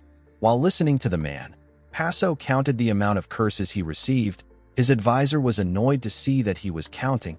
He asked him to stop before he cuts off his fingers. He told him that he won't answer any more questions today. He asked the cult leader to keep his mouth shut unless he intends to truly kill him. The moment he said this, Paso took the man to his favorite field. The man quickly became calm. The sky made him feel at ease. He asked his cult leader to tell him what troubles him. Paso was shocked to see how his mood changed so quickly. In the next scene, we see Mu-guk in his training room. He closed his eyes and gathered an eerie energy around him. He focused on this energy. He began to sweat heavily as he pushed his body. Although it was tough for him, Mu-guk still continued releasing the energy. He grit his teeth to endure the pain he was feeling. His body released more sweat. After a while, the energy began to spread around the room. The world around Mu-guk slowly began to get distorted. He opened his eyes and stood up to see what he had done. He created the blank and empty world that the soul-absorbing supreme demon and the sky heaven cult leader use. Mu-guk was happy with his success. It took him 4 hours to deploy the space-time transference illusion art. He remembered that the sky heaven cult leader said that even a talented person needs to practice for several days before being able to use the art. Mu-guk managed to create a space in a much shorter time. He clenched his fist and told himself that he needs to keep shortening the time until he can wield it as freely as the soul-absorbing supreme demon or the sky heaven cult leader. He looked around his empty world and saw that there was nothing there. He recalled that the soul-absorbing supreme demon was able to create a cliff and Paso created a wasteland. Muguk smiled and told himself that he will also create a space of his own one day. The scene shifts and we are taken to Paso's room. We see the demonic Buddha in the room with him. Rabin was staring at the chained advisor. He carefully moved close to him. Paso noticed this. He saw Rabin wave his hand in front of his advisor. Before the demonic Buddha could touch the man, Paso called out to him. He asked him about why he is there at such a late hour. Rabin put his hand down and turned to the cult leader. He told him that he heard that he met Muguk. Paso said that he wanted to meet our boy because he might become the heavenly demon one day. With a confident smile on his face, Rabin said that the first young master will become the heavenly demon. The cult leader told him that things are not looking that way. Rabin asked him about what he means. Paso told him that our boy has risen to the seat of the Nirvana Pavilion Master. He said that anyone can tell that the heavenly demon is training Muguk to be his successor. Rabin smiled and told his friend that he has stayed in the frontier for so long that his insight has become dull. He said that he doesn't see the situation like that. He said that Muguk was granted another position since his elder brother is going to be the heavenly demon. He told Paso that the heavenly demon is trying to tell Muguk that he should be satisfied with the position. The cult leader told him that he might be correct. He said that he feels bad that he won't be able to meet the first young master after traveling a long way to the Central Plains. He asked his friend about why he supports the first young master so strongly. Rabin said that it is because he is the one who will become the successor. Paso asked him about why he is so sure. The demonic Buddha told him that it is just his intuition. Paso glared at his friend. He knew that he was not the kind of person who would make important decisions based on intuition. This means that the demonic Buddha doesn't want to tell him what he knows about the first young master, even though he calls him his friend. Rabin asked the cult leader not to do anything rash. He told him that there are several eyes watching him here. Paso told his friend that he doesn't understand what he means. The demonic Buddha asked him about why he hasn't left the cult yet. Paso asked him if he is telling him to scram now that their business is finished.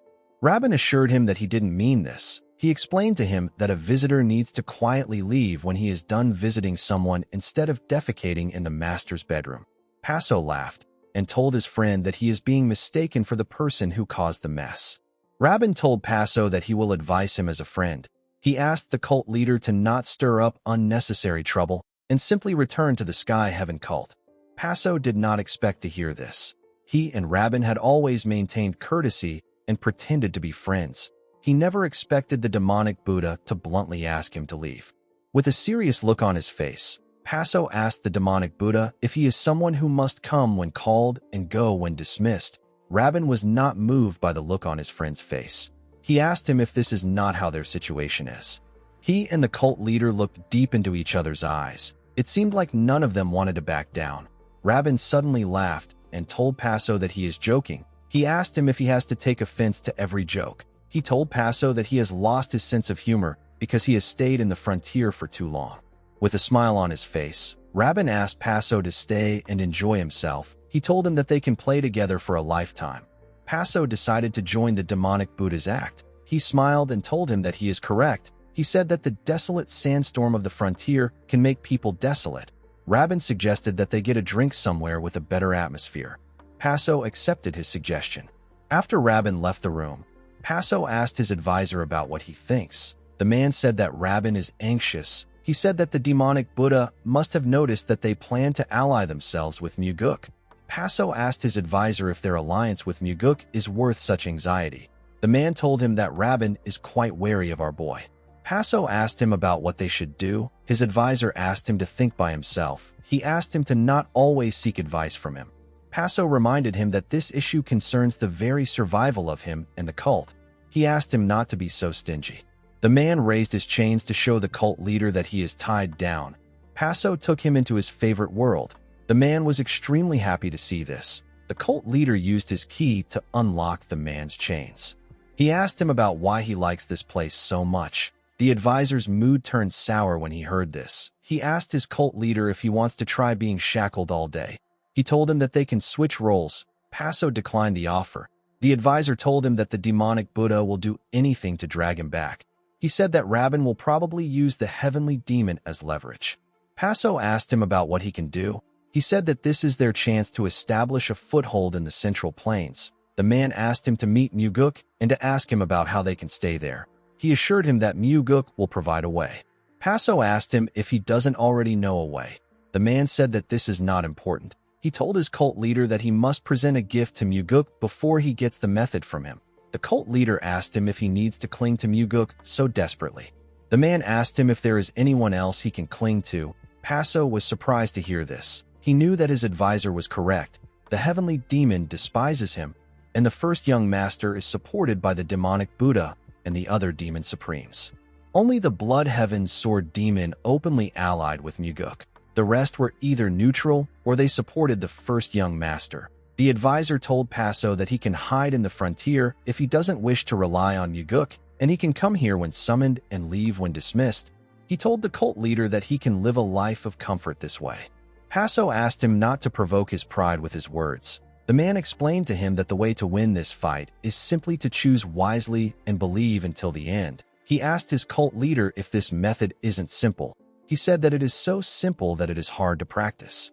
He told Paso that losers never realize that victory depends only on following this principle. Paso was annoyed to hear this. He asked his advisor to end the lectures. The man told him that they should leave just as the demonic Buddha suggested if they cannot uphold this principle. Paso became angry when he heard this. He said that he doesn't want to give Muguk all his things. He told him that it feels like a waste. He revealed to the man that he still regrets giving Muguk the space-time transference illusion art. He said that he couldn't sleep last night because he kept thinking about how he shouldn't have given it away. With a cold gaze in his eyes, his advisor told him that he wasn't able to sleep because he is narrow-minded and greedy.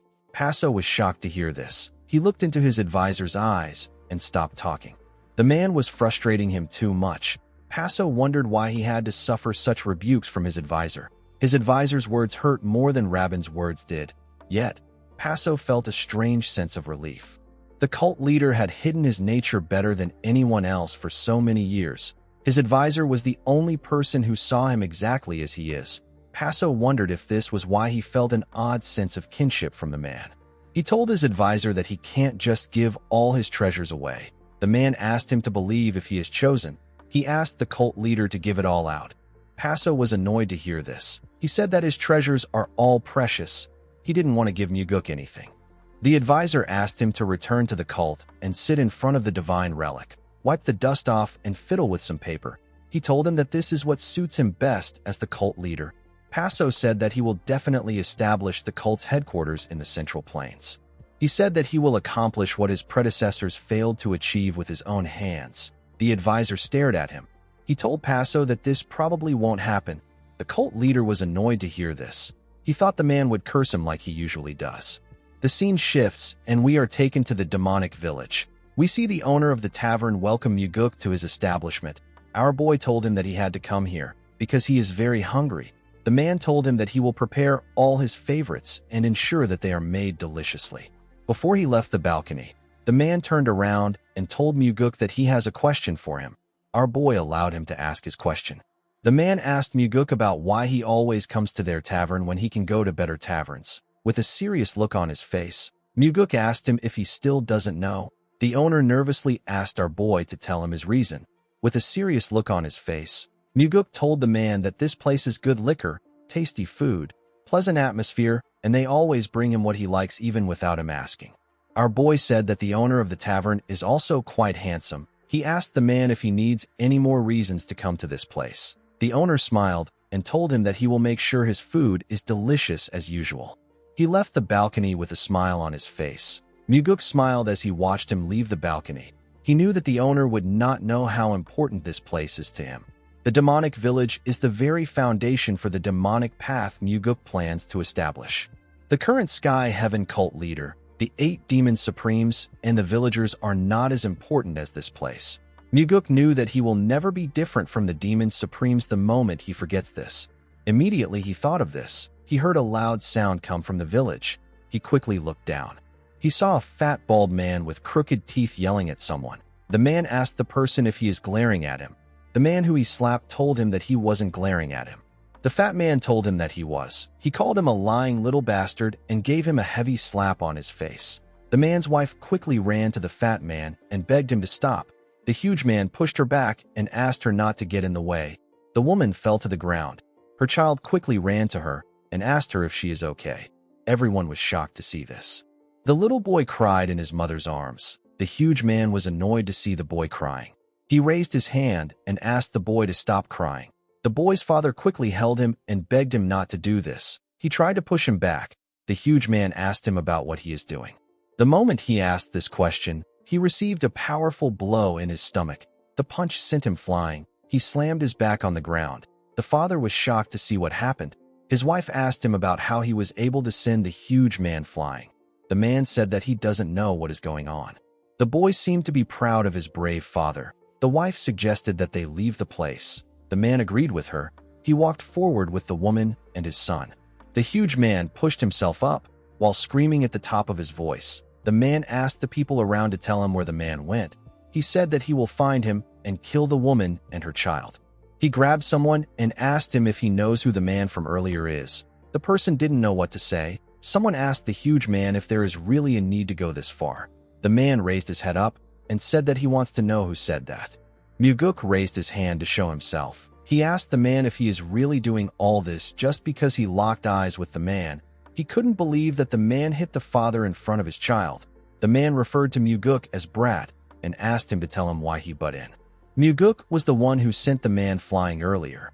If he had pushed the man directly, then the child would have had to live with the memory of watching his father and mother get beaten. Our boy wanted the child to remember his father as a brave person. He asked the man if he really plans on killing an entire family over a single strike. He asked him if he really needs to escalate things to this point. The fat idiot referred to Muguk as bastard and asked him to come down. He told him that he will die in place of the family. Muguk stood up and said that he planned on coming down already. He jumped down from the balcony. The moment he landed on the ground, the man thrust his fist at him. The man was moving slow in Muguk's eyes. He easily moved to the side and grabbed the man's hand. He twisted his arm and broke it. The man screamed out in pain. Tears poured out of his eyes. Muguk told him that this wasn't an issue that should have gone this far. While the man was screaming in pain, Muguk told him that locking eyes with a person isn't a reason to strike them. He said that taking one hit isn't a reason to slaughter a family, and drinking too much isn't a reason to lose one's humanity. He asked the man to tell him why the situation had to get to this point. The man was annoyed to hear Muguk's question. He took out a dagger and swung it at him with his other hand. Our boy easily dodged the attack. He moved below the man and hit his stomach. The attack sent the idiot flying. The man was able to regain his balance. Before he could do anything, a large amount of blood gushed out of his mouth. Everyone was shocked to see what Muguk did. The investigators of the Nirvana Pavilion arrived to the scene when the man fell to his knees. They quickly recognized their pavilion master. They asked him about what happened. Muguk ordered them to take the man to the Nirvana Pavilion and uncover every single crime he has committed until now. The men accepted his order. They picked up the injured man and pushed him forward. After the investigators left, everyone turned to Muguk. While screaming at the top of his voice, our boy explained to them that there is no law within their cult that says that demonic martial artists may commit atrocities without consequences. He told them that if any of the cult's martial artists act in this manner, they should report them to the Nirvana Pavilion branch. The people began to cheer when they heard this. They were all excited. Muguk walked to the entrance of the tavern after giving his speech. Before he could step in, someone asked him if he means what he just said. Muguk was surprised to hear the person's voice. He quickly turned to him. The person turned out to be the Sky Heaven cult leader. Passo asked him if he really means it when he says that demonic martial artists should not be allowed to take evil deeds for granted. In the next scene, we see Muguk pour Passo a drink. They sat in the tavern together. The cult leader reminded Muguk about what he just said. He said that this isn't the kind of thing that one would expect to hear from the young master of the heavenly demon divine cult. Muguk told him that he doesn't like rigid ways. He said that young people nowadays don't like the old ways. The cult leader said that he is still old-fashioned. Muguk advised him to keep young people with open minds by his side. He told him that the Blood Heaven sword demon has grown younger in spirit because he does this. Paso laughed and drank his liquor. He placed his cup down and asked our boy if he has been able to deploy the space-time transference illusion art. Muguk told him that he has. Paso smiled and asked him not to worry. He told him that everyone fails at first. He asked Muguk not to let it bother him too much. Muguk placed his cup on the table and told the man that he succeeded in deploying it. Paso was shocked to hear this. Our boy told him that the space was marvelous. He said that he is going to be completely immersed in the martial art from now on. Paso asked him if he has seriously deployed it. Our boy assured him that he did. The cult leader asked him about how long it took him to deploy the martial art. Muguk revealed to him that it took him 4 hours to learn it. Paso couldn't believe what he was hearing. Our boy told him that the martial art suits his aptitude well. The cult leader told him that he wouldn't have believed this if someone else said this. He asked Muguk if he is a martial genius. He said that it will still be impossible for him to learn it in 4 hours, even if he is a martial genius. Muguk didn't say anything to the cult leader. Paso asked him if he can show it to him next time. Our boy told him that he will. Paso thanked him and poured himself some liquor. He quickly drank the wine. Muguk asked the cult leader to tell him why he came to see him today. Paso revealed to him that he has something he needs his help with. Our boy asked him to tell him. The cult leader revealed to him that the demonic Buddha is trying to send him away. Muguk asked the man to tell him why Rabin is trying to do this. The cult leader told him that it is because of him. He explained to Muguk that Rabin is wary that they might join hands together. Paso asked Muguk to give him a reason to stay. Although the cult leader explained the situation to him, our boy did not believe that this was the only reason why he came to see him. He asked Paso to tell him what he will give him if he helps him. Paso told Muguk that it is a bit stingy for him to say this between them. Muguk told the cult leader that there is no such thing as between them for now. He said that they have only had a single deal. Paso asked him about what he wants. Our boy asked the man if he can choose a relic from the divine relics he brought. The cult leader was shocked to hear this. He asked Muguk if he is insane, with a cold gaze in his eyes. Muguk told the cult leader that he is not as insane as him, who is recklessly trying to invade the central plains at a time when a demon supreme has just died and everything is in chaos. Paso became calm when he heard this. The scene shifts and we see Muguk follow the cult leader to his residence. He couldn't believe that Paso agreed to his proposal. He did not expect the man to actually give him a divine relic just to join hands with him. Muguk didn't understand why this man was pushing himself beyond reason to form an alliance with him. When our boy stepped into the building, he saw the advisor sitting in front of the Thunder Bell. He asked the cult leader about who he is. Paso introduced him as a subordinate that guards the Thunder Bell. Although he said this, Muguk could tell that the man was much more than a mere subordinate. Paso wasn't looking at him the same way a person would look at a subordinate or a slave. Aside from this, the advisor didn't greet the cult leader when he entered the room. If this man was truly a mere subordinate of the Sky Heaven cult leader, he would not act in this manner. Paso told Muguk that he cannot ask for the Thunder Bell and the Blood Flame if he wants to choose a relic. Our boy told him that he understands. He asked the cult leader if this is truly the famous Thunder Bell of his cult. Paso asked him about how it looks in person. Muguk smiled and said that it is incredible. He carefully looked at the carvings on the bell. He felt like an evil spirit trapped within the Thunder Bell was speaking to him. It was as if the spirit was saying you again. Muguk moved close to it and took a look at the advisor. The man also looked at our boy. Their eyes were locked on each other. Paso interrupted them by asking Muguk to choose a relic. Our boy looked at the boxes placed in front of him. He asked the cult leader to give him the smallest box there. Paso was annoyed to hear this. He squeezed his face like someone who just ate a terrible food. He quickly regained his composure. Muguk noticed this. He could tell that the cult leader wanted to refuse his request. However, the advisor used the frequency whispering technique to send a message to Paso. Muguk couldn't believe that the chain man dared to intervene in the cult leader's decision at such an important moment. With a nervous look on his face, Paso asked Muguk if he knows what he just chose. Our boy told him that he doesn't know. He said that he felt strongly drawn to it. Paso picked up the item inside the box. The item looked like an egg. He pressed a button under the item. It opened up and revealed a red elixir. The cult leader told Muguk that this is the Blood God Pill. He asked him if he has heard of it. The Blood God Pill is renowned not just in the Sky Heaven cult, but throughout the entire Outer Murim as one of the greatest elixirs. Muguk told the cult leader that he knows that it is a truly precious pill. Paso said that precious is not enough to describe it. Our boy asked him about why he hasn't consumed something this valuable. The cult leader said that he was saving it for the future. Muguk told him that the future he is referring to must have been for him. Paso was annoyed to hear this.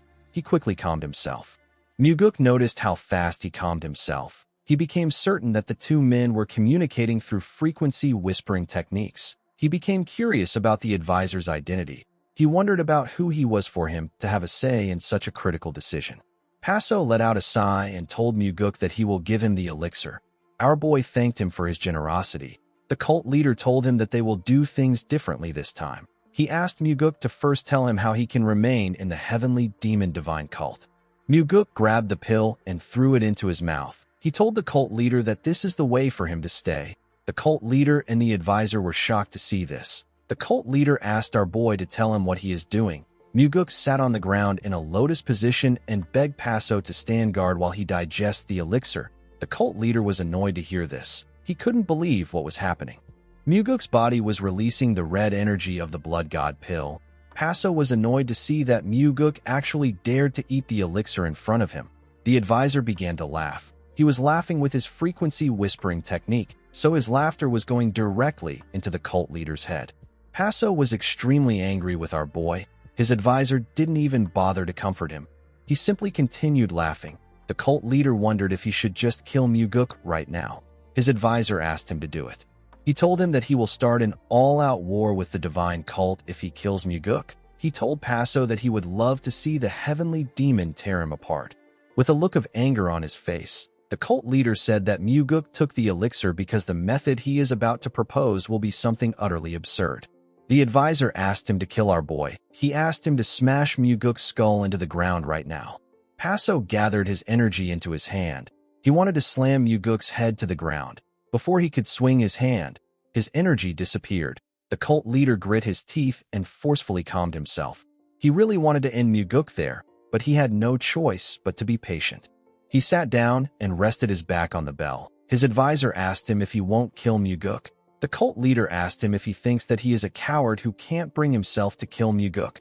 The advisor told him that the reason he can't kill our boy is because he is sharper than he thought. Paso did not understand why the man said this. He asked him about what he means. The man explained to him that Muguk is so confident that he won't kill him because he has already assessed him completely.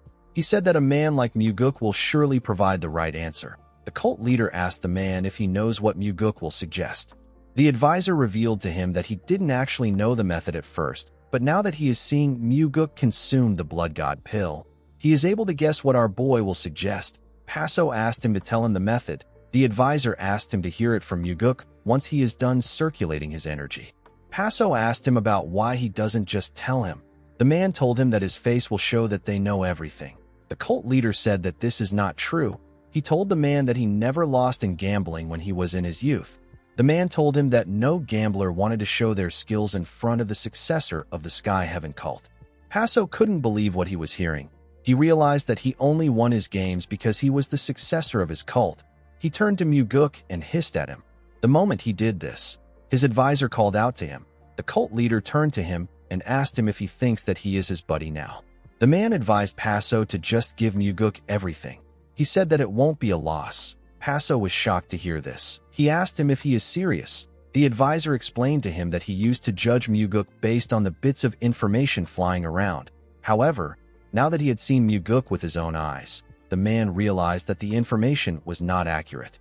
He told his cult leader that the information he got was an understatement of Muguk's ability. The cult leader did not expect to hear this. He asked his advisor to tell him what will be left for him if he gives Muguk everything. His advisor told him that he will get to fulfill his dream of living in the Central Plains. Paso asked him if Muguk will really keep his word to let him live in the Central Plains. The man explained to him that the very fact that Muguk is so quick to swallow everything means that he intends on keeping his promise. The cult leader told him that they will become beggars rattling around with broken bowls if our boy doesn't keep his promise. The man smiled and asked him not to worry. He assured his cult leader that he will feed him if they go poor. Paso was shocked to hear this. With a smile on his face, the advisor said that he is willing to drag his shackles around and sell medicine to feed him. Paso didn't know how to react to what his advisor said. He asked the man about what they will do if Muguk loses the succession struggle and dies. The man explained to him that this is what it means to bet one's fate on someone else. A person either gains everything or loses it all. The cult leader asked the man if he is doing all this just to drag him into ruin. With a smile on his face, the advisor asked Paso if he is just realizing this now. Paso didn't know what to say to him. The man gently called out to his cult leader. Paso was annoyed to hear his voice. He asked him not to talk casually to him. He told him that he has already done it more than 5 times today. The man told Paso that he understands him. Paso was shocked to hear this. His advisor explained to him that a person must give up something in order to gain something. He told him that they are not the kind of people who are blessed enough to have it all without sacrifice. Paso turned to the man. He did not expect to hear this. His advisor told him that someone who has it all is the young master sitting in front of them. The cult leader closed his eyes and said that it is a waste. A while later, we see the energy around Muguk intensify. Our boy slowly dragged the energy and pushed it to his lower core. Paso was shocked to see this. He quickly stood up. Muguk released the energy which he moved to his core. A bright red light shined in the room as he did this. When he opened his eyes, we see that his pupils have turned red. They quickly returned back to their natural state. Paso couldn't believe that our boy was already settling his energy circulation. He wondered about how deep Muguk's cultivation is. He noticed that our boy didn't even bother to hide it in front of him. It was as if Muguk was showing him how strong he is and asking him to trust and follow him. Muguk stood up and thanked the cult leader. Paso told him that he is audacious. He was still annoyed that our boy stole his elixir and dared to circulate it in front of him. Muguk told him that he didn't steal it. He said that he accepted it as payment. The cult leader asked him to tell him what he means. He told him that he hasn't heard a single method from him yet. Our boy reminded the cult leader that he told him that the method for him to stay here is for him to consume the blood god pill. Paso was surprised to hear this. Muguk asked him to come to the Nirvana Pavilion tomorrow and file a report. He asked him to claim that his elixir was stolen. Until the elixir is found, the cult leader will have every reason to remain here. Muguk reminded the man that he is the master of the Nirvana Pavilion. He told him that he will conduct the investigation as thoroughly as possible until he achieves his goal. Our boy assured him that the date of his return will be decided by the two of them. After Muguk left, the cult leader asked his advisor if he knew about this method. The man told him that he only realized it after Muguk swallowed the blood god pill. Paso took out the elixir's container and asked the man if Muguk knew beforehand that this was the blood god pill. His advisor told him that our boy knew. He asked him if he thinks that Muguk picked it because the container looked pretty. The cult leader asked the man to tell him how Muguk knew. The advisor told him that he is giving Muguk gifts because he is this kind of person. Although he understood his advisor, the cult leader said that the blood god pill was far too precious. The advisor was annoyed to hear this. He told the cult leader that they did not give Muguk the gift because he offered them a solution. Paso told the man that they will both die if he gives away all his treasures like this, and things don't work out. With a smile on his face, the man reminded Paso that he already promised to kill him before he dies. The cult leader lost his mind when he heard this. He screamed at the top of his voice and asked his advisor to shut up. In the next scene, we are taken to the Heavenly Demon Pavilion. We see Muguk walking towards his father's palace. He knew that his father must already be aware of everything that has been happening. However, it is still a different thing if he decides to talk to his father about it. The moment he thought of this, someone used the frequency whispering technique to ask him to go to the training hall. Muguk instantly recognized the person's voice. The person turned out to be his father's personal bodyguard. The man's name is Y. Muguk stopped walking and told the man that it has been a while since he heard from him. He remembered how he used to hold Y's hand while walking through the streets of the demonic village when he was little. He remembered begging Y to buy him food from the street stalls. Muguk registered these memories as the good memories he gained in his childhood. He asked the man to visit him when he is free. He told him that he wants to treat him to a meal. Y accepted his offer. After hearing that the man accepted his offer, Muguk walked towards the training hall. When he stepped inside, he looked around. He quickly sensed something dangerous. He instantly raised his head to see the energy that gathered above him. He saw the heavenly demon thrust his sword at him with a large amount of energy. Muguk was shocked to see his father's sword coming at him. He He knew that he will die if he tries to dodge the attack. He quickly drew his sword and used it to push his father's sword away. He got pushed back when his sword touched his father's own. Unfortunately for him, his father wasn't ready to end the fight. The heavenly demon gathered his energy and focused it on his legs. Muguk was shocked to see this. The heavenly demon used the death step of the fourth stride of the wind god. He thrust his sword at Muguk at a crazy speed. The blade could no longer be seen. It was only its afterimage that Muguk saw. Our boy dodged his father's attacks with the flicker step of the fourth stride of the wind god. He was able to avoid every single attack that was thrown at him, but he was getting pushed back. The heavenly demon did not have an issue watching his son struggle. A while later, we see the heavenly demon put his sword away. He told his son that his skills have improved. Muguk told his father that this is expected.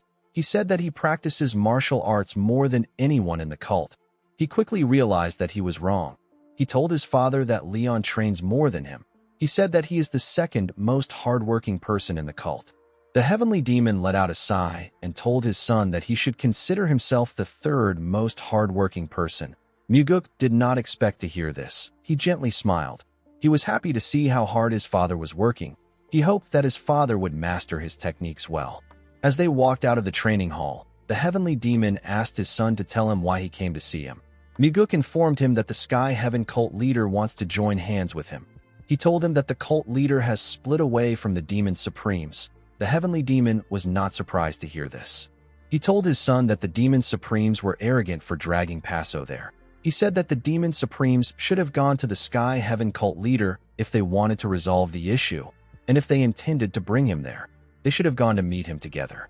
Muguk said that the Demon Supremes have greatly offended the cult leader's pride. The heavenly demon told his son that the small things a person treats as nothing often become the greatest problems. He said that this matter is clearly the Demon Supremes' fault. Muguk knew that his father didn't like this situation. He could understand his father's torment. He knew that his father would have set the Demon Supremes to fight the Sky Heaven cult leader for sport and wipe out the disloyal subordinates if he had his way. However, if their main forces fell, the Murim Alliance would surely intervene. Due to this, the Demon Supremes are a necessary evil to the heavenly demon. Muguk asked his father if he knows why the Sky Heaven cult leader came to see him instead of the cult leader himself. His father explained to him that Paso is intimidated by him. He told Muguk that Paso sees him as someone who will be easy to use. Our boy decided to play dumb and question his father. He asked the heavenly demon to tell him what Paso would need to use him for. The heavenly demon turned to his son and asked him to direct his question to his strategist. Muguk told his father that he doesn't have a strategist. The heavenly demon told him that he needs to get one. Muguk asked his father to tell him where he will find a skilled strategist like the chief advisor. The heavenly demon didn't say anything to him.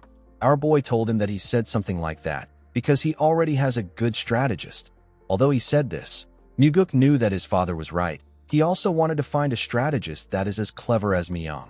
The heavenly demon told his son that he has been managing well without a strategist. Muguk thanked him for saying this. He told his father that most things worked out thanks to his luck. Muguk knew that he was only able to navigate situations based on the experience he gained from his past life. He was well aware that he wasn't a naturally strategic person. He knew that he had to find a strategist with a clear vision and good insight to support him. He begged his father to answer one question. He asked him to tell him what the Sky Heaven cult leader wants. The heavenly demon stopped walking when he heard this. He revealed to his son that the Sky Heaven cult leader wants to advance to the Central Plains. He said that Paso's dream is to move into the Central Plains. Muguk recalled that the Sky Heaven cult leader failed to advance to the Central Plains in his previous life because while Mugi swept the Murim, Paso never dared to set foot in the Central Plains. He eventually died in the Outer Lands. Muguk believed that Paso's life could change now that he has regressed. In this life, Paso has come to the Central Plains and entered the divine cult. These are things that he didn't do in the previous life. The heavenly demon revealed to his son that the people of the blood cult have always dreamed of entering the Central Plains. Although they are never successful, this desire is in their blood. Muguk smiled and said that he now understands why Paso came to him. Our boy didn't have to ask his father these things, but sometimes it is better to learn things from him. It is sometimes better for a person to act as if they don't know something even when they do. Muguk did this to show respect for his father. He understood that most parents want their children to come and ask questions like this. He was certain that his father was no different. The moment he thought of this, his father turned around and asked him to eat before leaving. Muguk was shocked to hear this. He gladly accepted his father's offer. Later in the day, we are taken to the Nirvana Pavilion. We see Muguk looking at someone in his office. The person turned out to be the demonic Buddha. Rabin told Muguk that he couldn't just stand by after hearing that his friend's divine relic has been stolen. He said that he came to see how the investigation is going. He asked our boy if the relic was really stolen by thieves. Muguk asked him about what he means. Rabin said that no one can believe that there are actually thieves within their cult. Muguk asked him if it makes sense that Paso would stage this incident by himself. The demonic Buddha glared at our boy. He said that their cult's reputation will be greatly damaged if there are truly thieves among them. He told our boy that they need to handle this case quietly. Muguk asked him about what he means. Rabin suggested that they send the cult leader away for now, so that he can't make a fuss. He said that Paso won't suddenly catch the thieves just because he is there. Muguk understood that Rabin was trying to test him. He could tell that the man believed that the incident was staged and that he was helping Paso. Our boy told the demonic Buddha that the cult leader won't listen to what he says. He said that he is just a mere pavilion master. Rabin informed him that the cult leader believes that he will become the successor. Muguk told the man that the cult leader didn't show any sign of this. He asked him to tell him why he thinks that Paso believes that he will be the successor. Rabin told him that Paso is used to people paying him respect. He told him that the cult leader must have seen that he has the potential to be the successor since he came to visit him. Muguk noticed that the demonic Buddha was constantly watching his reactions to read his thoughts. Unfortunately for Rabin, this is something that even the heavenly demon can't do. With a serious look on his face, Rabin told Muguk that they need to send Paso back for the sake of their cult. Our boy told him that they can't send him back if it is for their cult. The demonic Buddha was surprised to hear this. He asked our boy about what he means. Muguk explained to him that they need to keep the cult leader there if he is going to use this incident to damage their cult's reputation. He said that Paso won't dare to speak freely while he is in the cult. He told Rabin that he will subtly ask Paso not to blab if he wants to find his relic. The demonic Buddha did not expect things to go this way. In the next scene, we see Daryong standing in front of his master. He explained to Muguk that the soul-absorbing supreme demon had 5 disciples in total. In terms of age and skill, the most likely candidates for succession are the first disciple whose name is Yongdu and the female third disciple whose name is Chongxian. Muguk asked the man about how their reputations are within the West Illusion Fort. Daryong explained to him that Yongdu is superior in experience and martial skill because of his age. However, within the West Illusion Fort, Chongxian is more popular. Muguk asked him to tell him why it is like this. According to Daryong, Chongxian is young, beautiful, and has a pleasant personality.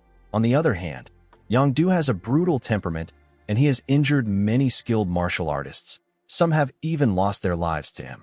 Despite his terrible nature, the late soul-absorbing supreme demon favored Yongdu the most. This makes him highly likely to be the successor. Of course, the situation has now changed. Muguk ordered Daryong to investigate everything about the 2 disciples thoroughly. He asked him to check their martial arts, wealth, abilities, hobbies, and even human relationships. He asked him not to leave anything out.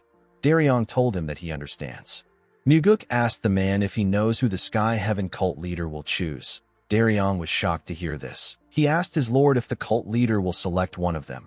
Muguk told him that he will. He said that this is why he also sent the disciples' data to the cult leader. Daryong asked his master about why he did this. Muguk revealed to him that he intends on joining the succession battle in the West Illusion Fort. Daryong was shocked to hear this. He used the frequency whispering technique to ask his master if he plans on killing the cult leader, Yongdu, and even Chongxian. Our boy asked him if he looks like a killer who kills everyone. The investigator was relieved to hear this. Muguk noticed that everyone has been worried about who he will kill. He said that this has now become his reputation.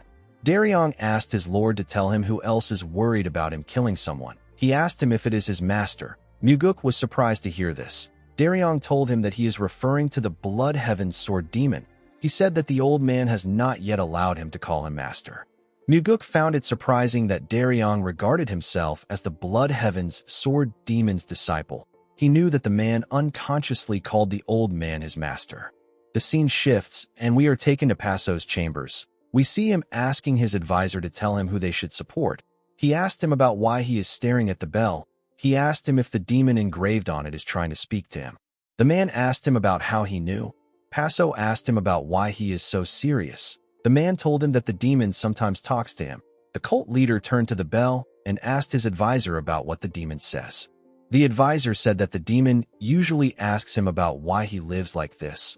Passo didn't expect to hear this. He asked the man about the answer he gave the demon. The man told him that he used to tell the demon that he lives like this because of one petty and greedy person. The cult leader asked him about the answer he gives now. The man said that he told the demon that it was not entirely because of that one person. Passo asked him to tell him what the demon said next. The advisor didn't answer him. Passo became annoyed. He asked him to give him an answer. The advisor asked him about why he keeps questioning him. He told him that the demon is just a carving. He said that a carving can't speak. He asked Passo if he has lost his mind. The cult leader became furious. He said that it would be weird if he didn't lose his mind. He said that he will soon sit in front of the demon and converse with it. He pointed at the demon and asked it to tell him why he accepts being looked down upon. He asked it to tell him the answer. Immediately he said this. His advisor told him that they should support Chongxian. The cult leader was shocked to hear this. He thought that the voice came from the demon. He asked his advisor to give him some warning before doing something like that. He cleared his throat and asked the man to tell him why he chose Chongxian. He said that Yongdu seems like the obvious choice. The advisor asked him to pick Yongdu if he wants to. Passo was surprised to hear this. He became nervous. He moved close to the man and asked him to tell him why he chose Chongxian. His advisor asked him to follow his conscience and pick Yongdu. He told him that a cult leader isn't someone who always follows what others say. Passo became annoyed when he heard this. He cleared his throat and said that he will choose Chongxian. The man turned to him and opened his mouth. Passo wanted to hear what he had to say. Unfortunately for him, the man turned away and let out a sigh. Passo asked him about how they can make the woman his disciple. The advisor said that he doesn't know. The cult leader asked him about why he doesn't know. The man asked him if it wouldn't be strange for him to know this while he is chained up like this. Passo told him that he is correct. He carefully looked at the man. He knew that he couldn't tell the man that he would release his shackles no matter how much they talk. This was an absolute taboo for him. If he ever removed the shackles, his advisor would leave. He knew that no one would willingly stay in a place like this. He asked his advisor if he should go find Chongxian and ask her to be his disciple. He said that it might be too overbearing for him to ask her directly. He said that he will tell the woman that he will allow her to become his disciple. He asked his advisor if this is fine. The man laughed and told him that it sounds convincing. Passo asked his advisor about what he should do. The man asked him to consider it from the woman's perspective. He asked him if she will accept an offer from a strange old outsider who tells her to become his disciple. The cult leader knew that he was right. He said that she will reject this offer. The advisor told him that the others will also reject his offer. He explained to him that it can't be done casually. Passo was shocked to hear this. He asked the man if he is saying that he has to pay a price. He said that he will be Chongxian's master and he will teach her martial arts. He believed that the woman was the one who should be paying him. The man told him that the price is paid by the one who desires it more. While yelling at the top of his voice, Passo said that he is tired of this. He told the man that he shouldn't always have to be the one giving. He said that he is someone who prefers to be receiving. He said that the woman should be the one to bring sacred treasures to fill his vault, and she should be kneeling all day in the courtyard to get a chance to see him. His advisor gently smiled and told him that the price to be paid will go to Muguk. The cult leader became angrier when he heard this. The man told him that Muguk will desire one of his treasures. He told him that our boy had his eyes on certain things the last time he observed this place. Passo clenched his fist out of anger. His advisor told him that Muguk will bring a solution again. The cult leader grit his teeth out of anger. He didn't like hearing Muguk's name. The man told him that it will always be Muguk that will help them out. The next day, we see Muguk reading a book. The book contained the data gathered on Yongdu and Chongxian. Daryong revealed to him that he discovered something strange while he was investigating Chongxian. Our boy asked him to tell him what it is. The man said that Chong Xian met Sa Wuzhong several times. Muguk did not expect to hear this. Daryong said that there was no obvious connection between them. He told his lord that he simply wanted him to know about it. In Muguk's past life, Wuzhong tried to kill the Flower Sword Supreme with the soul-absorbing arts, but he ended up dying instead. At that time, no one knew whose soul-absorbing art was used. Muguk realized that it was Chong Xian's soul-absorbing art. He slammed his hand on his table and said that Chong Xian and Wuzhong are dating. Daryong was surprised to hear this. He asked his lord about how he knew. Our boy recalled that Wuzhong likes the Flower Sword Supreme. He realized that the person who revealed where the corpses of the soul arts were buried and the person who stole Nung Haiu's fan to place it, there was Chong Xian. Only a disciple of the soul-absorbing Supreme Demon could have known or done such things. Also, she wouldn't have leaked such an important information if she wasn't dating Wuzhong. Muguk quickly stood up and grabbed his sword. Daryong asked him about where he is going. Our boy smiled and told him that he is going to get a sacred treasure. In the next scene, we see the cult leader thank Muguk for the material he sent to him. He told him that he has reviewed it. Our boy asked him not to worry about it. He took a sip of his tea and took a look at the advisor. He turned to the cult leader and asked him if he has found a way to join the battle of the West Illusion Fort's succession. Paso said that he hasn't. Muguk told him that he has to hurry. He revealed to him that the Demon Supremes will soon intervene and choose the successor by themselves. The cult leader told him that he is shackled to his chamber just like the Guardian. He said that it won't be easy to even meet the disciples. Muguk told him that he understands. Paso asked him about who he thinks he should accept as his disciple. Our boy asked him to take Chong Xian in. Paso didn't say anything. Due to the fact that he wasn't surprised by his answer, Muguk realized that the cult leader and the Guardian already came to the same conclusion. Paso told him that he also sees Chong Xian as the most suitable choice. He said that he has no way of persuading the woman. Muguk told him that he can make Chong Xian come directly to him. The cult leader asked him about what he means. Our boy explained to him that Chong Xian will personally come to him and request to be his disciple. He told Paso that he will prepare the meal and feed it to him. The cult leader told him that he will really appreciate it. Our boy asked him to grant him a relic in return for his favor. Paso was shocked to hear this. He told Muguk that he is quite shameless. Muguk told him that it is just the natural order of things. He said that making someone work out of mere loyalty or personal ties without fair compensation is something that belongs to his father's era. Paso told him that he is from that era. Muguk placed his hand on his chest and told the man that the person sitting before him belongs to the present era. He asked him to remain frozen like a fossil if he dislikes it. Paso didn't say anything to him. With a smile on his face, Muguk told the man that this is an issue that involves with dealing with someone young. He asked the cult leader to entrust it to him. He assured him that he will bring results that are worth more than the relic. Paso glared at Muguk. He told him that he will accept his proposal. Our boy knew that the Guardian must have managed to convince Paso. He told the cult leader that his responsibility ends once the woman becomes his disciple. He told him that he will be the one to determine whether she can rise to the rank of Demon Supreme. Paso grit his teeth out of anger. He told Muguk that he will demand for another relic when that time comes. He asked him if he won't just take the relic now.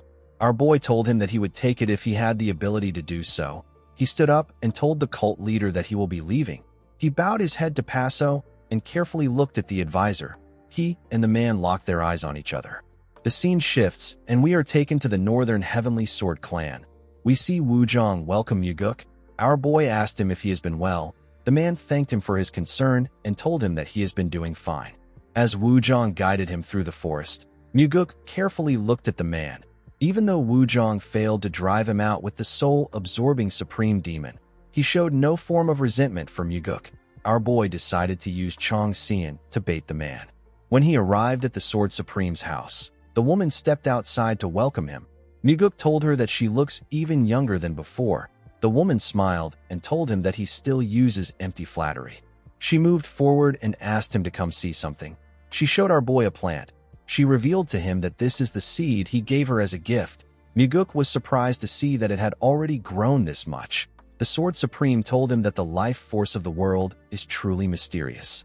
While our boy was looking at the plant, Wuzhong was subtly releasing his energy. Muguk smiled when he noticed this. He realized that Wuzhong was calming his energy down. Ever since our boy arrived in this place, he had been discreetly releasing his energy to observe the man. He used the frequency whispering technique to ask the Sword Supreme if she can ask Wu Zhang to bring them some wine and side dishes. He said that he has some information that he needs to leak. He assured her that he will explain his reason later. Yonrang did not expect to hear a request like this. She ordered Wu Zhang to bring her some wine. She told him that it has been a while since she last shared a drink with Muguk. The man bowed his head and accepted her order. He was annoyed to see that she wanted to drink with Muguk after saying that she won't drink again. Some minutes later, we see Wu Zhang carrying the wine and side dishes on a small table before he could enter his master's room. He heard Muguk tell her that the most likely candidates to succeed the soul-absorbing supreme demon are Yang Du and Chang Xian. Wu Zhang was shocked to hear his girlfriend's name. The Sword Supreme told Muguk that Yang Du is the stronger contender. Our boy told her that she is correct. He told her that Chang Xian still has options. Yonrang asked him to tell her the options she has. Muguk explained to her that the martial arts of the Sky Heaven cult leader and the soul-absorbing supreme demon share the same origin. He said that Chang Xian can win if she can learn from the Sky Heaven cult leader, who is currently staying at the cult. Yonrang asked him if the Sky Heaven cult leader will accept her as his disciple. Muguk assured her that Paso will accept the woman. He reminded her that the Sky Heaven cult has always sought to establish a foothold in the Central Plains. If he takes Chang Xian as his disciple, he will have a legitimate reason to stay in the Central Plains. Yonrang finally understood the situation. Muguk told her that Yang Du will inevitably take the position of the soul-absorbing supreme demon if Chang Xian doesn't become Paso's disciple. Immediately he said this. Wu Zhang stepped into the room. He placed the small table in front of them. After doing this, he bowed his head and left the room. Upon seeing that the man was no longer in the premises, the Sword Supreme asked Muguk to tell her why he brought the topic up. Our boy asked her if she knows that Wu Zhang is in a relationship with Chang Xian. Yonrang was surprised to hear this. She told our boy that she had no idea. Muguk explained to her that Wu Zhang is an ambitious man. He told her that he is the type of person who might try to manipulate her from behind the scenes. The Sword Supreme gently smiled and said that she had her suspicions about him. Muguk told her that he kept a close eye on Wu Zhang to ensure that no harm comes her way. He said that he discovered his relationship while watching him. He said that he found a use for the information, and that is why he made the request. Yonrang thanked Muguk for sharing this information with her. Our boy told her that he should be the one thanking her. He advised her to stay cautious and to keep treating matters related to Wu Zhang as she normally would. The Sword Supreme told him that she will take his advice. In order to thank her for her help, Muguk decided to repay her with something that she desires. He told the Sword Supreme that they need to cross swords soon. Yonrang told him that she looks forward to it. In the next scene, we see a beautiful busted woman in a short dress come out of a forest. She asked someone to tell her about why he came there. She told the man that it is unusual for him to be the one asking to meet first. This beautiful woman is Chang Xian. The person she was talking to was Wu Zhang. With a smile on his face, Wu Zhang told the girl that he simply missed her so much. He quickly gave her a hug. Some minutes later, we see Chang Xian and Wu Zhang resting on a huge tree. Wu Zhang wrapped his hand around his girlfriend and asked her if she has been busy lately. The woman revealed to him that there are people advising her to become a demon supreme. Wu Zhang asked her about what she thinks about it. Chang Xian said that no one would dislike becoming a demon supreme. She said that she is simply not good enough to defeat her senior brother. Wu Zhang told her that she must become a demon supreme. Chang Xian was surprised to hear this. She moved away from Wu Zhang and asked him about why she needs to become one. Wu Zhang explained to her that her senior brother won't let her live if he becomes the demon supreme. He told her that she already joined the dueling platform where life and death decide the outcome the moment she was mentioned as a candidate for the next demon supreme. Chang Xian believed that her boyfriend was right. She told him that her senior brother is stronger than her. She said that it is impossible for her to defeat him. Wu Zhang told her that there is still a way for her. Chang Xian asked him to tell her the way. The man revealed to her that it concerns the Sky Heaven cult leader. He reminded her that the cult leader is in their cult. He told her that she will be able to defeat her senior brother if she receives his martial teachings. Chang Xian did not expect to hear this. She didn't seem very interested in this idea. Wu Zhang wanted the woman to rise to the position of a demon supreme. He knew that this was the only way he could control the great power of the soul-absorbing supreme demon from behind the scenes. He wanted to become strong to the point where he could make the sword supreme his woman. The scene shifts, and we see the Sky Heaven cult leader grit his teeth as he read a letter. He squeezed the paper out of anger. His advisor asked him about what is going on. Paso revealed to him that he just got a report that the food and side dishes provided to his subordinates in the outer court has changed. The food portions have reduced, the meat is mostly fat, and the wine has been replaced with cheap swill. The advisor laughed and said that the cult is trying to drive them out. Paso threw the paper to the ground and said that no one would believe that the heavenly demon divine cult would resort to such petty tricks. He said that the divine cult should just poison their foods. His advisor told him that petty methods are the most effective methods. He said that this is not the divine cult's doing. It is the work of the demonic Buddha. He told his lord that the heavenly demon might use force to drive them out, but he would never do something this disgraceful. Paso turned around and told his advisor that he will confront the demonic Buddha. The man asked him about what he will say when he gets there. He asked him if he will ask the demonic Buddha to give them their food back. Paso said that he will say this. He said that he will scream that the demonic Buddha's subordinates stole all their food. He said that he will roll around the floor of the heavenly demon hall and cry that he has never seen such cheap behavior. His advisor asked him to have a safe trip. Paso became nervous when he heard this. He knew that this man would never agree with him so easily. He placed his hand on his waist and wondered about what Muguk was doing. He said that our boy told him that he will provide a solution for him. He told his advisor that things like this happen because Muguk is too slow. The man asked him to be patient. He explained to Paso that those who truly respect him will remain loyal even if they starve, and those who hate him will continue to hate him even if they feast on 3 banquets a day. The advisor asked the cult leader not to worry. Paso told the man that the world doesn't work as neatly as he thinks. He said that those who respect him will still grumble and ask about how he could let them starve when they respect him so much, while those who despise him will sneer and say that a pathetic man got what he deserves. This will allow them to sow discord among the martial artists. The man advised his cult leader to only keep those who can endure this chaos. The cult leader grit his teeth out of anger when he heard this. Before he could say anything, someone outside called out to him. Paso cleared his throat and asked the person about what is going on. The man entered the room and bowed his head to his cult leader. He informed him that a woman named Chong Xian has come to see him. Paso was surprised to hear this. He turned to his advisor and glared at him. The man gently smiled when he heard what the attendant said. Chong Xian went into the room and bowed her head to Paso. She introduced herself to him. Paso told her that he has heard of her. He said that people say that she is the greatest necromancer in the West Illusion Fort. The woman apologized to him and told him that this is a generous description of her. Paso asked her not to apologize. He told her that he is glad she came to him. Chong Xian told him that her late master once said that the roots of the martial arts she learned originated from the blood cult. Paso told her that she is correct. He said that he and her late master could be considered as fellow disciples. He asked the woman about why she came to him. Chong Xian put herself together and bowed her head to the cult leader. She begged him to take her as his disciple. Paso was shocked to hear this. He quickly turned to his advisor and used his frequency whispering technique to tell him that Muguk is insane. The man told him that this is the reason they need Muguk on their side to the very end. Paso told him that his heart aches when he thinks about our boy coming there to get the relic. His advisor asked him to use this chance to broaden his small-minded patience. Paso asked him to shut up. Due to the fact that he was talking to his advisor, Paso was unable to give Chong Xian a reply. The woman wondered why the cult leader didn't give her an answer. She wondered if Paso was thinking of a polite way to reject her.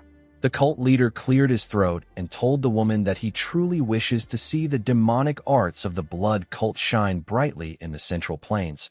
He told her that he is not certain if the heavenly demon will permit this bond between them. Chong Xian raised her head and smiled. She informed him that their cult doesn't place restrictions on master-disciple relationships. She said that their relationship will strengthen the West Illusion Fort. She told Paso that the cult leader wouldn't oppose to it. Paso asked her if she is certain. He told her that her senior brother will surely object to this. Chong Xian told him that it doesn't matter. She begged the cult leader to teach her a way to defeat her senior brother. Paso carefully looked at her and told her that her senior brother might perish. Chong Xian put herself together and smiled. She asked the cult leader if she is the one who's supposed to die instead. Paso instantly recognized the fierce glint in her eyes. It is a madness only found in the truly ruthless. He smiled and said that it might be worth it to look after the next soul-absorbing supreme demon. After they were done talking, Chong Xian left his place. Paso moved close to his advisor and told him that the woman has more backbone than he expected. The advisor agreed with him. The cult leader said that the woman is worth taking under his wing. Paso didn't intend on taking her as his disciple at first, but now that he has seen her, he is tempted by her subtle malicious ambition. He realized that he might be a man who is inevitably drawn to wickedness. His advisor asked him to be careful. He told him that he saw a hunger in Chong Xian's eyes that could devour even her own master. Paso smiled and said that this is what makes her good. The advisor did not expect to hear this. He took a look at his lord and smiled. He looked away as he smiled. The cult leader didn't know why he did this. He told the man that he seems to be in a good mood these days. The advisor was surprised to hear this. He asked the cult leader if he is serious. Paso told him that he is. He reminded the man that he hasn't cursed in a while. The advisor turned to him and asked him if he wants him to start cursing again to make him feel better. While screaming at the top of his voice, the cult leader told his advisor that he is fine like this. The advisor did not expect the cult leader to act like this. Paso cleared his throat and said that the heavenly demon has been awfully quiet lately. The advisor said that the heavenly demon will stay this way. Paso asked him about why he thinks this. The man explained to him that Muguk must have already met his father and settled things with him. Paso asked him if he really thinks that Muguk went this far. The man told him that he does. He said that success and failure often comes down to one's meticulousness. The cult leader asked the man about why he is so favorable towards Muguk. He reminded him that he praised our boy highly. He asked him if Muguk paid him off. The man took a look at Paso when he heard this. The cult leader asked him to give him an answer. The advisor suggested that they leave this place and return to their cult if he doesn't like Muguk. He told him that there will be no one to praise Muguk if they go somewhere without him. Paso didn't know what to say. His advisor reminded him that he is not a man blessed with much fortune. The cult leader was annoyed to hear this. He asked the man to stop bringing this topic up. He asked him about why he keeps calling him an unlucky man. His advisor explained to him that he keeps walking down the path of misfortune, so he needs to point it out to him. The cult leader became angrier when he heard this. He asked his advisor if he never stops talking. Immediately he said this. Someone outside called out to him and told him that he has a report. Paso cleared his throat and asked the man to tell him what happened. The man revealed to him that the cooks came to the outer court and prepared food for their warriors. The cult leader was shocked to hear this. He asked the man about who the cooks work for. The man revealed to him that the cooks were sent by Muguk. He said that the cooks prepared the finest dishes with top-grade ingredients and left when they were done. The cult leader couldn't believe what he was hearing.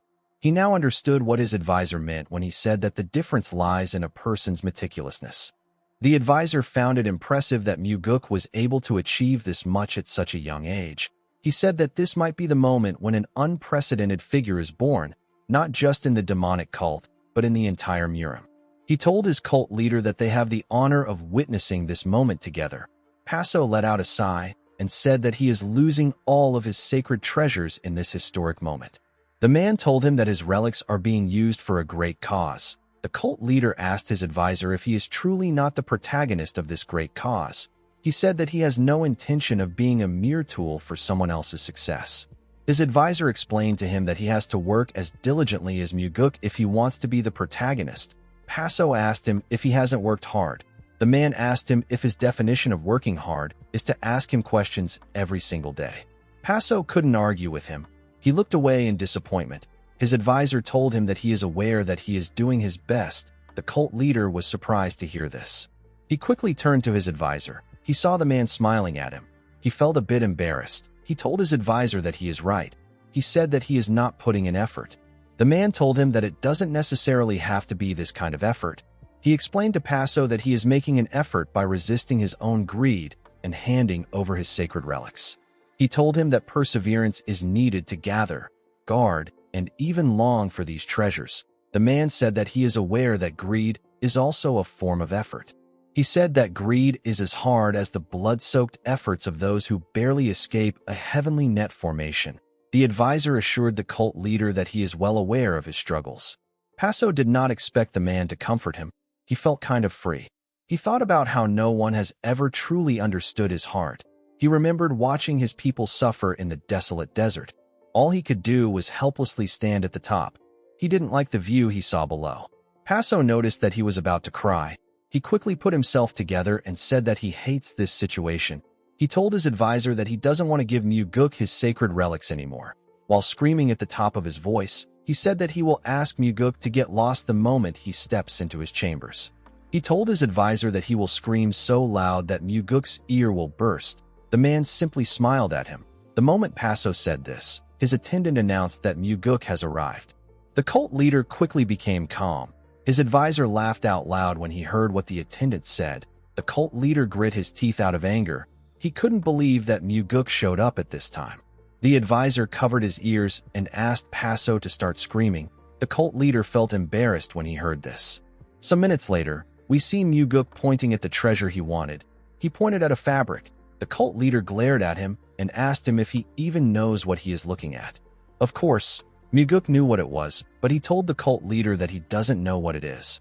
He said that he chose it because it looked mysterious. Paso grit his teeth out of anger. He calmed himself and revealed to Muguk that this is the supreme heavenly silk. He explained to him that it is a legendary treasure that is said to be uncuttable even by sword strikes. When layered, it can even block enhanced sword energy. The cult leader told our boy that he can wrap the silk around his arms or legs, or even coil it near his heart for protection. The silk also blocks cold, and it doesn't burn even in fire. Paso said that there are only a handful of weapons in the Murim that are capable of cutting the supreme heavenly silk without enhanced energy. Muguk recalled that his black demonic sword is one of the few weapons that Paso speaks of. He told the cult leader that he didn't realize it was such a precious item.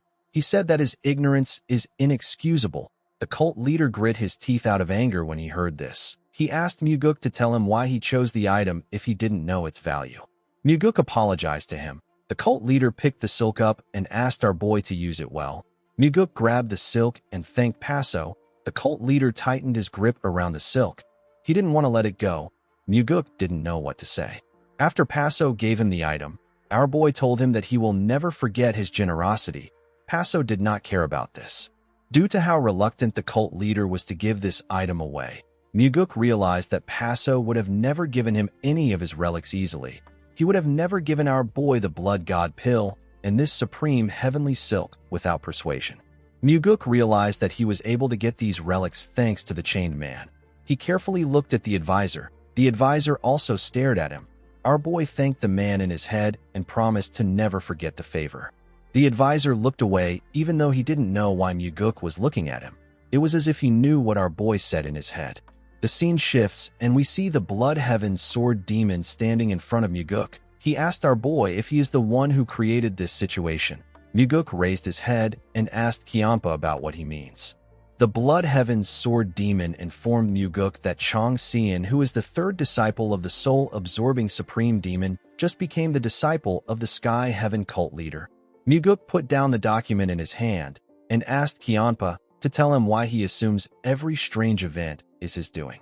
The Blood Heaven sword demon sat down and asked our boy if he is not the one who did this. Muguk told him that he was the one. Kiampa was shocked to hear this. He asked Muguk about the kind of conspiracy he is plotting with the Sky Heaven cult leader. Muguk told him that conspiracy is a harsh word. He said that he is simply helping the cult leader out. The Blood Heaven sword demon asked him if he seriously intends on helping the Sky Heaven cult expand into the Central Plains. Muguk asked him if this is forbidden. Kiampa asked him if he knows what he is getting himself into. Our boy smiled and told Kiampa that he has him. He told the old man that he should be able to help him face the cult leader if he refuses to fight the demon supremes. Kiampa grit his teeth and advised Muguk not to underestimate Paso. He told him that Paso is still someone capable of leading the Outer Murim even if he got dragged into their territory. He said that the Central Plains will drown in blood if the Outer Murim begins to rampage. Muguk noticed that the Blood Heaven sword demon didn't refuse the proposal he made earlier, yet he speaks as if Paso is terrifying. Muguk smiled and told Kiampa that he will remember his words. Kiampa let out a sigh. He asked Muguk about why he chose Chong Xian.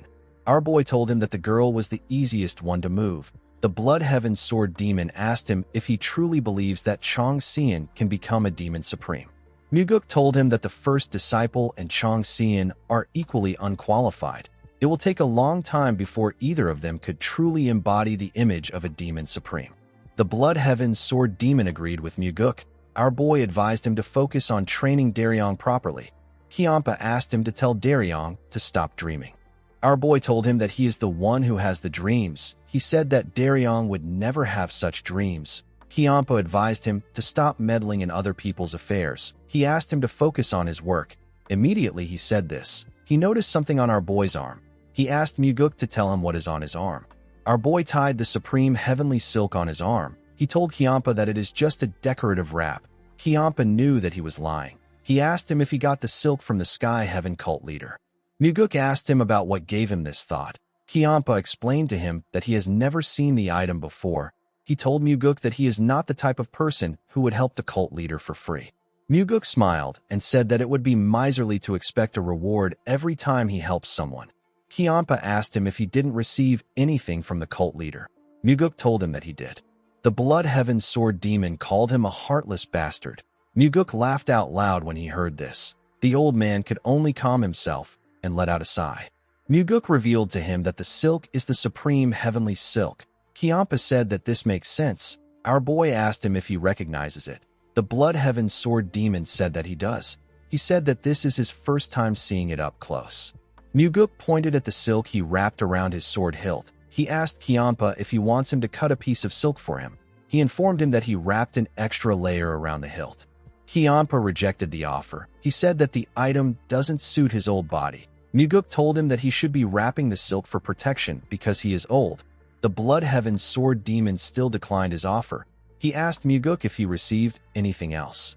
Our boy revealed to him that he also received the Blood God pill. Kiampa did not expect to hear this. He carefully thought about the pill. He tried to recall what it was. The moment he got an idea, his face turned red. He stood up and screamed. He asked Muguk if he is talking about the best elixir in the Outer Murim. Muguk smiled and told him that he is correct. The Blood Heaven Sword Demon asked our boy if the cult leader really gave him the elixir. Muguk told him that he did. He told the man that he has already taken it. Kiampa told him that his inner energy must have surpassed his own. Even before taking the Blood God pill, Muguk's inner energy could already rival the Demon Supreme's energy.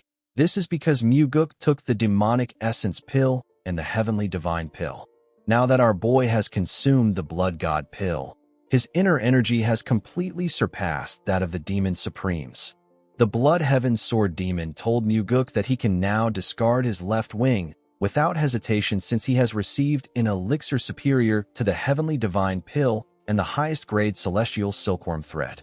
Muguk gently smiled when he heard this. He told Kiampa that his left wing is one with his body. He said that he cannot replace it. He told the old man that he will die if he tears it off. Kiampa did not expect to hear this. He sat down and put his arms together.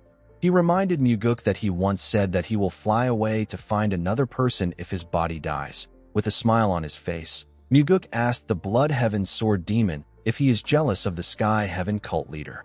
Kiampa was annoyed to hear this. While screaming at the top of his voice, he said that it is precaution, not jealousy. He said that he doesn't want Paso to get any ideas about coveting his position just because he gave him some divine relics.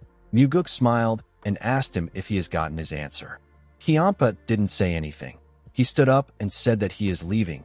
He picked up his huge sword and placed it behind him.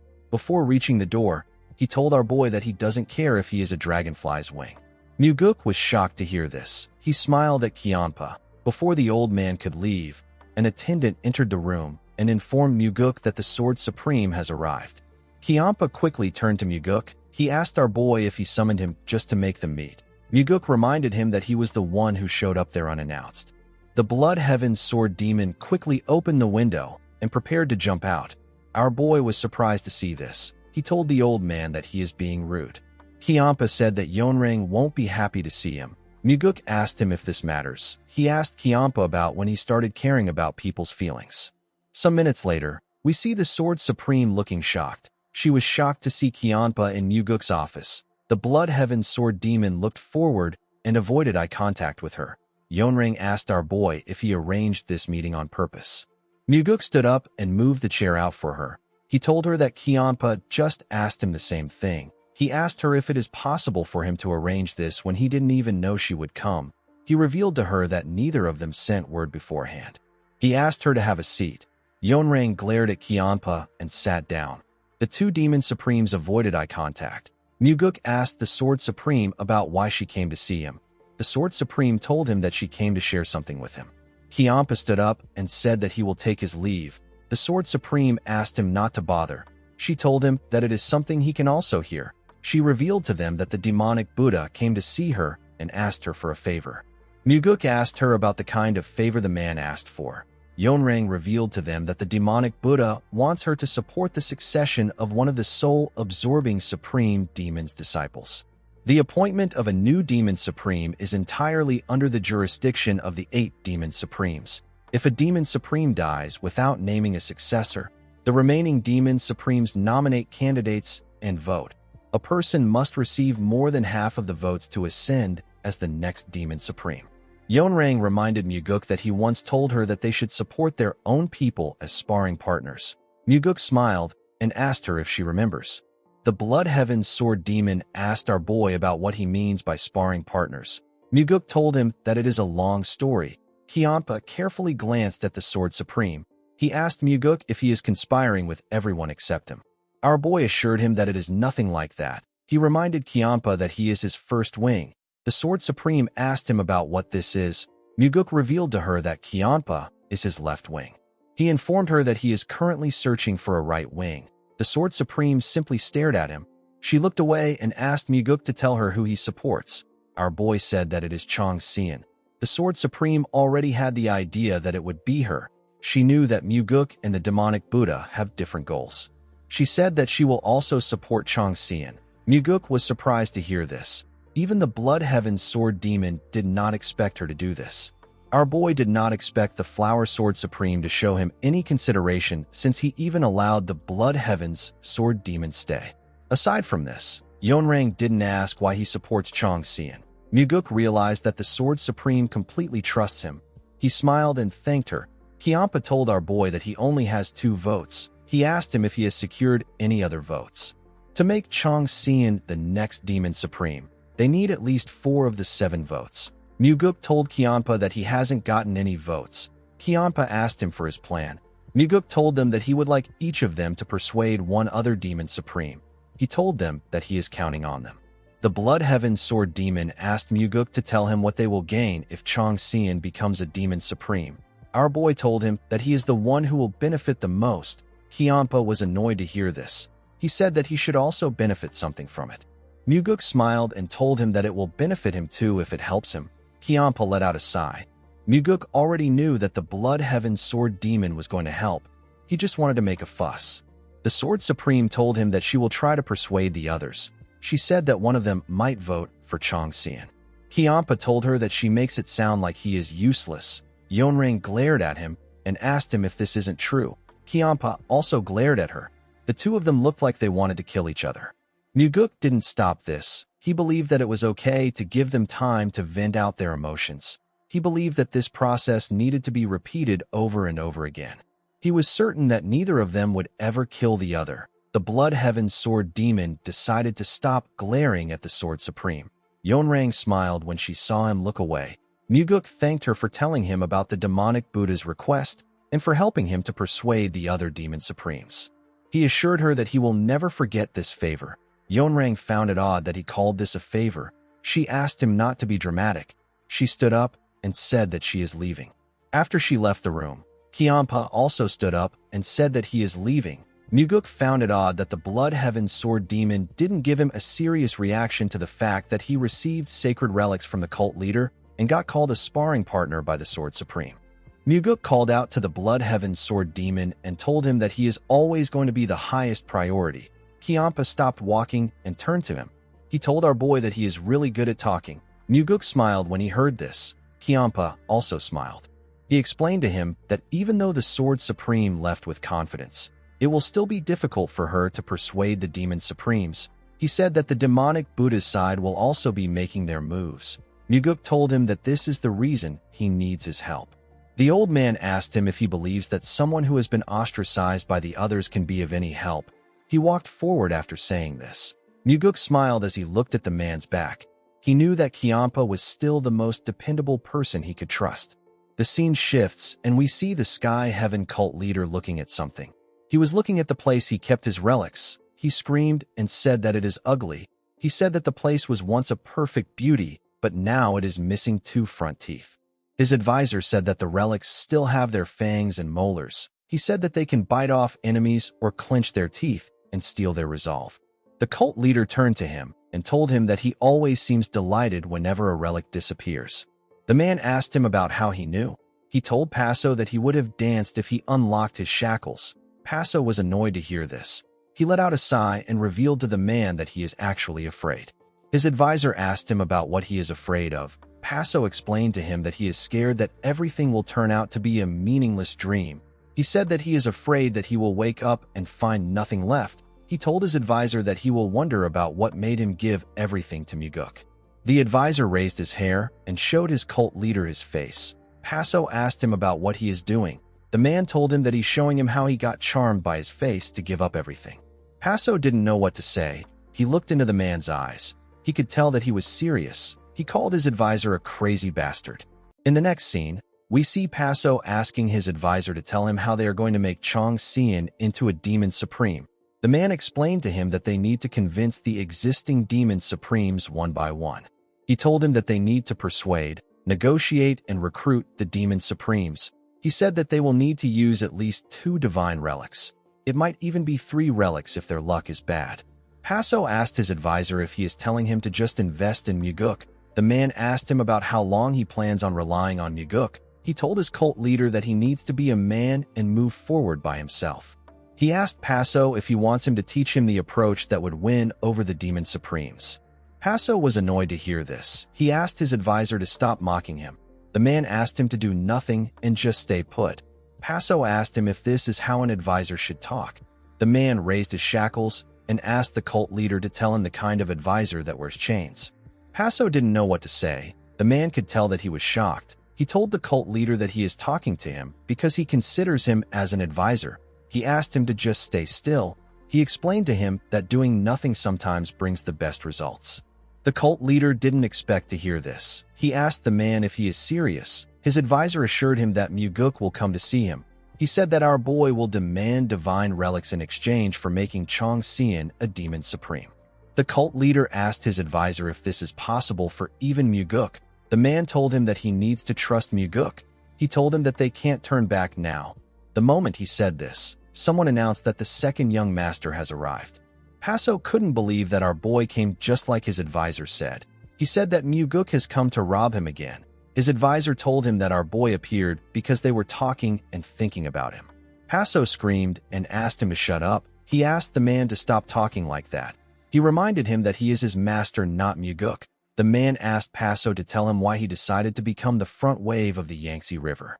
Paso grit his teeth when he heard this. He laughed and told the man that it must be nice to be like him, since he is the wave that follows behind. In the next scene, we see Muguk congratulate Chong Xian on becoming the disciple of the Sky Heaven cult leader. The woman bowed her head and thanked him. She told him that her master is inside. Muguk informed her that he came to deliver some news to the cult leader. He told her that she also needs to hear the news. The woman accepted his offer. As she walked forward, Muguk carefully looked at her. He realized that this woman will never know that all this began from him leaking information to Wuzhong. When he entered the cult leader's chambers, he turned to the side to see the advisor. Paso walked towards him and asked him about what is happening. Muguk informed him that the demonic Buddha is moving. Paso asked him about what he means. Muguk explained to him that the demonic Buddha is persuading other demon supremes to make Yangdu the next soul-absorbing supreme demon. Paso grit his teeth out of anger when he heard this. He said that his so-called friend is much worse than he thought. Our boy turned to Chong Xian and said that it will be difficult for the woman to become a demon supreme now that the demonic Buddha is moving. Chong Xian was surprised to hear this. Paso asked our boy if there isn't a way to make Chong Xian a demon supreme. He reminded him that he is not allowed to move freely in the heavenly demon divine cult. Muguk told him that there is a way to achieve their goal, but it won't be easy. Paso asked him to tell him the way. Our boy explained to him that they have to move the other demon supremes themselves. He revealed to him that the Blood Heaven Sword Demon and the Flower Sword Supreme are already friendly to him. The cult leader said that he will meet the two demon supremes. Chong Xian begged our boy to help them. Muguk told them that things are not as easy as they sound. He said that they don't know what the demon supremes will demand in return. He told them that he will be deeply indebted to Yonrang and Qianpa if everything goes well. Paso told him that him and his disciple will be receiving his help. He assured him that they will never forget the favor. Muguk looked into Paso's eyes when he heard this. The cult leader didn't look away when he noticed this. Muguk let out a sigh and told Paso that he will do his best. The cult leader thanked him and asked him to wait there for a moment. He turned to Chong Xian and asked her to go train outside. The woman bowed her head and accepted his order. After she left, Paso asked Muguk to tell him what he wants this time. Muguk told him that he doesn't want anything this time. The cult leader was shocked to hear this. He said that the only thing more valuable than the divine relics is his life. Muguk smiled and said that he doesn't want anything. Paso couldn't believe what he was hearing. He asked him if he is serious. Our boy assured him that he is. The cult leader still wasn't convinced. He asked him if he is certain. Muguk smiled and told him that he will treat him to a drink when this whole thing is over. Paso didn't expect to hear this. Muguk reminded him that he has already given him two divine relics. He said that they need to share a drink whether they win or lose. He told him that he will prepare some liquor and food. He put his hands together and told Paso that he will try his best to make sure that they share a victory toast. He said that he will take his leave now. Paso didn't know what to say. He didn't understand the situation. He watched Muguk walk forward. Our boy never offered to share a drink with the cult leader just for the sake of drinking. He did it because he wanted to drink in the same place where the shackled man was. The scene shifts, and we see someone training. The person turned out to be Leon. The girl ran forward and swung her sword gracefully with her inner energy. Every twist and turn was good and precise. She pushed herself up to the ceiling and swung her sword at a crazy speed as she descended. She landed on the ground with a large amount of energy. The ground shattered and dust filled the room. Leon carefully breathed out. The moment she did this, she realized that she messed up. She saw that she damaged the ground again. While she was looking around, someone told her that her soaring sword art has advanced tremendously. The girl turned to the side to see her master. She smiled brightly when she heard Muguk call out her name. Muguk told her that she can leave any time in the future once she receives the sacred poison purification. Leon walked up to her master and asked him about why he would suddenly say this. Muguk wondered if this girl wears invisible shackles around her ankles too. He wondered if it is just like how he was bound by unseen chains to his resolve to kill Wamugi. He recalled that the Blood Heaven's Sword Demon and the Flower Sword Supreme are also connected by chains of hatred that cannot be easily cut. Our boy wondered if his father is also bound to something just like the man who is bound to the Thunder Bell. He told himself that his father might also be unknowingly shackled by the heavy burden of duty to the cult. He explained to Leon that she can choose her own life. He told her that she can leave the cult and travel the Central Plains. He told her that she can find a peaceful village somewhere and live as a hidden martial master. He explained to her that she owes him nothing since she has already learned his martial art. He told her that she is free to live as she wishes because she has done more than enough for him. Leon told her master that she is happier and living a better life by his side. She said that it might be fun to live as a hidden master for a day or two, but it won't be the same without Muguk. She smiled brightly and told Muguk that being around him every day brings her happiness. She said that she is not a fool. She told Muguk that she would have risked her life to run away a long time ago if she truly hated things around her. She explained to him that she never understood why he always looks at her with such pity. Muguk was shocked to hear this. He gently smiled. The scene shifts, and we see the Sky Heaven cult leader facing his friend. The demonic Buddha asked Paso if he knows how long they have known each other. Paso said that he doesn't even remember. The demonic Buddha told him that their relationship has lasted for so long that he can hardly remember when it started. He told his friend that he didn't expect him to do this. He said that he didn't expect him to resort to such a transparent trick. Paso asked him about what he means. The demonic Buddha told him that he seduced the young disciple of the soul-absorbing supreme demon and took her in as his own disciple. He asked the cult leader to tell him the kind of scheme he is planning. Paso told his friend that he didn't seduce her. He revealed to him that Chong Xian came to him on her own. The demonic Buddha told him that he should have sent the woman back. He told him that he should have known better since he is the adult. Paso asked him to tell him why he should do this. The demonic Buddha asked him about why he is helping the woman. The cult leader reminded him that the martial arts used by demon sorcerers originated from the blood cult. The demonic Buddha asked him if he is saying that he belongs to the blood cult. Paso asked him if he is trying to twist his words. The demonic Buddha reminded his friend that he is not in his domain right now. The cult leader glared at him and asked him if he is threatening him. Rabin told him that it is not a threat. He said that it is reality. He told him that he is saying this because he has known him for a long time. He said that the other demon supremes won't feel the same way. He told Paso that he cannot predict how they will act. The cult leader was annoyed to hear this. He told his friend that he can already guess what he is thinking with his limited imagination. He said that he knows he might try to kill him. Rabin said that they will know they were still able to say their goodbyes even if things come to that. He said that the demon supremes won't foolishly attack him directly if they decide to eliminate him. He explained to Paso that the demon supremes will simply drive a wedge between him and the heavenly demon until they destroy each other. Paso glared at him when he heard this. Rabin advised him to pretend to search for his relics for a few more days and quietly leave. He asked him to expel his disciple too.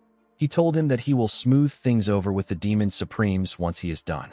The cult leader asked his friend to tell him what will happen if he refuses. Rabin gently smiled. He walked out of the cult leader's chambers. Paso told his advisor that he has made up his mind. The man quickly turned to him. With a look of anger on his face, the cult leader said that he will definitely make Muguk the next heavenly demon. In the next scene, we see Muguk pour someone a drink. He told the person that he should have invited him for a drink much earlier. The man gently smiled and asked him to not think too much about it. He told Muguk that he knows he has been incredibly busy. The man turned out to be Myung. Muguk told the chief advisor that he is the busy one. He said that he is just slacking off.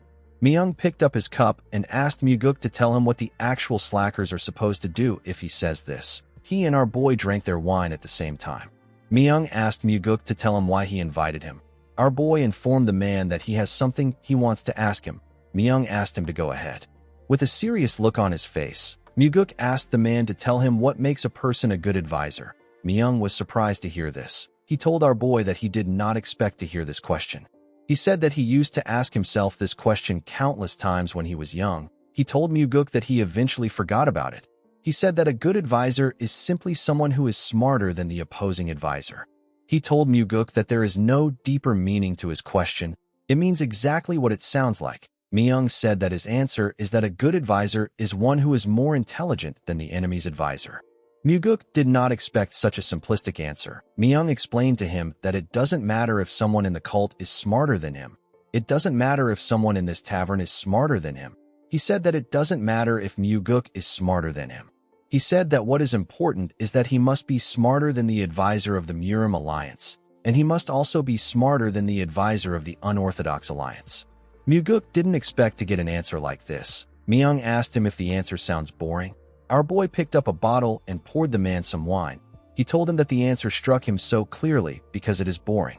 Myung picked up his cup and explained to him that martial artists in the front lines can easily improvise. They can change tactics according to the situation, but an advisor cannot do this because a group could be annihilated if the advisor chooses the wrong plan even once.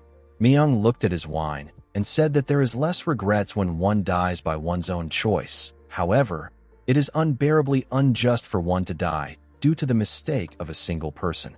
Myung said that this is why he always tells the junior advisors to become smarter with their life on the line. After saying this, the man drank his wine. He poured Muguk a drink and told him that it is his turn to ask a question. He asked our boy to tell him why he asked his question. Muguk picked up his cup and revealed to the man that he has recently been looking for an advisor. Our boy asked the man to meet him today to discuss about this. Myung asked our boy if he is not enough.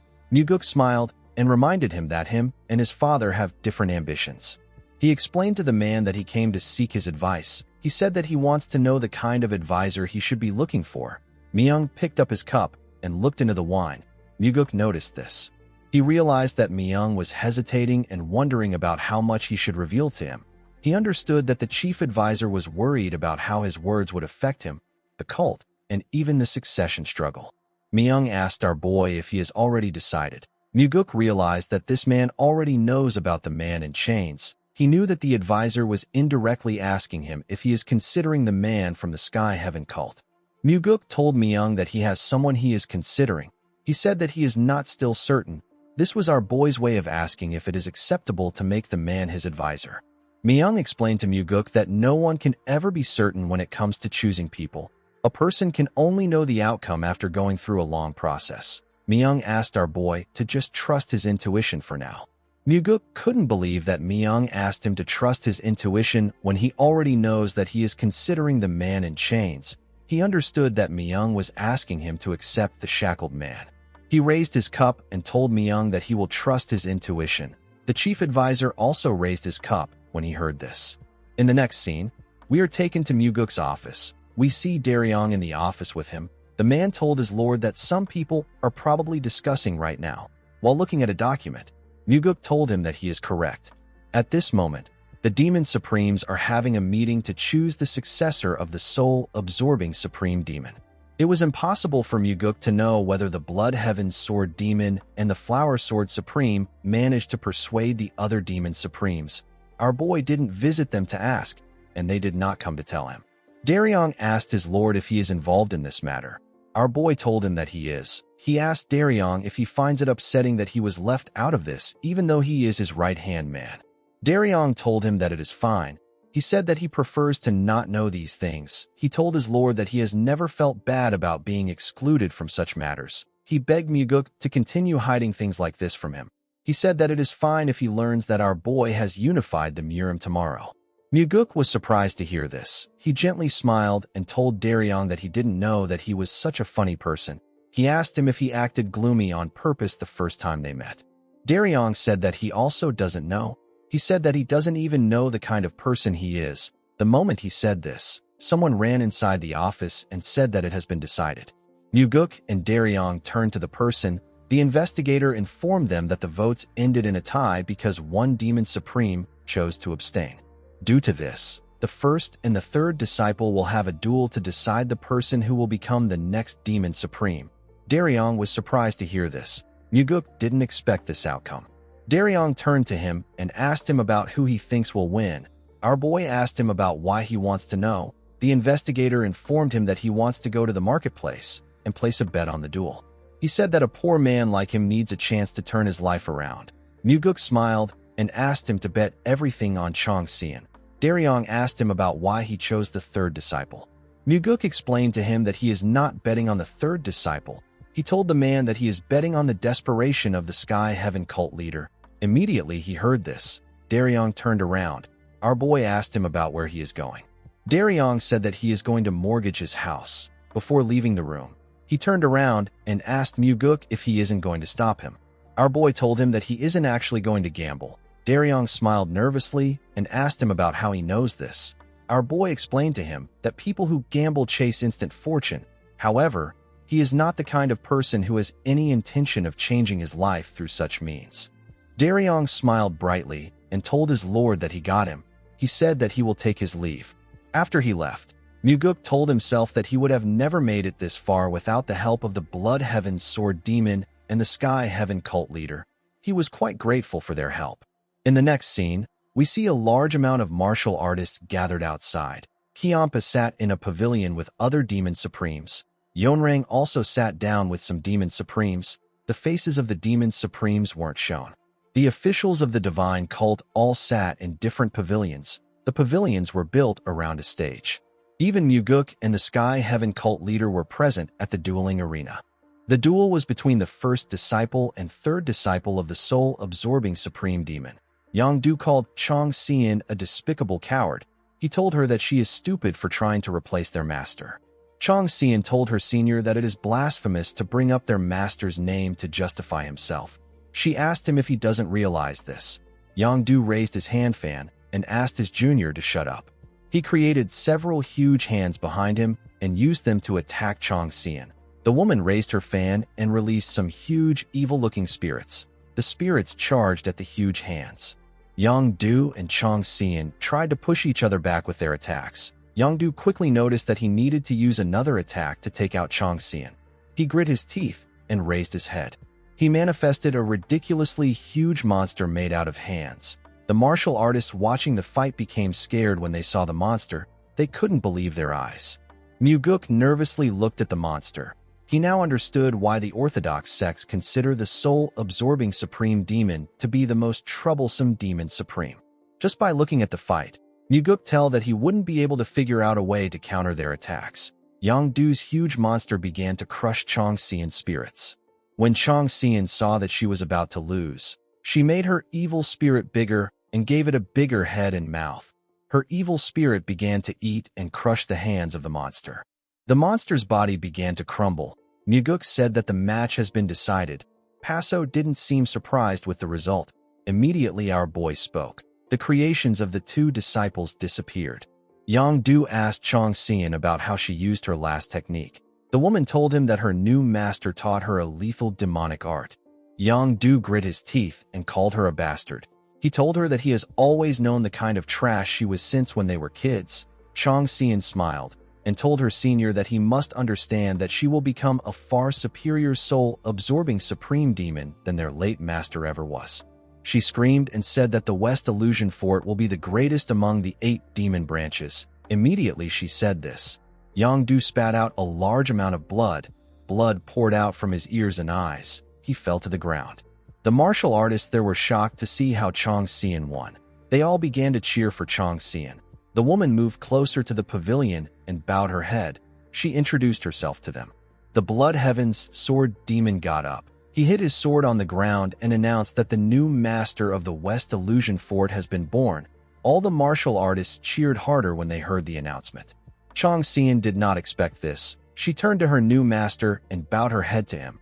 Paso gently smiled when he saw this. Chong Xian turned to Muguk and smiled at him. She looked at someone else in the pavilion. The person turned out to be Wu Zhong. The woman walked past him and didn't greet him. Wu Zhong was shocked to see this. He couldn't believe that she actually ignored his gaze. The scene shifts, and we are taken to the cult leader's chambers.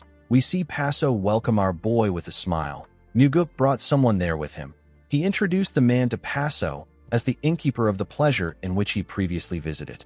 He said that he brought the man there because he didn't want them to get cooled food that is brought from afar. He told Paso that he wants the man to personally prepare a warm meal for them. The innkeeper bowed his head and told Paso that he will put his soul into his cooking. Muguk asked him to cook normally. He told the man that he doesn't want to eat his soul. After the innkeeper left, Muguk congratulated the cult leader on taking a demon supreme as his disciple. Paso told our boy that none of this would have happened if he didn't receive his help. Muguk told him that everything ended well because he taught her well. The cult leader said that they can just call it a shared victory. Muguk and Paso smiled at each other.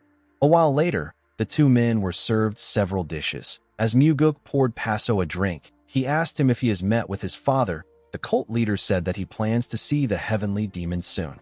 Muguk advised the cult leader to emphasize that he will raise Chong Xian into a soul-absorbing supreme demon that is stronger than the previous one. He told Paso that this will be the most important topic to his father. The cult leader drank his wine and thanked Muguk for telling him this. Our boy asked him not to worry about it.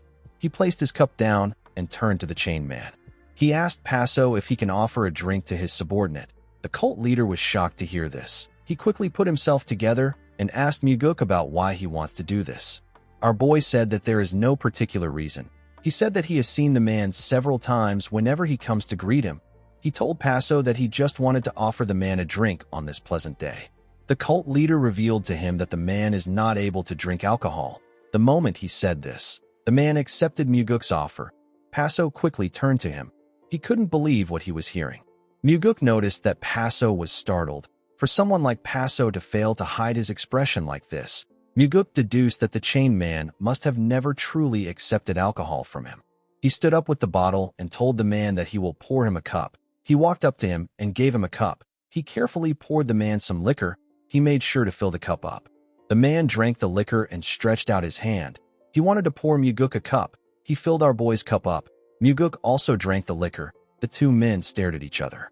While they were looking at each other, Paso asked Muguk if he knows what the man's specialty is. He said that the man has a dog's nose. He told our boy that the man can smell the scent of those who come to steal the divine relics with terrifying accuracy.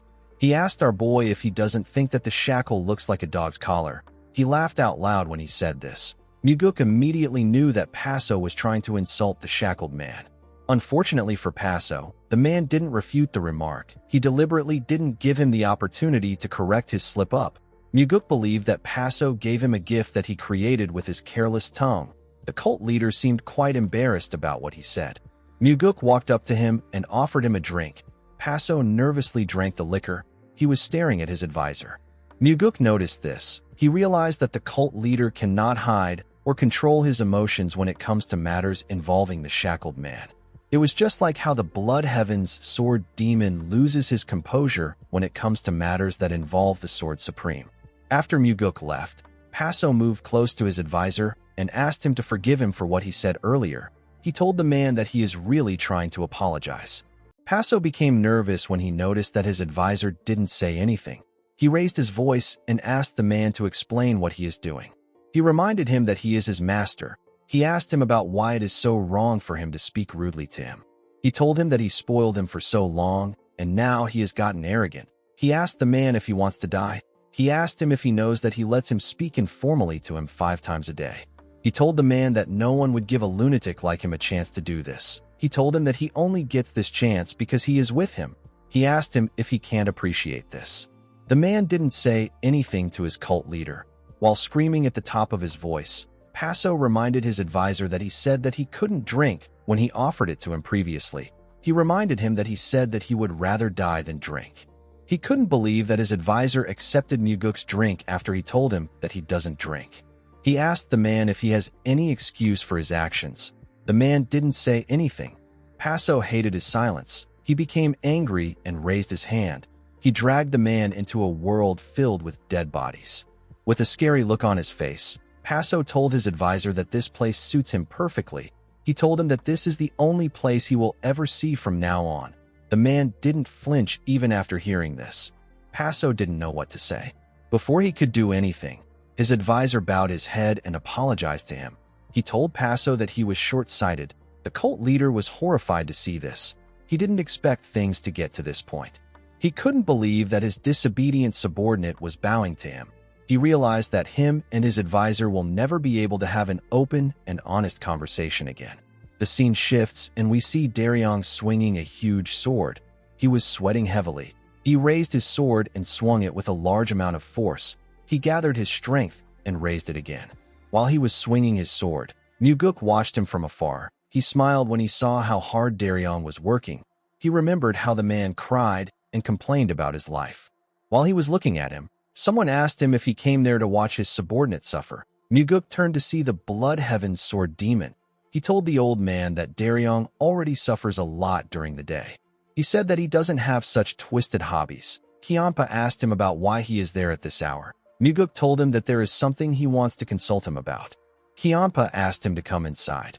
When our boy entered his office, he turned to the old man's shelf. He told him that he has a lot of books. The Blood Heaven's sword demon asked him to complete the rest of his sentence. Muguk nervously told him that these books don't suit him. Kiampa said that he doesn't read them. He told our boy that they are just for decorations. Our boy told him that they don't suit him even as decorations. The Blood Heaven's sword demon became angry and raised his voice. He called Muguk a brat and told him that if he counts the number of books he read in his younger days, it would amount to the number of people the heavenly demon has killed. Muguk sat down and told him that he would be a grand scholar if this were true. Kiampa decided not to argue with Muguk. He asked him about what he wants to discuss. Our boy informed him that there is someone whose shackles he wants to remove. The Blood Heaven's sword demon asked him about who it is. Muguk revealed to him that it is one of the subordinates of the Sky Heaven cult leader. Kiampa knew that the person must be competent if Muguk wants him. This means that the Sky Heaven cult leader values the person a lot. Muguk smiled and told the man that this is the dilemma. Kiampa asked him if Paso knows that he wants him. Our boy told him that Paso has not yet realized it. Kiampa asked him if he has spoken with the subordinate. Muguk informed him that he has not shared a single word with him. He said that he simply believes that their hearts are connected. The Blood Heaven Sword Demon didn't expect to hear this. He said that this is a tough situation. Muguk told him that this is why he came to him. He begged Kiampa to teach him a way to get the man. The Blood Heaven Sword Demon was shocked to hear this. He raised his voice and asked our boy if he wants him to help him figure out this situation. Muguk also raised his voice and told the old man that he trusts him this much. He said that he needs a solution. Kiampa was annoyed to hear this. Our boy looked him in the eye. Kiampa could tell that he was being serious. He calmed himself and advised Muguk to do what he is best at. Our boy asked him about what he means. The sword demon pointed at him and asked him to kill the Sky Heaven cult leader. Muguk didn't expect to hear this. Kiampa told him that he will gain 2 benefits at once if he does this. He told him that no one would dream of opposing him becoming the next heavenly demon, and he would be able to obtain the subordinate he wants. Muguk told the Blood Heaven Sword Demon that he won't be killing Paso. The old man curiously asked him for his reason. Muguk explained to him that Paso is not a good man, but he is also not evil enough that he needs to be killed. Kiampa believed that this wasn't Muguk's true reason for not killing Paso. He asked our boy if he is not going after the cult leader because he is his treasure vault.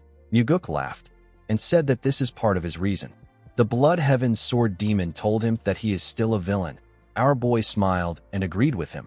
Kiampa was shocked to see that he agreed with him so easily. Muguk asked the man to tell him how he would deal with villains if he was too soft. He said that he needs to be a proper villain so that he can carry his karmic burden and go to hell by himself. The Blood Heaven Sword Demon didn't expect to hear this. He asked Muguk to tell him why he would go to hell. He said that hell is for people like him. He advised Muguk to walk a path of flowers. Our boy was shocked to hear this. Kiampa explained to him that he has only one option left if he refuses to kill Paso. He told our boy that the subordinate must come to him on his own. Muguk said that he is actually not confident that he has given the man enough reason to do this. He said that they haven't exchanged a single word yet. The Blood Heaven Sword Demon didn't know what to say. Muguk believed that the Blood Heaven Sword Demon would understand the feeling of wanting to bring someone who he hasn't spoken to over to his side. Kiampa told our boy that he needs to give the man certainty. He advised him to show the man his people. Muguk didn't expect to hear this. The Blood Heaven Sword Demon told him that the person he wants will gain certainty about him once he sees his people. Muguk was shocked to hear this. He thought about Leon, Yonrang, Daryong, and Jang Ho, the people that were on his side.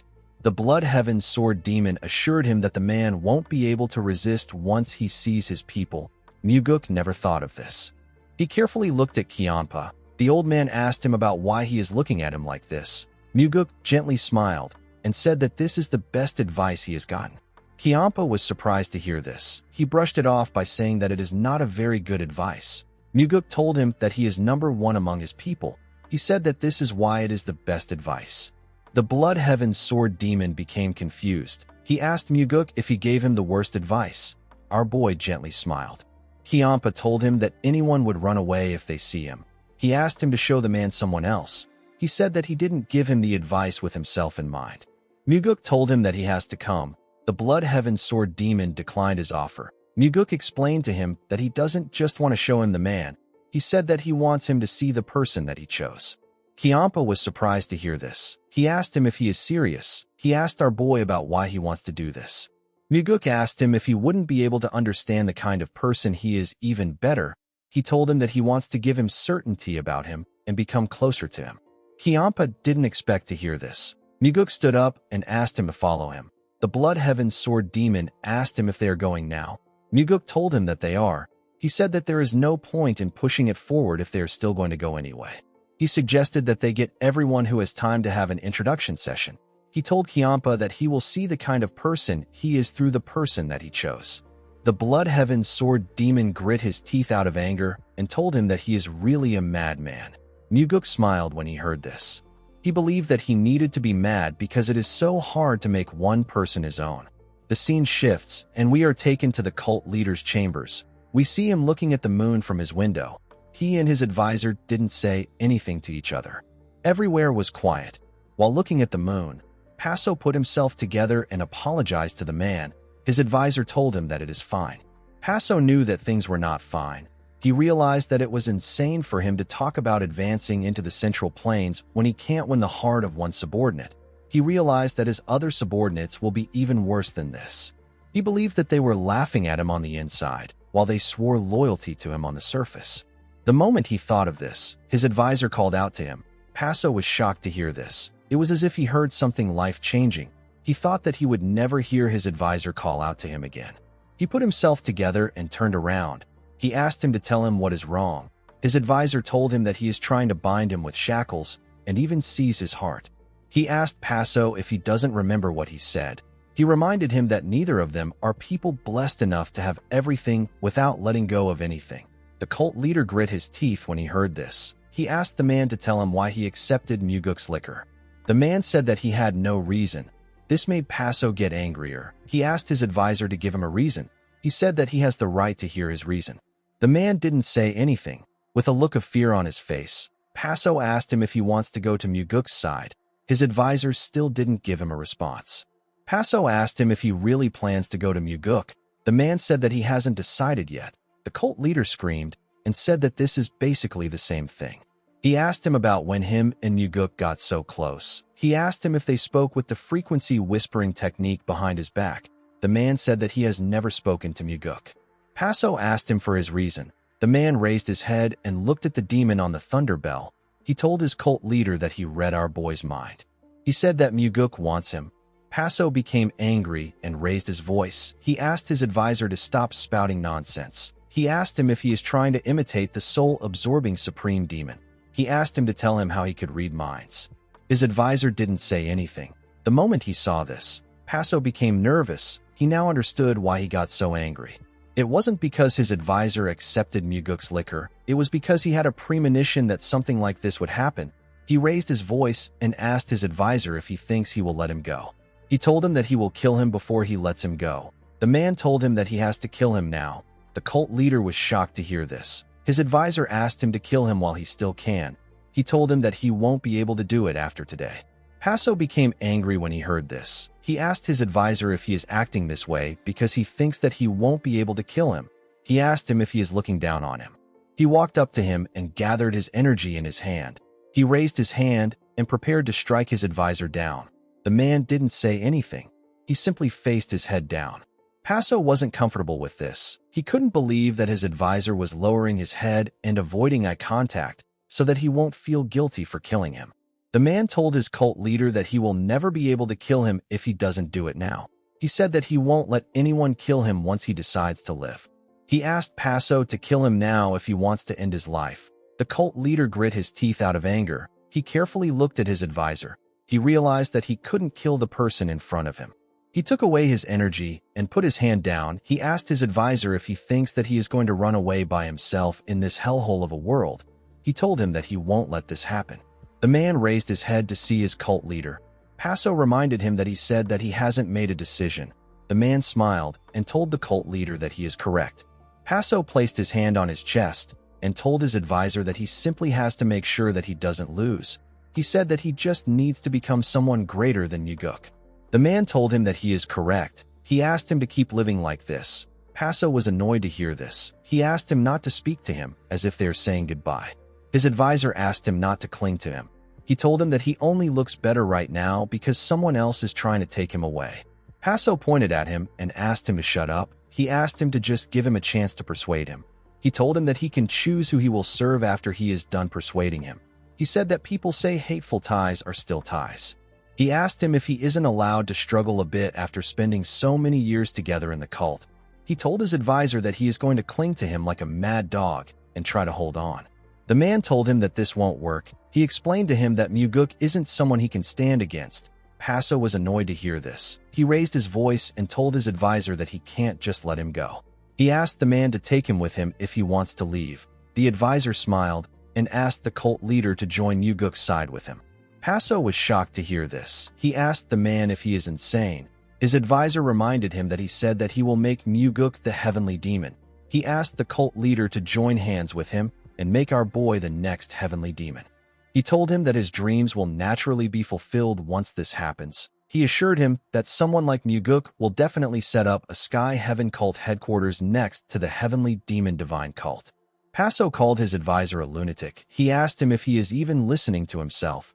The moment he asked his question, an attendant called out to him. He informed him that Muguk and some guests have arrived. The cult leader asked him about which guests he is referring to. The attendant informed him that there is a whole party of 5 people with Muguk. Paso was shocked to hear this. He didn't expect our boy to push this hard. In the next scene, we see Muguk and his people step into Paso's chambers. Muguk brought the Blood Heaven's Sword Demon, the Flower Sword Supreme, Leon, Daryong, and Jang Ho. Aside from the Blood Heaven's Sword Demon, Muguk didn't inform the others that he was going to meet the Sky Heaven cult leader. He wanted them to show their authentic self to him. With a smile on his face, Paso said that honored guests have come to visit him. He welcomed all of them. Muguk put his hands together and explained to the cult leader that he suddenly wanted to see him. He said that he came to pay his respects with the companions he was with. He asked Paso to forgive him for his discourtesy. The cult leader told him that it is fine. He said that this is an opportunity to mingle with the heroes of the divine cult. Muguk thanked him and told him that he is as broad-minded as the sea. Kiampa greeted the cult leader. Paso welcomed him and told him that he heard that he has recently grown close to Muguk. The Blood Heaven's Sword Demon told Paso that he heard wrong. He said that he and Muguk are not just close. He told Paso that he is our boy's left wing. Muguk and Yonrang were surprised to hear this. Our boy didn't think that Kiampa would say something like this. They always tossed the wing talk as a casual joke among themselves. Muguk never expected Kiampa to say it to another person. Yonrang said that she is not Muguk's right wing. The cult leader told her that he heard she greatly helped them with Chong Xian becoming a demon supreme. The Sword Supreme said that she did it because she trusts Muguk. She revealed to Paso that the Blood Heaven Sword Demon was the one who provided the greatest help. She said that she was only able to gain an abstention. She told Paso that Kiampa secured a full vote for them. Muguk was surprised to hear this. He assumed that it was the Sword Supreme that secured the full vote, while the Blood Heaven's Sword Demon only managed to get the abstention. He smiled and used the frequency whispering technique to ask Kiampa if he didn't say that he was being ostracized. The old man said that someone must have helped him out because they felt sorry for him. Muguk assured him that he will make the Demon Supremes kneel if he ever gets ostracized again. Kiampa told him that he won't go around asking for favors for a second time. Our boy thanked him for his help. Kiampa asked him to forget it. Muguk couldn't believe that the Blood Heaven's Sword Demon didn't try to take the credit after working so hard to pull something this big. Paso put his hands together and told Kiampa that he is better than his friend. The Blood Heaven's Sword Demon asked him if it isn't strange to look for friends in the Jianghu. He said that people simply meet and part depending on what they need at the time. He told Paso that living this way keeps life clean in many ways. The cult leader said that he shall not forget this good lesson. Jang Ho put his hands together and introduced himself as the demonic army commander. He told Paso that it is an honor to meet him. The cult leader said that the honor is his. He said that he never expected to meet the valiant Jang Ho like this. Jang Ho told him that he pestered Muguk to allow him meet the Supreme, one of the Outer Murim.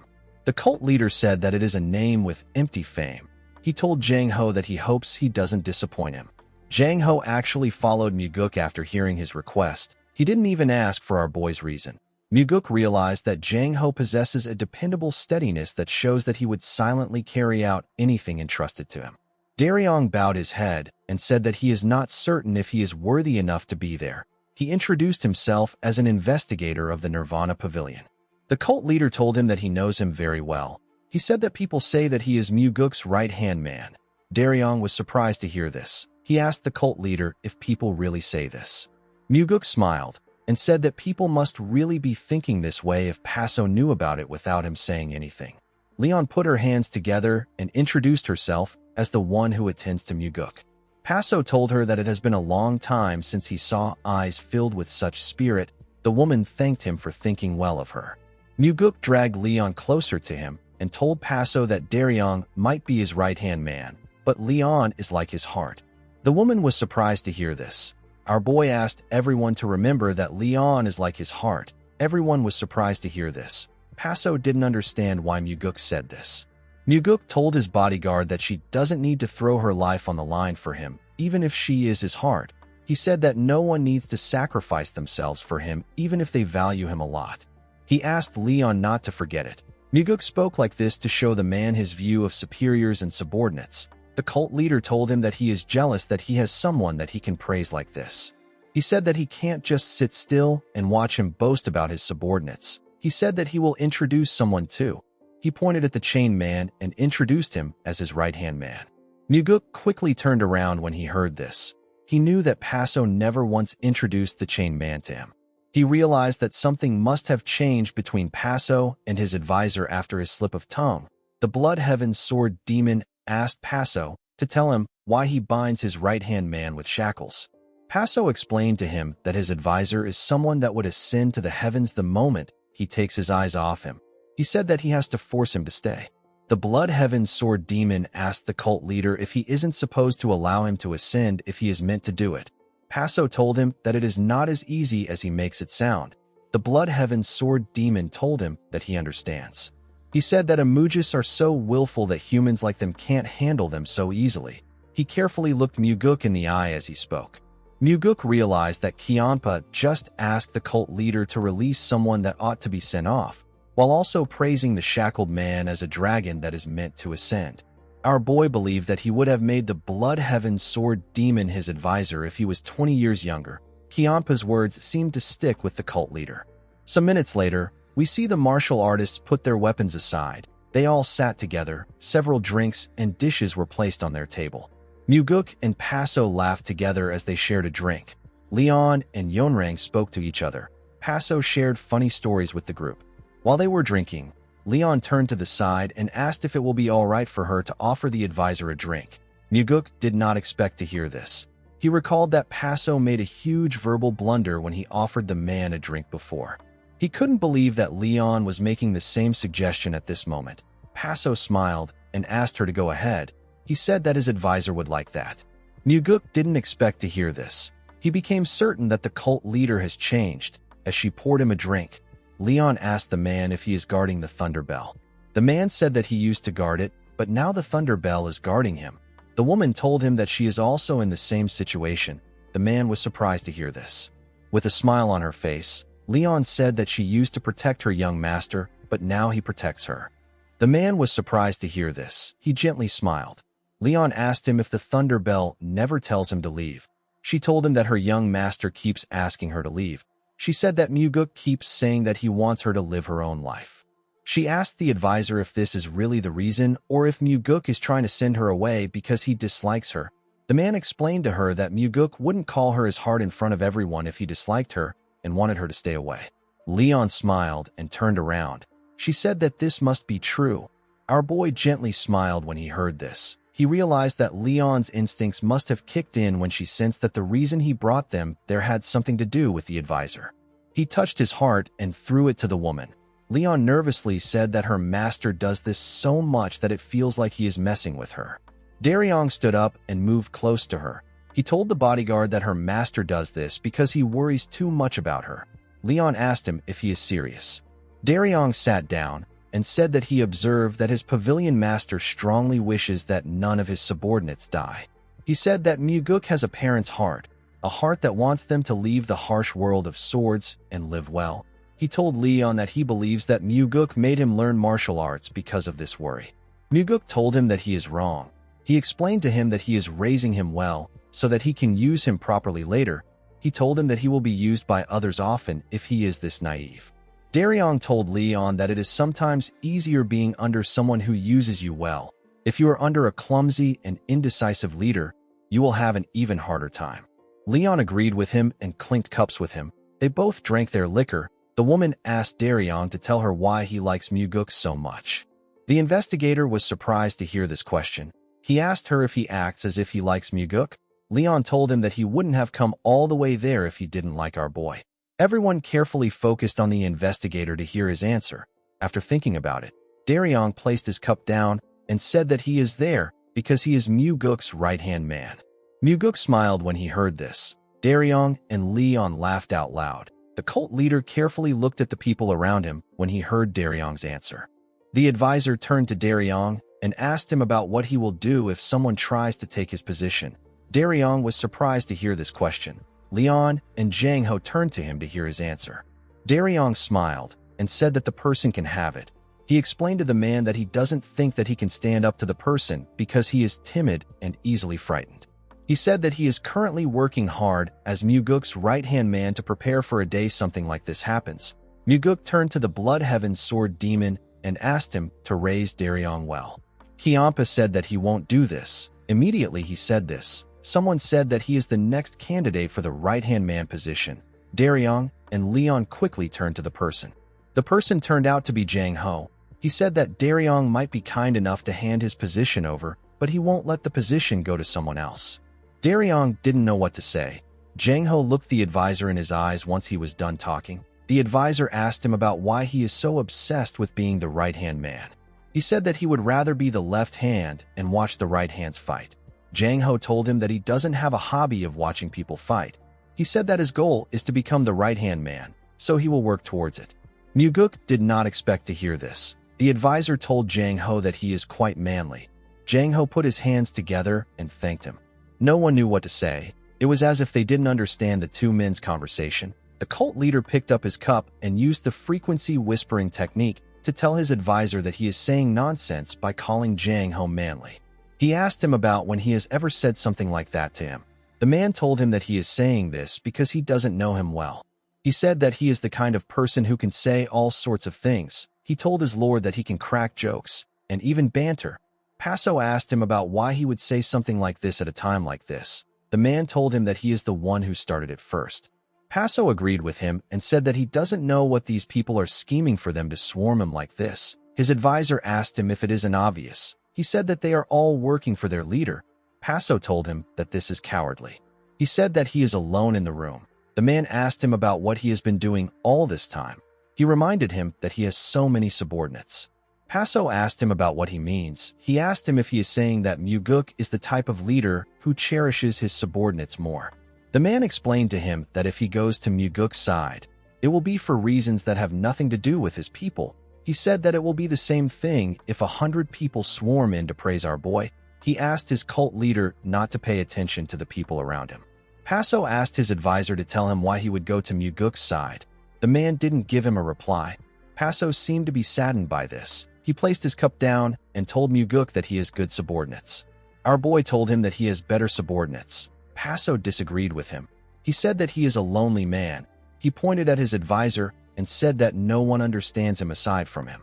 Muguk told him that it is a great blessing to have someone who can understand him in life. Paso looked him in the eye and agreed with him. He said that he hopes that the blessing stays by his side for a long time. Muguk seemed to understand his words. Paso raised a bottle of liquor and asked Muguk to have a drink. He pushed his energy into the bottle. Our boy noticed this.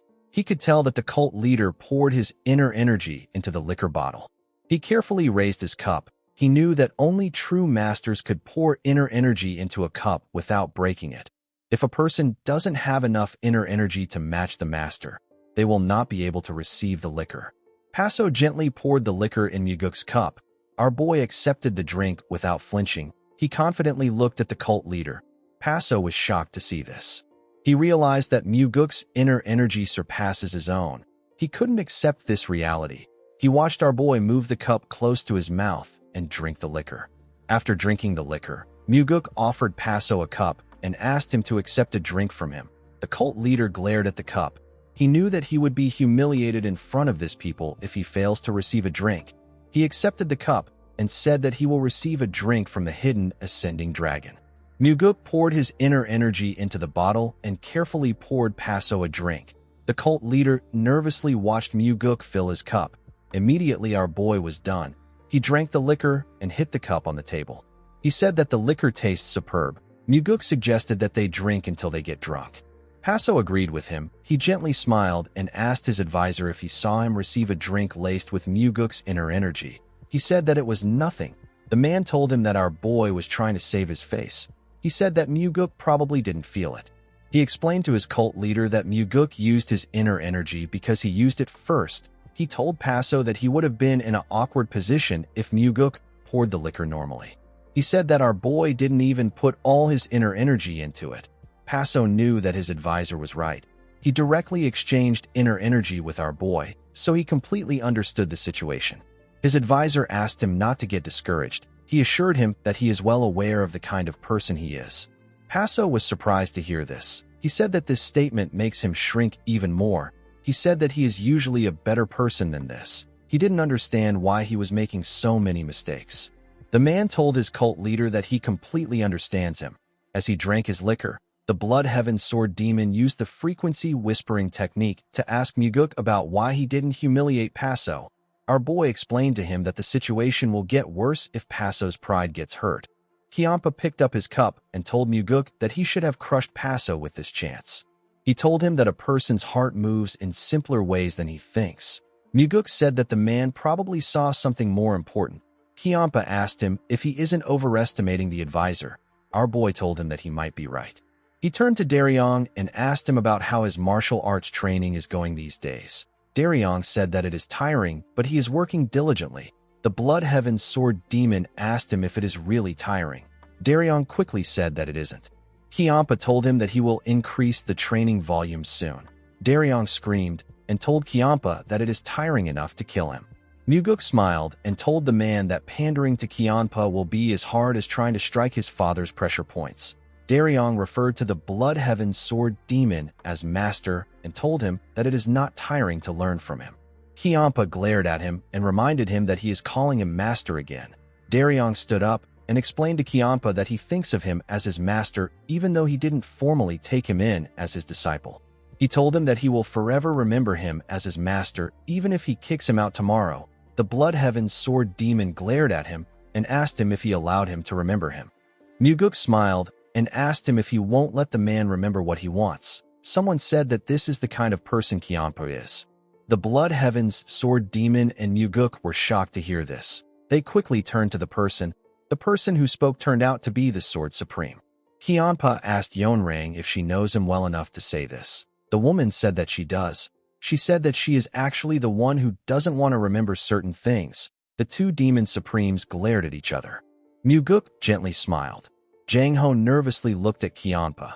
Even Daryong and Leon could tell that something was up. Paso couldn't fully understand what was happening. He used his frequency whispering technique to tell his advisor that the two demon supremes are having an emotional fight in front of him. He asked him to tell him the kind of scheme they are trying to pull. The man reminded him that he already knew that these two demon supremes don't get along. The cult leader said that he knew this. However, it didn't make sense to him that these two sly foxes were openly showing their emotions and fighting in front of him. He asked his advisor if he knows the kind of people they are. The man told him that they are not fighting because they are in front of him. Paso didn't expect to hear this. His advisor informed him that they are fighting because they are in front of Muguk. The cult leader was shocked to hear this. He carefully looked at everyone in the room. He felt like his presence was being ignored. As he looked at Muguk, Paso realized that his advisor was right. He hated this situation. He believed that these people were a bunch of lunatics. He grit his teeth out of anger. He wanted to push the table aside and ask everyone to get lost. He couldn't believe that they came to his place as a pack to act like this in front of him. Paso wanted to threaten the group by asking them if they want to start a war with the Outer Murim. However, he knew that this wasn't the place for him to act like this. He calmed himself and told Muguk that his cult will spare no support to ensure that he becomes the next heavenly demon. Muguk thanked him and assured him that he will do his best to make sure that the Sky Heaven cult advances into the Central Plains. Paso told him that his disciple was able to become a demon supreme thanks to him. He told Muguk that he still wants to reward him even though he didn't ask for any compensation. Everyone turned to the cult leader when they heard this. Paso was trying to show his advisor that he is not such a narrow-minded and greedy person. He stood up and asked Muguk to choose something in the room. He assured him that he will give it to him. Our boy looked around and asked Paso if he will really give him anything. Paso told him that he will. Muguk turned to the advisor and pointed at his shackles. He asked the cult leader to give it to him. Paso was surprised to hear this. The Demon Supremes didn't expect Muguk to make such a request. Daryong and Jang Ho were quite shocked to hear Muguk's request. Even Leon was shocked to hear her master's request. The advisor didn't say anything. Paso glared at Muguk with a face filled with anger. He couldn't believe that our boy would say something like this after he told him that the man is his right-hand man. He told Muguk that he won't be giving him his right-hand man. Muguk corrected him by saying that he wasn't asking for his right-hand man. He told him that he is asking for the shackles that were made from 10,000-year cold iron. Paso realized that he messed up. He asked our boy about what he is going to use his shackles for. Muguk turned to Daryong and said that he wants to use the shackles to tie up someone who won't listen. Daryong told him that shackles are for binding someone who listens well. He told his lord that the real trouble begins when he binds someone like him who doesn't listen well. Paso was shocked to hear this. He carefully looked at his advisor. He remembered the times he unlocked the man's shackles and let him roam freely in another dimension. He had never thought about the shackles like this. Muguk told Paso that he will like to melt the 10,000-year cold iron and make something more valuable. He said that a treasure of this caliber will be hard to find even among the divine relics. He begged Paso to give him the shackles. The cult leader knew that Muguk was saying that he wants to set his advisor free. He wondered about what he should do. He wanted someone to offer him some advice with the frequency whispering technique. However, this was about undoing his advisor's shackles. Paso knew that the man would never advise him in this situation. To his surprise, his advisor used the frequency whispering technique to tell him that he should reject Muguk's request. Paso was shocked to hear this. His advisor explained to him that he must not accept this request for his own sake. The cult leader asked him about why he is telling him this. He reminded him that this is an important matter concerning the undoing of his shackles. The man reminded his cult leader that he said that he wanted things to be fair. Paso became confused. He didn't know what Muguk and his advisor were thinking. He couldn't keep up with them because they were shrewder than him. He said that he will keep his promise. He took out a necklace that had a key attached to it and carefully looked at it. Paso wasn't keeping his promise because of pride or to save his face. He did this because he wanted to show his advisor that he had changed. He hoped that the man would acknowledge his change. He walked past Muguk and his comrades. He moved close to his advisor and used the key to unlock his shackles. He gave Muguk the shackles. Our boy thanked him for it. After he sat down, Muguk turned to the advisor and asked him if there is something he would like to make after he melts the shackles down. Kianpa and Yonrang turned to him when they heard this. Jang Ho nervously looked at Muguk. He didn't expect him to ask a question like this. The cult leader couldn't believe that Muguk was asking his subordinate a question like this after he just gave him the shackles. He believed that the only thing he could do when dealing with these people was to flip the drinking table. Immediately, he grabbed the table. Kianpa placed his hand on it and released some energy. Paso was shocked to feel his energy. He quickly turned to him. Kianpa used the frequency whispering technique to ask Paso to hold himself back. He told him that he won't see the table hit the floor if it gets flipped. He told the cult leader that his body will be what hits the floor. Paso didn't expect to hear something like this. Kianpa glared at him. The cult leader also looked him in the eye. He carefully let go of the table. The advisor told Muguk that he wants a single fan. Our boy asked him if this is all. The man said that it is. Muguk gave Jang Ho the shackles and asked him to take it to artisan Guak in the cult's forge. He asked him to tell the artisan to make a fan with the 10,000-year cold iron and make 8 daggers with what remains. Jang Ho said that he understands. Muguk said that they can commemorate this day by each taking 1 dagger. His comrades realized that our boy was also making a dagger for the Sky Heaven cult leader and his right-hand man. Daryong got up and said that he doesn't feel like he should be allowed to accept such a precious dagger. Leon got up and said that she also feels this way. Jang Ho agreed with them. Muguk liked their behaviors. He asked them to repay him by working themselves to death instead of wasting time being modest. The 3 of them thanked him for his generosity. Paso asked him to tell him why he is giving him a dagger too. Muguk smiled and said that he would like to commemorate this day. Paso said that he is not interested in commemorating today. His advisor used the frequency whispering technique to ask him to take it. He told the cult leader that he understands that he is worked up because of him. He reminded him that he still needs to advance into the Central Plains. The cult leader couldn't believe that his advisor was really doing his best up to the very end. He carefully looked at the man. He realized that he was the one at fault for failing to meet his advisor's expectations. He calmed himself and told Muguk that he is joking. He asked our boy to also give him a dagger. He said that the shackles are meaningful to him too. Our boy smiled and accepted his request. Paso told him that he is truly remarkable. He said that a dagger made out of 10,000-year cold iron isn't easy to obtain even in the Central Plains. He couldn't believe that Muguk was handing them out to everyone. Our boy told him that he is doing this because they are precious to him.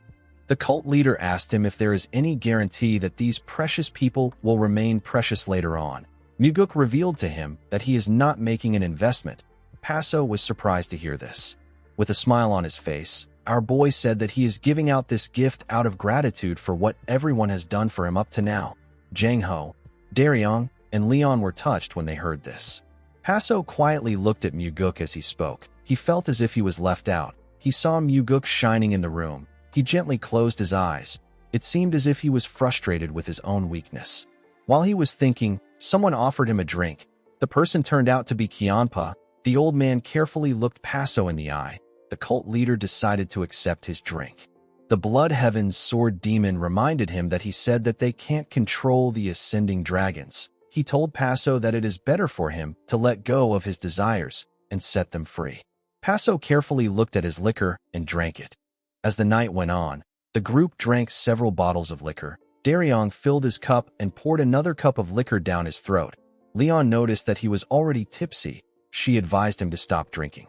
She told him that he might end up holding on to his master's leg again if he continues drinking. Daryong ignored her and said that he is perfectly fine. Muguk told him that he is already slurring. Daryong asked him not to worry. He assured him that he isn't drunk. Muguk turned to Jang Ho when he heard this. The demonic army commander assured him that he will take care of Daryong and Leon. He asked our boy not to worry. Muguk asked him to hit them with his huge fist if they look like they are about to act up. Jang Ho said that it won't be easy to catch them acting up. He said that Leon and Daryong have been on a roll lately. Paso said that the world has turned upside down. He said that it has become a place where someone like Muguk has to cater to the whims of his underlings. Muguk knew that Paso was talking about his advisor, not Leon or Daryong. The cult leader asked Muguk if he plans to watch his subordinate's mood while he is running the cult when he becomes the heavenly demon. Muguk asked the cult leader if he knows what all incompetent people have in common. Paso asked him if it is their incompetence and laziness. Our boy said that this is true, but there is something even more common among them. Paso asked him about what it is. Muguk said that incompetent people have no tact. Paso was shocked to hear this. Kianpa and Yonrang turned to Muguk when they heard what he said. The cult leader asked Muguk if he is saying that he should watch his subordinate's mood. He asked him if he believes that the cult will function properly this way. He asked him about what he will do if he gets swallowed by the Orthodox sect bastards.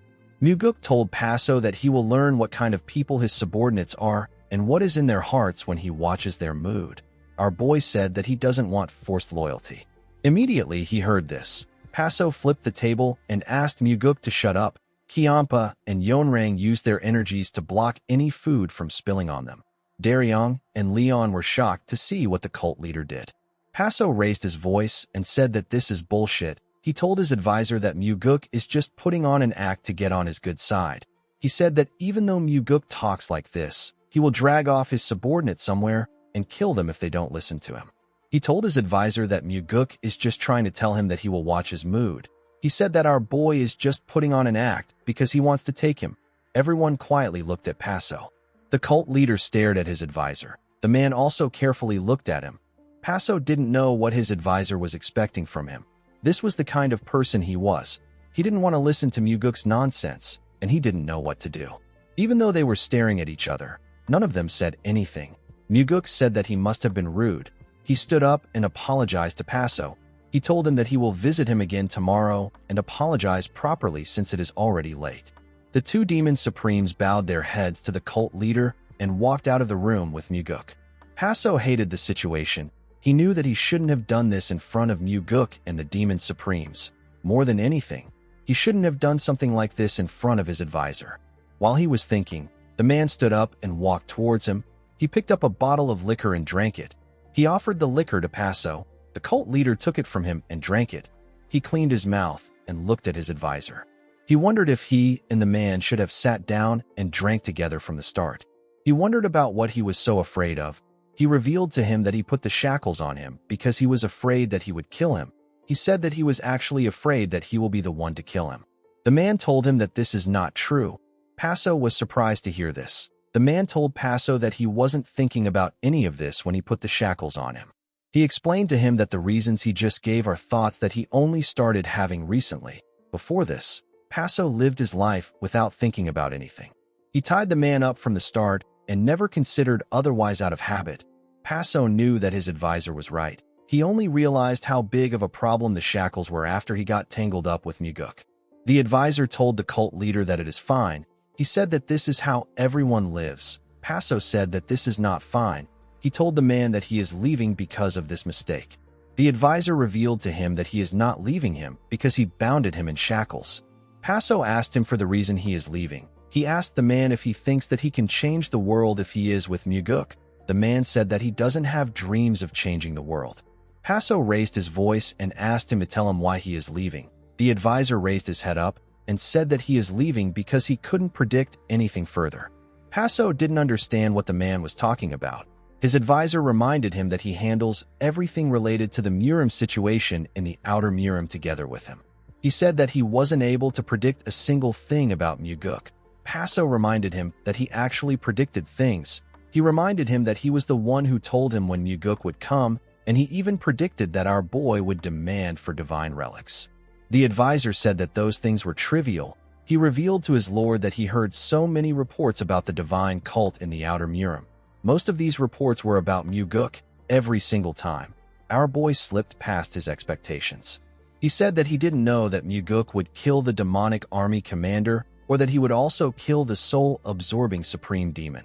The advisor said that he didn't know that Muguk would bring the Blood Heaven's sword demon under him.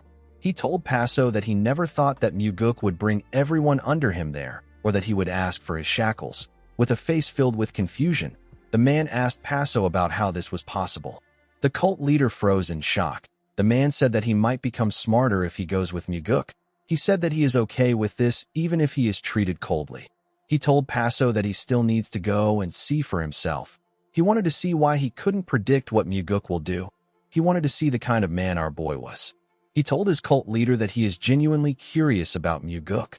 Paso became sad when he heard this. He asked his advisor if things can't work out between them. The man turned to him and told him that it can. He suggested that they go to Muguk together. Paso raised his voice and called him a crazy bastard. He asked him about what he is trying to bring him into. The man asked him to follow him and find out. The cult leader asked his advisor if he knows what his subordinates will think. He asked him if he believes that they will follow him after he goes under someone so young. The man asked Paso to throw everything away and come with him. The cult leader was shocked to hear this. His advisor asked him to hand over his position to his successor and follow him. He told him that they will live a new life. Paso froze in shock. He couldn't believe what he was hearing. He asked the man to tell him how he would be useful if he gave away the title of the Sky Heaven cult leader. The man told him that he would be a more admirable person if he gave away the title. He explained to Paso that he has spent his whole life bound to his title and has lived a mediocre life. The man said that he is not the only one who has lived with shackles. Paso was annoyed to hear this. He threw the bottle of liquor at the wall and asked the man to stop spouting nonsense. He asked him if he is telling him to step down from his position on his own. He raised his voice and told his advisor that this is a position where he can kill whoever he wants with a single word, eat whatever he wants, and summon any beauty he likes. With a cold gaze in his eyes, the advisor asked Paso if any of this has made him happy. The cult leader didn't expect to hear this question. He put himself together and said that he is happy. He quickly corrected himself and said that he is not happy, but he is not unhappy either. He asked his advisor if he will become happy after he steps down from this position. He asked him if the happiness that he never had as the cult leader is just going to walk up to him on its own. The man said that he doesn't know. He told Paso that he is the one who has to find it. Paso pointed at him and accused him of trying to ruin him. He told the man that he is trying to make him suffer. The advisor told him that he might be correct. Paso didn't think that he would say this. He put down his hand and screamed. He grit his teeth and raised his head up. His advisor watched him as he did this. He watched Paso in silence. The cult leader didn't like this situation at all. He told his advisor that he lost. The man didn't expect him to say this. Paso said that he lost to people who are so eloquent and smart. He asked the man to leave. The advisor was shocked to hear this. Paso turned to him and asked him to go suffer in hell. He told him that he will regret leaving him till the day he dies. He swung his hand at the man and asked him to get out. He told him that his sight disgusts him now. The man was shocked to hear what his cult leader said. He felt some energy when Paso swung his hand. The energy made him feel refreshed. It was as if he was granted a new life. While Paso was looking at the other side, he heard a sound. When he turned around, he saw a key on the floor. He asked the man to tell him why he has a key. He said that Muguk took the key along with him. The man revealed to him that he forged it years ago. Paso was shocked to hear this. He picked the key up from the floor and asked the man about how he was even able to do this. He asked him to tell him why he didn't run away. He knew that the man had chances to kill him since he was able to undo his shackles. He asked him about why he didn't kill him. The man told him that it is probably for the same reason he didn't kill him even when he kept insulting him. Paso was surprised to hear this. With a smile on his face, the man reminded the cult leader that he once said that he is the only person who understands and knows him best. He told Paso that he also feels the same about him. The cult leader was shocked to hear this. Tears slowly gathered in his eyes. He closed his eyes to stop himself from crying. He now understood why this farewell was so difficult and why it filled him with such regrets. He couldn't believe that the man would give him the key at a time like this. He said that he is a loser to the very end. The man went on his knees and bowed his head to Paso. The cult leader was shocked to see this. The man told him that he is wrong. He said that he didn't kill him, and he is letting him go so easily. He told Paso that he is an admirable person to him. The cult leader didn't know what to say. Even though the man could have run away, even though he wanted to die many times, there was one reason he chose to live like this. He told Paso that he lived like this because he was attached to him. He assured the cult leader that he will never forget the grace he showed him today by freeing him. Paso still didn't know what to say. The man bowed his head to him and told him that he looks forward to the day they meet again. The cult leader still didn't say anything. He watched his advisor get up and walk out of the room. All Paso could do was stand silently. After the man left, Paso looked around his empty room and fell into despair. The scene shifts, and we are taken to an inn. We see Jang Ho drinking with Daryong and Leon. The demonic army commander told the other two that he sometimes feels disappointed. Leon asked him for the reason why he feels this way. The man told her that she is Muguk's heart and Daryong is his right-hand man, but he is still nothing. Leon told him that this is what makes him more impressive. Jang Ho was surprised to hear this. He asked her about what she means. The woman told him that he still gets to call Muguk his lord even though he is not the heart or the right-hand man. Jang Ho didn't expect to hear this. Leon agreed with him that it is not a small matter to call someone their right-hand man or their heart. She said that her young master's trust in him is still real. She told him that she can tell just by looking into Muguk's eyes. Jang Ho was surprised to hear this. He asked her if she is serious. Leon assured him that she is. Daryong told her that she is really good at lifting others. The woman asked him if it seems like that. Daryong told her that it does. He raised his cup after saying this. The other two clinked cups with him. They smiled brightly as they shared their liquor. Daryong asked them if they know who the chain man was. He said that the man didn't seem ordinary. Jang Ho put his arms together and said that he won't let anyone act however they please no matter how important or outstanding they are. Daryong thanked him for stepping in for him earlier. Jang Ho was surprised to hear this. He apologized to Daryong and revealed to him that he didn't step in for his sake. He said that he was being honest when he mentioned that he is lining up as a candidate for the right-hand man position. Daryong didn't expect to hear this. He mentioned that Jang Ho is the demonic army commander. Jang Ho cut him off and asked him not to say that he will yield the position to him. He said that he doesn't believe that Muguk's right-hand man position is something that can be handed over so easily. Daryong was surprised to hear this. He told the man that he was going to say that he won't give him his position. Jang Ho was surprised to hear this. He asked him about why he said that he would give up the position at the cult leader's chambers. Daryong revealed to him that he was lying. He said that the flow of the moment made it seem like it wasn't his place to step up. He told the man that he will never yield the position to him. Leon smiled when she heard this. Daryong revealed to the other two that his senior at the Nirvana Pavilion was killed by the former demonic army commander. He said that he was consumed by nothing but thoughts of revenge. He even memorized all the personal details of the demonic army. However, this was all he did. He couldn't bring himself to suggest a reinvestigation. He just kept burning with revenge in his heart. Daryong drank his liquor and allowed Jang Ho to fill his cup again. He told the other two that his actions were pathetic, but it was the only way he could go through his pain. Daryong looked at his cup and said that he would have spent his whole life drowning in self-blame. living in darkness and depression if he hadn't appeared as a temporary investigator to Muguk. Daryong asked Jang Ho if he knows what he hears the most from Muguk these days. He said that Muguk always asks him about why he has gotten so cheerful. He asked the man if he thinks that he will give up his right-hand man position so easily. He told him that he won't yield to him. He reminded him that he is improving in martial arts day by day. Jang Ho and Leon smiled when they heard this. The scene shifts, and we see Muguk meditating on a rock. He opened his eyes when he sensed someone's presence. He saw the man standing in front of him.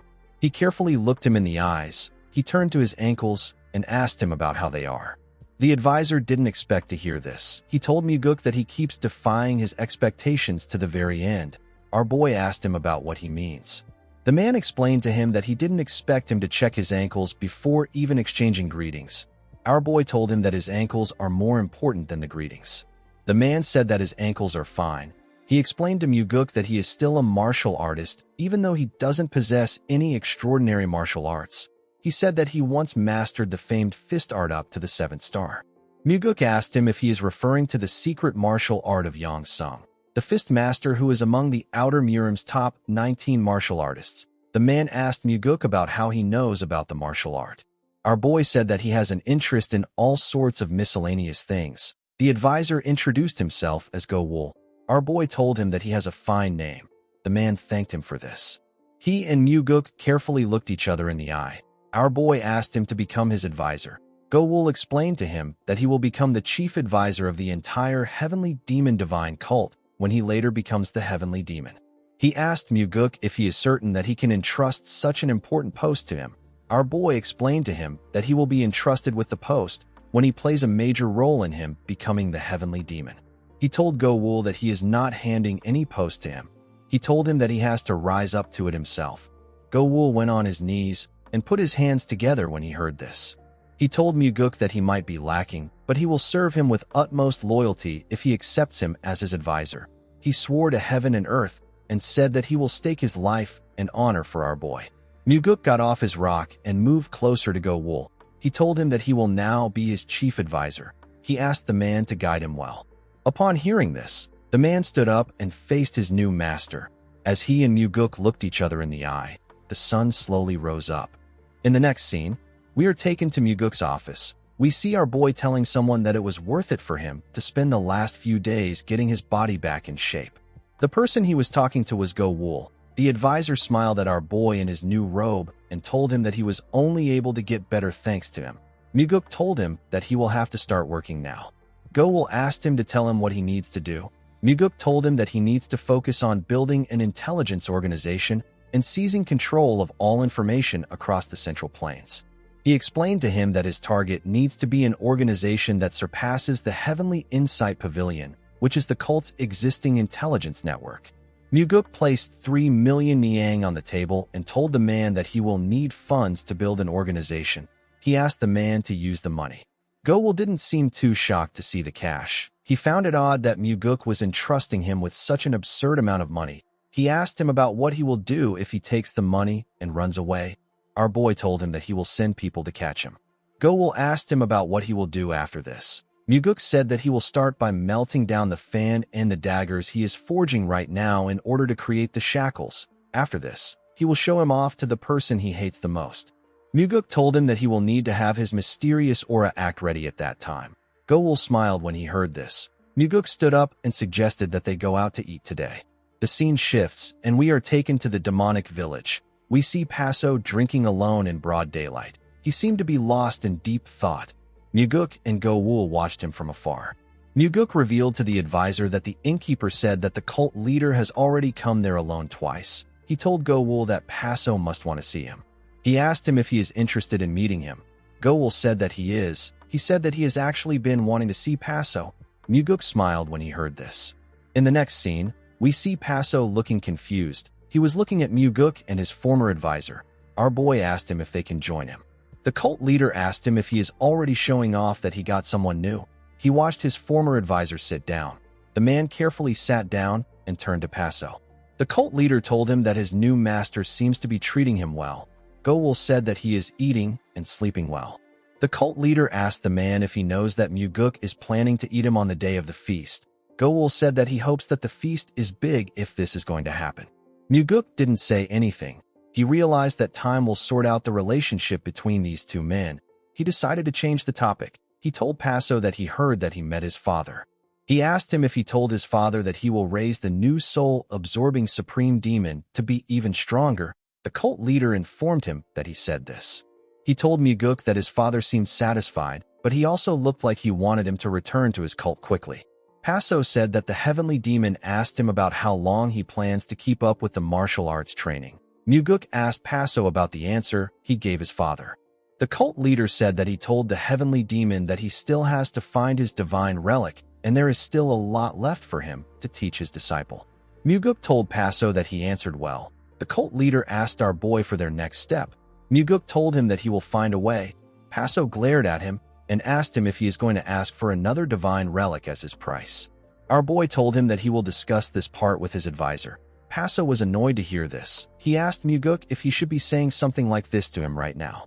Muguk told him that he lost one person after coming to their cult, but he also gained the new soul-absorbing supreme demon. He explained to Paso that he will also lose his disciple if he continues to live a life where he is always looking back. Paso couldn't argue with Muguk. Our boy told him that the young lady he took as a disciple is extremely ambitious. He asked the cult leader to focus on her. Paso didn't like what he was hearing. He turned to his former advisor and explained to him that countless people will gather around Muguk in the future if he is truly a once-in-an-era hero like he said. He told him that there will be plenty people around our boy, and he will end up becoming another nobody among them. He pointed his finger at Go-wul and told him that he will be like the one with the shackles again. He assured him that he will become that person again. The man didn't say anything to him. Muguk realized that the cult leader truly cares about Go-wul. He knew that everything he just said wasn't for Go-wul. It was for him. He was warning Muguk not to treat Go-wul the same way he treated him. Go-wul told his former master that Muguk has already given him millions of niang. Our boy was shocked to hear the man say this. Go-wul reminded Paso that he said that Muguk was being hypocritical. He told him that a person needs to do things on a grand scale even if they are putting on an act. Muguk was shocked to hear what his advisor said. Paso was annoyed to hear what he said. He got up and asked him to save his smug advice for his new master. He stormed out of the inn out of anger. Muguk watched him as he walked out. He asked Go-wul about why he just did this. The man told Muguk that he would like to make his first proposal as his advisor. He said that he wants to recruit the Sky Heaven cult leader. Muguk was shocked to hear this. He asked the man if this is possible. Go-wul said that he isn't certain, but they have a chance. Muguk asked him about why he angered Paso. Go-wul told him that he has his reasons. Our boy realized that Go-wul was already laying the groundwork in advance to draw the cult leader in. He asked the advisor about why he wants to recruit him. Go-wul calmly said that he wants to save Paso. Our boy didn't expect to hear this. Go-wul explained to him that the current heavenly demon is a man with a martial talent that is ranked among the greatest heavenly demons in history. His ambition is also immense. In the end, the Sky Heaven cult will be swallowed by the heavenly demon divine cult, and Paso will die in the process. However, if he joins Muguk's side, he can avoid this calamity. Muguk carefully looked the man in his eyes. He smiled and told him that he will accept his proposal since it is his first one. He said that they will bring Paso to their side. Go-wul got up and thanked Muguk for his understanding. Muguk gently smiled when he saw this. He intends on treating the man like a proper advisor, the way his father treats Sima Myung. In the next scene, we see Muguk offer a bag of herbs to Paso. He said that this is a tea of the Central Plains that he enjoys. The cult leader was annoyed to see our boy. He asked him if he also came to brag that he gave Go-wul millions of niang. He said that it must be nice to have so much money. Muguk told him that he actually came to see him. He reminded the cult leader that he has 100 times more money than him. Paso asked him not to be ridiculous. He corrected him by saying that he has 1,000 times more money than him. Muguk told him that he is poorer than him. He told Paso that he cannot brag about money in front of him. Paso asked him for the reason he came. Our boy told him that he wanted to have a cup of tea with him and chat. The cult leader didn't believe him. He glared at Muguk. Our boy decided to go straight to the point. He told Paso that he has a concern related to Go-wul. The cult leader glared at him again and asked him about what the concern is. Muguk reminded him that Go-wul bragged about money so recklessly in front of him yesterday. The cult leader asked him if he was disappointed with this. Muguk said that he doesn't know Go-wul well. Paso asked him about why he showed such devoted care if he doesn't know him well. Our boy said that he has also thought about this. He said that Go-wul was probably meant to serve as a stepping stone who ties the two of them together in a relationship. Paso glared at Muguk with a face filled with disgust. He asked him if Go-wul knows that he is stabbing him in the back like this. Muguk said that this is not slander or betrayal. He told Paso that it is simply the truth. The cult leader asked our boy about what he is trying to say. Muguk told Paso that he was wondering whether Go-wul is someone he can trust. The cult leader hated what he was hearing. With a scary tone in his voice, he asked Muguk to leave for today while he is still being nice. Muguk carefully looked at the man. He told him that he will see him next time. In the next scene, we see Go-wul standing in front of Paso. The cult leader called him a bastard and asked him about what he is doing there. Go-wul asked him to show some courtesy to him since he is a guest there. Paso asked him to stop spouting nonsense. The scene shifts and we see Go-wul filling some cups up with tea. Paso asked him if he is slipping poison into the tea. Go-wul asked him about what he will gain from poisoning him. Paso told him that he will be able to live a happy life with Muguk in a world without him. The advisor told him that he needs to be alive in order for him to brag about his happy life. He said that it will be like how he bragged about money yesterday. The cult leader called him a crazy bastard when he heard this. Go-wul placed the tea on the table and asked Paso to drink it. He realized that this was the first time he brewed some tea for Paso. The cult leader realized that he had no choice but to taste the tea. He picked up the cup and blew on it. Go-wul smiled when he saw this. He told Paso that he will have a cup of tea too before he leaves. Paso asked him to do as he wishes. Before he could sit down, Paso revealed to him that Muguk doesn't fully trust him. The advisor acted surprised to hear this. He sat down and carefully looked at Paso. The cult leader normally wouldn't have told Go-wul about this. Part of him wanted Go-wul to get a taste of hell for abandoning him. But now that he is actually seeing the man face to face, Paso couldn't bring himself to say anything. Go-wul asked him if he is trying to drive a wedge between him and Muguk. Paso was shocked to hear this. He turned to the man and told him that he was actually trying to be nice. He quickly noticed that Go-wul was smiling. The man told him that he is touched that he would tell him something like this. Paso found this odd. He asked him if he didn't just ask him if he was trying to drive a wedge between him and Muguk. Go-wul told him that he knows that he is not trying to drive a wedge. He revealed to the cult leader that this is an operation. Paso didn't understand what he meant. He asked him about the kind of operation it is. Go-wul told him that it is an operation to lure him in. He explained to him that he planned to allow Muguk to suspect and corner him, and then our boy will use his soft heart to pull him over to their side. Paso was surprised to hear what the man said. He quickly became angry. He stood up and raised his voice. He asked the man if he believes that he would fall for such a cheap trick. Go-wul asked him if he is just going to sit back and watch if he gets driven to the corner. Paso told him that he would. He reminded the advisor that he already left him. He asked him to tell him why he will help him. Go-wul asked him to tell him why he is getting so worked up. Paso screamed at him and told him that he is not worried. Go-wul carefully looked him in the eye. Paso calmed himself and sat down when he saw this. He asked the advisor to tell him why he is telling him this. Go-wul told him that he doesn't want to deceive him and drag him to their side. The cult leader didn't know what to say. Go-wul revealed to him that telling him this part is also part of his operation. He told him that it is an operation to make him trust him even more. Paso grit his teeth out of anger when he heard this. He was annoyed to hear what the advisor said.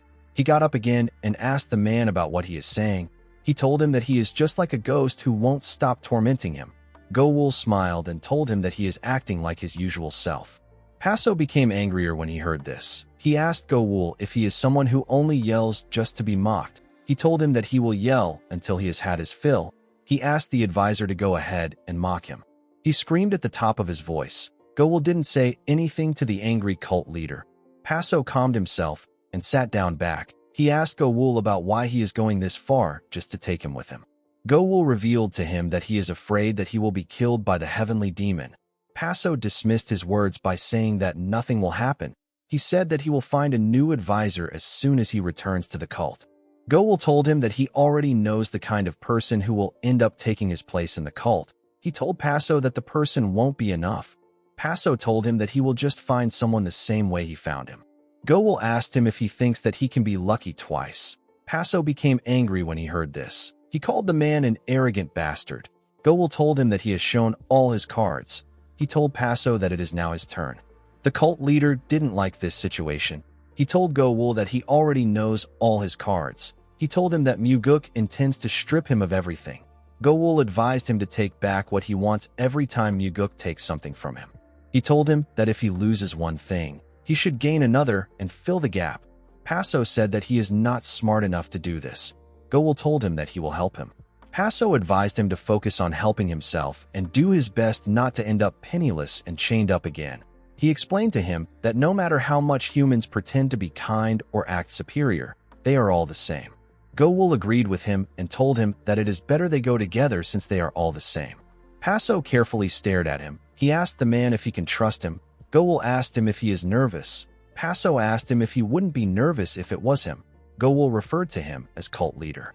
Paso was shocked to hear this. He quickly looked at the man. Gowul asked him not to lie.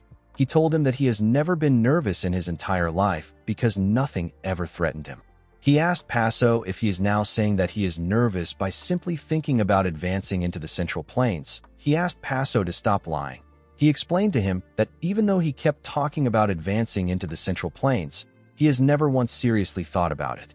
Paso was shocked to hear this. Gowul explained to him that he has never really thought about what it means to advance into the Central Plains and the kind of consequences it brings.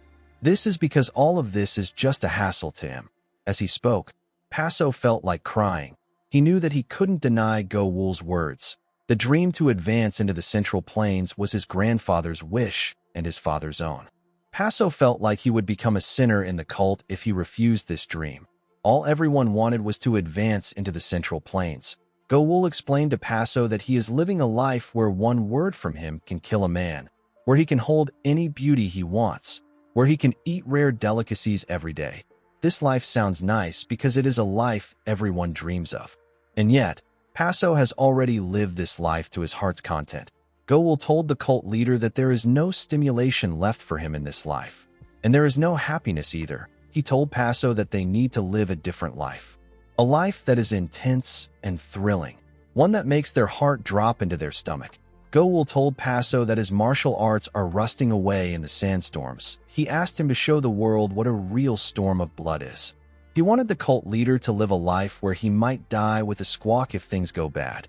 He told the cult leader that they're lucky enough to have someone who will bring a single flower to the other person's grave. The cult leader carefully stared at the man. Gowul also looked him in the eye.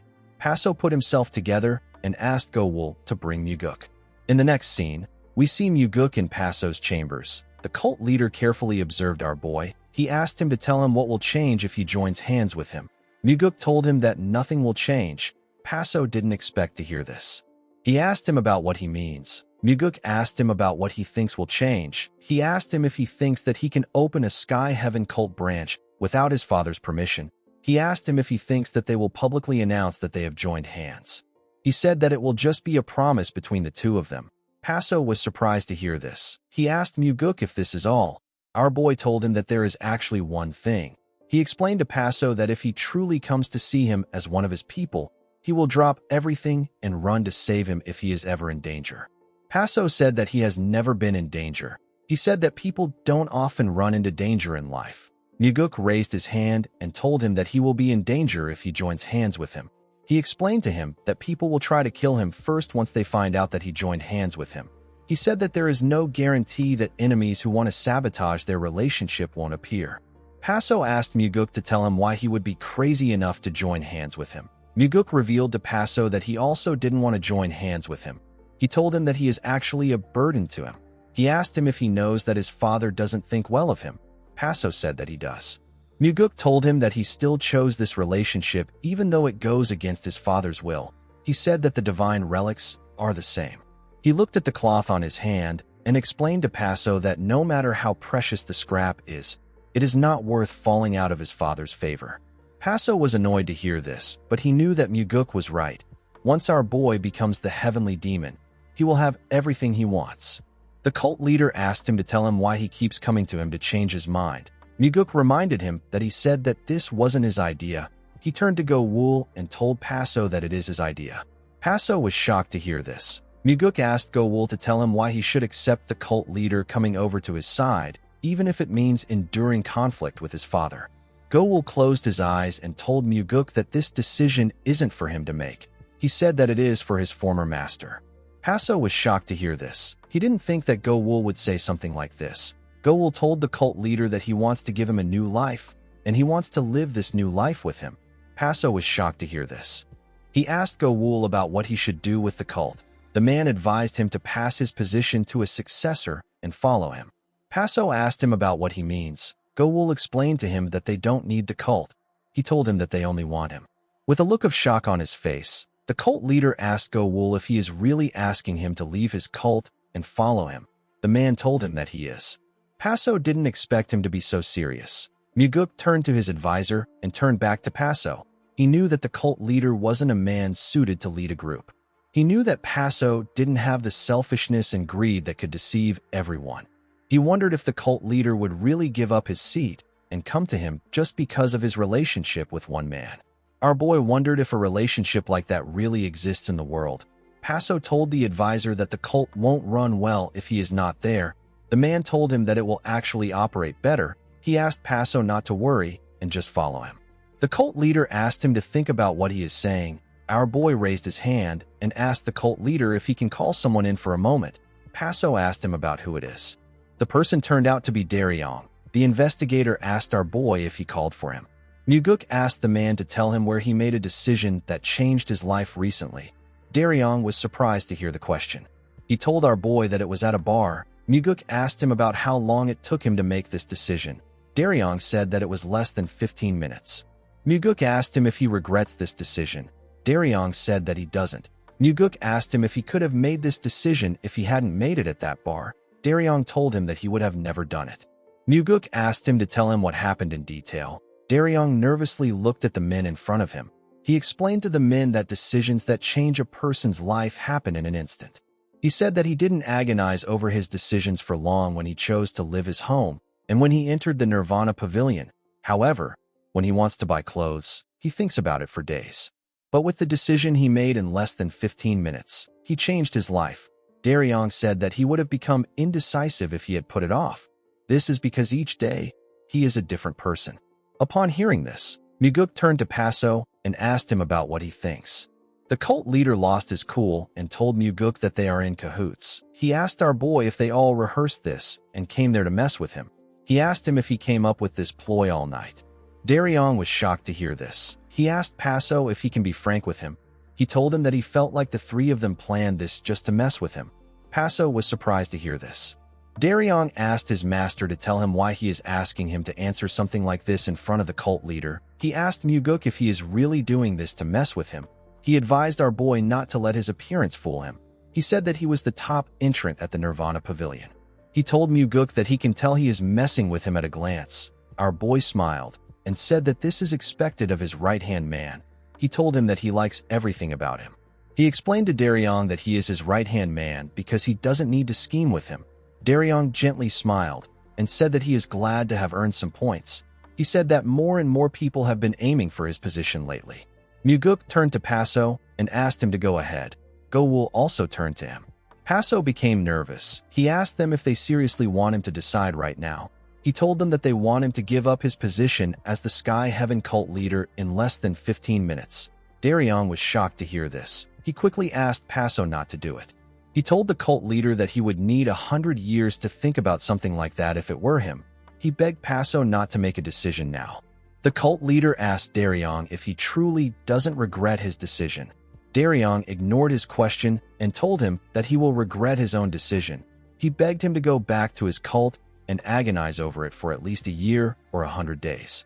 Paso called him an insolent brat and asked him to just answer his question. Daryong became scared. He looked into Paso's eyes. He calmed himself and said that he doesn't regret his decision. He said that meeting Muguk may have shortened his life, but he is very happy right now. Upon hearing this, Paso got up and turned to the thunder bell. He looked around and walked towards the bell. He moved close to the suspended bell striker. He grabbed the rope and hit the thunder bell with the bell striker. Everyone watched him hit the bell. Paso hit it multiple times. He calmed himself and turned to Muguk. He asked him if he will give him his right-hand man position if he goes with him.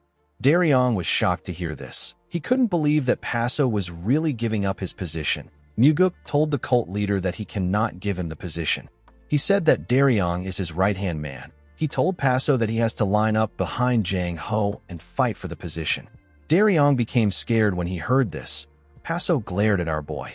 In the next scene, we see Paso and Gowul sitting in front of the Thunder Bell. Gowul asked the cult leader about what the evil spirit said. Paso said that the evil spirit told him that he is crazy. Gowul told him that he agrees with the spirit. He asked Paso if he is really coming with him. The cult leader asked him if he is a lunatic. He reminded him that he went through a lot to persuade him. He asked him about why he is asking this question now. Gowul revealed to him that he didn't think that he would actually follow him. He told him that he didn't expect him to say that he would go with Muguk in such a firm and cool manner. Paso revealed to him that he might change his mind tomorrow, the day after, or even next year. He told Gowul that he is the kind of man who never had much conviction to begin with. He told him that he actually has a question for him.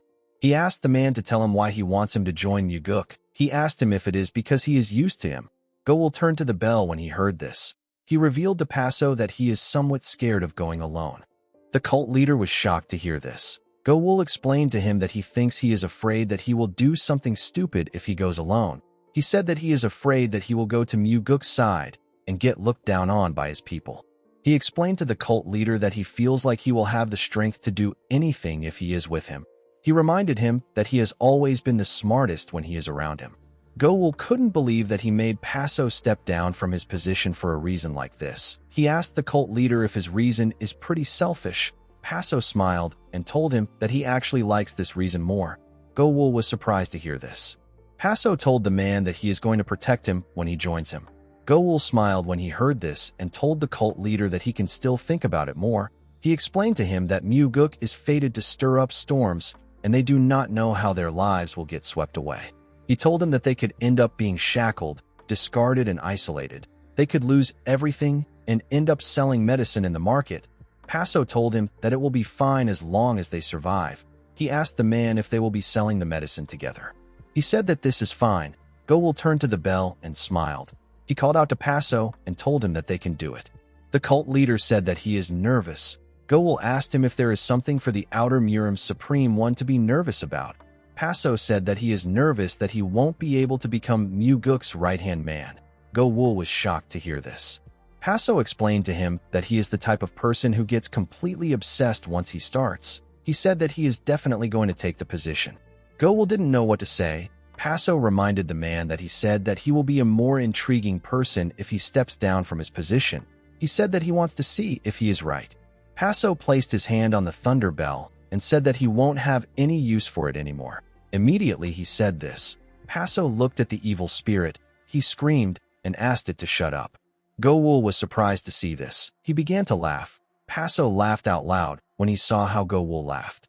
Some days later, the Sky Heaven cult leader left the Heavenly Demon Divine cult with all the men he brought. Though he gave the Heavenly Demon his farewell, he did not meet the Demon Supremes. After finishing discussions about the next Sky Heaven cult leader with Gowul, Paso left with his men. He decided to return after taking care of his cult. The scene shifts, and we see Gowul thanking Muguk for accepting his first request. Our boy told him that he should be the one thanking him. He said that a martial artist as skilled as the Sky Heaven cult leader has joined his side thanks to him. Muguk was well aware that the cult leader is the most powerful martial artist in the Outer Murim. No Demon Supreme would be able to guarantee their victory against him. With a smile on his face, Gowul reminded Muguk that he saw how fat Paso had gotten from being so old and lazy. He told him that he will have to train Paso properly when he returns. Our boy smiled and told the advisor that this will be his job. He said that no one else will have the guts to ask Paso to train other than him. Gowul smiled and asked Muguk to leave it to him. The scene shifts, and we see the Heavenly Demon playing a game of Go. While he was focused on moving his stones, someone asked him if he plays Go. The Heavenly Demon ignored the person and took out a white stone. He placed the stone on the board and told Muguk that there are few people who can defeat him in the cult. Muguk asked his father if he is certain that he doesn't swipe his hand across his neck whenever he starts losing and allow someone appear behind his opponents and slice them. The heavenly demon moved a stone and said that he does this occasionally. He said that games are made to be won. He asked his son to sit and play a game with him. Muguk told him that he is fine with this. He asked his father to not just signal for his assassination whenever he starts losing. The two men calmly looked at the board and began to move their stones. They took out the stones from a small wooden box and carefully placed it on the board. While his father was moving his stones, Muguk carefully looked at him. He thought about how he hunted and ate with his father, and now he is playing Go with him. Our boy realized that he was enjoying all sorts of things that he never would have imagined before his regression. All that was happening was a simple game of Go between a father and a son. Muguk wondered why they never did such a simple thing before. He wondered why he was so scared of his father's gaze. He calmly moved his stones again. Some minutes later, we see the heavenly demon heavily staring at the board. Muguk told his father that he really loves playing aggressively. He said that this is what he expects from someone like him. He told him that he barely won. The heavenly demon carefully looked at his son. He asked him about when he learned to play Go. Muguk told him that he learned it whenever he found the time. He told his father that he heard he learned from strategist Sima. He told him that he is always open for revenge matches. The heavenly demon ignored his son and turned to the board. He used his energy to raise each stone. Muguk was shocked to see this. He instantly knew that this was the celestial seas. He watched his father move the white and black stones to their separate boxes. Muguk couldn't believe that celestial seas can even do such precise things. With a scary look on his face, the heavenly demon told his son that he can't just let him walk away. He asked him to have a duel with him. Muguk told his father that he thought that he was finally going to feel a sense of victory as he walked out of the heavenly demon hall. The heavenly demon got up and used the celestial seas to move the board and the boxes to another part of the room and carefully put it down. Muguk was shocked to see this. He watched his father raise his hand and use the celestial seas to raise his sword and drag it to himself. Muguk quickly grabbed his sword and jumped back. The heavenly demon told his son that he is well aware of what he accomplished recently, but he will not be walking out of the hall if he has been stagnant in his martial arts. He drew his sword and released a horrifying energy. Muguk quickly drew his sword and activated the heavenly demon defense art to protect himself. The golden energy that surrounded him shielded him from his father's energy. Muguk quickly realized that the pressure of the energy was growing stronger. His father's energy filled the entire hall. Our boy's energy could barely protect him. He decided to stop pushing the heavenly demon's energy away and to just let it glide off him. The heavenly demon noticed this. He asked his son if his skills have truly reached such a caliber. The heavenly demon and Muguk took away their energies. They both carefully looked at each other. The heavenly demon took a step forward and activated the death step of the 4 strides of the wind god. Immediately, he saw that his father was coming at him. Muguk also charged at him with the death step. The heavenly demon was surprised to see this. He and Muguk crossed swords. When their swords clashed, it released a bright spark. The two of them moved past each other. Before he could turn around, Muguk noticed that his sword was shaking. He turned to his father and saw that his heavenly demon's sword was also quivering as well. The heavenly demon told his son that this is not bad. He told him that he thought that he was wasting his time playing politics. Muguk said that martial arts training and dating are meant to be private. He said that he is training really hard. The heavenly demon told him that he wants to see how he will do against his next attack. He activated the shadow step of the 4 strides of the wind god. Muguk also did the same thing. He and his father disappeared inside the room. They suddenly reappeared in midair and swung their blades at each other. Their swords released a spark when they clashed. Muguk quickly realized that his father was enjoying this. Although it was just for a moment, the heavenly demon enjoyed the fact that he met a worthy foe. Immediately, our boy thought of this. His father thrust his sword at him. Muguk barely dodged the attack. He understood the loneliness of being the most powerful person, but he hoped that his father didn't forget that he was his son and not his foe. The heavenly demon's sword destroyed the wall behind Muguk. Our boy became scared. He and his father gathered their energy in their swords. The heavenly demon activated the first form of the soaring sword art, which is known as celestial equilibrium. He swung his sword at Muguk with a large amount of energy. Our boy also used the celestial equilibrium and blocked the attack. He pushed his father's sword back. The heavenly demon thrust his sword forward and activated the second form of the soaring sword art, which is known as the shifting slash. He fired numerous slashes at Muguk. Our boy also used the shifting slash and blocked the attacks. A gust of wind blew in the room when they pushed themselves back. The heavenly demon carefully looked at his son. Our boy also focused on his father. He was sweating heavily.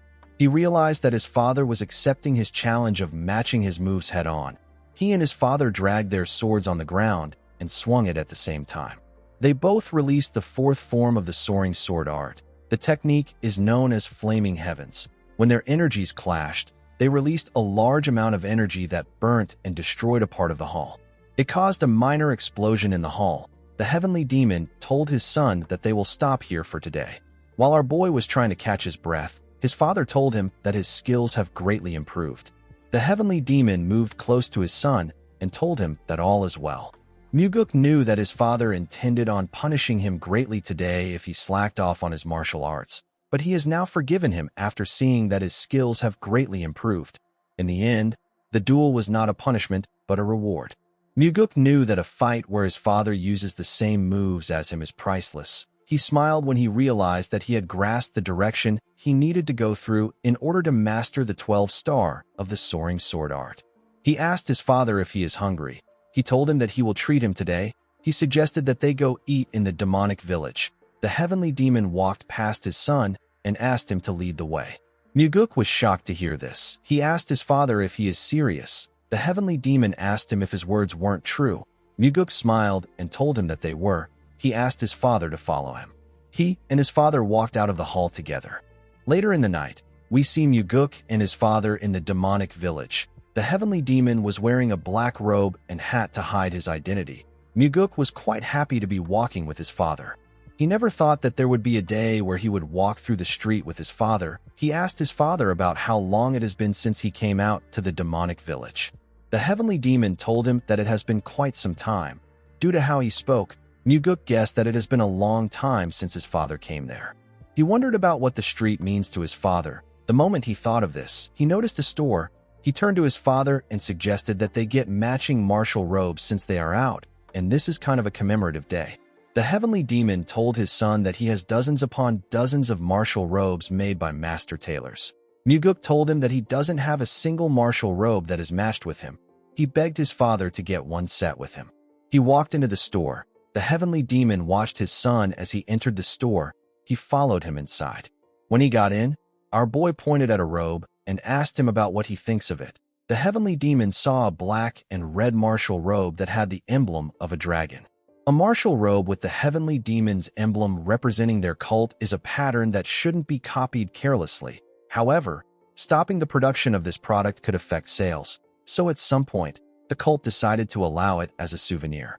The heavenly demon turned to the side and asked Muguk about how he feels about a particular design. When our boy heard this, he turned around. He saw a green and white robe with flowers and a red and white robe with another flower design. Muguk asked his father if he really wants to buy this robe. The heavenly demon reminded him that he once said that they would visit the central plains together. He asked him if they can go wearing the red robe. Muguk smiled when he heard this. He asked the attendant to give him the 2 martial robes. Before he could pay, his father gave the woman some gold coins. Muguk didn't expect this. His father reminded him that he said that he will pay for the meal. He said that he will buy the clothes. Our boy smiled and thanked his father. In the next scene, we see Muguk take his father to the tavern. He told him that this is his regular spot. The owner came out to greet him and told him that he came with a guest that he has never seen before today. Muguk told him that this person is his family. The man said that this is his first time bringing his family there. Immediately he said this. He asked Muguk about what he means by family. He carefully looked at the heavenly demon's robe. He slowly raised his head up to see his face. The man became scared. He didn't know what to do. He slowly turned to Muguk. He saw our boy smiling brightly at him. As he and his father walked up the stairs, Muguk asked the owner to make the food delicious. The man nervously told him that he understands. Muguk noticed that he was shaking. He used the frequency whispering technique to ask the man to cook at ease. The man was surprised to hear our boy's voice in his head. Muguk gave him a thumbs up and asked him if his father would kill someone just because the food tastes bad.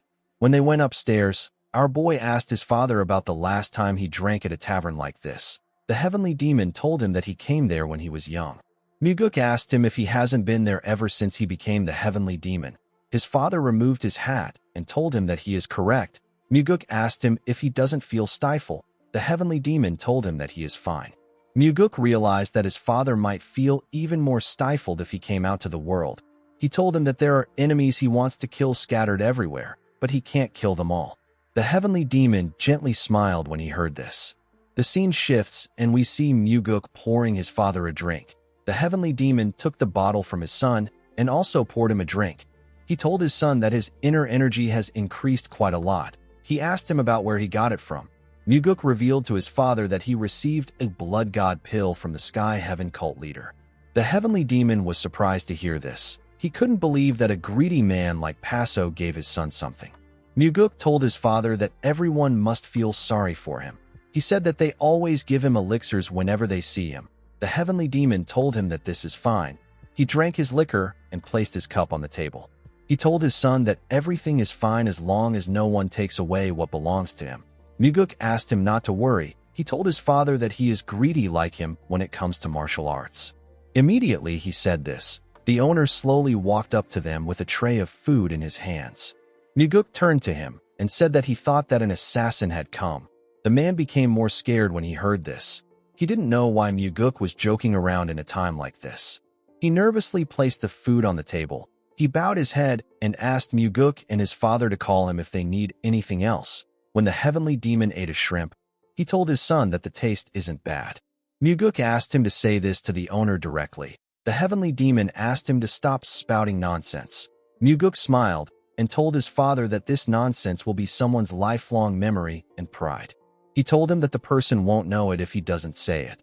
The heavenly demon asked his son to tell him why he shook up Paso so much.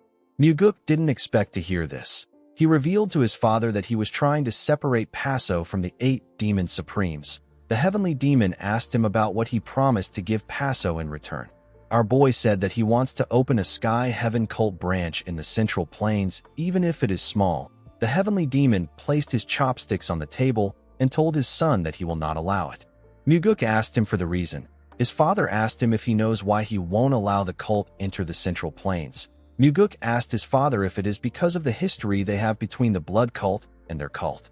The heavenly demon told him that the past doesn't have anything to do with his decision. Muguk asked his father if it is because the Sky Heaven cult joined hands with the 8 demon supremes.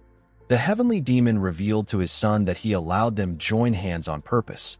Muguk was shocked to hear this. He knew that the demon supremes would also be shocked if they heard this. The heavenly demon explained to Muguk that whether they strike the Sky Heaven cult or the demon supremes, it will be easier to create a pretext if they are entangled with each other. Muguk realized that his father doesn't fear the Sky Heaven cult or the demon supremes at all. He asked him about why he opposed the Sky Heaven cult's advancement. The heavenly demon told his son that it is not yet time for them to advance. He told Muguk that this is all he needs to know. Muguk decided not to question him anymore. He told his father that he understands. He said that he will take care of his matters. His father asked him about how he will do this. Muguk revealed to him that he knows the cult leader on a personal level. He said that he will resolve it personally. The heavenly demon told his son that this is the hardest way to resolve things. Muguk smiled and said that it is also the most effective way. He asked him not to worry. He assured him that he is not arrogant enough to think that he understands other people's hearts. He said that he also won't be greedy enough to try to win other people's hearts, and he won't trust them blindly either. The heavenly demon didn't say anything to his son when he heard this. As he ate his food, Muguk wondered if there is a meaning in becoming the heavenly demon while doubting everyone. He knew that he wouldn't be able to know every human's heart, but he planned to do his best to understand them. Even though he couldn't win everyone's heart, Muguk planned to win enough hearts so that they wouldn't have to face each other with lies and hypocrisy. He planned on trusting the people that were around him. As he thought of this, Muguk drank his liquor with his father. He placed his cup on the table and asked his father to leave the cult leader to him. He said that he will take care of it. The heavenly demon decided not to question his son. He stood up and told him that the meal was good. He asked him to come play Go with him next month. Muguk told him that he will come. The heavenly demon stretched out his hand and used the celestial seas to grab one of the martial robes. Muguk smiled as he watched him walk away. More than the fact that his father bought matching robes and paid for them, Muguk was more moved to see that his father quietly took the robe with him even though he never said a word. When the heavenly demon reached the door, the owner bowed his head to him and told him that it was an honor to serve him. The heavenly demon walked past the man. He stopped moving and told the owner that the taste was decent. The man was shocked to hear this. He bowed his head again and thanked the heavenly demon for his compliment. He asked him to come by again. The scene shifts and we see two people running in a forest. The two people turned out to be Yeonrang and Muguk. They seemed to be having a duel. As they ran through the bamboo forest, Yeonrang turned to the side to see Muguk. Our boy also took a look at her. Before the Sword Supreme could do anything, Muguk appeared next to her and swung his sword at her head. Yeonrang was able to dodge the attack. She quickly jumped back and landed on a tree. She thrusted her sword at Muguk. Our boy was able to block the attack, but he got pushed back. He and Yeonrang turned to each other. They swung their swords at the same time. They blocked each other's strikes. Yeonrang wasn't done yet. She increased the speed of her attacks. Her strikes were cutting down the trees around her. Muguk was able to block her attacks. He thrusted his sword at her neck. Yeonrang easily dodged his attack. She quickly turned to our boy. Muguk turned to her and smiled. The Sword Supreme smiled when she saw the look on his face. She swung her sword at Muguk's stomach. Our boy was barely able to dodge the attack. As the night went on, their attacks became faster and clearer. Muguk was matching the Sword Supreme's pace. The two of them seemed to be enjoying their duels. A while later, we see Yeonrang breathing heavily. She told Muguk that he has improved even more since the last time they fought. While breathing heavily, Muguk thought about his father and told the woman that he learned a few things since the last time they fought. The Sword Supreme told him that he is quite impressive. She put away her sword and told Muguk that she will no longer be a match for him if he keeps growing at this pace. Muguk told her that he will continue to do his best even in their next spar. Yeonrang didn't expect him to say this. She asked him if he is saying that he wants an old woman like her to grow too. Muguk put his hands together and told her that she is correct. He explained to her that he wants them to be lifelong sparring partners. Yeonrang was shocked to hear this. She smiled and told Muguk that she will live up to his expectations. Our boy put his hand into his clothes and took out a small box. He told the Sword Supreme that it is a thank you gift for all the help she has given him. Yeonrang couldn't believe that our boy was giving her a gift. Muguk explained to her that it is his sincerity. He begged her to accept it. When Yeonrang opened the box, she saw something glowing inside. She realized that the object was a phosphorescent pearl. She could tell that this was a top-grade phosphorescent pearl. Muguk told her that she is correct. He revealed to her that this top-grade phosphorescent pearl isn't something that a person can easily get even if they have money. The Sword Supreme told Muguk that the item is worth bragging about. Our boy told her that it still doesn't compare to her beauty. The Sword Supreme smiled and said that this flattery is a bit much for a woman her age. Muguk smiled when he heard this. He thought about how Yeonrang had changed in many ways, but she was still weak to compliments about her looks. The Sword Supreme told Muguk that he has the potential to become a womanizer. Our boy said that this is how he plans to live. He told Yeonrang that he is going to have fun, travel the Central Plains, and meet all the beauties. Yeonrang advised him to play around now. She told him that it will be difficult for him to do this later. Muguk smiled and told her that he understands. In the next scene, we see someone ask Muguk about why he is wandering around so much at night. Muguk was a bit surprised to see who it was. The person turned out to be Kyeonpa. The old man asked our boy if he is hiding a woman somewhere. After meeting the Sword Supreme, Muguk actually went to see Kyeonpa, but he wasn't in his office.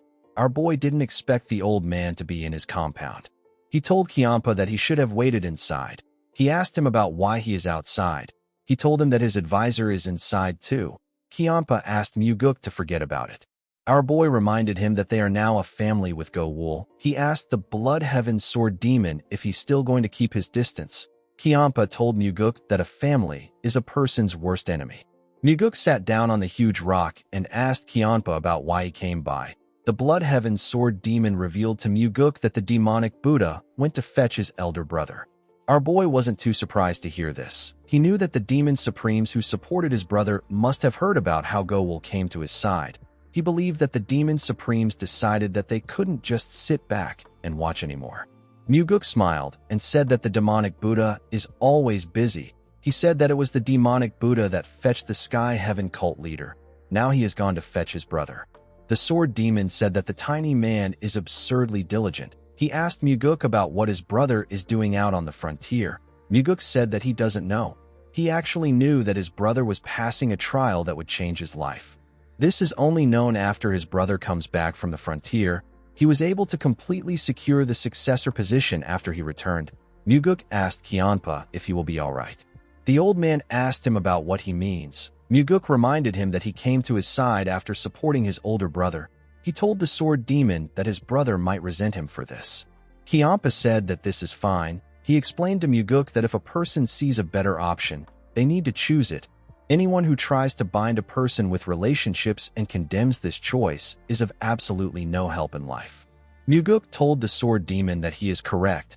Kianpa raised his voice and told him that he will also follow this logic if he ever decides to abandon him. He calmed himself and asked Muguk about what he will do if a day comes when he has to kill his brother. Our boy said that he will kill his brother if he does something that deserves death. Kianpa asked him if he is trying to act tough. Muguk smiled when he heard this. He was actually acting tough. It is not easy to kill one's sibling. He told Kianpa that he is right. He said that it is natural that he won't be all right. He said that he is not a cold-blooded monster. He told the sword demon that he will never be okay with killing his own brother. He said that his brother isn't a person who would die easily. He called out to Go Wool and asked him to come out. Some minutes later, we see Go Wool greet his master. He noticed that the Blood Heaven sword demon was there. He greeted him too. Muguk informed him that the demonic Buddha went to get his brother. He asked him about what he thinks of this. The advisor explained to him that his brother's life and death won't be something he decides. It is something that the first young master will decide himself. Muguk realized that Go Wool was saying that his brother's fate will be decided by how he chooses to act. Kianpa got up and told Muguk that he helped him because he wanted to recruit Go Wool. He looked the advisor in the eye and asked our boy if there is any guarantee that the advisor won't betray them. Muguk smiled when he heard Kianpa say this. The man who threatened him by jabbing his side until it was bruised was now referring to them as a team. Go Wool asked the sword demon if there is any guarantee that he won't betray Muguk. Kianpa said that there is no guarantee. He told the advisor that he will betray our boy whenever he wants. Go Wool told him that this is why he is there to stop him. Kianpa asked the man about who will stop him. Go Wool assured him that he won't betray Muguk. The sword demon asked him to tell him why he would believe this. The advisor told him that he only needs to believe in Muguk. Kianpa looked him in the eyes when he said this. He asked Go Wool not to forget that he is watching him. Muguk smiled when he heard this. Kianpa told our boy that the heavenly demon won't want him and the first young master to fight. He said that the heavenly demon doesn't want any of them to die. Muguk knew that the Blood Heaven sword demon knows his father well. He told him that he also feels this way. The sword demon looked at the moon and said that their cult leader is someone who never looks back. And yet, this is the one thing that he thinks about. Kianpa told Muguk that everything is fine as long as he knows the cult leader's heart. Muguk remembered that his father once told him that everything is fine. These were the words he used after their spar. Kianpa asked him if there is anything he should prepare. Muguk put his hands together and told the Blood Heaven sword demon that he only has one thing to ask of him. He asked him to reconcile with the Sword Supreme. The Blood Heaven sword demon was shocked to hear this. He couldn't believe that this is what Muguk spoke about when his brother was returning. He told our boy that he is really insane. He turned to Go Wool and told him that his master is a lunatic. The man said that he is not normal either. The Blood Heaven sword demon called them a pair of lunatics. Muguk stood up and said that the Demon Supremes will begin to make moves in earnest once his brother returns. He told Kianpa that they can't fight with only one wing. Kianpa said that he would also like to reconcile with Yonrang. He asked Muguk if he hasn't seen what happens when they meet. He said that the Sword Supreme snaps at him viciously every time. Muguk assured the Blood Heaven sword demon that he has seen their interactions. He told him that the Sword Supreme gets less vicious as time passes. He told Kianpa that her glares are getting softer little by little. The old man picked up his sword and placed it on his back. He told Muguk that their reconciliation is harder than unifying the Murim. He said that he is leaving. Before he could walk out of the gate, Muguk told him that he doesn't have to unify the Murim, but he needs to reconcile with the Sword Supreme. As he said this, he noticed that Go-Wul was staring at the Blood Heaven Sword Demon. He asked him not to worry too much. He told him that Kyanpa is a soft old man by nature.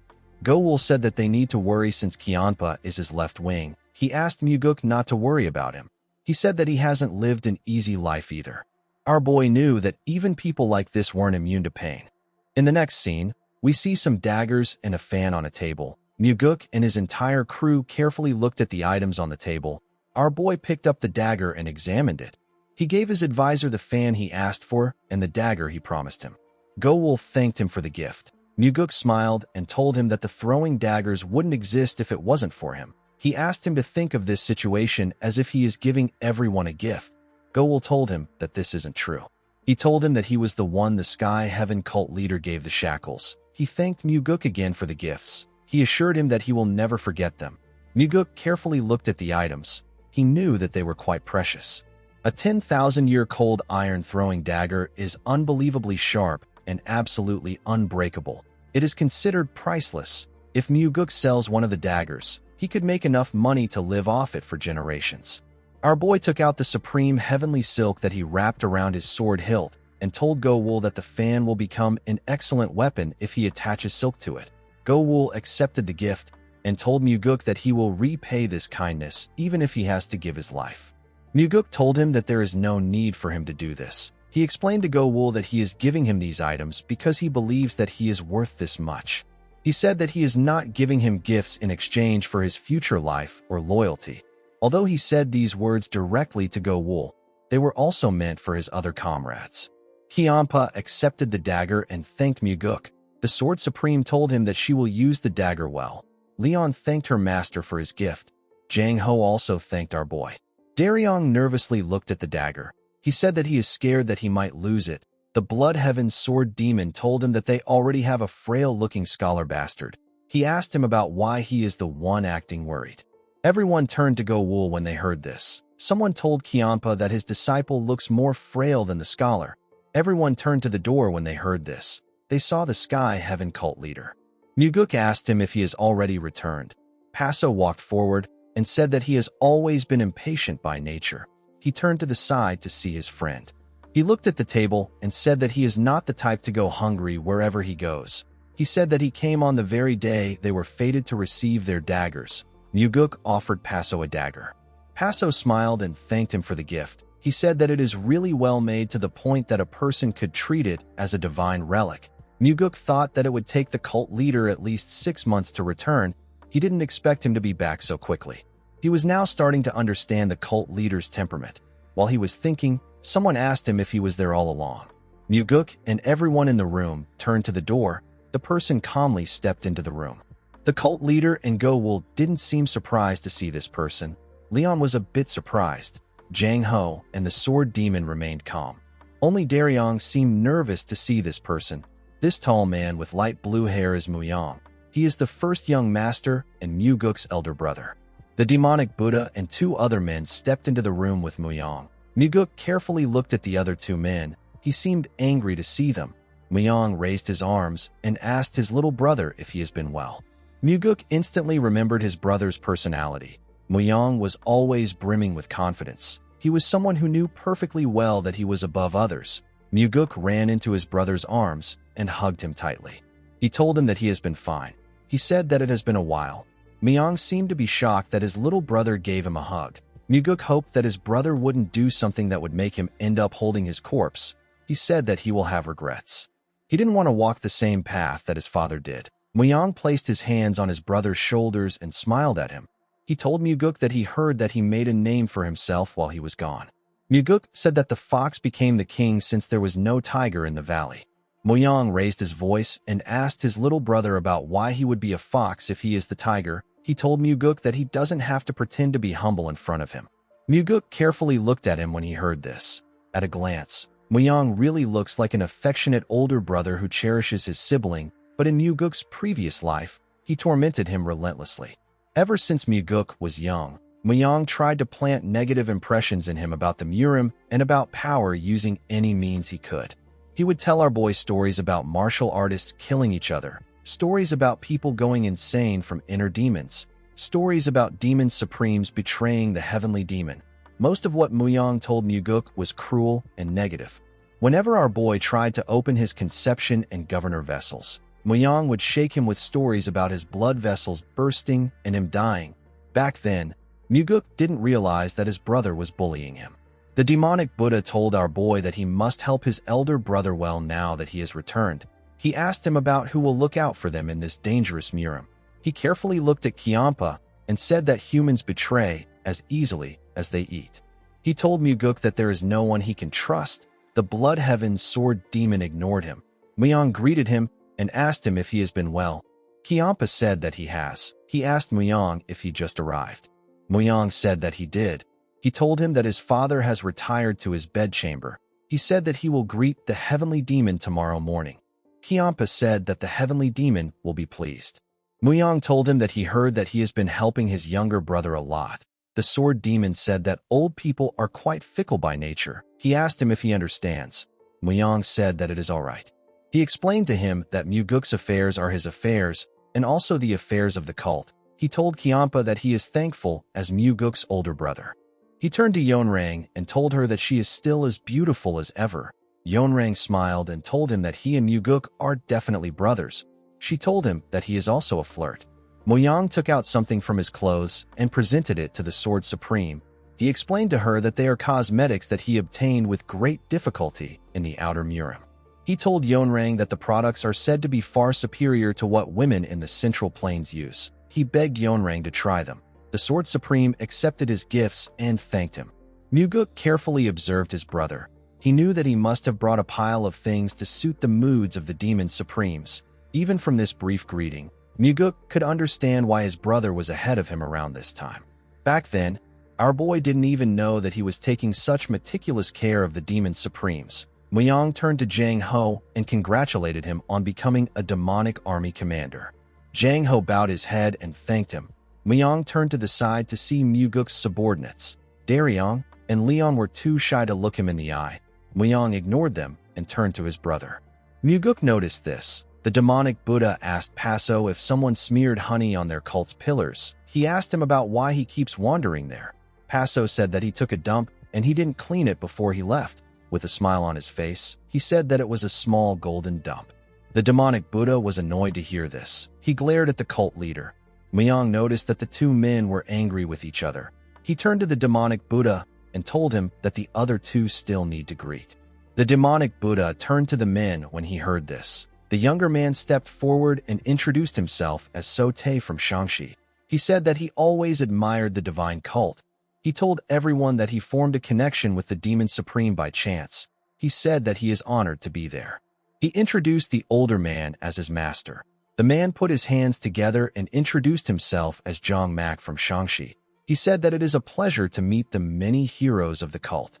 Muguk smiled when he heard the men's names. He had waited decades for this moment. In Shangxi, there is no master and disciple pair named So-Tae and Zhang Mak. There never was and there never will be. These men are actually the Yunnan twin freaks.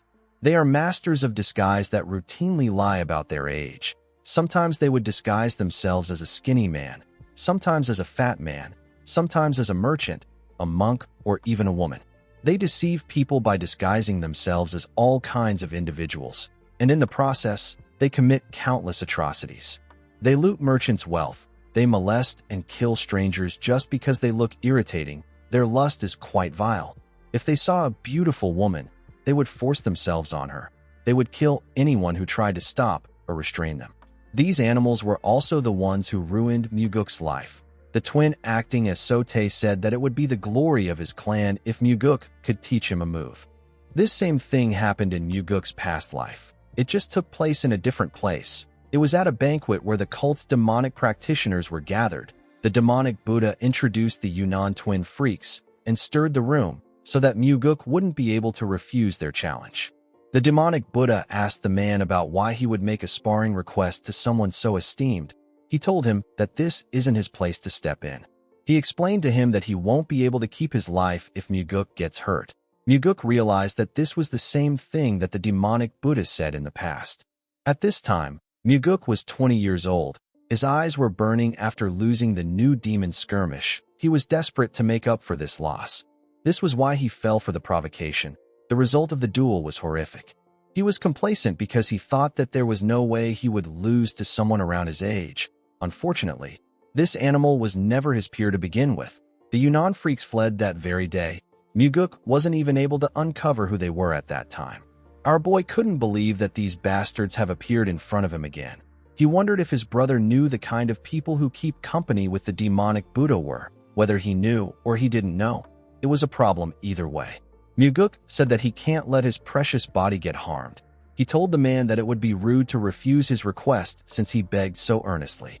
The freak put his hands together and thanked him for accepting the spar. He said that this is what he expected from the famed second young master.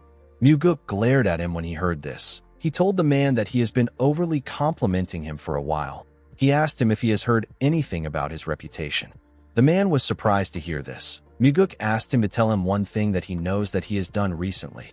The freak became nervous. He said that he is not very bright, so he can't remember well. He said that he is uneducated, so he has no manners. He asked Muguk for his understanding. Our boy said that he expected this. He said that he already knew that the man had no manners to begin with when he asked him for a spar the moment they met. He told the man that it is odd that he can't figure out why he is reacting this way even though he doesn't know his temperament or his skills. He told him that he is really stupid. He said that it is good that he knows himself so well. The freak glared at Muguk when he heard this. He told our boy that they can just enjoy the spar since his head is no good. The scene shifts and we see everyone outside. Muguk was facing the man. He asked the man if he uses fist and palm strike techniques. The freak told him that he is correct. Muguk told him that he uses sword techniques. He asked him to be careful so that his two hands don't get cut by his sword. The freak asked our boy to be careful too. He told him that he might end up having to hold the sword with his left hand. Kiampa announced that he will be leaving first. He said that he is getting old. He told everyone that he gets sleepy in the evening these days. Muyang and the demonic Buddha didn't expect this. Yonrang said that she will be taking her leave. She said that her skin gets dry if she doesn't sleep. The demonic Buddha told them that they are acting as if they are not even worried about the second young master. The Blood Heaven Sword Demon said that he isn't. Jang Ho bowed his head to the demonic Buddha and said that he has some business to take care of. He said that he has to go. Leon bowed her head and said that she will be leaving too. Muguk was shocked to hear this. He asked Leon if she is also leaving. The woman said that she needs to train. Muguk told her that she has changed. He told her that he expected her to act like she was worried and stay there with him. Leon told him that she has changed. She reminded him that he was the one who kept telling her that she needs to change. She turned to Daryong and asked him if he isn't going too. Daryong smiled and said that he wants to watch the fight. He said that he feels like it will help him with his martial arts training. The Blood Heaven Sword Demon raised his voice and told Daryong that it won't help him with anything. He advised him to go to sleep. Daryong turned to Muguk and said that his master has spoken. He said that he will be leaving too. The Sky Heaven cult leader believed that he would look like he has too much free time if he stays. He decided to leave. Muguk told them that they are all being too much. He turned to Go Wool and told him that he is truly his loyal retainer. The advisor revealed to Muguk that he was just about to tell him that he wanted to go inside and sleep. He said that he doesn't like watching fights. Muguk told him that one person needs to stay to watch the fight. Go Wool advised him to finish the fight fast. Muguk smiled and accepted his request. The freak was annoyed to see how everyone acted. He said that the mood has died down because the spectators are gone, but the strength of his fist is still there. He asked our boy to go around with him. Muguk said that he has waited quite long for the fight. He had waited longer than the man could imagine. Muguk believed that this man and his twin were the kind of people who treat other people's lives like flies, and yet they cling desperately to their own lives as if it is priceless. The freak told Muguk that he won't go easy on him just because he is the second young master. He asked our boy to be careful. Immediately he said this. He gathered his energy and thrust his fist at Muguk at a crazy speed. His fist appeared in front of our boy's face. The man smiled because he was certain that his attack would reach our boy. He quickly stopped smiling when he saw something odd. His hand was no longer attached to his body. Muguk had cut it off. The man was shocked to see what happened. He screamed out in pain. While he was trying to put himself together, Muguk swung his sword and cut off his other hand with a clean strike. The man screamed out in pain, blood gushed out of his body. His blood filled the air. It covered Muguk and his brother. Our boy looked his brother in the eye. Muyang also stared at him. He saw the other freak charging at Muguk from behind. The freak was about to attack our boy with his sword. Muyang calmly reached for his sword and swung it past Muguk. His attack went through the freak. He tore the freak apart with his strike. Blood gushed out of the man's body as he fell to the ground. Muguk didn't seem fazed by his brother's attack. He continued staring at him. Muyang didn't break eye contact either. The two brothers stared at each other in silence. It was as if the death of the Yunnan twin freaks was insignificant. Muguk turned to the demonic Buddha and asked him about what he was expecting. He grabbed the younger man's hair and tore off his mask. He said that the men were only good at disguising themselves. The moment he said this, the man's head began to swell. It exploded in front of Muguk. Our boy turned to the demonic Buddha. He knew that the man was the one who used his energy to blow up the man's head. Rabin asked Muguk if he asked him about what he expected. He said that he wanted to show Muyang the reality of things. He wanted him to understand that someone who can cut down the Yunnan twin freaks in a single move is his rival. He said that he wanted to show the one that the heavenly demon wouldn't give the black demonic sword to a scene where some bastards were cut down. He told Muguk that he wanted someone to understand that this is reality. Muguk understood that these words were meant for his brother, not him. He carefully looked his brother in the eye. Muyang also glared at him. Muyang told his little brother that he is happy to see that his martial arts has improved. He said that it is a good thing for their cult. Muguk told his brother that he has gotten better at acting. Muyang asked him about what he means. Our boy asked him if he is the type of person who just brings anyone along with him. Muyang asked Muguk whether he is asking if he knew that the two men were the Yunnan twin freaks. He told him that he didn't know. He put his sword away and told his brother that he will see him tomorrow when they go greet their father. He walked towards the exit with the demonic Buddha. Muguk put his sword away and carefully looked at his brother. He didn't expect Muyang to be able to keep his composure even in a situation like this. He now understood why the Blood Heaven's sword demon supported Muyang in the past. Later in the night, we are taken to Muyang's building. We see him filling a cup with tea in his nightwear. Muyang asked Rabin about what worries him so much. The demonic Buddha said that Muguk's ability is a problem, but the fact that someone as crafty as the Blood Heaven's sword demon chose him means that he has something else. Muyang glared at the demonic Buddha when he heard this. He explained to him that the reason Kianpa is supporting Muguk is because of their father. Rabin asked him about what he means. Muyang explained to him that his father backed his younger brother while he was gone. He said that the heavenly demon bestowed the black demonic sword to Muguk and seated him in the position of the Nirvana Pavilion Master. Muyang believed that his father was trying to test how he will handle Muguk now that he has gained power. He assumed that this was the final test to become the successor. Rabin was shocked to hear what he said. He never thought of this. He reminded Muyang that the soul-absorbing supreme demon died in the process of Muguk rising.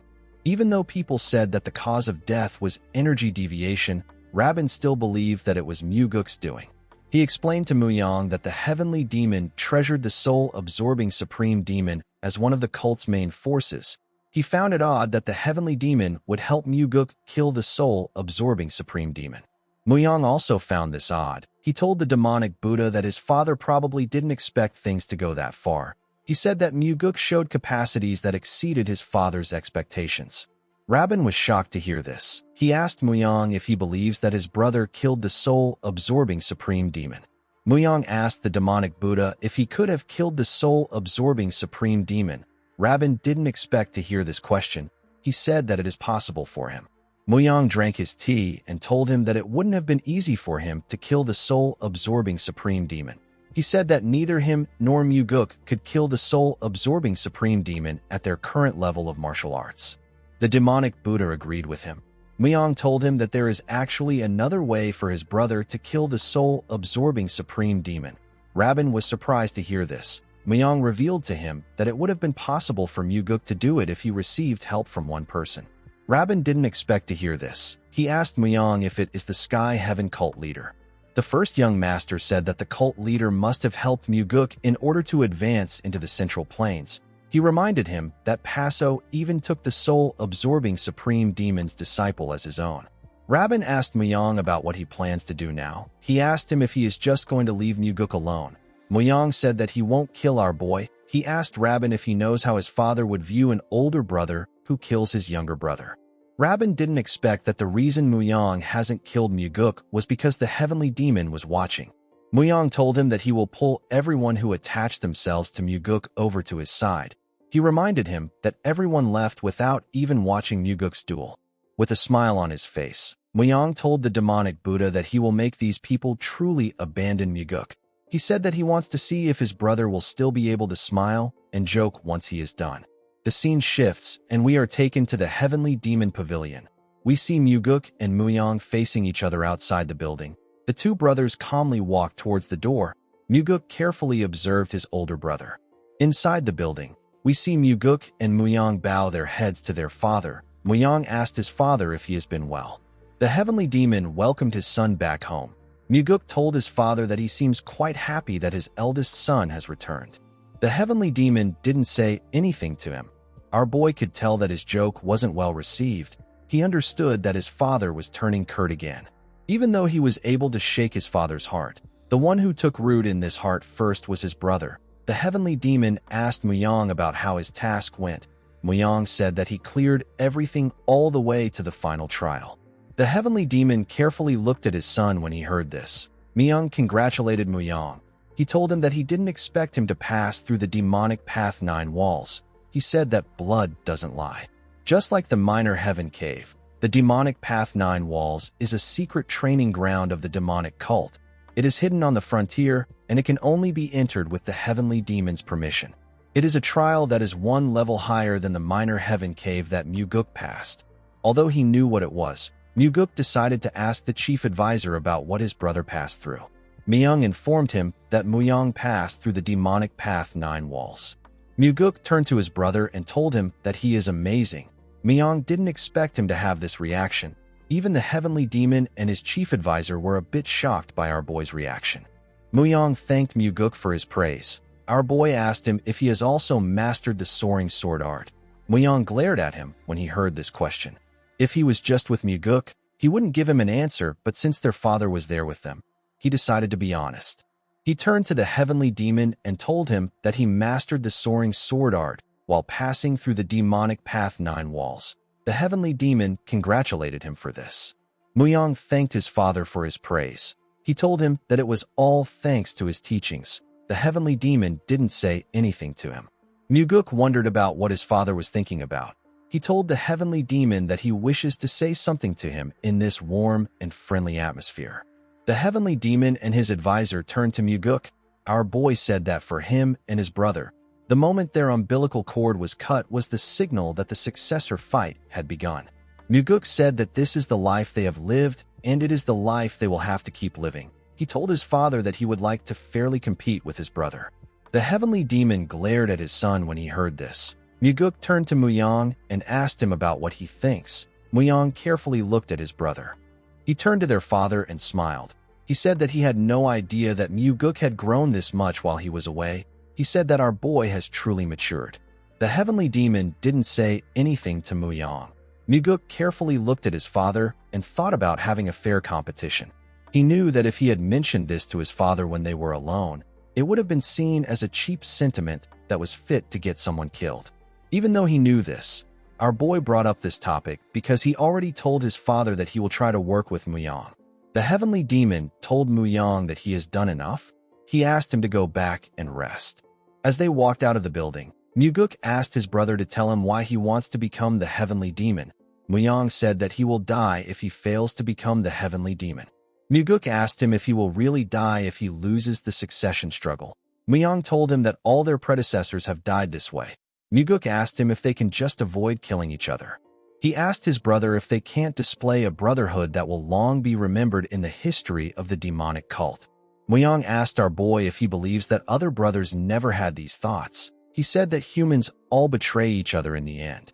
Muguk walked forward and told him that they simply need to never betray each other. Muyang smiled when he heard this. He walked forward. Muguk told him that he was sincere about having a fair competition. Muyang stopped moving and turned to his brother. He told Muguk that he should have asked whether there is any goodness in his heart. He asked our boy if he has goodness in his own heart. Muguk said that he does. Muyang told him that he will be starting this fight with an advantage. Muguk watched his brother as he walked away. He already knew that things wouldn't go well so easily. Even turning someone who bears goodwill towards him to his own person is quite difficult. Still, Muguk had no choice but to try. He knew that the dagger that will stab them in their back is not their brotherhood, it is Wam Mugi. In the next scene, we see Leon swinging her sword. She was completely focused on her martial arts. While she was practicing, Muguk entered the room. When she saw him standing by her side, Leon became startled. She asked her master about when he arrived. Muguk told her that he entered a while ago. He explained to her that she would have died 20 times over if he was an assassin. The woman was shocked to hear this. Muguk grabbed his sword hilt and asked her to watch carefully. He told her that they need to reduce her 20 deaths to 19. He drew his sword and took a stance. He decided to demonstrate the technique to her without lowering his level. He released his energy and began to move. Leon was quickly lost in his execution. She carefully watched each one of Muguk's strikes. Her eyes were completely fixated on his sword techniques. Immediately, he was done performing his techniques. Muguk stopped himself from moving.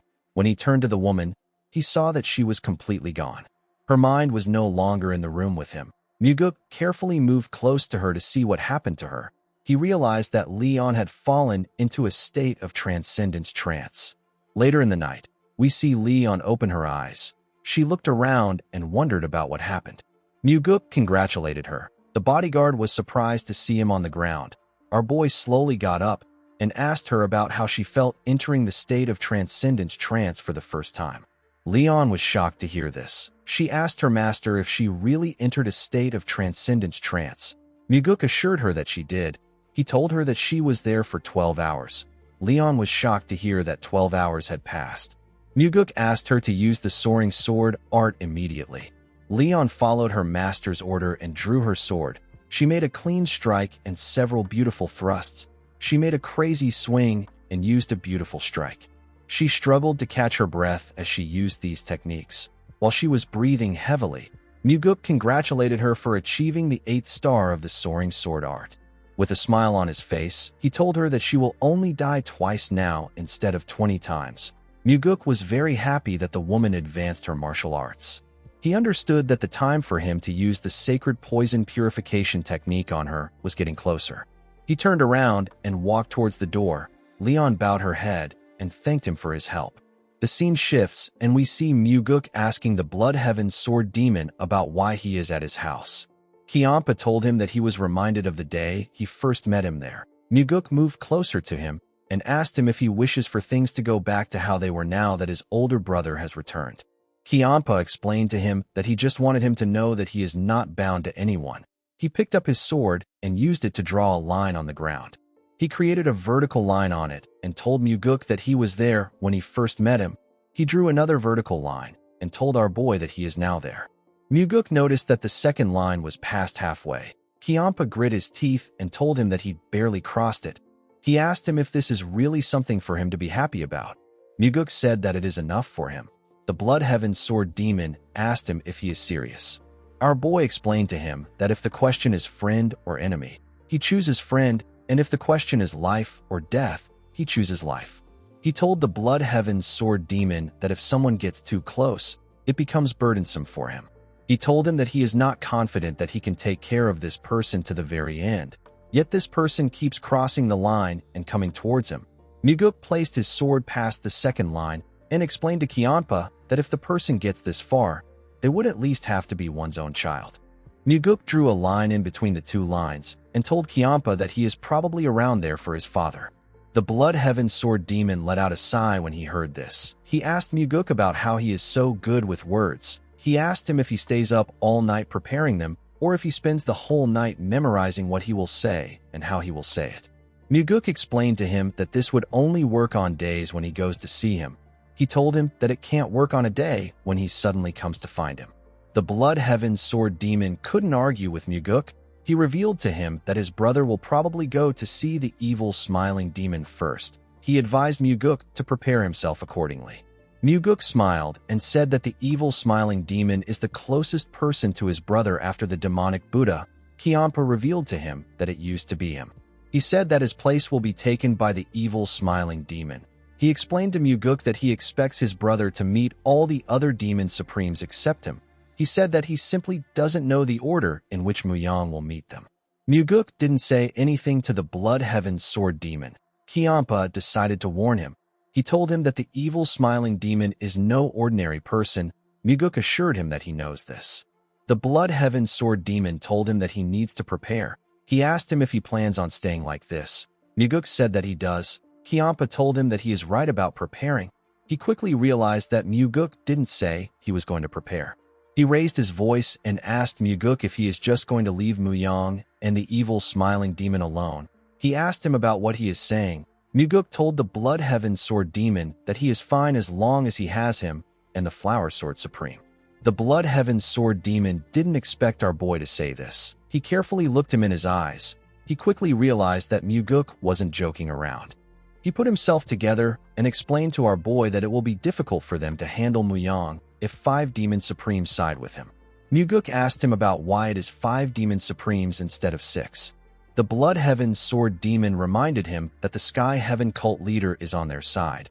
He asked Muguk if his disciple didn't naturally join them. Muguk told him that they can't be certain because Chong Xian is still quite young and ambitious. He said that she would actually be the easiest person for his older brother to recruit. Kiampa didn't expect Muguk to think like this. With a smile on his face, our boy told him that it doesn't matter if the new soul-absorbing Supreme Demon is on their side. He said that they could even use her to their advantage in a critical moment. The Blood Heaven Sword Demon asked Muguk if he really thought this far ahead. Our boy told him that he did. He said that he still plans to do everything he can to stop things from getting to this point. This isn't because of Chong Xian, but because of the cult leader. Muguk wanted to see the soul-absorbing Supreme Demon become his disciple without any issues and grow well. Kiampa told our boy that they have 6 opponents. He told him that this will be difficult for him no matter how clever he is. Muguk said that it won't be difficult for him. He said that he will make sure to bring at least one of the Demon Supremes to their side. Kiampa asked Muguk about the Demon Supreme he wants. He carefully looked at him and turned to the side. He told him that he can make this decision on his own since he is clever. Muguk knew that the Blood Heaven Sword Demon had someone in mind that he believes should be on their side. However, Kiampa seems to believe that it is wrong for him to mention this himself. It also means that he trusts Muguk's judgment. The Blood Heaven Sword Demon advised Muguk to move quickly before his brother recruits all the Demon Supremes. Muguk explained to him that his brother will meet someone else before seeing the evil smiling demon. The Sword Demon asked him about who it is. Muguk stared at him. Kiampa was surprised to see this. He asked our boy if he is talking about him. Our boy assured him that his brother is going to meet him first. The Blood Heaven Sword Demon asked him to tell him why Muyang would do this. He said that the first young master must already know that he has become his ally. He told Muguk that his brother won't come to him. He said that Muyang will approach the other Demon Supremes. Muguk disagreed with him. He told him that Muyang will definitely come to him. Then he will go after the Sky Heaven cult leader next. Kiampa asked our boy to tell him why he believes this. Muguk revealed to him that Muyang wants to show their father that the reason he came to his side was because he was absent. Rather than recruiting all the Demon Supremes, taking the Blood Heaven Sword Demon back would earn Muyang a greater score with the Heavenly Demon than anything else. Kiampa asked our boy if he doesn't feel uneasy. He told him that he could go back to Muyang. Muguk explained to him that he feels uneasy. He asked him if he saw what Muyang did the day he returned. He said that his brother gave the Flower Sword Supreme a gift. The gift itself wasn't extraordinary. What was extraordinary was his meticulousness. He told the Blood Heaven Sword Demon that his brother will probably try to offer him something even more extraordinary. He told him that he hopes he doesn't leave. He asked him to tell him any good proposal that his brother brings to him. He assured Kiampa that he will keep him by offering him something even better. Kiampa asked him if he isn't going to ask him to stay out of loyalty. Muguk asked him if they are 20-year-old children. Kiampa was shocked to hear this. He reminded him that he is actually 20 years old. Muguk couldn't believe what he was hearing. He forgot that he was actually 20 years old. He nervously told Kiampa that he has a precocious old soul. He told him that Muyang won't be able to take him with him. The Blood Heaven Sword Demon asked him about why Muyang won't do this. Muguk explained to him that he will make him an even better offer even if he has to stake everything. Kiampa glared at him when he heard this. Muguk told him that he needs to let him know if someone threatens him with leverage. The Blood Heaven Sword Demon asked him about why he needs to do this. With a cold gaze in his eyes, Muguk assured him that he will definitely help him resolve the issue. He said that he has already shown him that he is capable of handling something like that. Kianpa couldn't argue with him. He picked up his sword and told Muguk that they need to wait and see whether Muyang comes to him first. He said that they also need to see where this line will move. After saying this, Kianpa left Muguk's house. When he arrived at his quarters, he saw someone strange there. He asked the person about why he is there. The person turned out to be Muyang. The first young master took out a bottle of liquor and told the Blood Heaven Sword Demon that he wants to share a drink with him. He told him that he remembers that he enjoys this liquor. Kianpa couldn't believe that Muyang remembered this. After getting seated, Muyang poured a drink for the Sword Demon. While he was filling his cup up, Kianpa carefully observed him. He could see the energy Muyang was exuding from his body. He told him that he heard that he crossed the demonic path 9 walls. Muyang told him that he passed thanks to his concern. The Blood Demon raised his cup and congratulated him. Muyang also raised his cup and thanked him. The two of them drank their liquors. The Sword Demon told Muyang that he knows he came there because he has something to say to him. He asked him to speak. The first young master decided to be straightforward with the Sword Demon. He asked him about why he chose Muguk. He believed that there was some reason or circumstance that led to this. Kianpa told him that there is.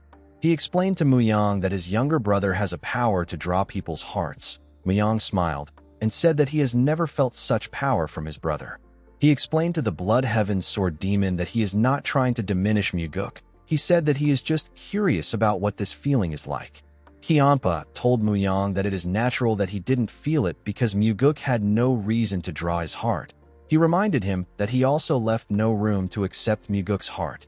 Muyang told him that he is correct. The Sword Demon picked up the bottle and told Muyang that he is an excellent warrior. He assured him that he has the qualities to become a heavenly demon.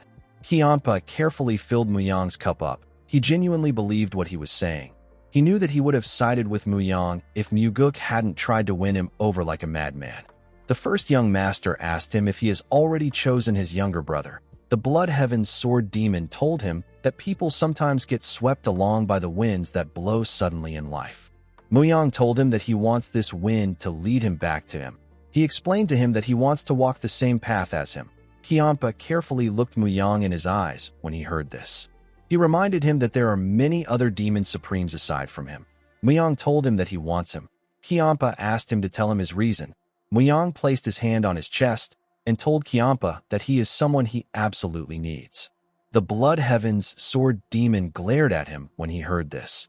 As he poured himself another drink, Muyang promised him that he will place him in the seat of the first Demon Supreme when he becomes the Heavenly Demon. The Blood Heaven Sword Demon was shocked to hear this. He asked Muyang about what he means. The first young master explained to him that he will create the highest position among the Demon Supremes that will be recognized even by the Heavenly Demon Hall. He said that he will also expand the Southern Sword House to 3 times its current scale. He promised Kianpa that he would lift the numerical restrictions on sword demons and greatly increase support for the Southern Sword House. He told him that he will open the Heavenly Demon Archives to him. This will allow him to visit and view them whenever he wishes. The Blood Heaven Sword Demon didn't expect to hear an offer like this. He told Muyang that the demonic Buddha would feel upset if he heard what he said. He told him that Rabin will be confident that he will become the first Demon Supreme. Muyang explained to the Blood Heaven Sword Demon that he respects the demonic Buddha, but he believes that he is more suited for the position. He told Kianpa that he is free to share their conversation with the demonic Buddha. The Blood Heaven Sword Demon told Muyang that he will think about his proposal. Muyang thanked him for this. After finishing the liquor, Muyang walked towards the exit. Before leaving, he called out to Kianpa. He told him that he will definitely become the Heavenly Demon. The Blood Heaven Sword Demon didn't say anything. He simply watched Muyang as he walked away. Immediately, the first young master left. Kianpa took out something from his mouth. It was a red pill. The Blood Heaven Sword Demon said that there was a time when he also felt like Muyang would become the Heavenly Demon too. The scene shifts, and we see Muyang return to his chamber. He saw the demonic Buddha inside his chamber. Rabin asked him if he paid a visit to the Blood Heaven Sword Demon. Muyang smiled and said that there are truly no secrets in their cult. Rabin asked him about why he went to visit Kianpa. Muyang revealed to him that he was trying to recruit the Blood Heaven's sword demon. He told the demonic Buddha that Kianpa said that he would think about his offer. The demonic Buddha told the first young master that Kianpa is a traitor. He asked him if he doesn't know that a person's heart can easily change again once they have changed it before. Muyang walked past the demonic Buddha and revealed to him that the Blood Heaven's sword demon was holding a blood poison pearl while they were drinking. Rabin was surprised to hear this. He turned to the first young master and asked him if Kianpa has lost his mind. Muyang revealed to him that the Blood Heaven's sword demon didn't even bother to hide the pill. He said that Kianpa is trying to tell him that he doesn't trust him. The demonic Buddha advised Muyang to not try to associate with the Blood Heaven's sword demon again. Muyang revealed to him that he offered the position of the first demon supreme to Kianpa. Rabin didn't expect to hear this. He couldn't believe that Muyang offered the position to the Blood Heaven's sword demon. He glared at him. Muyang carefully looked Rabin in his eyes. The demonic Buddha understood that Muyang didn't just make the offer to persuade Kianpa. He was actually going to give him the position. He didn't understand why Muyang shared the information with him. He wondered if the first young master made a mistake or if he was being careless. He wondered if Muyang deliberately shared the information with him. Rabin and the first young master sat in silence. Nobody said anything. Rabin wondered if Muyang was punishing him for bringing in the Yunnan twin freaks. He recalled that he had experienced similar behaviors like this before. What troubled Rabin most at times like this was that the first young master was more intelligent and sharper than anyone. Rabin was always confused and left wondering if Muyang's action contained some hidden intent or if they were just mere mistakes. The worst part about this situation was that the demonic Buddha couldn't voice out his feelings. He understood why Muyang was treating him this way. He believed that it was because the first young master was young. He told Muyang that he needs to also look after their own people. He said that they are watching everything he does. Muyang glared at Rabin when he heard this. He revealed to him that he feels little attachment to the other demon supremes. He reminded him that he and the Blood Heaven's sword demon are the only ones who openly declare who they support.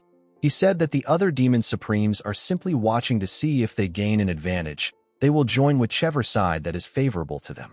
Muyang believed that this was pathetic. Rabin told him that the other demon supremes are still indispensable.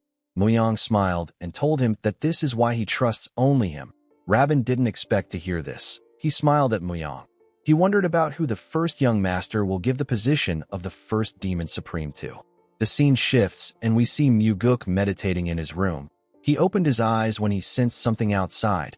When Muguk went outside, he saw the Blood Heaven's sword demon. The old man told him that he was correct. Our boy asked him about what he means. The Blood Heaven's sword demon revealed to him that his brother really came to see him. He asked Muguk about how he knew that Muyang would do this. Muguk smiled when he heard the question. He moved close to him and whispered that he is going to share a secret with him. He told Kianpa that he has the ability to see the future. The Blood Heaven's sword demon didn't expect Muguk to be joking around at a time like this. He told our boy that he can tell that no one has stolen his mind with the soul-absorbing art, since he is still able to spout nonsense. Our boy told him that his brother has always been this way. The Blood Heaven's sword demon told him that he discovered something deep again this night. Muguk didn't expect him to say this. He asked him about what it is. The Blood Heaven's sword demon told Muguk that he discovered the kind of person he is to him. Our boy was surprised to hear this. He asked the old man about what he means. The Blood Heaven's sword demon revealed to Muguk that none of the things Muyang offered him moved him. He told our boy that his brother made a very bold proposal, but it didn't sway him at all. Muguk was shocked to hear this. Kianpa carefully looked him in his eyes. Our boy smiled and drew his sword.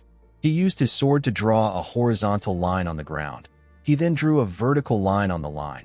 He told Kianpa that his affection for him has gotten to that point.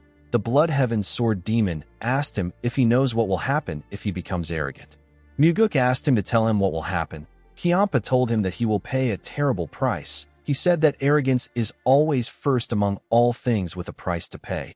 Muguk smiled and told him that he will remember this. Kianpa let out a sigh.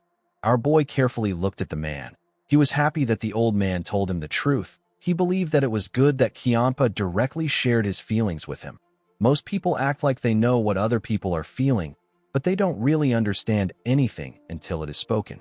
The Blood Heaven Sword Demon reminded Muguk that he said that Muyang is going to visit the Sky Heaven cult leader next. He asked him if they should leave Paso alone.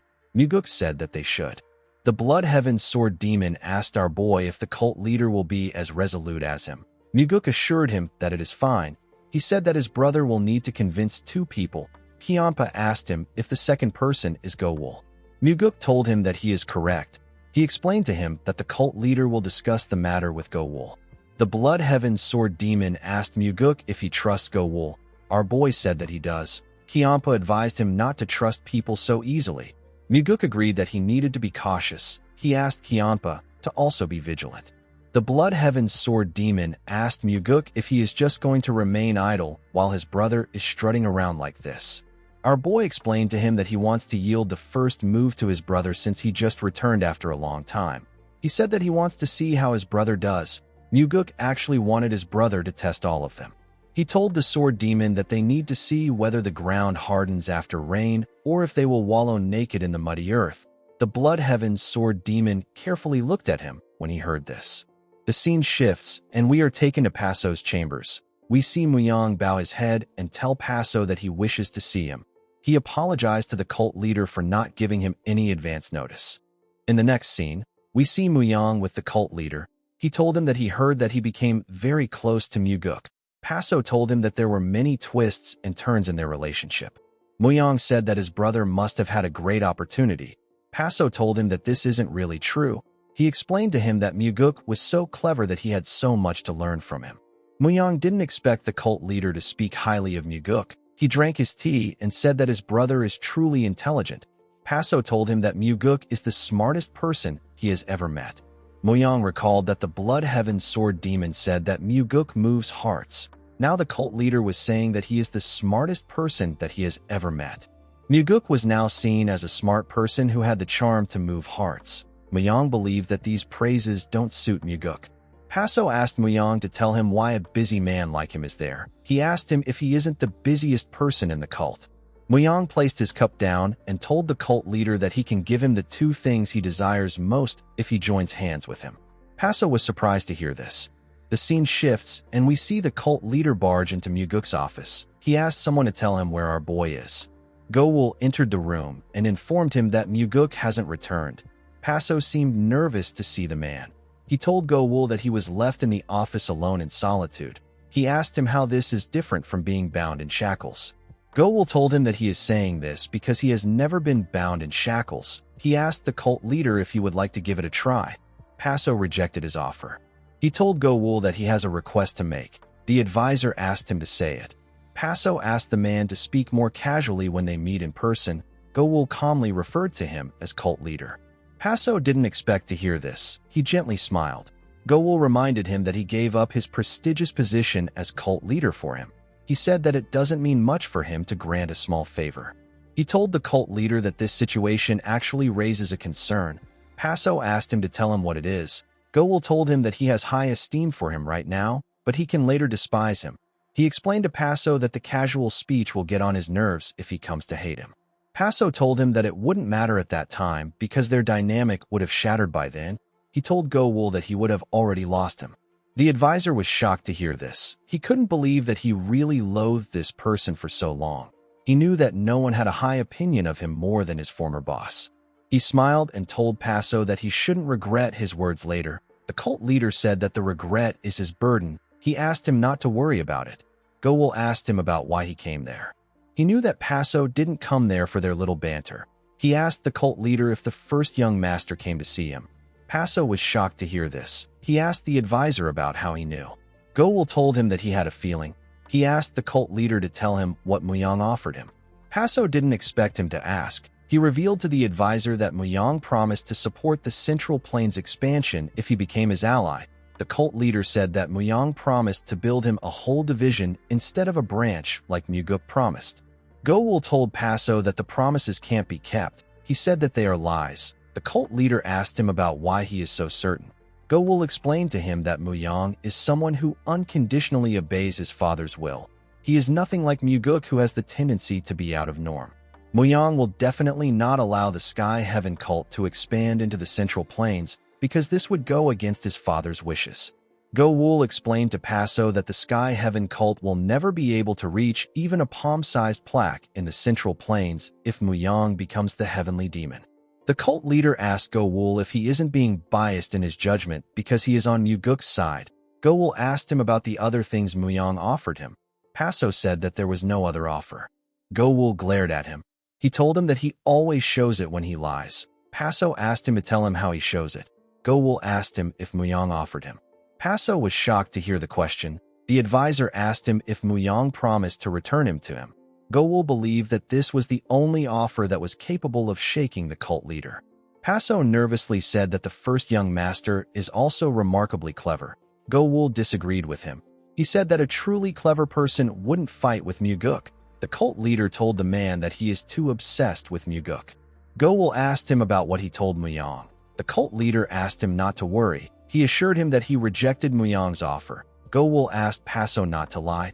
He knew that Paso was scheming on how to get him back by exploiting the conflict between the two brothers.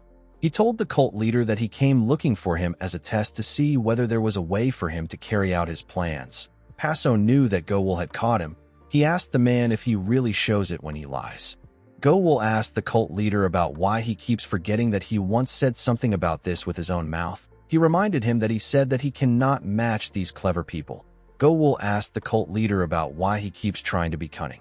Paso nervously told him that it is his fault. Go-Wool told him that doing something like this would only make his resolution more firm.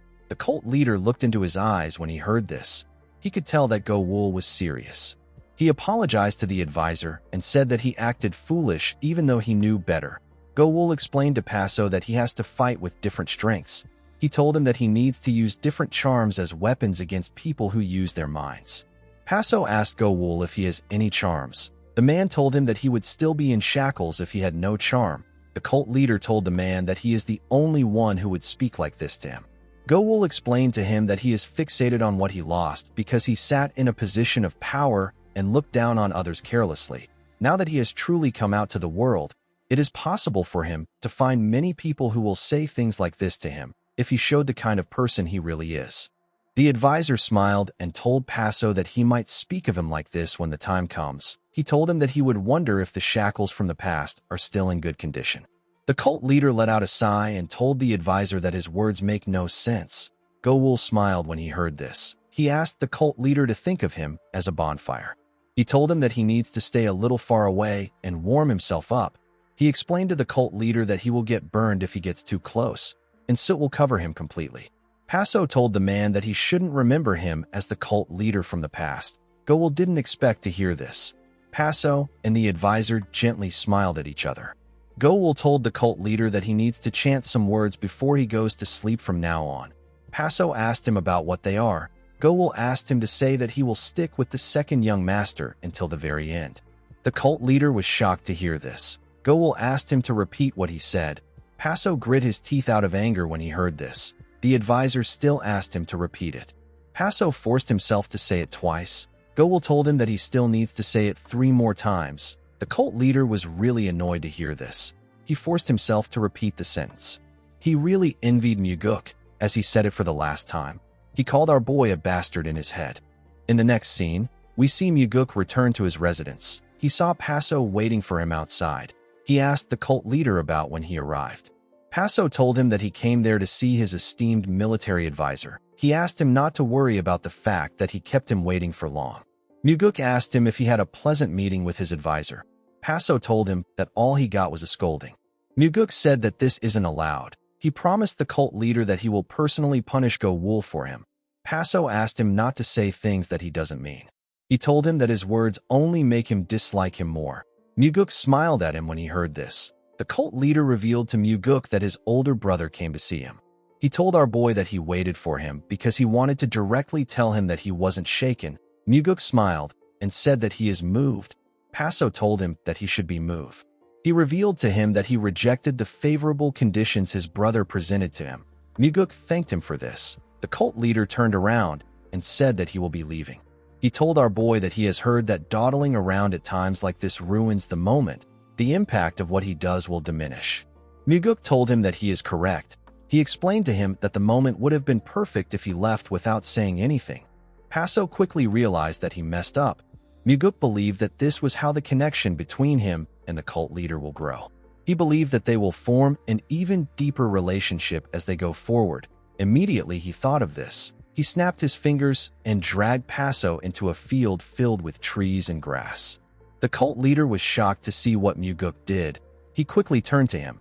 He looked at the trees around him and said that this is a completed space-time transference illusion art. Paso couldn't believe his eyes. He carefully looked at the trees again. He saw how well detailed everything was. He told Muguk that it is perfect. Our boy told him that he was only able to do this because he passed down such an excellent martial art to him. Paso told our boy that he must be the first person to master this martial art so quickly since it came into existence. He told him that he cannot understand how many years he spent cultivating to create his own space. Muguk said that he was simply fortunate. Paso asked him not to be humble. He told him that there is no need for humility. He moved closer to our boy and offered his sincere congratulations to him. Muguk didn't expect to hear this. He put his hands together and bowed his head to the cult leader. He thanked Paso and told him that he is his teacher within this space. Paso was surprised to hear this. He didn't expect Muguk to say this. He told him that he is truly incredible. He and Muguk carefully looked at each other. Our boy told his teacher that he has one thing to ask. Paso asked him to go ahead. Muguk asked the cult leader if it was possible to make time flow differently inside the space-time transference illusion art than in reality. He asked him if he can make time move slowly in this space. Paso revealed to Muguk that many past cult leaders and himself have attempted to do this, but it has proved to be impossible for them. Muguk raised his hand and thanked him for the information. Before he could snap his fingers, Paso asked him to wait. He asked him if he was sincere about what he said earlier. Our boy asked him about what he means. The cult leader reminded him that he said that he regards him as his teacher in this place. Muguk assured him that he was being sincere. Paso asked him to open this space for him occasionally.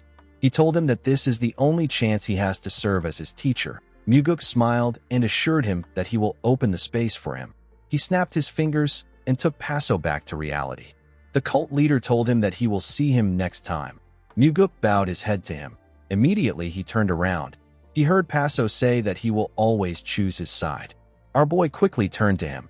He saw the cult leader looking shy. The scene shifts, and we see Rabin asking Muyang if he met the cult leader. Muyang told him that he went to Paso to draw him to their side. The demonic Buddha didn't like this response. He understood why Muyang went to see the Blood Heaven Sword Demon. He knew that the first young master still had unfinished business with Qianpa. He didn't expect Muyang to visit the cult leader even after seeing him and the cult leader quarreling. Muyang explained to the demonic Buddha that the soul-absorbing supreme demon will naturally become their ally if they are able to get Paso on their side. He told him that this is why he met the cult leader. Rabin asked him about what Paso said. Muyang told him that the cult leader said that he will consider it. The demonic Buddha glared at him when he heard this. He told Muyang that he made a mistake by calling upon the Yunnan twin freaks. The first young master asked him about what he means. Rabin said that his judgment was lacking. He told Muyang that he shouldn't have involved trash like them in his affairs. Muyang assured the man that he understood that he did this out of concern for him. Rabin told him that he is grateful that he sees things this way. He told the first young master that he really has a magnanimous spirit. Muyang said that there is one thing he needs to set straight. Rabin asked him to tell him. Muyang reminded him that he said he brought the Yunnan twin freaks into his affairs. He told the demonic Buddha that it was his own affairs. Rabin didn't expect to hear this. He told himself that Muyang is walking the path to become a successor. He said that the first young master wouldn't want even a thread of connection with trash like the Yunnan twin freaks. The demonic Buddha smiled and told Muyang that he misspoke. He said that the Yunnan twin freaks matter was entirely his personal affair. Muyang told him that he understands that he summoned them for his sake. He asked the demonic Buddha not to trouble himself over the issue. The man calmly smiled at him when he heard this. In the next scene, we see Rabin walking out of Muyang's residence with a face filled with anger. He seemed to dislike the fact that Muyang separated their affairs apart.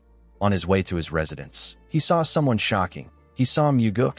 Our boy told Rabin that he has been waiting because he wanted to see him. The demonic Buddha was surprised to hear this. He asked Muguk about why he wants to see him. He quickly wondered if our boy was trying to recruit him. Muguk asked Rabin if he would like to join him for a drink at a tavern. Rabin asked him if he really wants to have a drink with him. Muguk told him that he does. Rabin didn't understand what was happening. He recalled that the first young master met the Blood Heaven Sword Demon and the Sky Heaven cult leader. He told himself that he is also allowed to meet Muguk as he pleases. He accepted our boy's offer. In the next scene, we see Muguk and the demonic Buddha sitting together in a tavern. A bottle of liquor and some snacks were placed in front of them. The two men carefully looked at each other. Muguk told Rabin that this is the first time they have sat together like this. The demonic Buddha asked him not to pretend to be close to him. Muguk told him that the opportunity to drink with him like this won't come often. He asked him to tell him when he will get the chance to act freely again. He begged Rabin to forgive his unruly behavior just for today. The demonic Buddha asked him if this is how he enticed the Blood Heaven Sword Demon. Muguk told him that it is. He said that he knocked on the door endlessly. Rabin asked him about the door he is referring to. Muguk told him that he is talking about the door to Kyampa's heart. The demonic Buddha assumed that Muguk was joking with him. He quickly began to wonder if Muyang has ever knocked on his own door. He asked Muguk to tell him why he wanted to see him. Our boy told him that there are many reasons why he wanted to see him, but he wouldn't believe any of the reasons. He said that the only reason that will make sense is that this is his way of keeping his opponent in check. Rabin asked him about what he means. Muguk reminded him that his brother has already started meeting other people. He told the demonic Buddha that he is trying to show Muyang that he can also meet with people. He told the man that he is the first among the people he is meeting. Rabin asked him if anything will change from meeting people. Muguk assured the man that he knows that his resolve when it comes to Muyang is unwavering. Rabin asked him about how he knows this. Muguk picked up the bottle in front of him and told the man that he showed his resolve the day Muyang returned. He said that he felt his affection for Muyang at that moment. Rabin grabbed the bottle from Muguk and asked him not to assume that he knows him. He glared at our boy as he poured himself a drink. Muguk smiled and told him that his brother can be difficult because of his selfishness. He advised the demonic Buddha to counsel and look after his brother well. Rabin drank his wine and slammed the cup on the table. He told Muguk that he is too fake. He asked him if he really believes that he will be moved by words like this. Muguk reminded him that he just spoke ill about his brother behind his back by calling him a selfish person. Rabin told him that his brother is a perceptive man. Muguk said that Muyang lacks human warmth. Rabin told him that this is fine. He explained to Muguk that a man destined for greatness cannot be swayed by petty personal emotions. Muguk told him that Muyang might disrespect him sometimes. Rabin said that this is fine. He asked our boy if it matters that Muyang will disrespect him. He said that Muyang is destined to be the heavenly demon. Muguk said that his brother will break important promises too. Rabin told him that what a heavenly demon says and does is law in the cult. Whether it is important or unimportant, the heavenly demon will be the one to decide it all. Muguk smiled when he heard this. He raised his cup and told Rabin that he is truly beyond reproach. He told him that he will drink his wine with respect to him. As he drank the wine, the demonic Buddha admitted to him that he is skilled in handling people. He told Muguk that he still won't be able to sway him. He said that he is different from the sword demon and the Sky Heaven cult leader. Muguk placed his cup down and told the man that he is aware of this. He reminded him that he once said that he never planned on making him one of his people. Rabin asked him to tell him why he is having this meeting if he doesn't want to make him one of his people. Muguk explained to him that he wanted to know the kind of person he is. He said that he was curious about the person who stands beside his brother and protects him. He told Rabin that he has come to a conclusion. With a serious look on his face, Muguk told the demonic Buddha that his brother would be the biggest fool in the cult if he ever hurts his feelings. Rabin carefully looked at our boy. Muguk picked up the bottle of liquor and poured Rabin a drink. He told Rabin that he thinks of a little giant whenever he sees him. He said that he sees him as someone who is greater than anyone else. Rabin glared at the liquor Muguk poured for him. He was reminded of a time when he also saw himself as a little giant. However, no one has ever said it to his face. Immediately he thought of this. Rabin became nervous. He wondered if Muguk knew what he was thinking. Our boy asked him to take care of his brother. Rabin asked him if he is serious. Muguk revealed to him that he plans on ending the senseless killing in the succession struggle during his generation. Rabin didn't expect to hear this. Our boy explained to him that they cannot approach each other emotionally if they want to achieve this goal. However, Since his brother has a strong sense of pride, it will be difficult for him to control himself. Muguk begged Rabin to help Muyang. He believed that the demonic Buddha would be able to stop his brother if he goes on a rampage. Rabin was annoyed to hear this. He told Muguk that he doesn't know anything about him. He said that he will add oil to the fire if the first young master goes on a rampage. He told Muguk that a person cannot become the successor with a small explosion. He assured our boy that he will incite Muyang to blow everything away. He got up and told Muguk that he must be a fool or a lunatic if he believes that the succession can be decided peacefully. Muguk carefully looked at him. He told Rabin that everyone who knows him says that he is crazy. He said that he might really be a crazy person. With a look of anger on his face, Rabin told Muguk that he hates lunatics. After saying this, he walked out of the restaurant. Muguk didn't say anything to stop him. He simply watched the man as he entered the streets. The scene shifts and we see Rabin going somewhere. After seeing Muguk, the demonic Buddha suddenly felt the urge to see the first young master again. He felt like he needed to see Muyang to be able to sleep well. The scene shifts and we are taken to Muyang's residence. The first young master didn't expect the demonic Buddha to return to his residence. He carefully stared at Rabin. The man couldn't believe that Muyang didn't ask him about why he came back again when they just met. He recalled that Muyang was never the kind of person who would reveal his personal curiosity or emotions. He knew that Muyang was not a flame that would waver at such things. He revealed to Muyang that Muguk just came to see him. Muyang didn't expect to hear this. He asked Rabin if he is serious. The man assured him that he is. Muyang simply accepted his answer. Rabin asked him if he won't ask about why Muguk came and what they discussed. Muyang told him that it doesn't matter because he trusts him. Rabin was shocked to hear this. He realized that the first young master was never really delicate or eloquent, but he was always genuine as gold. The demonic Buddha smiled and told himself that he made the right choice by coming to see Muyang. He decided to place his trust in him. He bowed his head and asked Muyang to have a good night. When he turned around, Muyang revealed to him that he offered the first demon supreme position to the Blood Heaven's sword demon for the sole purpose of winning him over. Rabin froze in shock when he heard this. He didn't understand why Muyang was explaining this to him now. Muyang didn't give him an explanation when he asked for it, but he is doing it now after Muguk visited him. The first young master assured Rabin that the position of the first demon supreme will naturally go to him when he becomes the heavenly demon. The demonic Buddha wondered if Muyang was nervous that Muguk might sway him even though he originally thought that he couldn't be swayed. Rabin recalled that Muyang just said that he trusts him. Even though he was trying to understand the first young master, Rabin still felt hurt. He believed that Muyang now understood how much Muguk had changed. He could now see our boy as an opponent who demands vigilance. Rabin believed that Muyang didn't need to lose any faith in himself. He turned to the first young master and smiled. He told him that he knew that things would naturally be this way. Muyang explained to him that he is worried that he might misunderstand his intentions since he is speaking to him after his younger brother came to see him. The demonic Buddha assured him that there is no misunderstanding. He told the first young master that he values him so much. Muyang told him that it is natural that he values him. The demonic Buddha decided to take his leave. On his way to his residence, Rabin looked at the moon and told himself that Muyang is still very young. He believed that he wouldn't need Muyang if he was perfect like Muguk.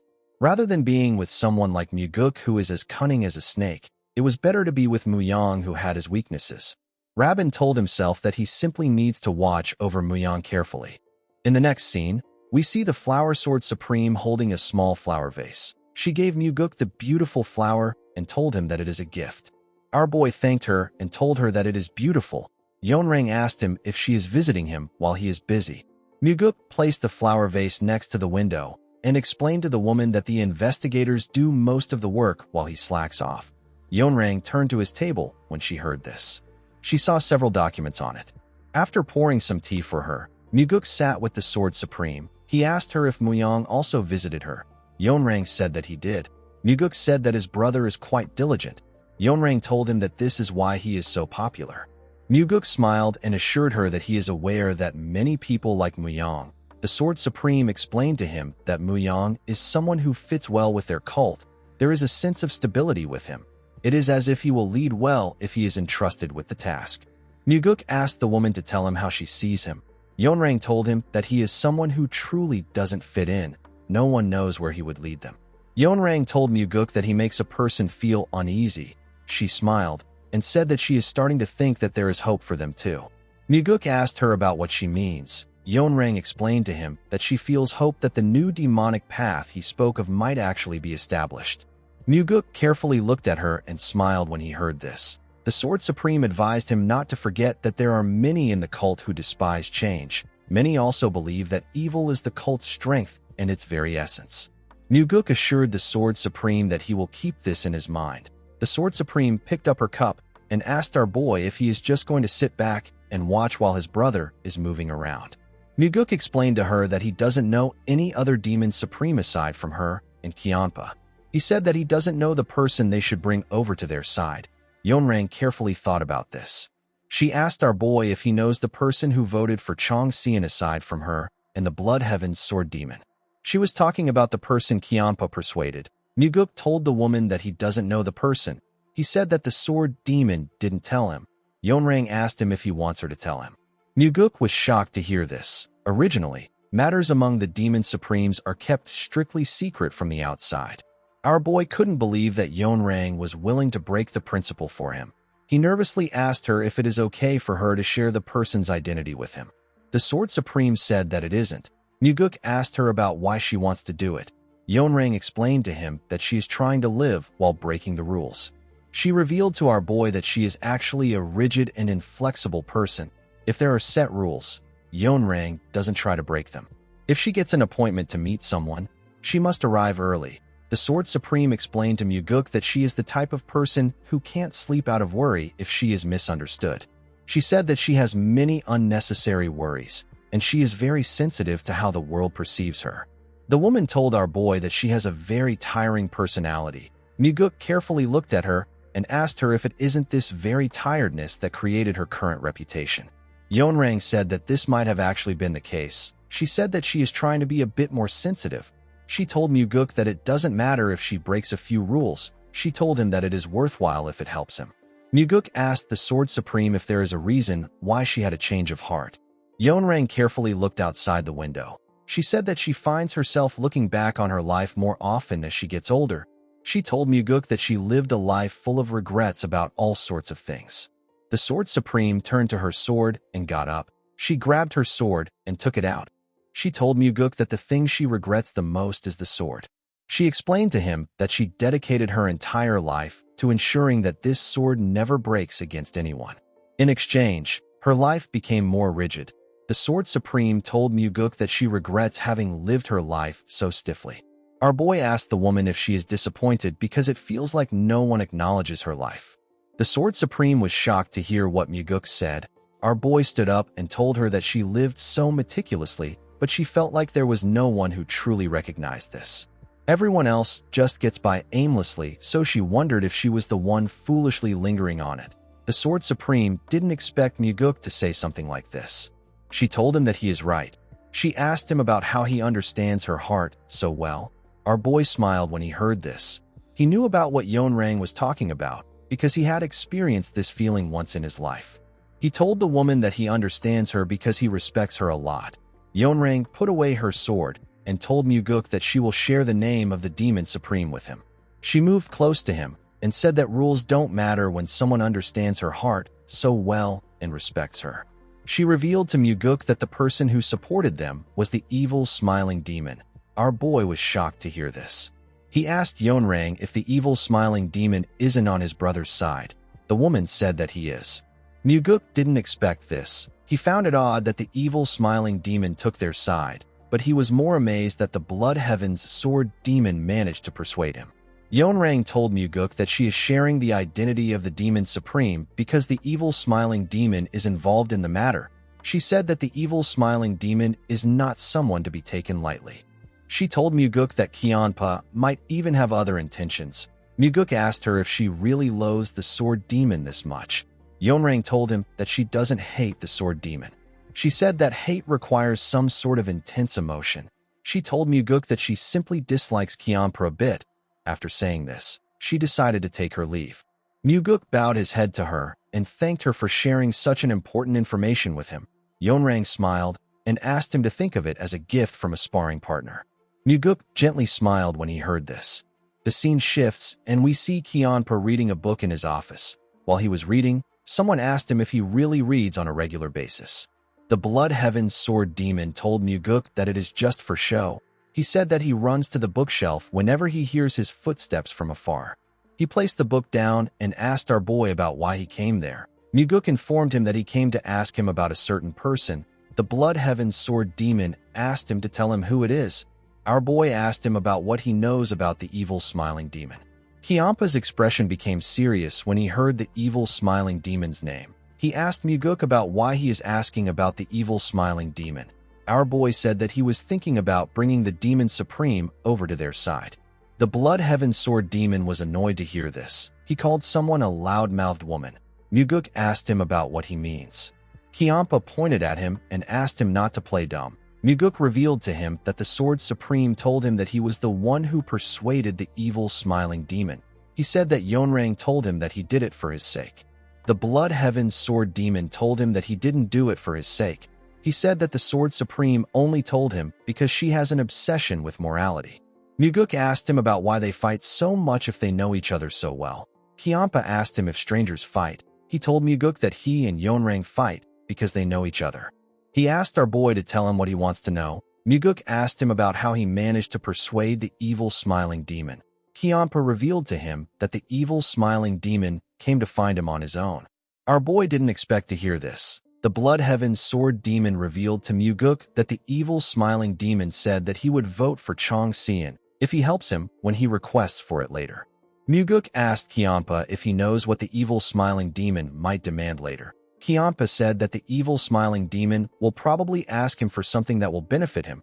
He said that he will simply refuse if the evil smiling demon asks him for something ridiculous. Muguk told Kyampa that he should at least try to take some credit with him.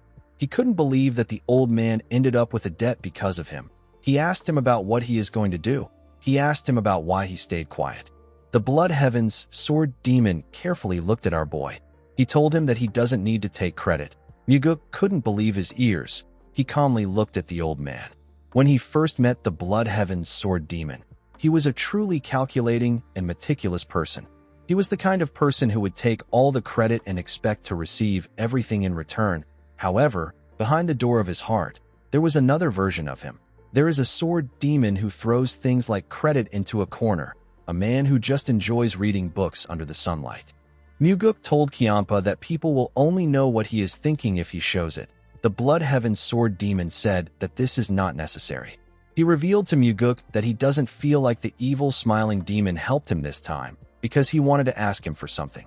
Our boy wondered about why the evil smiling demon was willing to help them. He thanked Kyampa and told him that he will go meet the evil smiling demon himself. The Blood Heaven's Sword Demon picked up his book and continued reading. Muguk carefully looked at him as he turned around. He asked Kyampa if he isn't worried, even though he just told him that he is going to meet the evil smiling demon. The Blood Heaven's Sword Demon turned to Muguk. He asked him if he is supposed to be worried about him or the evil smiling demon.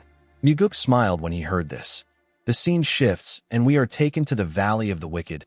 We see a large amount of buildings in the valley. Muguk was walking through the valley. He was being guided by a man wearing a plain mask. The man was wearing a white uniform and black boots.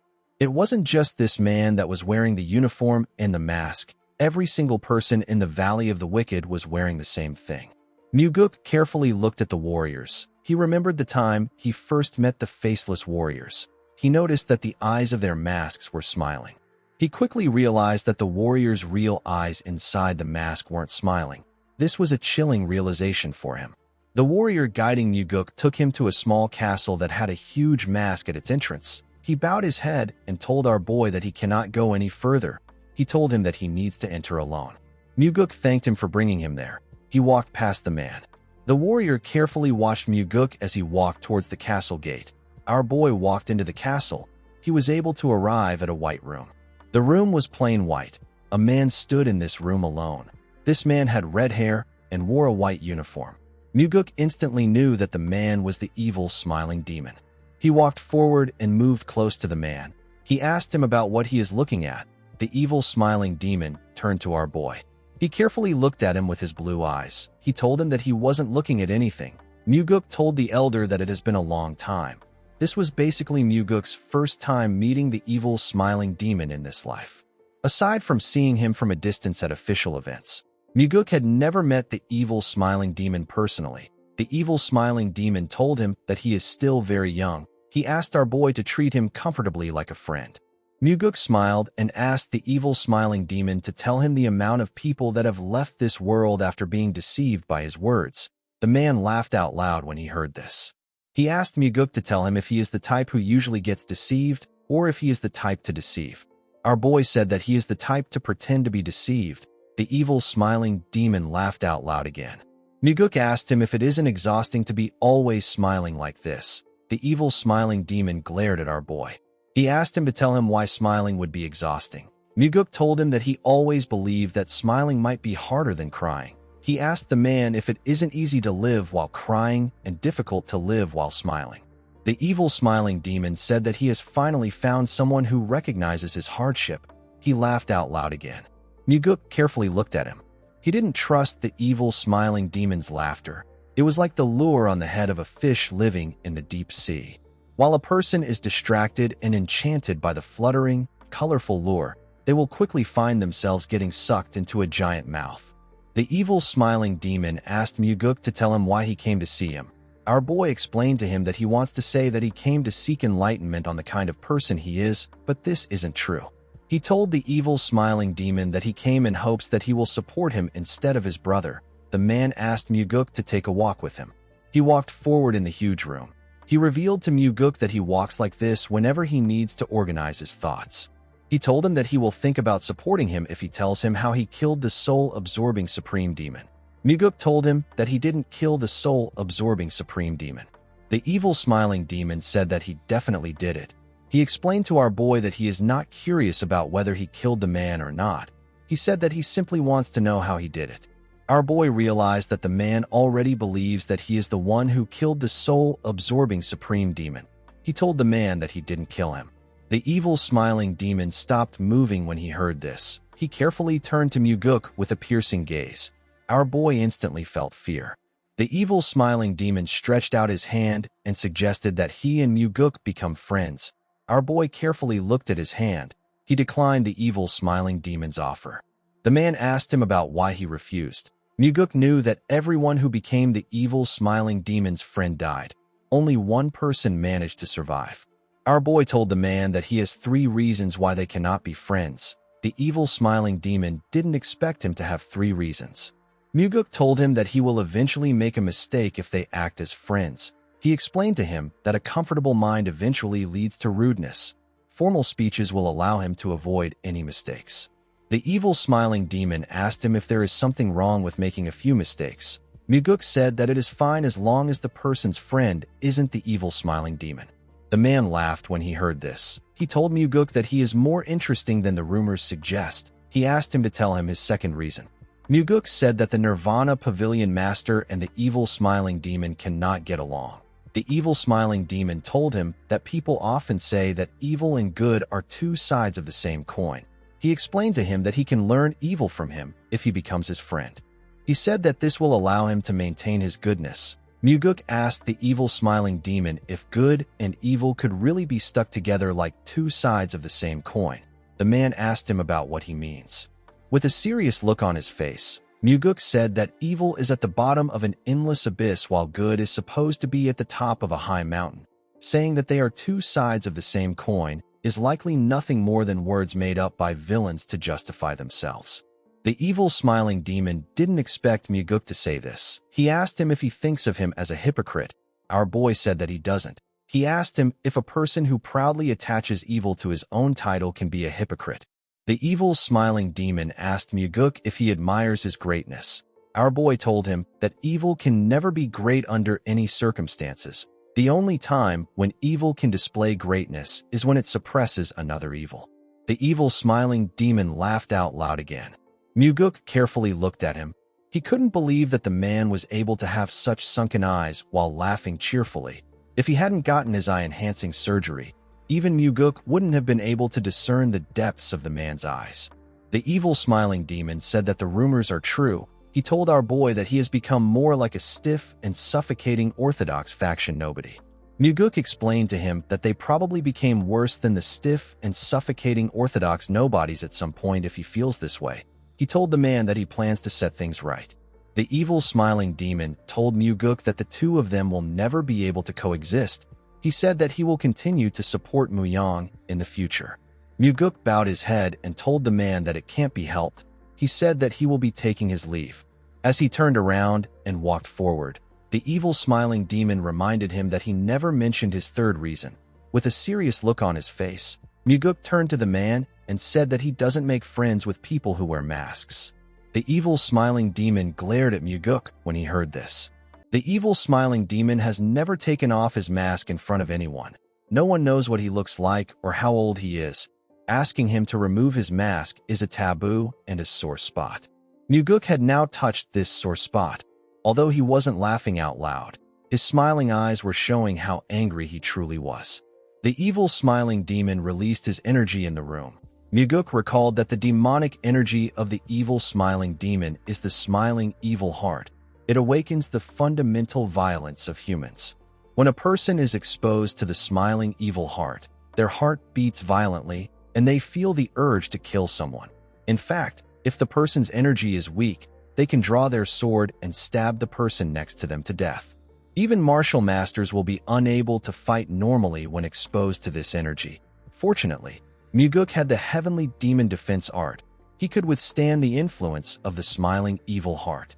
The evil smiling demon told Muguk that there are two faces under his mask. He explained to him that it will be difficult for him to control himself if he awakens a face other than the one he is showing. He said that this is why it is difficult for him to take off his mask. Muguk knew that the evil smiling demon had once shown his face to someone. He showed his face to Muguk before his regression. Our boy saw it when he came to the cult to find the materials needed for the great regression technique. He was the only one who survived even after becoming friends with the evil smiling demon. Our boy put himself together and apologized to the evil smiling demon. He told him that he didn't mean to be disrespectful to him. He explained to him that he believes that a friend is someone whose face he should be able to see without reservation. It doesn't matter if they have 2 or even 3 faces. Muguk said that he spoke out of youth bravado. He asked the man to forgive him if he was rude. The evil smiling demon carefully looked at Muguk. He decided to take away his energy. He told our boy that he is quite impressive. He couldn't believe that Muguk wasn't shaken by his smiling evil heart. Muguk smiled and told him that he has been training in evil hearts and poisonous hearts since he was young. He asked him if he doesn't know that his brother was particularly harsh on him. The evil smiling demon laughed out loud when he heard this. He told Muguk that he is truly an interesting person. He said that it is sad that they cannot become friends. Muguk moved close to the door and told him that he will be taking his leave. Before he could walk out of the room, the evil smiling demon told him that he still believes that he was the one who killed the former soul-absorbing supreme demon. Muguk turned to him and told him that he is mistaken. After saying this, he left the room. The evil smiling demon didn't say anything. He seemed to be intrigued by Muguk. As he walked out of the Valley of the Wicked, Muguk saw someone odd. He saw Daryong standing outside the territory. He asked the investigator about what he is doing there. Daryong seemed to be quite emotional when he saw his lord. He told Muguk that he is training. He said that he is running for physical conditioning. Muguk asked him about why he is doing this in front of the Valley of the Wicked. Daryong said that things just happened to be this way. Muguk told him that he is quite touched. He asked Daryong if he was going to jump in and save him if things got dangerous. Daryong nervously told his lord that he was only focused on running. He asked Muguk to tell him if it is possible for him to break through the valley.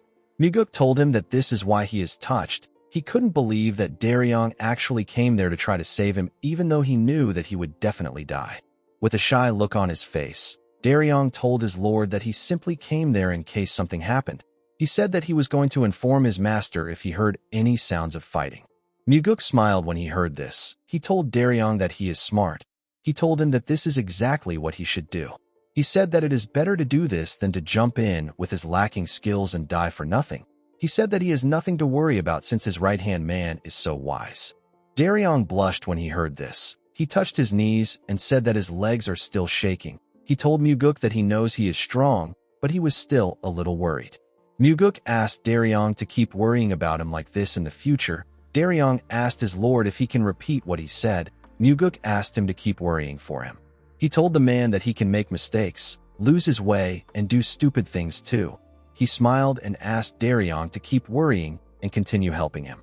The investigator was touched by his lord's words. He smiled and said that it is natural for him to do this as his right hand. Muguk walked past him and told him that his left hand can do it.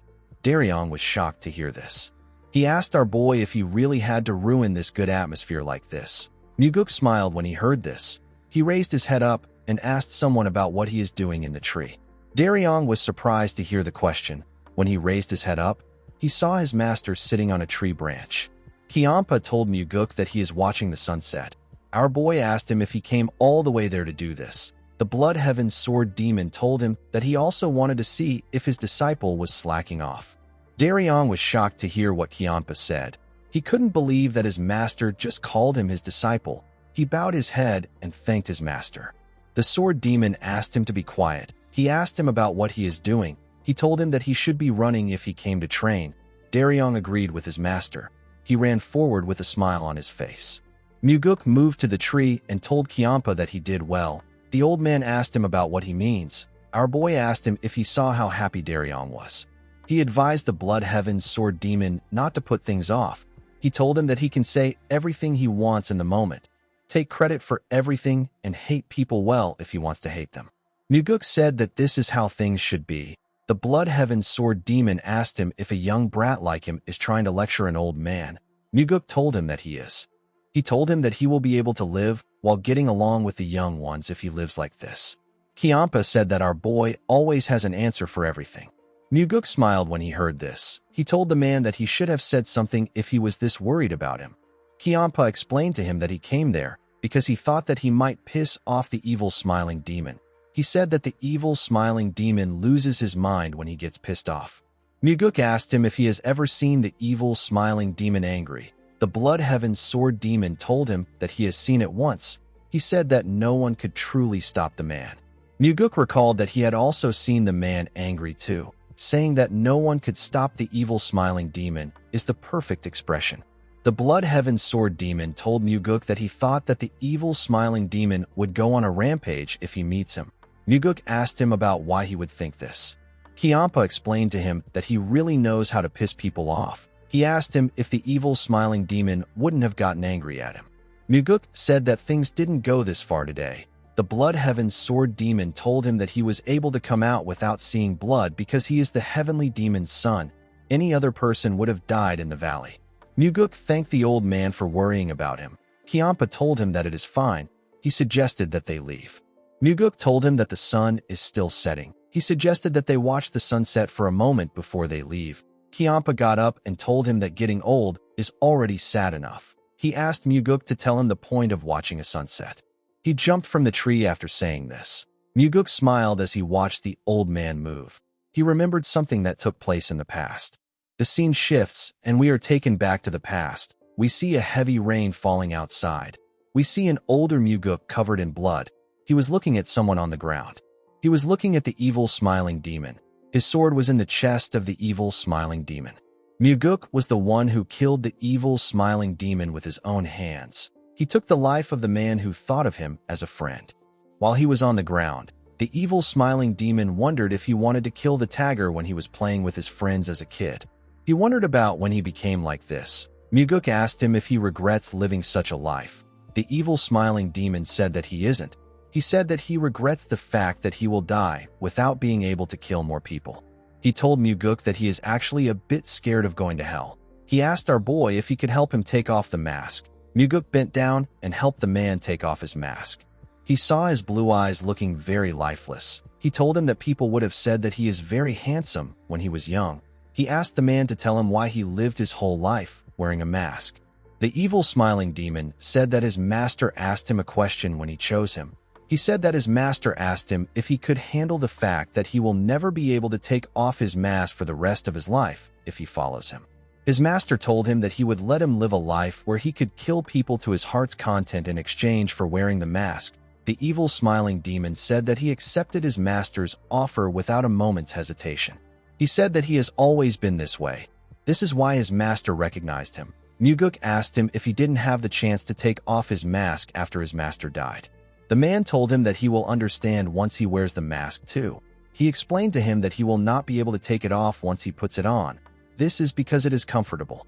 The evil smiling demon told Muguk that once he wears the mask and kills several times, the mask will eventually become the one doing the killing. Our boy glared at him when he heard this. He asked the man if he is really spouting this rubbish and using the mask as an excuse. He told the man that he is the one who killed his enemies. The evil smiling demon laughed out loud when he heard this. He asked Muguk if he noticed that it is difficult trying to laugh in earnest. He referred to our boy as Mukiel. He quickly realized that Mukiel was a fake name.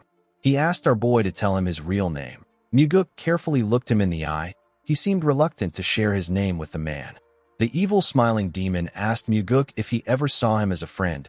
Muguk didn't say anything to him. The evil smiling demon called him a bastard and told him that he will die by his hands when he gets to hell. Muguk glared at him when he heard this. He told the man that he can get his revenge at that time. The evil smiling demon told him that the sword hurts a lot. He called our boy his friend and asked him if he can pull out his sword. Muguk froze in shock when he heard this. The scene shifts and we are taken back to the present. We see Muguk thinking about how he had no choice but to eliminate the evil smiling demon in order to obtain the materials needed for the Great Regression Technique. He saw the evil smiling demon as a villain who deserved to die, yet at the very moment of his death, the evil smiling demon died thinking of him as a friend. Unfortunately, Muguk never called him his friend. He wondered if he was the greater villain in that moment. In the next scene, we are taken to a different building. We see Muguk playing Go with his father. The father and son calmly moved the stones and focused on the game.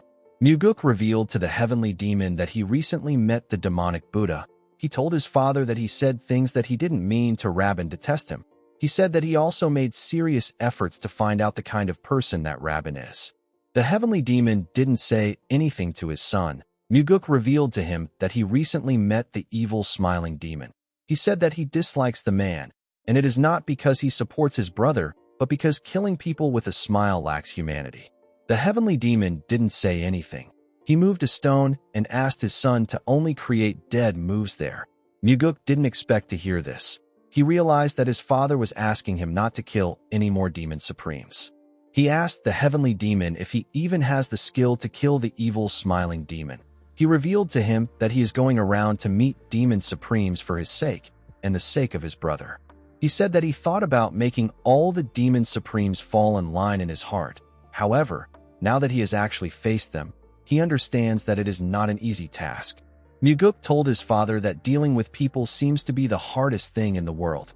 The heavenly demon didn't say anything. He focused on moving his stone. Muguk asked his father to not assume that he is unfit to be the successor just because he is showing this side of himself. He picked some stones out of his box and told his father that he will be able to show him a stronger side of himself by doing all this worrying in advance. The heavenly demon asked his son if he won't slander his brother too now that he has the chance. Muguk told him that he plans to refrain from slandering his brother for a while. He said that Muyang is currently having a hard time floating gracefully like a swan. He explained to his father that Muyang is not the type of person to come there to confess like this. He would simply say that things are too hard because he is constantly paddling his feet underwater. The heavenly demon carefully looked at his son when he heard this. He let out a sigh. Muguk smiled when he saw this. He asked his father if he can visit him sometimes when he doesn't know what to do. The heavenly demon raised a stone and asked Muguk if this isn't cheating. He told him that he will be seeking answers from the referee. Muguk asked him not to think of himself as a referee. He told him that he will simply be providing some unsolicited advice. The heavenly demon placed his stone on the board and said that giving advice is quite fun. Muguk was well aware that although his father was treating him well like this, it doesn't matter when it comes to choosing a successor. The heavenly demon is the kind of person who could tell him that his brother is the successor tomorrow. After playing for a while, Muguk told his father that his skills are improving as time goes by. He asked him if he is not letting his advisor sleep. The heavenly demon asked his son if he doesn't also have an advisor. Muguk revealed to him that his advisor can't play Go. The heavenly demon asked him if it is possible to have an advisor that can't play Go. Immediately, he asked the question. Go-wul began to pick his ear in the office. Muguk told his father that he is actually right. He said that he has never seen an advisor who can't play Go in novels. He said that he will have to have a word with his advisor. The heavenly demon didn't say anything. Muguk got up and told his father that he will see him next month. He turned around and walked towards the door. Before he could leave, the heavenly demon asked him if the burden is heavy. Muguk stopped moving when he heard the question. This was his first time hearing words of comfort from his father. He wondered if he ever heard such words in his past life. He turned to his father and told him that he would be lying if he says that the burden is as light as a feather. He said that it is not so heavy that he can't bear it. The heavenly demon told him that this is good enough. As he walked out of the building, Muguk thought about how his father's words sounded so good to him. He told himself that it is good enough for him if someone recognizes his efforts. In the next scene, we see the evil smiling demon admiring the flower that the Flower Sword Supreme gave Muguk. He said that the scent is lovely. Muguk told him that he recently found a reason to like flowers. The evil smiling demon didn't expect a successor of the heavenly demon divine cult to like flowers. He asked Muguk if they will end up dying in a flower garden when the Murim Alliance bastards invade them. Muguk said that dying lonely in some nameless field might be alluring, but it is also quite nice. He told the man that the scent he will smell in his final moments won't be blood. Instead, it will be the fragrance of flowers. The evil smiling demon laughed out loud when he heard this. Muguk asked him about why he came to see him. The evil smiling demon told him that he thought about the conversation they had yesterday after he left. He said that he feels bad that they couldn't be friends. Muguk told him that he feels the same way. The evil smiling demon explained to him that he came to see if they could find a way to become friends. Muguk told him that this is fine. He asked the man if he has thought of a way. The evil smiling demon said that they both need to yield a little. Muguk asked him about what he means. The man explained to him that he will yield to his perspective on good and evil. He said that he will try to understand his new demonic path. Muguk asked him about what he wants him to yield. The evil smiling demon asked our boy if he can yield on the point that one must take off their mask to become friends. Muguk told him that he has one thing to ask. He asked the man to tell him why he wants to be friends with him. The evil smiling demon told him that he wants to be on close terms with him. Our boy carefully looked at him when he heard this. He knew that the evil smiling demon becomes obsessed with people who provoke and interest him. He approaches these people to make them his friends, and then he kills them as soon as he gets bored. This is the pathological preference of the evil smiling demon that only Muguk knows about. This is why he can't attach a positive meaning to the man's offer of friendship. The evil smiling demon's offer of friendship means that he intends to play with our boy before he kills him. Muguk carefully looked at the man. He still planned on becoming his friend in this new life. He knew that the only way the evil smiling demon will reach a point where he is neither an enemy nor an ally is by becoming his friend. He accepted the man's offer and told him that they will both make some concessions.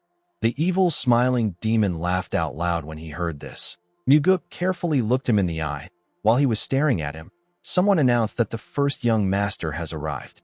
Muguk didn't expect to hear this. He didn't think that his brother would come to see him. The evil smiling demon revealed to him that he was the one who called Muyang.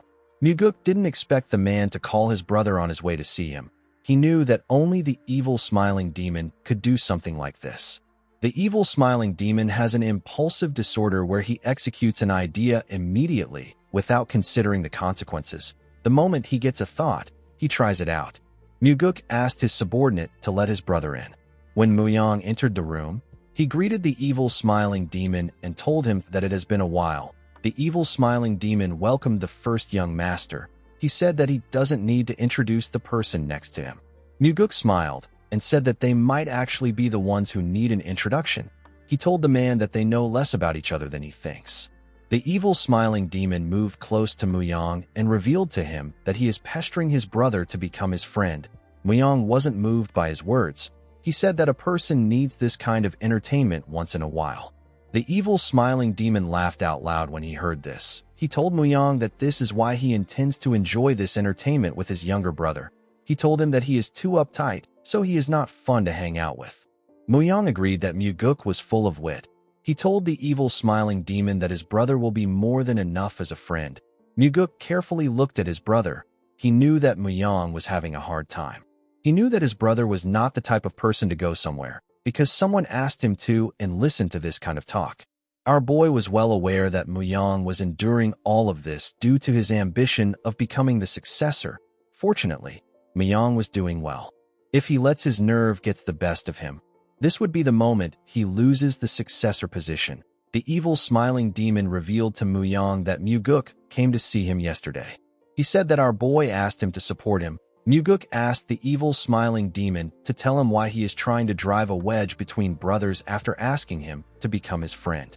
He told him that he won't be able to become a good friend if he does this. The evil smiling demon said that there is nothing in the world as fun as driving a wedge between people. He asked Muguk if he is telling him to stop.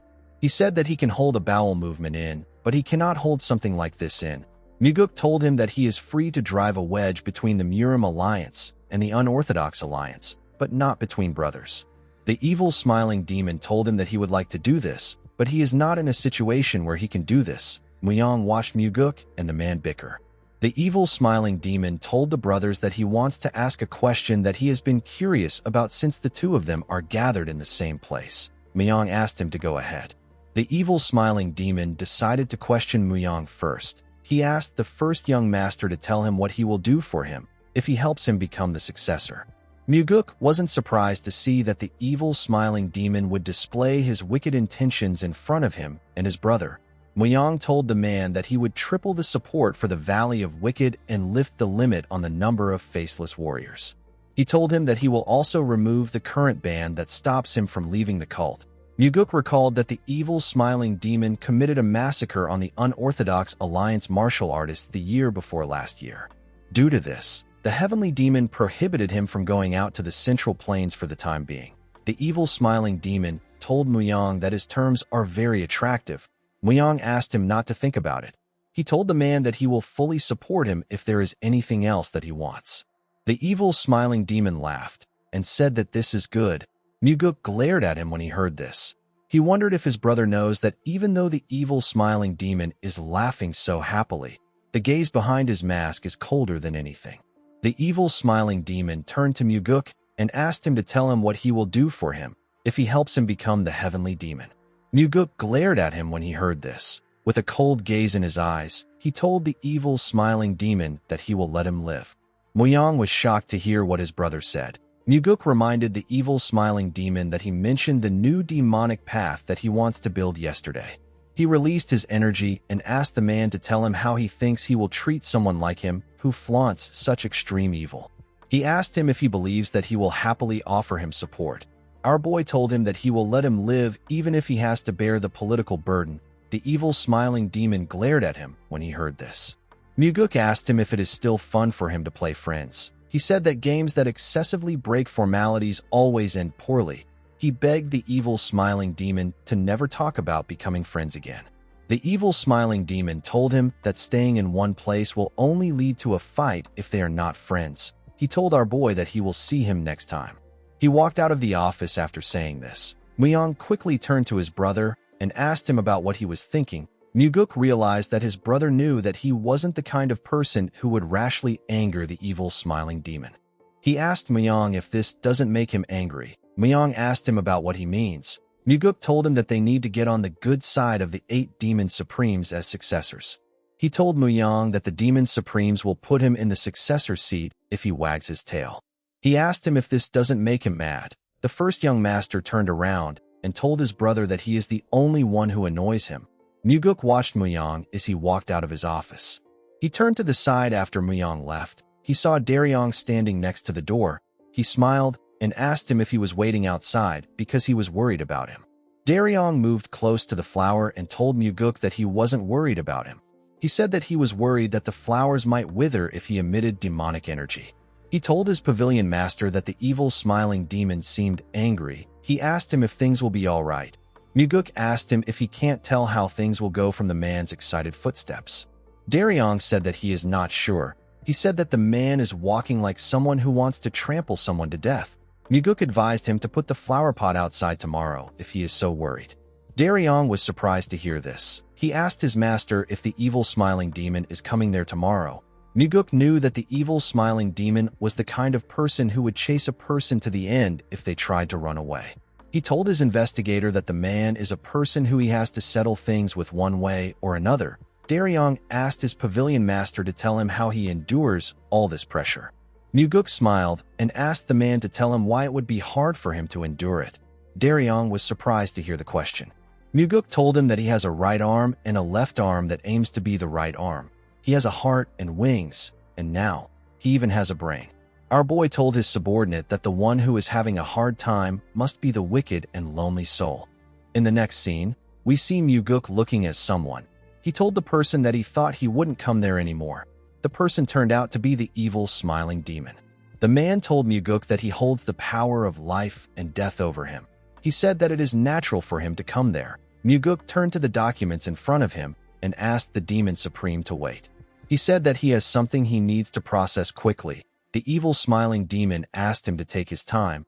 He moved close to Muguk's window and told him that he can't find the flower he saw yesterday.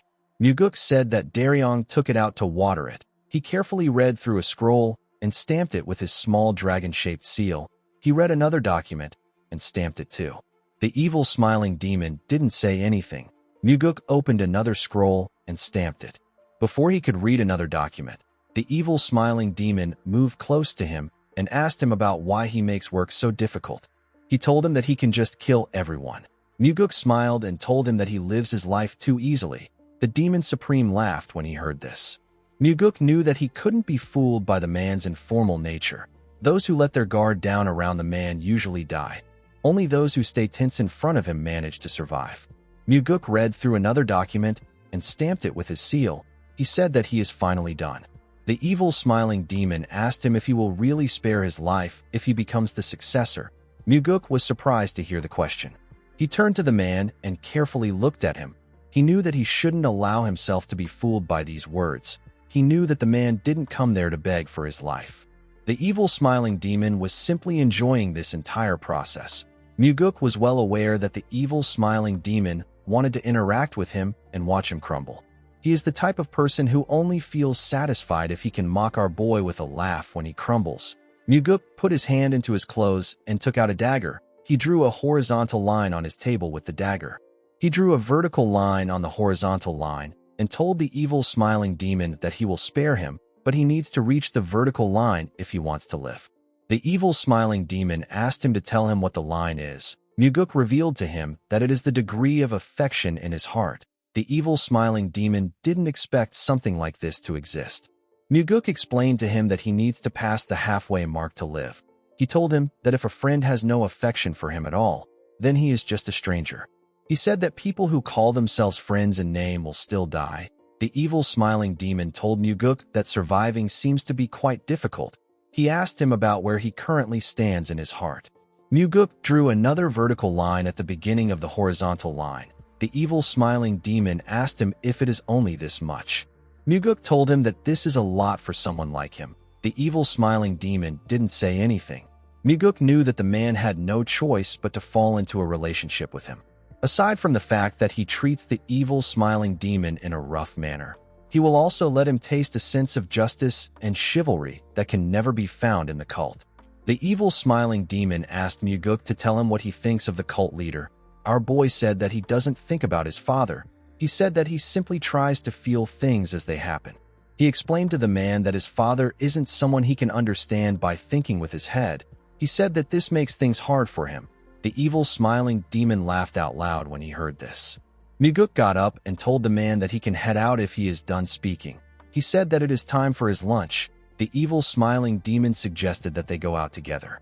Muguk was surprised to hear this. He asked the man if this is all right. Since the evil smiling demon never removes his mask, our boy has never heard of any instances of him sharing a meal with anyone. The evil smiling demon told Muguk that he will just sit while he eats. Our boy told him that he wasn't worried about him. Instead, he is worried about the demonic village. He asked the man if the demonic village will be fine. The evil smiling demon didn't say anything. He simply laughed out loud. The scene shifts and we are taken to the demonic village. We see the evil smiling demon tell Muguk that he has never actually been out in the demonic village. He said that he would always just pass through the town whenever he had business outside. This was his first time walking through the town. Muguk said that this is a fortunate thing for the residents of the demonic village. The evil smiling demon laughed when he heard this. He said that he is worried that the residents might be frightened if he walks through the demonic village. Muguk asked him not to worry about this. Immediately he said this. The evil smiling demon stopped moving. He saw something odd. He saw the masks of his faceless warriors hanging on a rack. The masks were for sale. While he was looking at the rack, children who were wearing the masks ran past him. The evil smiling demon raised his hand and gathered his energy. He couldn't believe that the residents dared to sell his mask. Before he could do anything, Muguk grabbed his hand. He turned to the side and told him that the hand is needed in that direction. When the demon supreme turned his head, he saw a little girl waving at him. Muguk told him that it doesn't cost any money to wave. He asked him to just wave his hand. He let go of the evil smiling demon after saying this. He asked him not to be surprised. He pointed at something and told the man that it is also possible. He pointed at a doll of his father. There were dolls of the heavenly demon and the demon supremes in a stall owned by an old man. The evil smiling demon asked Muguk if this is really allowed. Muguk said that it is allowed because his father's magnanimity is vast. He revealed to the man that his father allowed the residents to make and sell as many items as they want. Ever since he granted the residents this right, products relating to the heavenly demon or the demon supremes have been pouring out. One might think that it would be uncomfortable to make these products, but the power of making money is great. The evil smiling demon carefully looked around. He raised his voice and laughed out loud.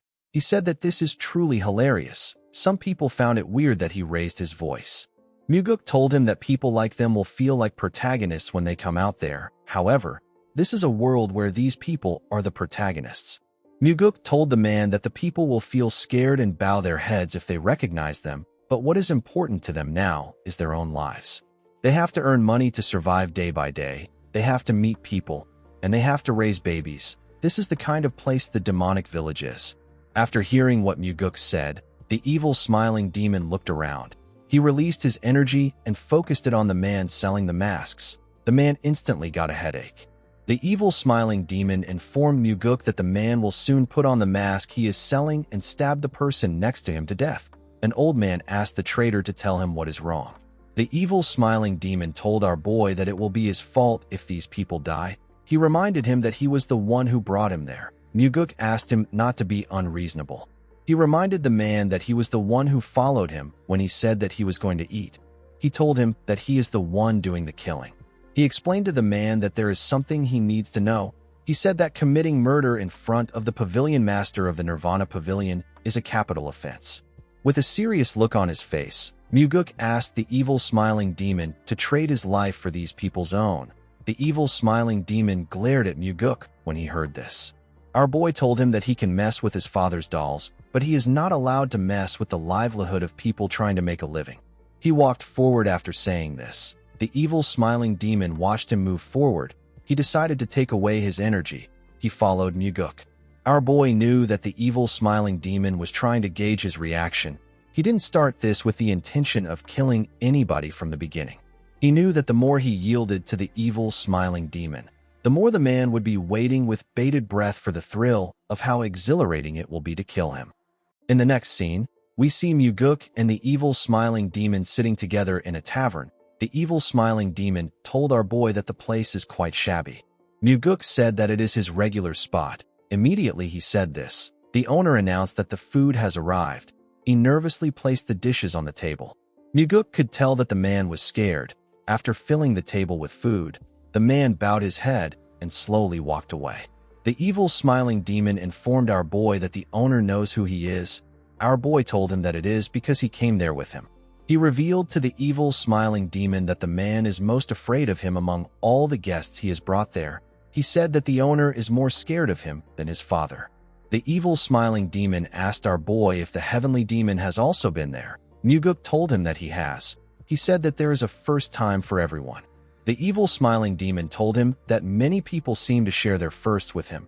Muguk asked him if he has ever eaten at a tavern like this before. The evil smiling demon said that he used to when he was young. Our boy asked him about who he ate with. The evil smiling demon didn't say anything to him.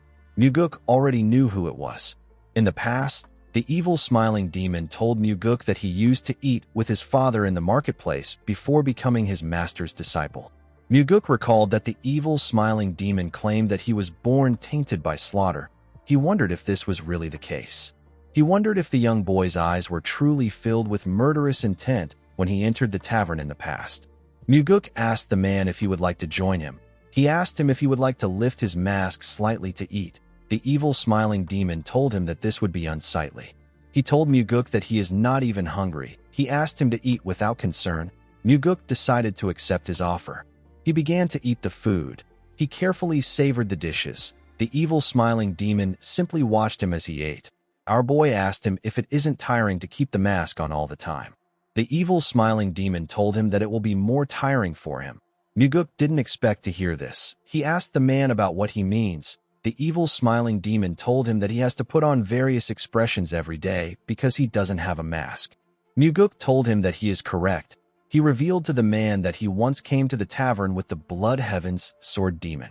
He said that Kyampa liked the place. He said that he has also hosted the Flower Sword Supreme there. The evil smiling demon didn't say anything. He simply watched Muguk eat. He watched him finish his meal. When Muguk put down his chopsticks, the evil smiling demon told him that he has a favor to ask.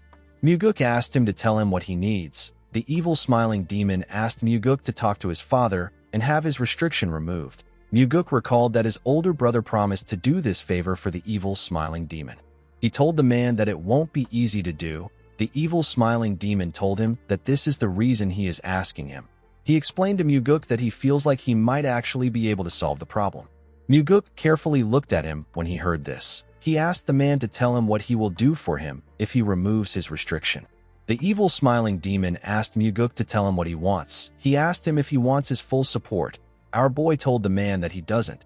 The evil smiling demon didn't expect to hear this. He asked Muguk if he is serious. Muguk explained to him that he doesn't want forced support. He said that it would break the unity of those who already support him. The evil smiling demon asked him about what he wants. Muguk begged him to take off his mask. He told him that it is fine even if he only does this when they are alone. The evil smiling demon didn't say anything. It seemed like our boy's request caught him off guard. He and Muguk carefully looked at each other. The evil smiling demon asked Muguk to tell him why he is so obsessed with his mask.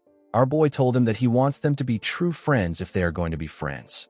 The evil smiling demon glared at Muguk. With a terrifying look in his eyes, he asked our boy if he can handle him without the mask. With a serious look on his face, Muguk asked him if he can also handle him without the mask. The evil smiling demon glared at our boy with an intense gaze. Muguk observed that the man's eyes were smiling. The evil smiling demon was angry, but he was also enjoying this situation. Our boy was certain that he was the first person to make the evil smiling demon feel two conflicting emotions at once. He knew that the evil smiling demon would have never seen someone who defied him recklessly in all his life. This is because even the heavenly demon doesn't treat demon supremes this way. The evil smiling demon asked Muguk to tell him what he will do if he promises to take off his mask and not keep his promise. Our boy told him that he will jump him and take it off by force.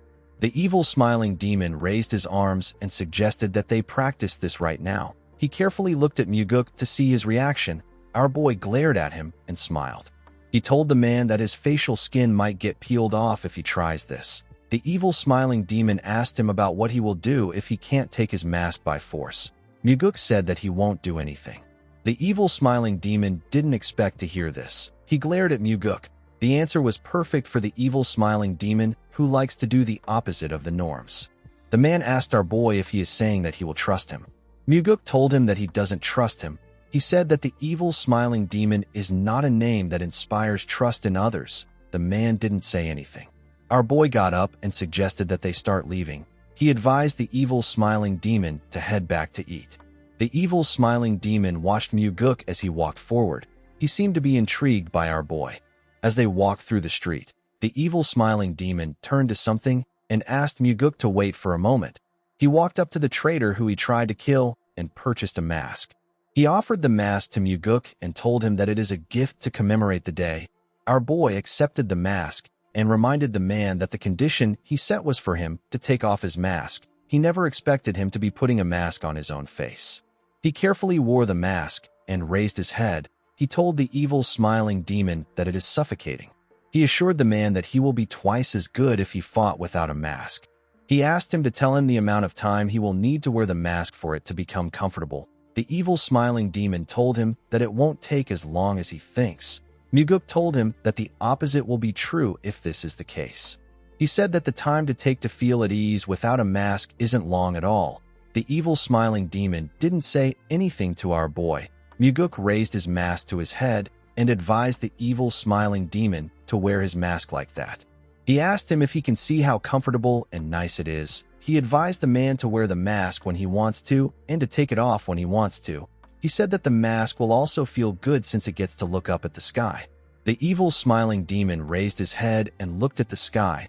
He told Muguk that he and the mask will both be looking at the sky like this. Our boy didn't say anything to the man. He watched him as he calmly looked at the sky. The evil smiling demon turned to Muguk and accepted the condition he proposed. He told him that he will take off his mask when they are alone if he is able to release his restriction. Muguk didn't believe that the man would keep his promise. He recalled that he was only able to see the man's face right before he died. However, there was meaning in the fact that the evil smiling demon made a promise. Our boy took off the mask and thanked the evil smiling demon. He said that he will be able to stand up to his father with conditions like this. In the next scene, we are taken to the Heavenly Demon Pavilion. We see Muguk asking the Heavenly Demon to lift the restriction he placed on the evil smiling demon. The Heavenly Demon glared at his son when he heard this. He was in the hall with his advisor. Myung asked our boy to tell him the reason he wants the restriction lifted. Muguk revealed to the man that the evil smiling demon came to him and made this request. The advisor asked Muguk if he couldn't just refuse the request. Muguk winked at the man and told him that the evil smiling demon could have threatened to kill his family if he refused. He said that he would have actually become the Heavenly Demon if this happened. He wondered if he should have allowed the evil smiling demon to make him this offer. Myung told our boy that this isn't a matter to joke about. He asked him if he knows why the evil smiling demon was restricted. Muguk said that he knows that the man slaughtered the martial artists of the Unorthodox Alliance. Myung told him that the evil smiling demon is a man who can't control his anger. Muguk explained to the man that this anger will continue to grow the longer he is tied down. It will grow until it explodes. Myung couldn't argue with our boy. The Heavenly Demon asked his son if he can take responsibility for the evil smiling demon. Muguk asked his father to tell him why he should be responsible for the man. He said that the person who caused trouble should take responsibility. The Heavenly Demon asked his son if only a dog is responsible when it bites someone while its leash is off. He said that the person who let it loose must also take responsibility. Muguk couldn't argue with this logic. The Heavenly Demon told him that he will remove the restriction if he accepts the condition of taking responsibility. Myung didn't expect the Heavenly Demon to say this. Muguk told his father that he can't just look after the man forever. He said that the evil smiling demon will leave the cult immediately his restriction is removed. He told his father that he will only take responsibility for what happens while the evil smiling demon is away from the cult this time. The Heavenly Demon accepted his offer. Myung explained to our boy that the evil smiling demon would be very pent up after being trapped in the cult for the past 2 years. He said that the man might commit a massacre once he goes into the Central Plains. Our boy assured him that he will remember this and watch the man closely. He put his hands together and thanked his father for his permission. The Heavenly Demon said that he doesn't know if this is truly something to be thankful for. Muguk smiled when he heard this. He turned around and walked away. He knew that his father was in a situation where he couldn't keep the evil smiling demon restricted forever. This means that our boy's request was enough to give the Heavenly Demon an excuse to remove the restriction. Due to this matter has become a test for the successor. Muguk smiled and apologized to his father in his head. He said that he has an advantage in this matter. This is because he already knows what the evil smiling demon is planning to do once he leaves the cult. The scene shifts, and we see Muguk informing the evil smiling demon that his restriction has been lifted. The evil smiling demon asked him if he is serious. Muguk told him that he is. He informed him that his restriction will be lifted tomorrow. He told the man that an official document will be sent to him from the Heavenly Insight Pavilion by tomorrow. The evil smiling demon told Muguk that he didn't think he would get the permission so quickly. Our boy asked him if he now knows why he should support him instead of his brother.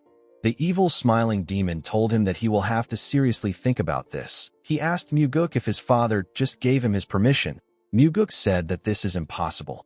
He revealed to the man that his father set a condition for him. The evil smiling demon asked him about the kind of condition it is.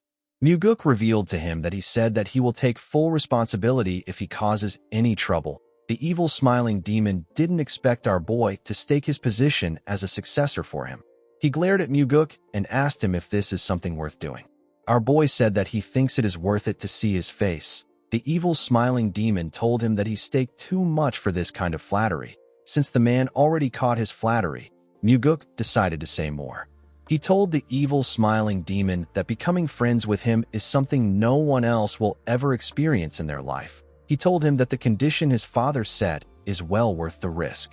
The evil smiling demon didn't say anything to our boy. He simply stared at him. It was as if he was trying to read Muguk. He carefully looked into our boy's eyes. Muguk knew that the man was curious about what his ulterior motive was. Unfortunately, the evil smiling demon won't be able to guess from our boy's eyes and expression alone. He was never able to do this in the past, and he will not be able to do it in the future as well. The evil smiling demon told Muguk that he will cause as much trouble as he wants since he is the one taking responsibility for it.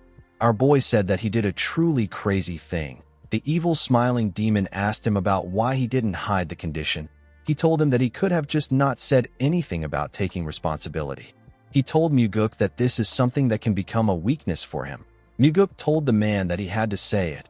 He said that most of the problems they face are caused by not saying things when they need to be said.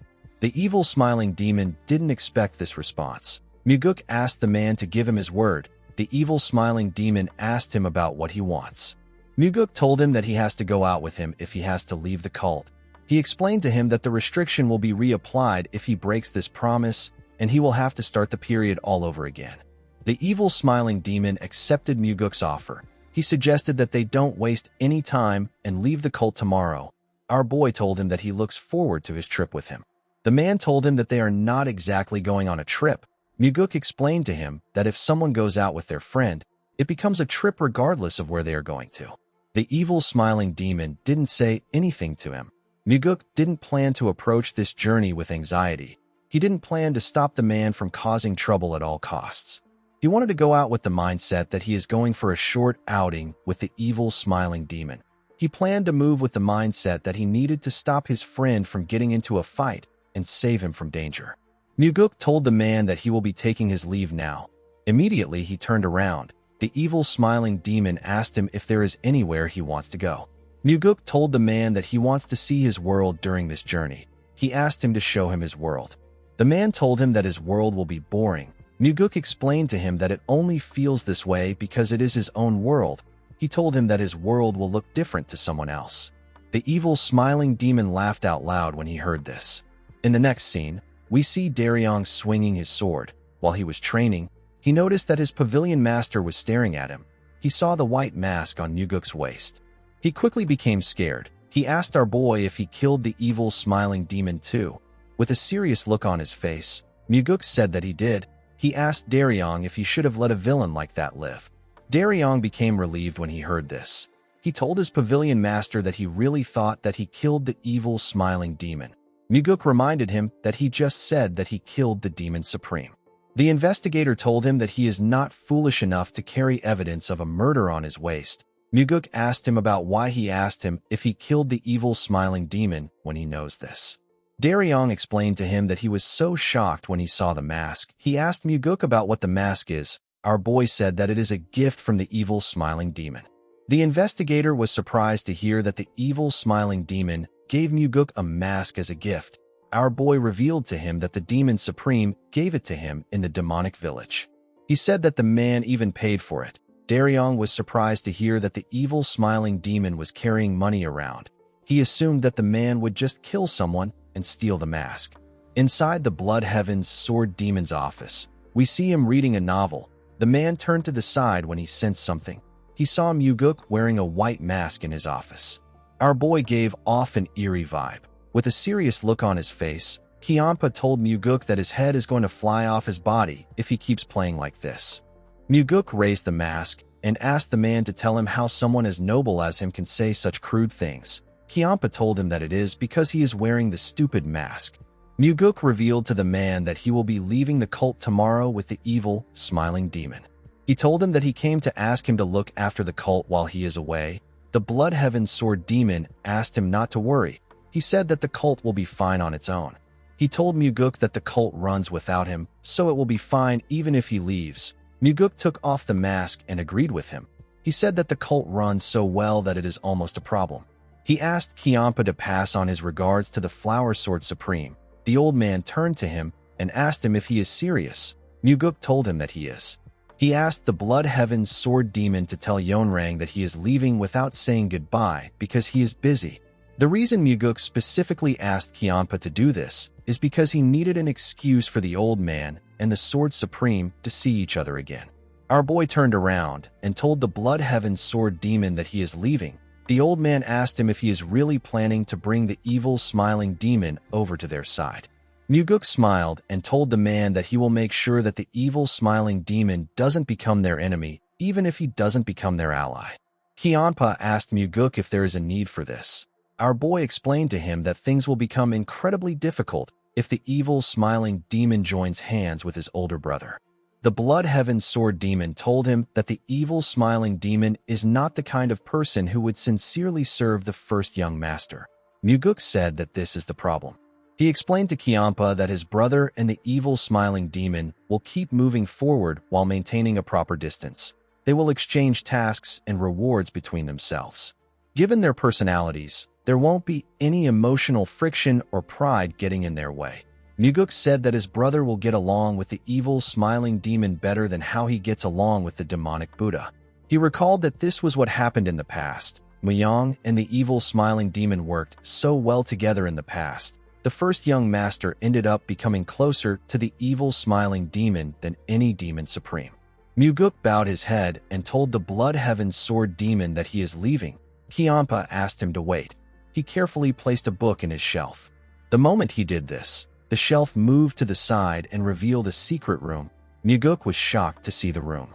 Kiampa took out a robe from the room and placed it on the table. He asked Muguk to take it. Our boy asked him about what it is. The Blood Heaven Sword Demon told him that it is the Ghost Protection Robe. Muguk was surprised to hear this. Kiampa explained to him that he will feel less pain if he wears this while he is getting beaten up. Muguk knew that the robe was more amazing than this. The Ghost Protection Robe is a top-tier treasure garment that provides blade sword imperviousness. Our boy asked the Blood Heaven Sword Demon if he is really giving him something this precious. Kiampa told him that he is. Muguk told the man that he should be the one to wear it. The Blood Heaven Sword Demon asked him to tell him why an old man like him would wear it.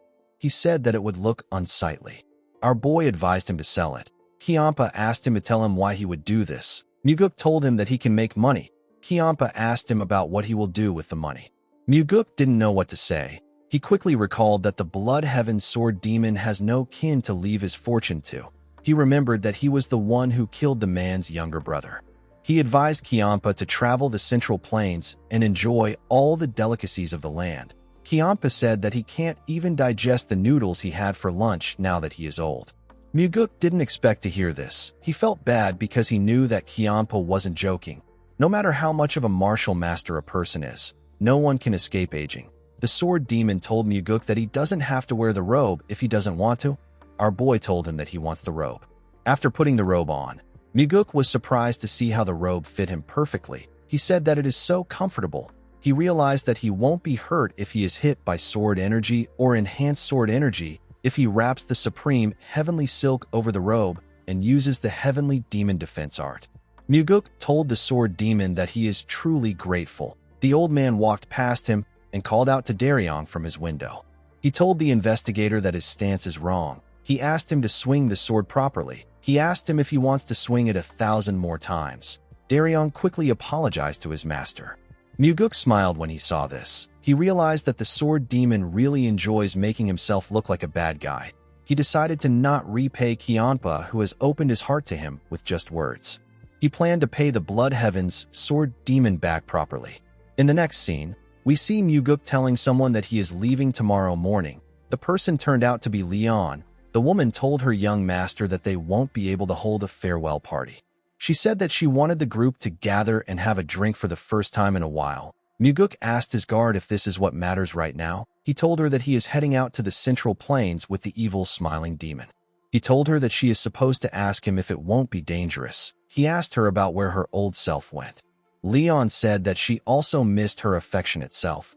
Muguk told the woman that he will be traveling in fear with the terrifying evil smiling demon. Leon revealed to him that she heard that he went to meet the heavenly demon by himself to get the permission to put himself inside this horrifying opportunity. Muguk was surprised to hear this. He asked the woman to tell him who she heard this from. Leon revealed to her master that Daryong already came there. Muguk smiled and said that the investigator is the most big-mouthed right-hand man in the Murim. Leon put her head down and told her young master that she used to be first to get any news about him. She said that she always followed him whenever he left the cult. Muguk smiled and asked the woman if she is upset.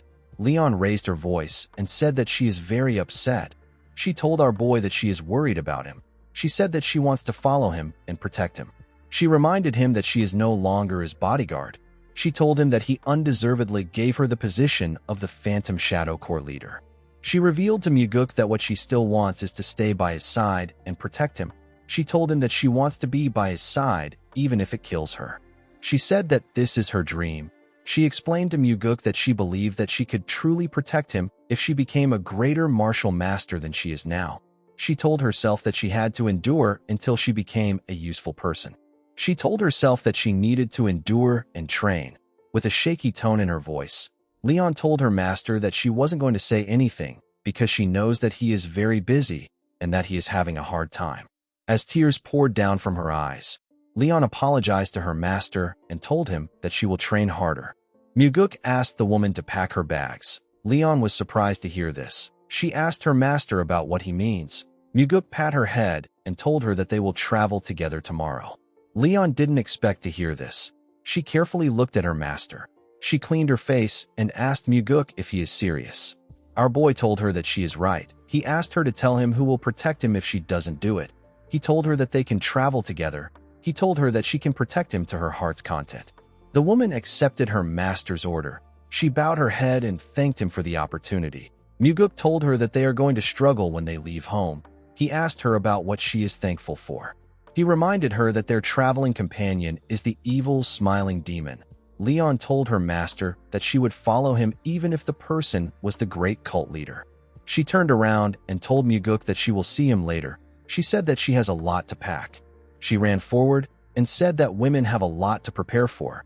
Muguk watched her as she ran out of the room.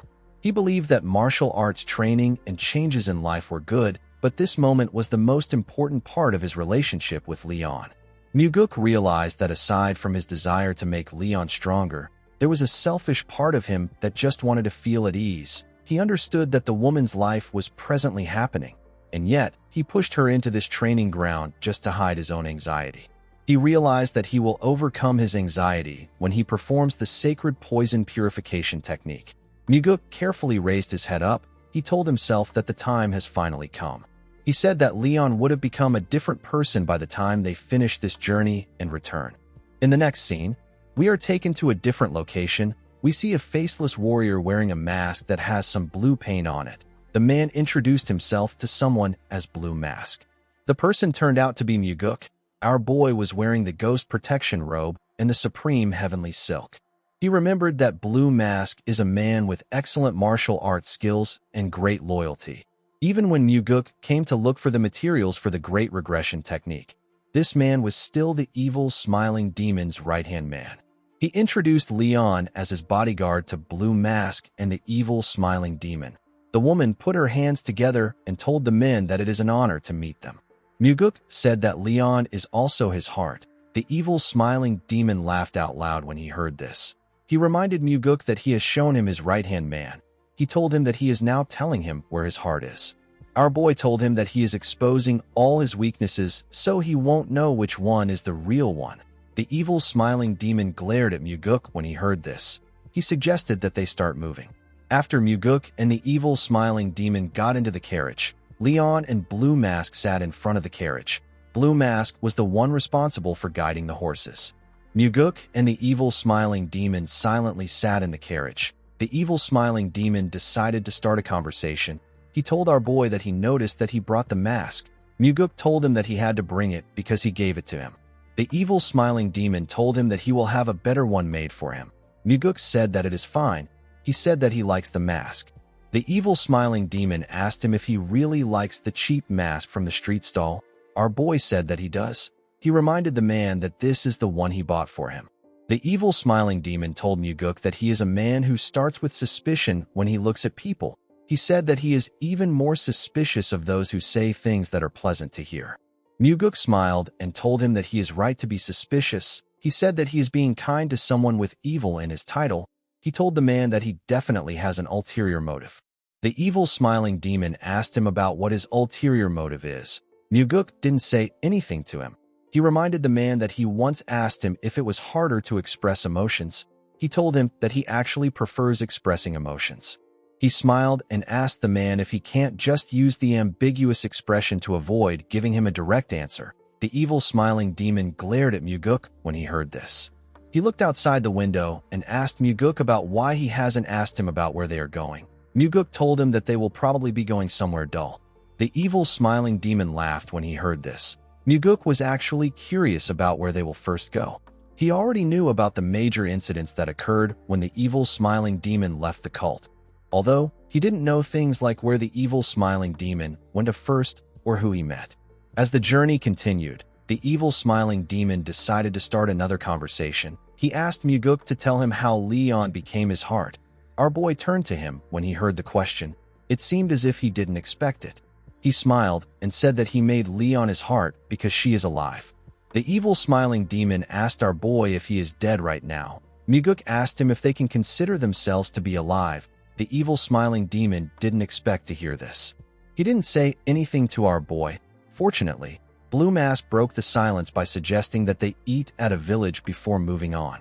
When they got off the carriage, Blue Mask and the evil smiling demon walked away from Muguk and Leon. Leon asked her master if they are eating separately. Muguk told her that it would be uncomfortable for Blue Mask and the evil smiling demon to eat with them since they are wearing masks. Leon and Muguk went to a restaurant. They ordered some food. When they were done eating, they stepped out of the restaurant. Immediately they got outside. They heard someone screaming. The two of them quickly turned to the side. They saw a swordsman yelling at a man and his wife after pouring their fruits away. The swordsman had some men with him. He asked the man on the ground if he can't pay today's quota. The man apologized to him. He begged him to give him one more day.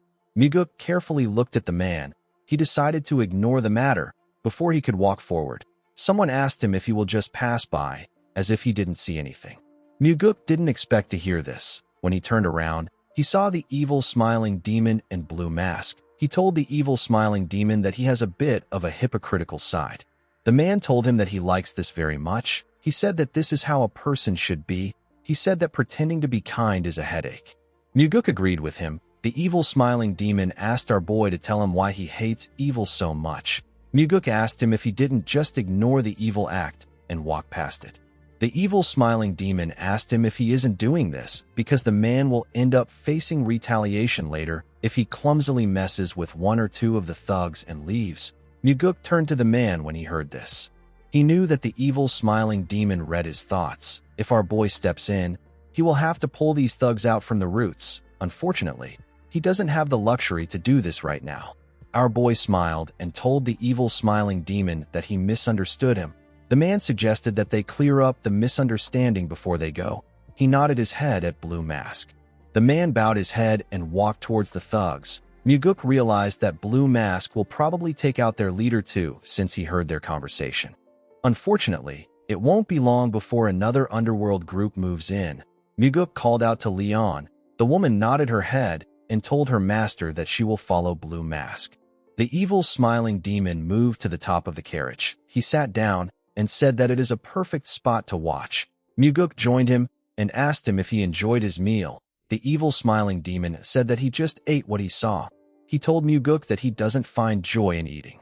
Our boy asked him if it is because of the mask. This question seemed to touch the man. He turned to our boy and glared at him.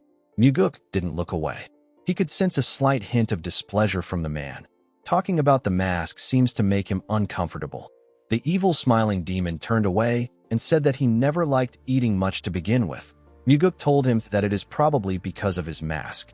He told him that he will treat him to an amazing meal when he takes off the mask. The evil smiling demon turned to Muguk and began to stare at him.